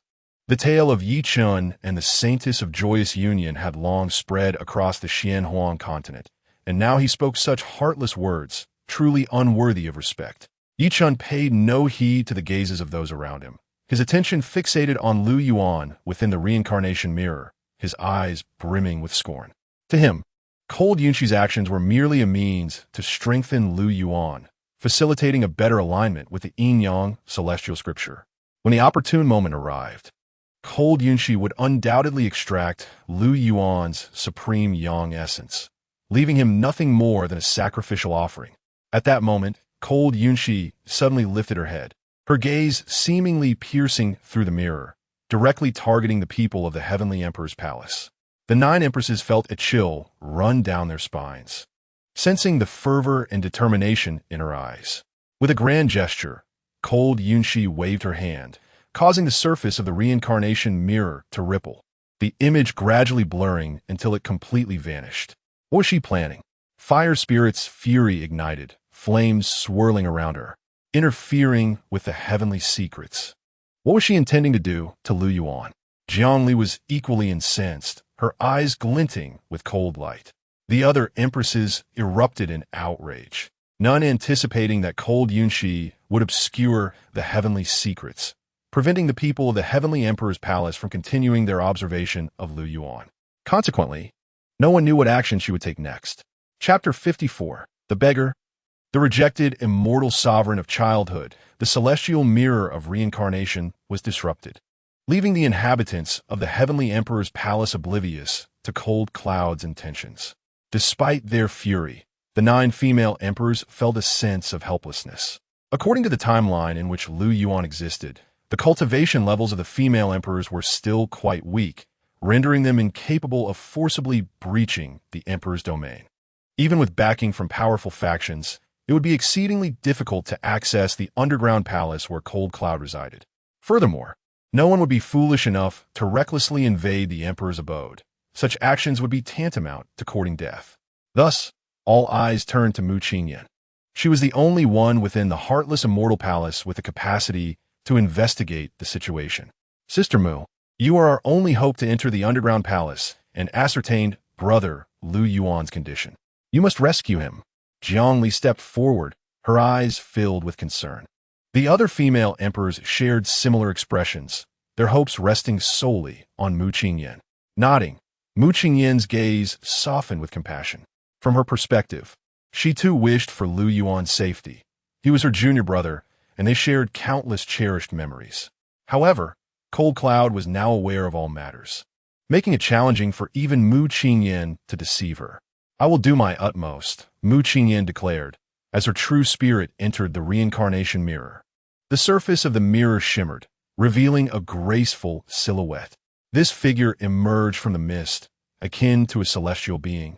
Her eyes sparkled like autumn waters, seemingly containing the brilliance of the moon and stars. She was indeed deserving of the title of breathtaking beauty, adorned in a flowing white gown that accentuated her alluring form. Her graceful steps accompanied by an ice-blue sword in her left hand. This was Mu Qingyan, who had entered the heartless immortal palace. At this moment, she had embarked upon the path of the sword, imbued with a formidable sword intent. Upon witnessing her, the various factions within the Heavenly Emperor's palace were taken aback. Truly, she was the white-clad Sword Immortal, having already made a name for herself in her youth. Such a disciple would be ardently supported by any faction for her growth. At this juncture, Mu Qingyan made her way toward Heartless Peak. Lu Yuan was currently ensnared within the underground palace of Heartless Peak, the circumstances of which remained a mystery. The celestial secrets were obscured, rendering even the reincarnation mirror incapable of unveiling the truth. It's all up to you. The female emperors within the Heavenly Emperor's palace silently urged as Mu Qingyan approached the base of Heartless Peak. Just as she was about to advance further, a gentle light intercepted her. This ethereal glow descended from above, emanating a subtle aura of the Dao. When Mu Qingyan took a step forward, the light pushed her back, regardless of her efforts, preventing her from nearing Heartless Peak. Is this a barrier set by my master? Mu Qingyan's expression shifted. The barrier, personally established by the Emperor, would be insurmountable even for those on the brink of ascension, let alone Mu Qingyan. To acquire Lu Yuan's supreme Yang essence, Cold Cloud had already barred anyone from approaching. As Mu Qingyan pondered her next move, a cold voice resonated. I am already aware of your intentions. Qingyan, heed my command. Henceforth, no one shall approach Heartless Peak. Cold Cloud's words were frigid. She had long known that the 9 female emperors of the Heavenly Emperor's palace were observing everything. Yet she remained undeterred, impervious to any attempts to thwart her. Master, my junior brother is not the Celestial Emperor. Perhaps it would be wise to allow him some time to cultivate properly. Mu Qingyan said with a bittersweet smile, realizing she must find a way to bring both Lung Yunshi and Lu Yuan forth. Rest assured, Lu Yuan will come to no harm. I shall personally oversee him. Could anything possibly go awry? Lung Yunxi's tone was laced with impatience, and in an instant, the gentle radiance of the barrier forcefully expelled Mu Qingyan, rendering her unable to approach any closer. Should she attempt to breach the barrier, it would no longer be a gentle light, but rather the might of the emperor. Faced with such a situation, Mu Qingyan felt a deep sense of helplessness. Biting her lip, a look of reluctance graced her delicate features. In the past, her master had displayed a cold exterior towards his disciples, yet beneath it lay genuine concern. He would never have acted in such a manner before. What could have caused this shift? With a sigh in her heart, Mu Qingyan's eyes suddenly sparkled with insight. The transformation in her master seemed to stem from his cultivation of the Celestial Palace's inheritance. Her ancestor had once mentioned that her master had strayed from the correct path from the very beginning. And once one falters, the higher their cultivation, the further they drift astray. When Mu Qingyan initially joined the sect, she had been groomed by Lung Yunxi as a successor. However, due to her innate sword bone, she was unable to inherit Lung Yunxi's teachings and instead had to pursue the supreme sword path to acquire another legacy. It appeared that a visit was necessary. Furrowing her brow, Mu Qingyan realized that to comprehend the reasons behind Lung Yunxi's current heartlessness, she must first uncover her intentions, which were intricately linked to the Celestial Palace's inheritance. Before long, Mu Qingyan arrived at the site of the Celestial Palace's legacy. This location was of paramount importance to the heartless Celestial Palace, encased in millennia-old ice, where temperatures plummeted drastically. Even a breath would condense into icy crystals. In this frigid expanse stood numerous ice pillars, within which were frozen countless heavenly materials, divine weapons, and ancient texts. This place resembled a treasure trove, harboring the legacies collected by the heartless Celestial Palace over the years, all entombed in eternal ice. To access them, one must first melt the ice. This was the essence of the heartless Celestial Palace. Even the release of a single item could incite bloodshed. As Mu Qingyan gazed upon the wealth of legacy treasures within the palace, a shiver ran down her spine. To locate the specific inheritance that Lung Yunxi had received among such an abundance was akin to searching for a needle in a haystack. Moreover, given that it was the Celestial Palace's inheritance, it was bound to be of immense value and well concealed. Just as Mu Qingyan found herself at a loss, a beam of white light, as cunning as the moon, suddenly streaked from the distant heavens. This luminescence hovered before her, gradually coalescing into a token. The Celestial Mechanism Pavilion? Mu Qingyan was momentarily taken aback, quickly realizing that this was the handiwork of the Empress Mo Yueshi from the Celestial Mechanism Pavilion. The token concealed a secret art capable of intertwining cause and effect, allowing the past to be revisited. In an instant, Mu Qingyan understood Mo Yueshi's intention and swiftly began to comprehend the secret art contained within the token. Before long, a dense fog suddenly enveloped Mu Qingyan, shrouding the very place of inheritance in mystery. Profound principles began to manifest, allowing Mu Qingyan to sense the subtle emergence of causative forces. When she reopened her eyes, a vague figure appeared before her. It was a middle-aged woman, adorned in a white robe with golden edges, exuding an air of authority, her features indistinct, obscuring her cultivation and depth. Beside her stood a ragged little girl, whose delicate visage was somewhat recognizable. However, upon realization, Mu Qingyan's beautiful eyes narrowed in alarm. At that moment, the middle-aged woman waved her hand and said, "Go, choose a legacy that belongs to you. For the rest of your life, pursue the great path and strive for transformation to reach the other shore. This will be your lifelong quest. Do not disappoint your master." Chapter 55.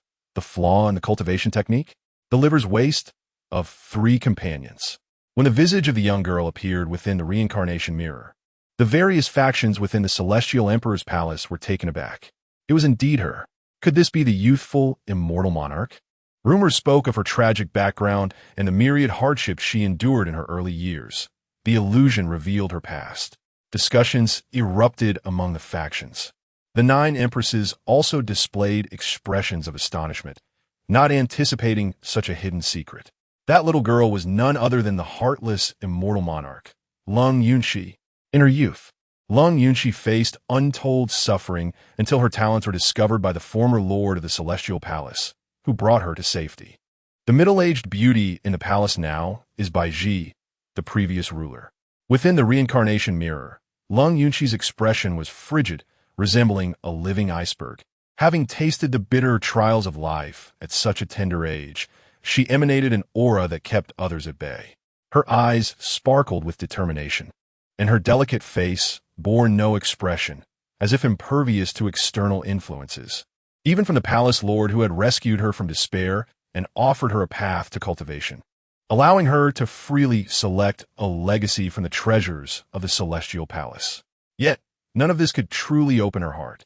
"Go ahead," Baiji urged once more. Lu Yuan, in a daze, took a few steps forward, her frail, ragged figure weaving through countless ice sculptures.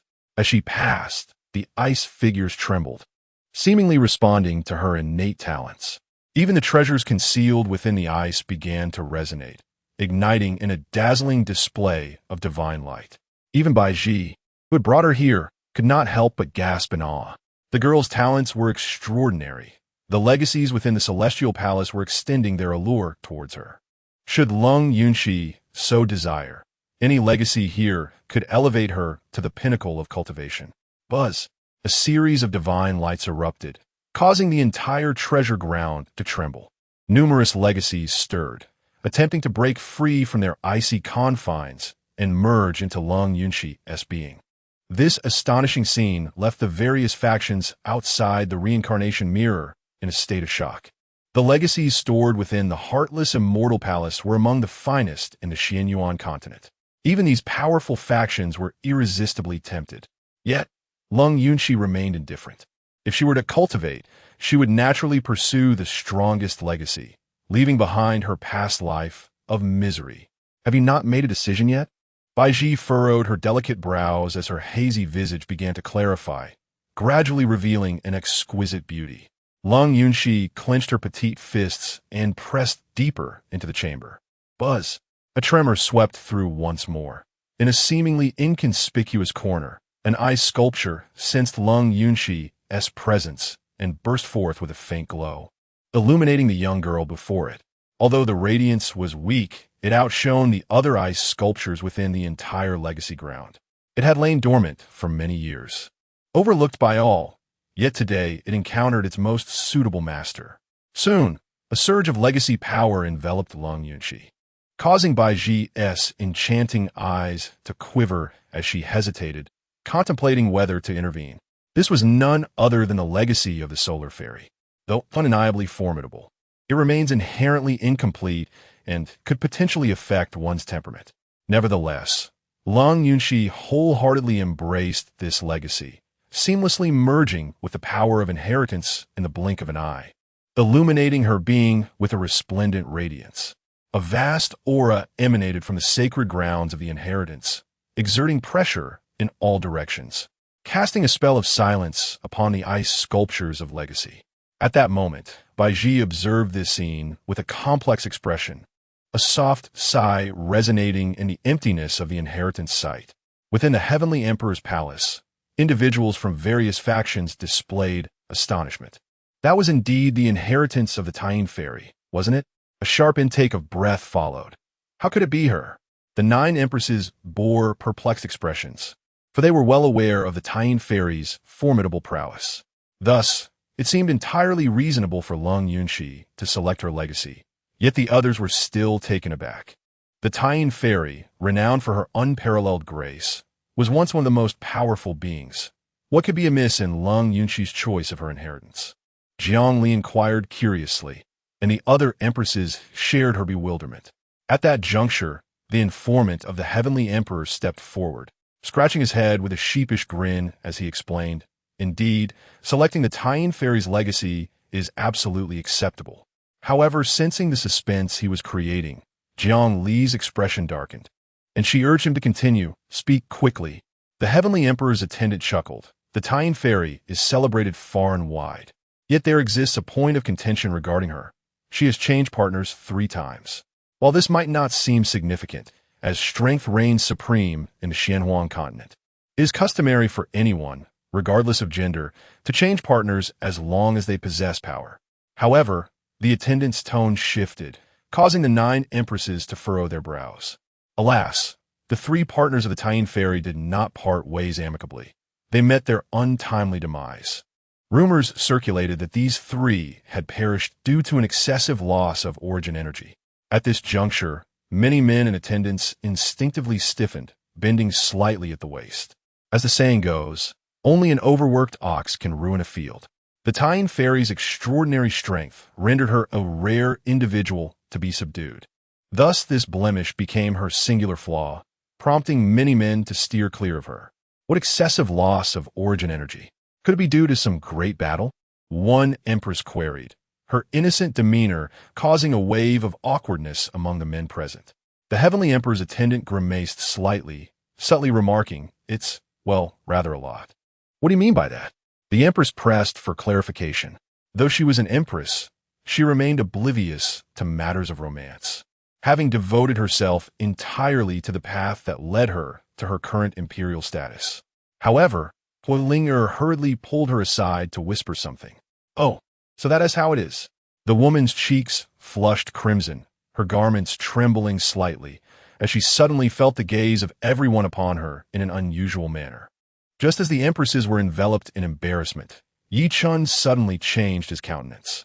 If that is the case, then, would it not mean that Lu Yuan is imprisoned within the underground palace? Upon uttering these words, Yi Chun's jealousy intensified. He had envisioned that Lu Yuan would offer Lu Yuan as a sacrificial offering. Yet the method of sacrifice was utterly unexpected. In comparison to the 9 great empresses, Lu Yuan stands equally formidable, particularly with that immense power of the Qingyan, which has been thickly cultivated over countless years, rivaling even the divine spring-s elixir. The Heavenly Emperor's attendant coughed softly, muttering, "The Heavenly Emperor embodies the innate Yang.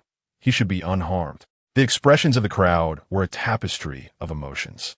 It seemed that Lu Yuan's pursuit of the Heavenly Emperor's essence was to be achieved in this manner. Perhaps it was not a calamity at all, but rather a fortuitous event that many had longed for. However, upon hearing this, the 9 empresses were taken aback. "This is too much. Lu Yuan, I shall challenge you." Fire Spirit's fighting spirit surged as she rose, intent on storming the heartless immortal palace. Huang Jioga, too, grasped her hand, summoning a golden sword that manifested in her grip, exuding an overwhelming imperial might that dominated the scene. "The Heavenly Emperor is my husband. I shall not permit anyone to seize his essence." Chapter 56, The Path of Supreme Yang, assisting my master in cultivation. Within the subterranean palace of the Heartless Peak, Lu Yuan submerged himself in the pool, his garments discarded. Shadows danced in the mist, appearing and disappearing ethereally. A mysterious aura resonated within the hot spring, as resplendent rays of 7 colors emanated, exuding an infinite charm and radiating brilliant light. Waves of profound divine power surged into Lu Yuan's body like a cascading waterfall. At this moment, even without any effort, Lu Yuan effortlessly absorbed boundless spiritual energy. With his eyes tightly closed, the yin-yang celestial scripture circulated through several cycles, transforming all spiritual energy into a warm essence that converged in his dantian. Within the dantian, extraordinary phenomena began to manifest. A sea of gold floated alongside a golden lotus, while the bright moon accompanied the vast sun. A divine bridge spanned the golden sea, and golden figures coiled among the clouds. The enigmatic mysteries swirled within Lu Yuan, as if celestial melodies resounded around him. Golden characters coalesced, transforming into rich spiritual rhythms that penetrated his mind. This was the 7th day of immersion. Despite the yin-yang celestial scripture being incomplete and flawed, it remained a supreme technique. Even mastering only the first half allowed Lu Yuan to achieve tremendous breakthroughs. Moreover, the hot spring contained countless heavenly materials and earthly treasures, each capable of inciting turmoil in the outside world. Now, these treasures converged in one place solely to aid Lu Yuan's cultivation. Such cultivation was akin to wielding divine powers, in merely 7 days. Lu Yuan had already attained the true spirit realm. Achieving the true spirit realm in just 7 days was unprecedented across the entire Xuanzhuang continent throughout the ages. Coupled with Lu Yuan's unparalleled comprehension and his rapid understanding of the Great Tao, he was untroubled by the thought that breaking through would hinder his grasp of the profound truths of the Tao. Instead, he felt that his cultivation speed lagged behind his understanding of the Tao. The true spirit realm, perhaps, was still not my ultimate limit. Lu Yuan inhaled deeply and abruptly opened his eyes. In that moment, he radiated divine brilliance, as boundless spiritual energy from the universe surged toward him. Above the heartless immortal palace, a colossal vortex of spiritual energy seemed to form, greedily drawing in countless spiritual essences from the surroundings into the subterranean palace. The one absorbing all of this was none other than Lu Yuan. Above the immortal palace, extraordinary phenomena unfolded. Dragons and phoenixes murmured, and myriad beasts bowed in reverence, while thousands of golden figures stood upon the clouds, gazing down upon the entire, heartless immortal palace. As the earth trembled, many on the Xuanzhuang continent turned their gazes toward the heartless immortal palace, bewildered by the magnificent phenomena and wondering which prodigious talent had been born. The extraordinary phenomena continued, and then a golden staircase descended from the clouds, with a figure resembling Lu Yuan climbing the stairs, ascending the heavenly ladder, breaching the celestial gate. Who dares? Who has overshadowed my phenomena? Meanwhile, a certain saintly air from a sacred land on the Xuanzhuang continent also triggered extraordinary phenomena. He was elated, but suddenly felt the overwhelming force of Lu Yuan's phenomena. In the blink of an eye, the saintly air's phenomena were utterly crushed. The phenomena triggered by Lu Yuan spread across the Xuanzhuang continent, and all those prodigies who similarly broke through were suppressed. Among peers, the invincibility of prodigies was a universally acknowledged truth. But what are prodigies? In a lifetime, there's only one supreme figure. Lu Yuan's actions rendered him invincible among his peers. In such a remarkable phenomenon, the essence within the underground palace allowed Lu Yuan's true form to absorb a substantial amount of spiritual energy. A thunderous sound emanated from within him, and in a brief moment, he ascended from the true spirit realm to the transformation realm. A resplendent sun manifested behind his head, its brilliant radiance illuminating the entire underground palace, dispelling all shadows. The purest and most radiant power filled the entire heartless peak, astonishing all the disciples of the heartless immortal palace. The innate supreme Yang Dao was completely awakened. Lu Yuan clenched his fist, as if thunder itself was manifesting within his grasp. The force of this grip was potent enough to shatter mountains. Is this the power I can wield? Lu Yuan was astounded. He had only been cultivating for 7 days, transforming from a novice to a master, and the strength continued to rise without any sign of ceasing. The essence of the utmost yang power resembled the blazing sun. Standing there, Lu Yuan was enough to compel countless demons to kneel in submission. Such terrifying strength left even Lu Yuan himself in disbelief. It was all happening too quickly, too unreal. Your innate supreme Yang Dao has been formed, indeed, came a voice of cold Yunxi, who stood gracefully by the hot spring.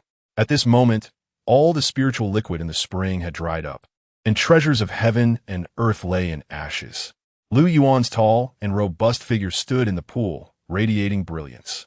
However, it became awkward, as he was completely unclothed, exposed for cold Yunxi to see. Master, I have not disgraced my mission. Lu Yuan, still oblivious to his state, eagerly bowed to cold Yunxi. But upon lowering his head, he realized he was entirely bare. His well-defined abs were impressive, yet further down lay a rather prominent feature, and his skin glimmered like red jade, emanating an alluring sheen. Where are my clothes? Lu Yuan's face flushed with embarrassment. Having just begun his cultivation, he possessed no storage rings or bags to retrieve clothing from modesty. The crucial point was cold Yunxi's intense gaze. Fixed upon him, cold Yunxi's expression instinctively shifted, a fleeting hint of shyness flashing in her eyes, though it quickly vanished, replaced by a cold demeanor. Nonetheless, her gaze remained fervent. The Tao is within reach. Cold Yunshi felt a surge of joy. In this lifetime, she need not toil endlessly to reverse her fate. With Lu Yuan's assistance, the aspiration to transcend to the emperor level and achieve the status of a mortal immortal seemed promising. Master, could you provide me with a set of clothing? Lu Yuan awkwardly scratched his head. He intended to cover his vulnerable areas with his hands, yet an invisible force restrained him, rendering him immobile. In this secluded space, it was just him and Cold Yunshi. Who else could be responsible for this? Could it be that master? Lu Yuan's heart sank, pondering whether the narrative would unfold in such a manner. She is merely my master. Lu Yuan swore to the heavens that his thoughts were not misguided. Yet, it was possible that Cold Yunshi was the one with unfounded thoughts. Master? He called out softly once more, wondering how long this would continue. Should he turn around and move closer for a clearer view? Cold Yunshi's gaze burned with intensity as she slowly descended from the hot spring, approaching Lu Yuan's side. In those beautiful eyes, there was not a trace of unusualness. Instead, the fiery light gradually quelled. Let us cultivate together, she proposed. At that moment, Lu Yuan was momentarily taken aback. They were so close, yet she suggested merely to engage in cultivation. Master, I have yet to don my garments. Lu Yuan replied with a bittersweet smile. If we are to cultivate, at the very least, allow me to dress first. No need for that. This is perfectly fine, came the assertive response from Cold Cloud Creek, her voice leaving no room for dissent. With her dress billowing, she gracefully settled into the hot spring. Beside her, Lu Yuan found himself constrained by an invisible imperial pressure, compelled to sit opposite Cold Cloud Creek. Their gazes locked, and Lu Yuan felt an undeniable awkwardness. Come a little closer, she commanded. With that, an unseen force urged Lu Yuan to gradually draw nearer. Chapter 57. The Plan to Save the Celestial Emperor. Cold Cloud Shi, the Master. Lu Yuan found himself pulled to Cold Cloud Shi's side, feeling an overwhelming sense of embarrassment, particularly given his current state, completely unclothed. However, if the situation were reversed, he would not have felt the slightest discomfort. Instead, he would have rallied his forces. Yet, Cold Cloud, she displayed no hint of distraction. On the contrary, she sat down gracefully and swiftly entered a state of cultivation. The esteemed Empress showed no concern, and Lu Yuan felt it inappropriate to voice his discomfort further. At that moment, Cold Cloud, she closed her eyes tightly, and with every breath, she sensed the overwhelmingly masculine energy emanating from Lu Yuan. Although he was unaware, she could effortlessly absorb the essence of his innate strength. The rare primal yang energy was an opportunity she did not wish to squander. Simply by sitting beside Lu Yuan, her path of enlightenment was being refined. Although this energy caused her progress to be exceedingly slow, even negligible, only Cold Cloud she understood that after years of stagnation, any sign of movement was a cause for celebration. It reaffirmed that her choice was indeed the right one. Lu Yuan was her unparalleled remedy. Only he could aid her in transcending to the realm of the Celestial Emperor. Noticing Cold Cloud she immersed in her cultivation, Lu Yuan's awkwardness began to dissipate. We have only known each other for a few days, and yet you have seen me in such a state, he mentally lamented, feeling that his master was rather parsimonious, refusing to grant him even a shred of clothing. Moreover, this method of cultivation seemed quite peculiar. With this thought, he decided to distance himself slightly. However, just as he rose, a formidable imperial might transformed into an invisible hand, pressing down upon his shoulder and forcibly restraining him. Master! Master! Lu Yuan's lips twitched in confusion. What is happening? I cannot leave. Is she truly expecting us to cultivate side by side? This is utterly absurd. After all, we are in a master-disciple relationship. With no response from Cold Cloud Shi, the imposing hand of Imperial might dissipated, yet Lu Yuan dared not move again. That formidable power could only be wielded by Cold Cloud Shi. Stealing a glance upward, he scrutinized Cold Cloud Shi closely. The Empress of the era stood before him, her beauty rivaling the heavens. Her luscious red lips, flawless skin, and ethereal presence surpassed even those of the four fire spirits, enhanced further by her imperial dignity. which imbued her with an air of celestial grace. How could Lu Yuan focus on his cultivation with such a captivating figure before him? Although cold cloud, she maintained an air of aloofness. The sight of her in such a state was not without its merits for him. Yet, the nature of their relationship loomed large. Was he to act against the tenets of a disciple? If it came to that, it might not be entirely unfeasible. Countless thoughts swirled in Lu Yuan's mind as he regarded Cold Cloud she earnestly.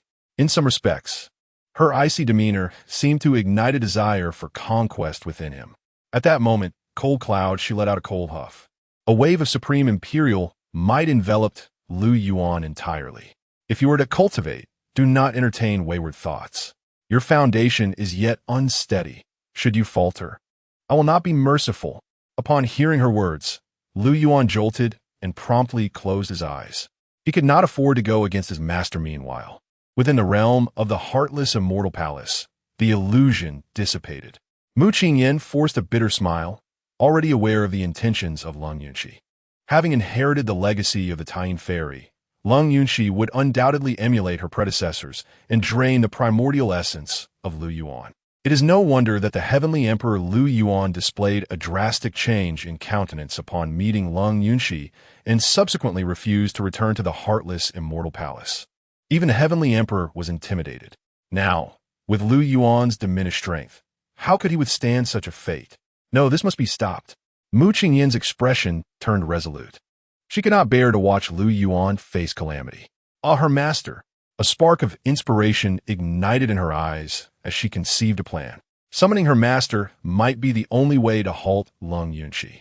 However, her master was currently in seclusion, and it was uncertain if she would see her. In a short while, Mu Qingyan entered a secluded grand hall within the heartless immortal palace, a place where few dared to tread, the retreat of the former palace master, a being of quasi-emperor cultivation. Disciple Mu Qingyan seeks an audience with my master, she proclaimed, kneeling in her flowing white garments, her voice resonating through the hall, yet met with silence. Master, disciple Mu Qingyan implores your presence.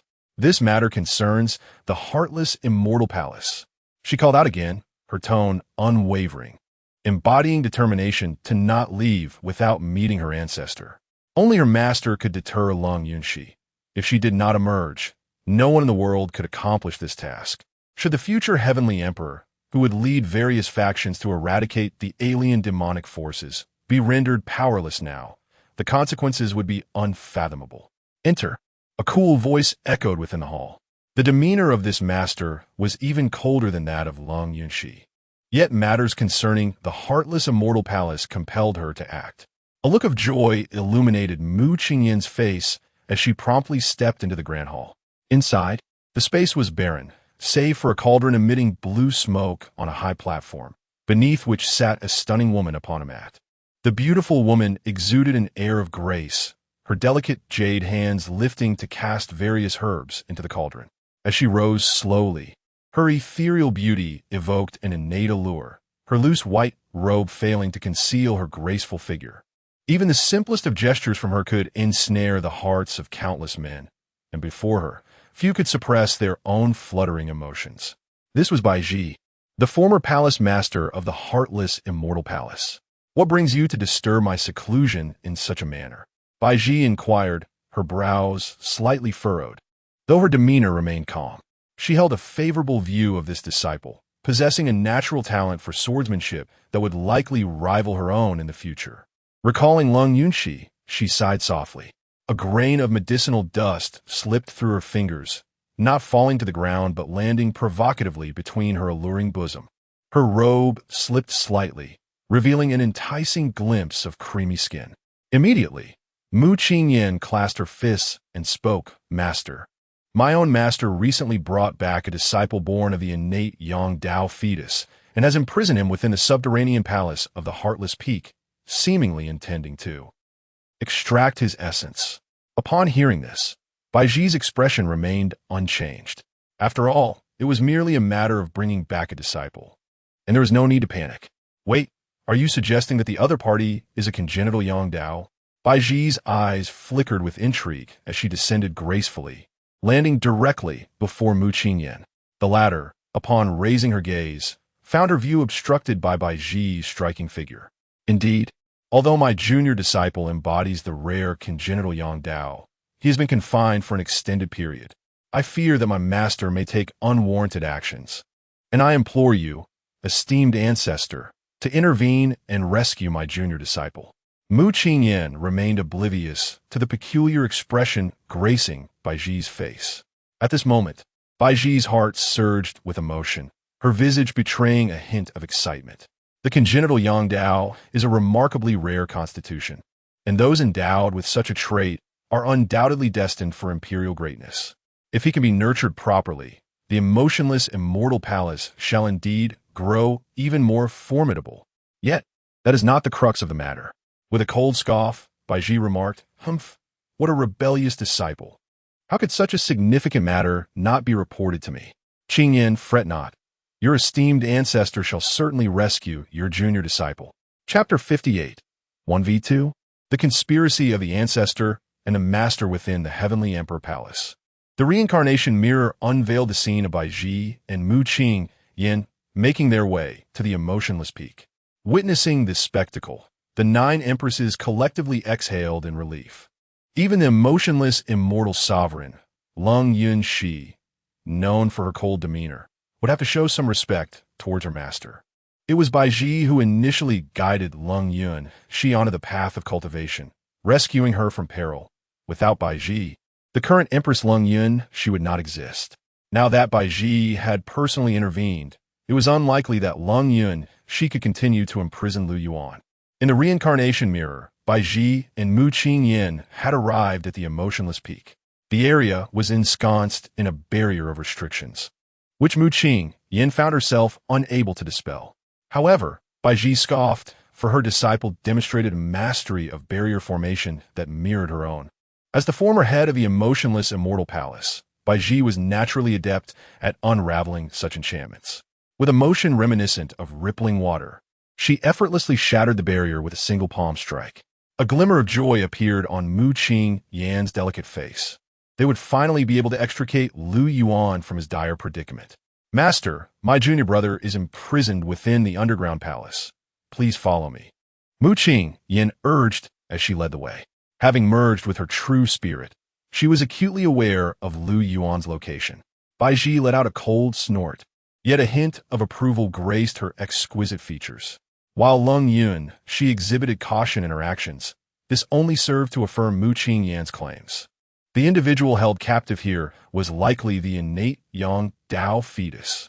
Only such a unique constitution would compel Lu Yuan to undertake such clandestine measures. Bai Zhi was curious to see how Lu Yuan intended to seize the essence of the innate Yang Dao fetus.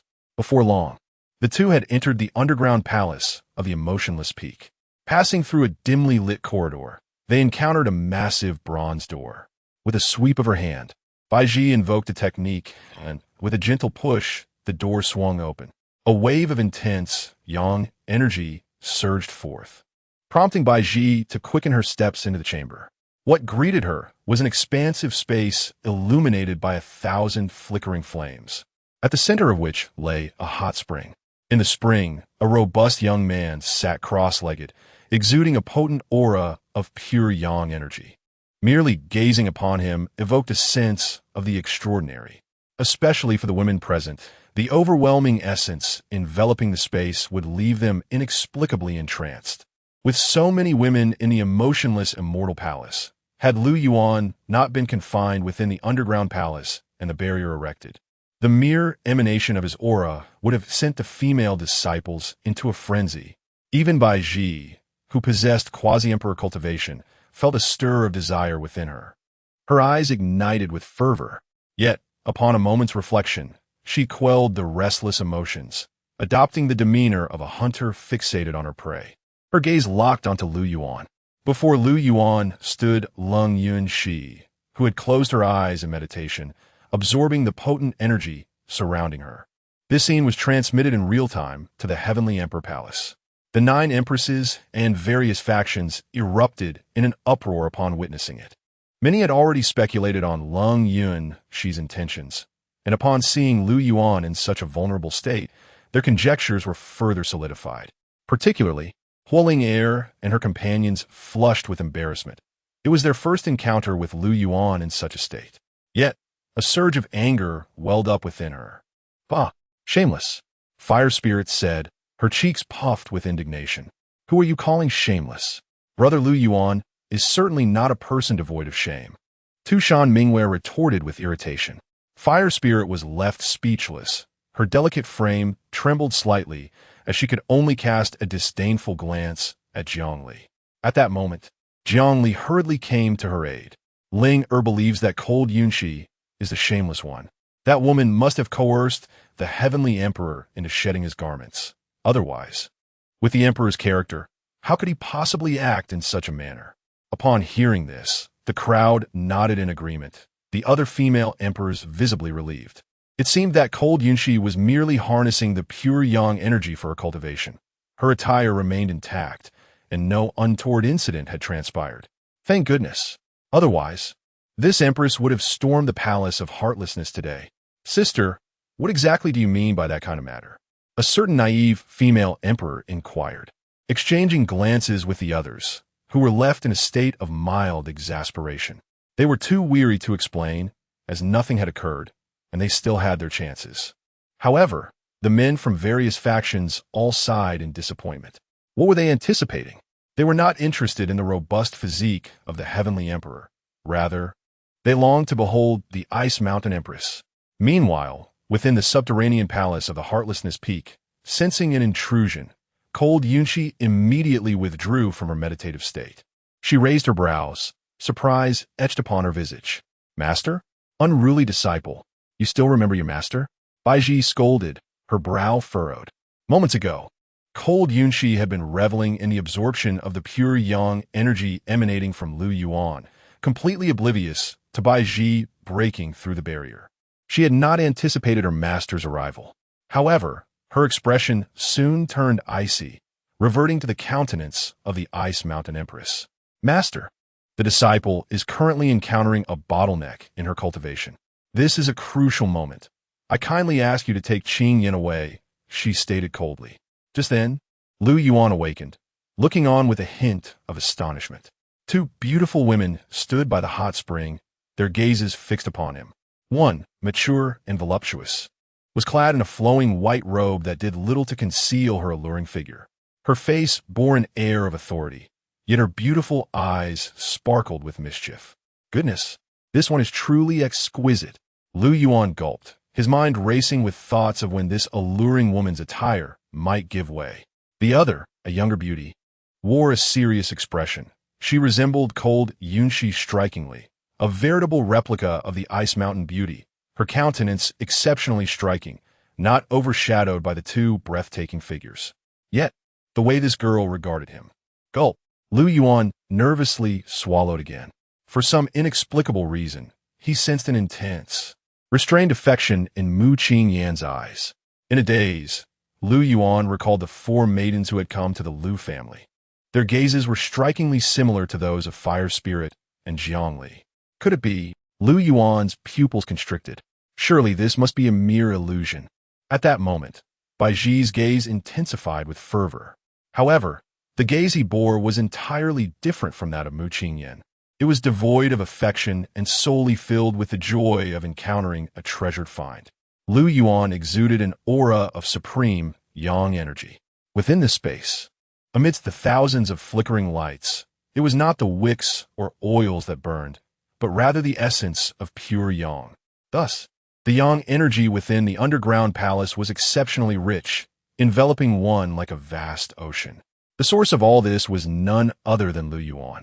A look of delight appeared on Baiji's face. Indeed, it was the innate Yang Dao fetus. And this unmistakable aura of supreme yang and invincible strength could not be mistaken. Upon witnessing the expression on Baiji's face, Lung Yunxi subtly furrowed her brow. Yet, at that moment, Baiji lightly cleared her throat and spoke to Mu Qingyan. "Qingyan, I have matters to discuss with your master. Please step outside for a moment." Chapter 59, Dao Companion. Seeking guidance from Master. Chapter 59. Mu Qingyan stood frozen in place. "Let her leave?" After finally encountering junior brother Lu Yuan, she found herself being dismissed again. If she were to exit now, she would be utterly oblivious to what transpires inside. The area was under the influence of cold Yunxi's laws, rendering the reincarnation mirror incapable of transmitting sound. If Mu Qingyan were to depart, no one would be aware of the discussions within. Still not leaving? Bai Zhi's beautiful eyes narrowed, startling Mu Qingyan. At present, her strength was woefully inadequate. However, with her master ancestor present, it was unlikely that her master would act excessively. With a bitter smile, Mu Qingyan complied and withdrew from the underground palace, waiting just outside. Meanwhile, despite cold Yunxi's interference, the reincarnation mirror retained its visuals, albeit the sound remained inaudible. The 9 empresses were distinctly displeased. What was going on? Mu Qingyan, why'd you come out? Fetus immediately questioned. Mu Qingyan helplessly waved her hand. My master ancestor instructed me to step out. I had no choice. Upon seeing this, the empresses expressed their discontent, but were at a loss for what to do. Inviting this master ancestor might not turn out to be a favorable situation. Huang Zhougao expressed her concerns, feeling that matters were spiraling out of control. Tushan Mingyue had already perceived some clues. Bai Zhi's gaze in the mirror was far from friendly. It seems we have invited trouble. That master ancestor Bai Zhi might be conspiring with cold Yunxi. This is likely detrimental to the heavenly emperor. Tushan Mingyue frowned, and someone immediately echoed her sentiment. Indeed, this master of the indifferent immortal palace has not traveled outside, and little is known about her. She possesses the cultivation of a quasi-emperor, yet her reputation appears rather obscure. Various factions quickly chimed in. The master ancestor of the indifferent immortal palace is shrouded in mystery. All that is known is that she perished long ago, reportedly due to a failed attempt to break through to the emperor realm during the war against the alien demons. Upon learning this, the 9 empresses fell silent. Surely Bai Zhi would not commit any heinous acts. After all, she was the former leader of the indifferent immortal palace. As the esteemed palace master, she ought to consider the greater good. At this moment, Yi Chun stepped forward with a cold smirk. Are these two truly plotting to devour Lu Yuan? Firelinger immediately shot a furious glare at Yi Chun. Close your ravenous mouth. The expressions of the other empresses darkened, evidently displeased with Yi Chun. This infuriated Yi Chun.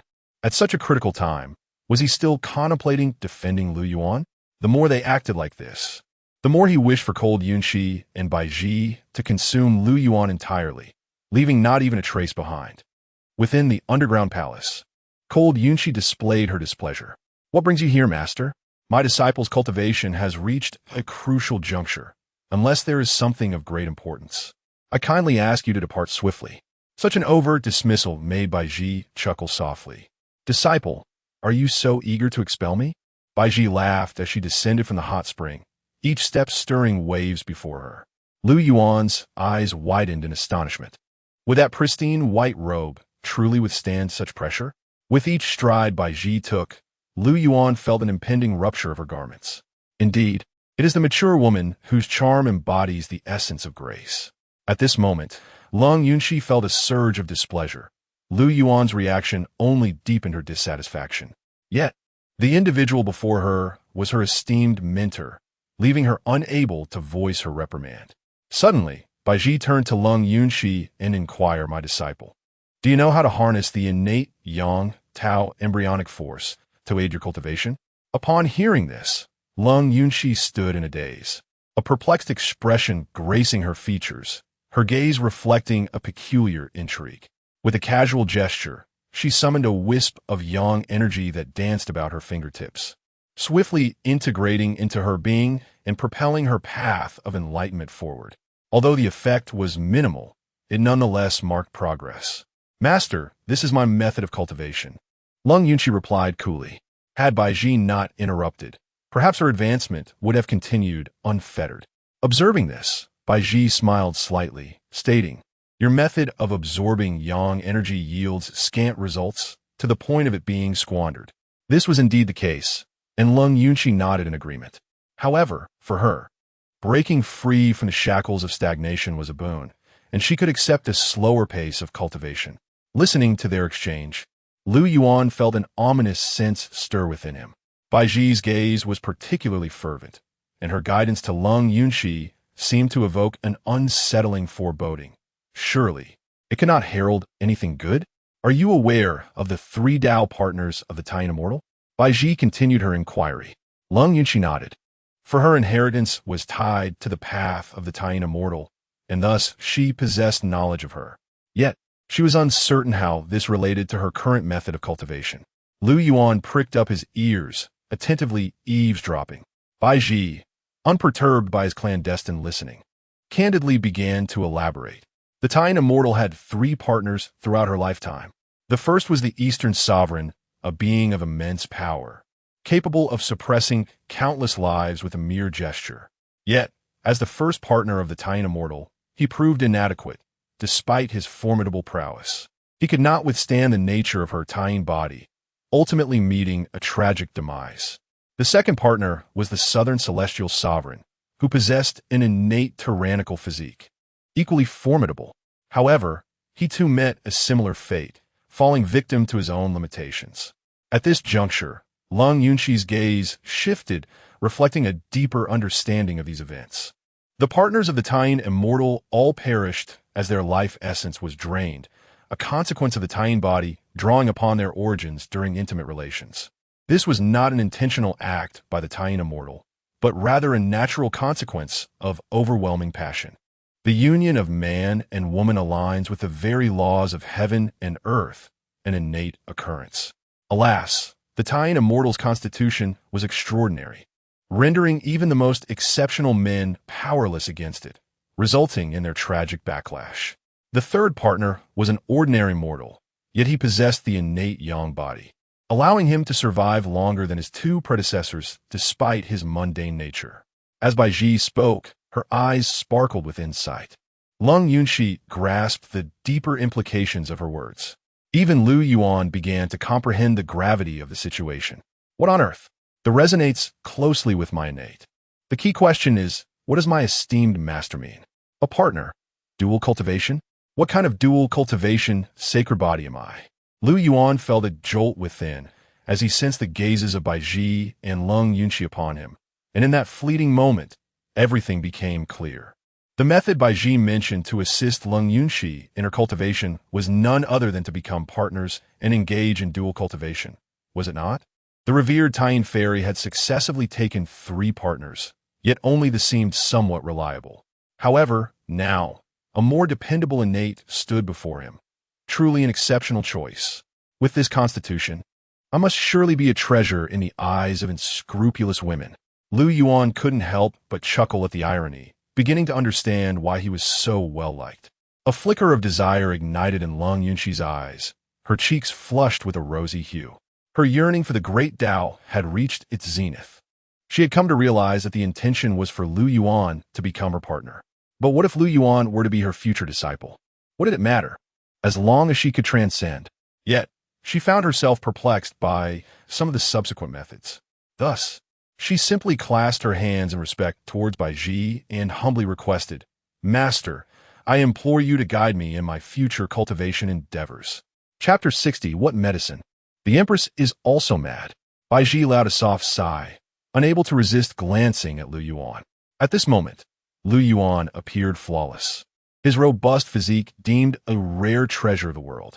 It is not solely the beauty of women that can incite madness. Men are equally capable of achieving such allure, even driving women to a state of fervor, which is all the more terrifying. Particularly when considering the impressive endowment Lu Yuan possessed, Bai Ji found her gaze transfixed. As her breath quickened, her heart burned with an increasing intensity. However, she ultimately managed to compose herself, sighing softly as she turned to Lung Yunxi. "This is all my fault. I was so focused on teaching you the art of cultivation, intending for you to inherit the emotionless Immortal Palace's teachings, that I neglected to inform you about the matters of men and women. Even now, as an empress, you remain utterly oblivious to such things." Upon uttering these words, Bai Ji felt a wave of guilt wash over her. Lung Yunxi furrowed her brow deeply. She had already comprehended many things since the infusion of her true spirit. including the impending battle against the demonic tribes and the Heavenly Emperor's self-sacrificial act to seal the demons.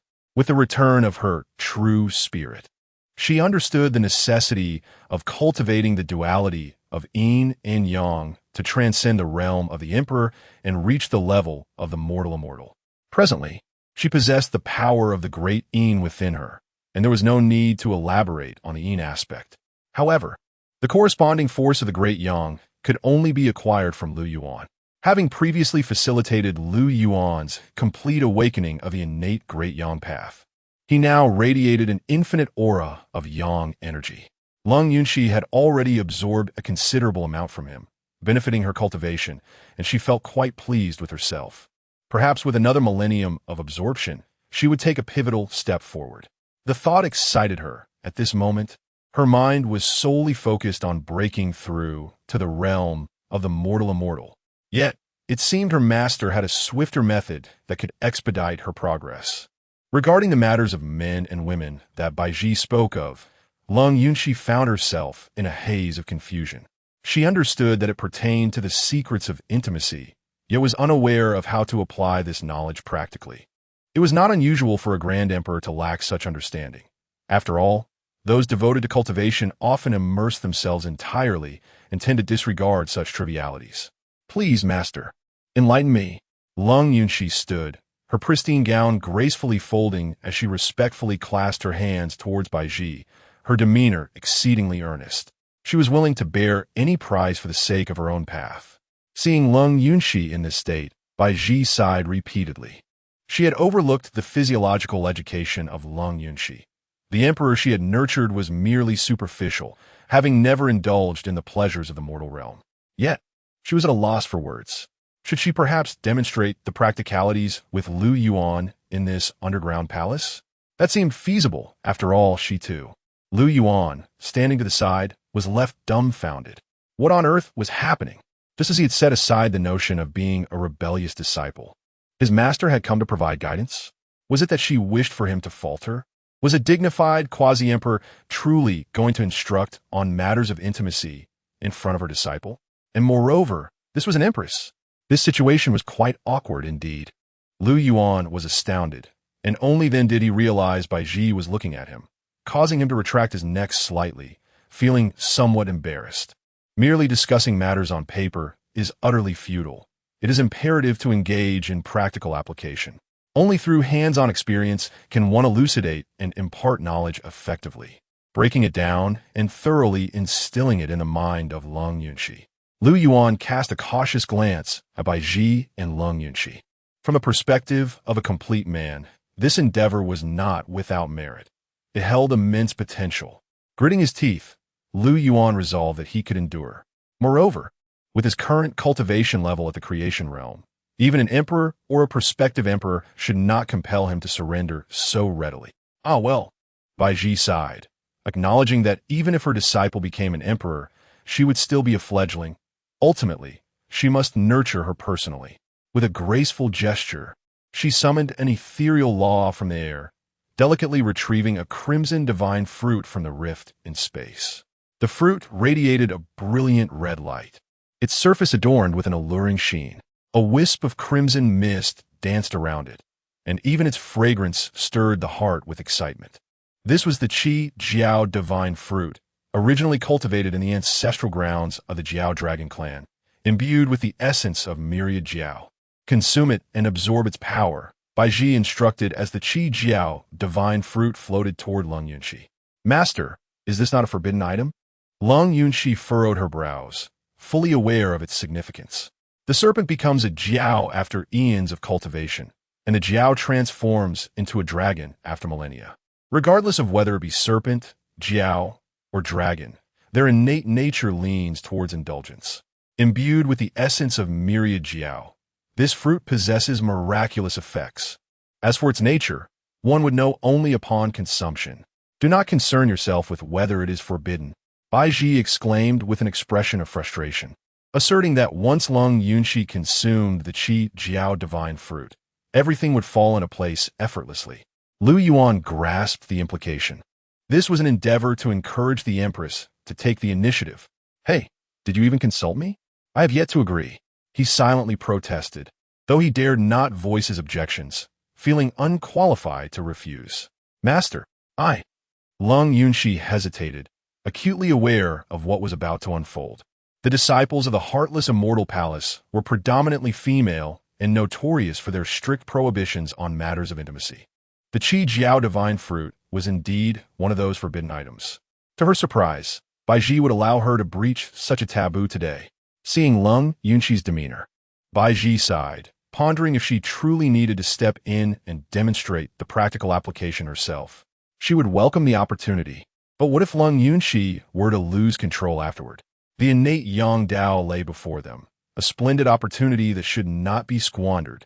Lu Yuan sought to transcend the mundane realm, while Baiji too aspired to break through the emperor's threshold. As they shared the same roots, both wielding the power of the supreme Yin, they required the innate Yang Dao. If the disciple faltered, the master would not hold back. Are you suggesting that I personally guide you? Baiji retorted, her expression a mix of indignation and determination, pointing at Lu Yuan with her delicate hand. Instantly, Lu Yuan positioned herself protectively in front of Lu Yuan, clearly unwilling to yield. Disciple, understands, she responded, a blush gracing her cheeks as she lowered her gaze. You understand nothing. Lu Yuan's lips twitched as an ominous premonition loomed over him. She is indeed the empress of the age, and for Lu Yuan to cultivate alongside her, his fate would hardly be better than that of the several companions of the lunar immortal. Upon witnessing this, Baiji promptly turned to leave. Yet, as she exited the underground palace, her ethereal voice echoed once more. Remember to seal your cultivation. Otherwise, even the innate Yang Dao fetus cannot withstand your imperial might. There are still many good days ahead, so do not squander them all at once. Her voice gradually faded into the distance, leaving Lu Yuan wide-eyed, caught between laughter and tears. Meanwhile, Lu Yuan's complexion flushed, the crimson serpent divine fruit resting within her palm. Once she consumes it, all will unfold as if by a natural course. Master, please remain calm, Lu Yuan pleaded, his voice tinged with desperation.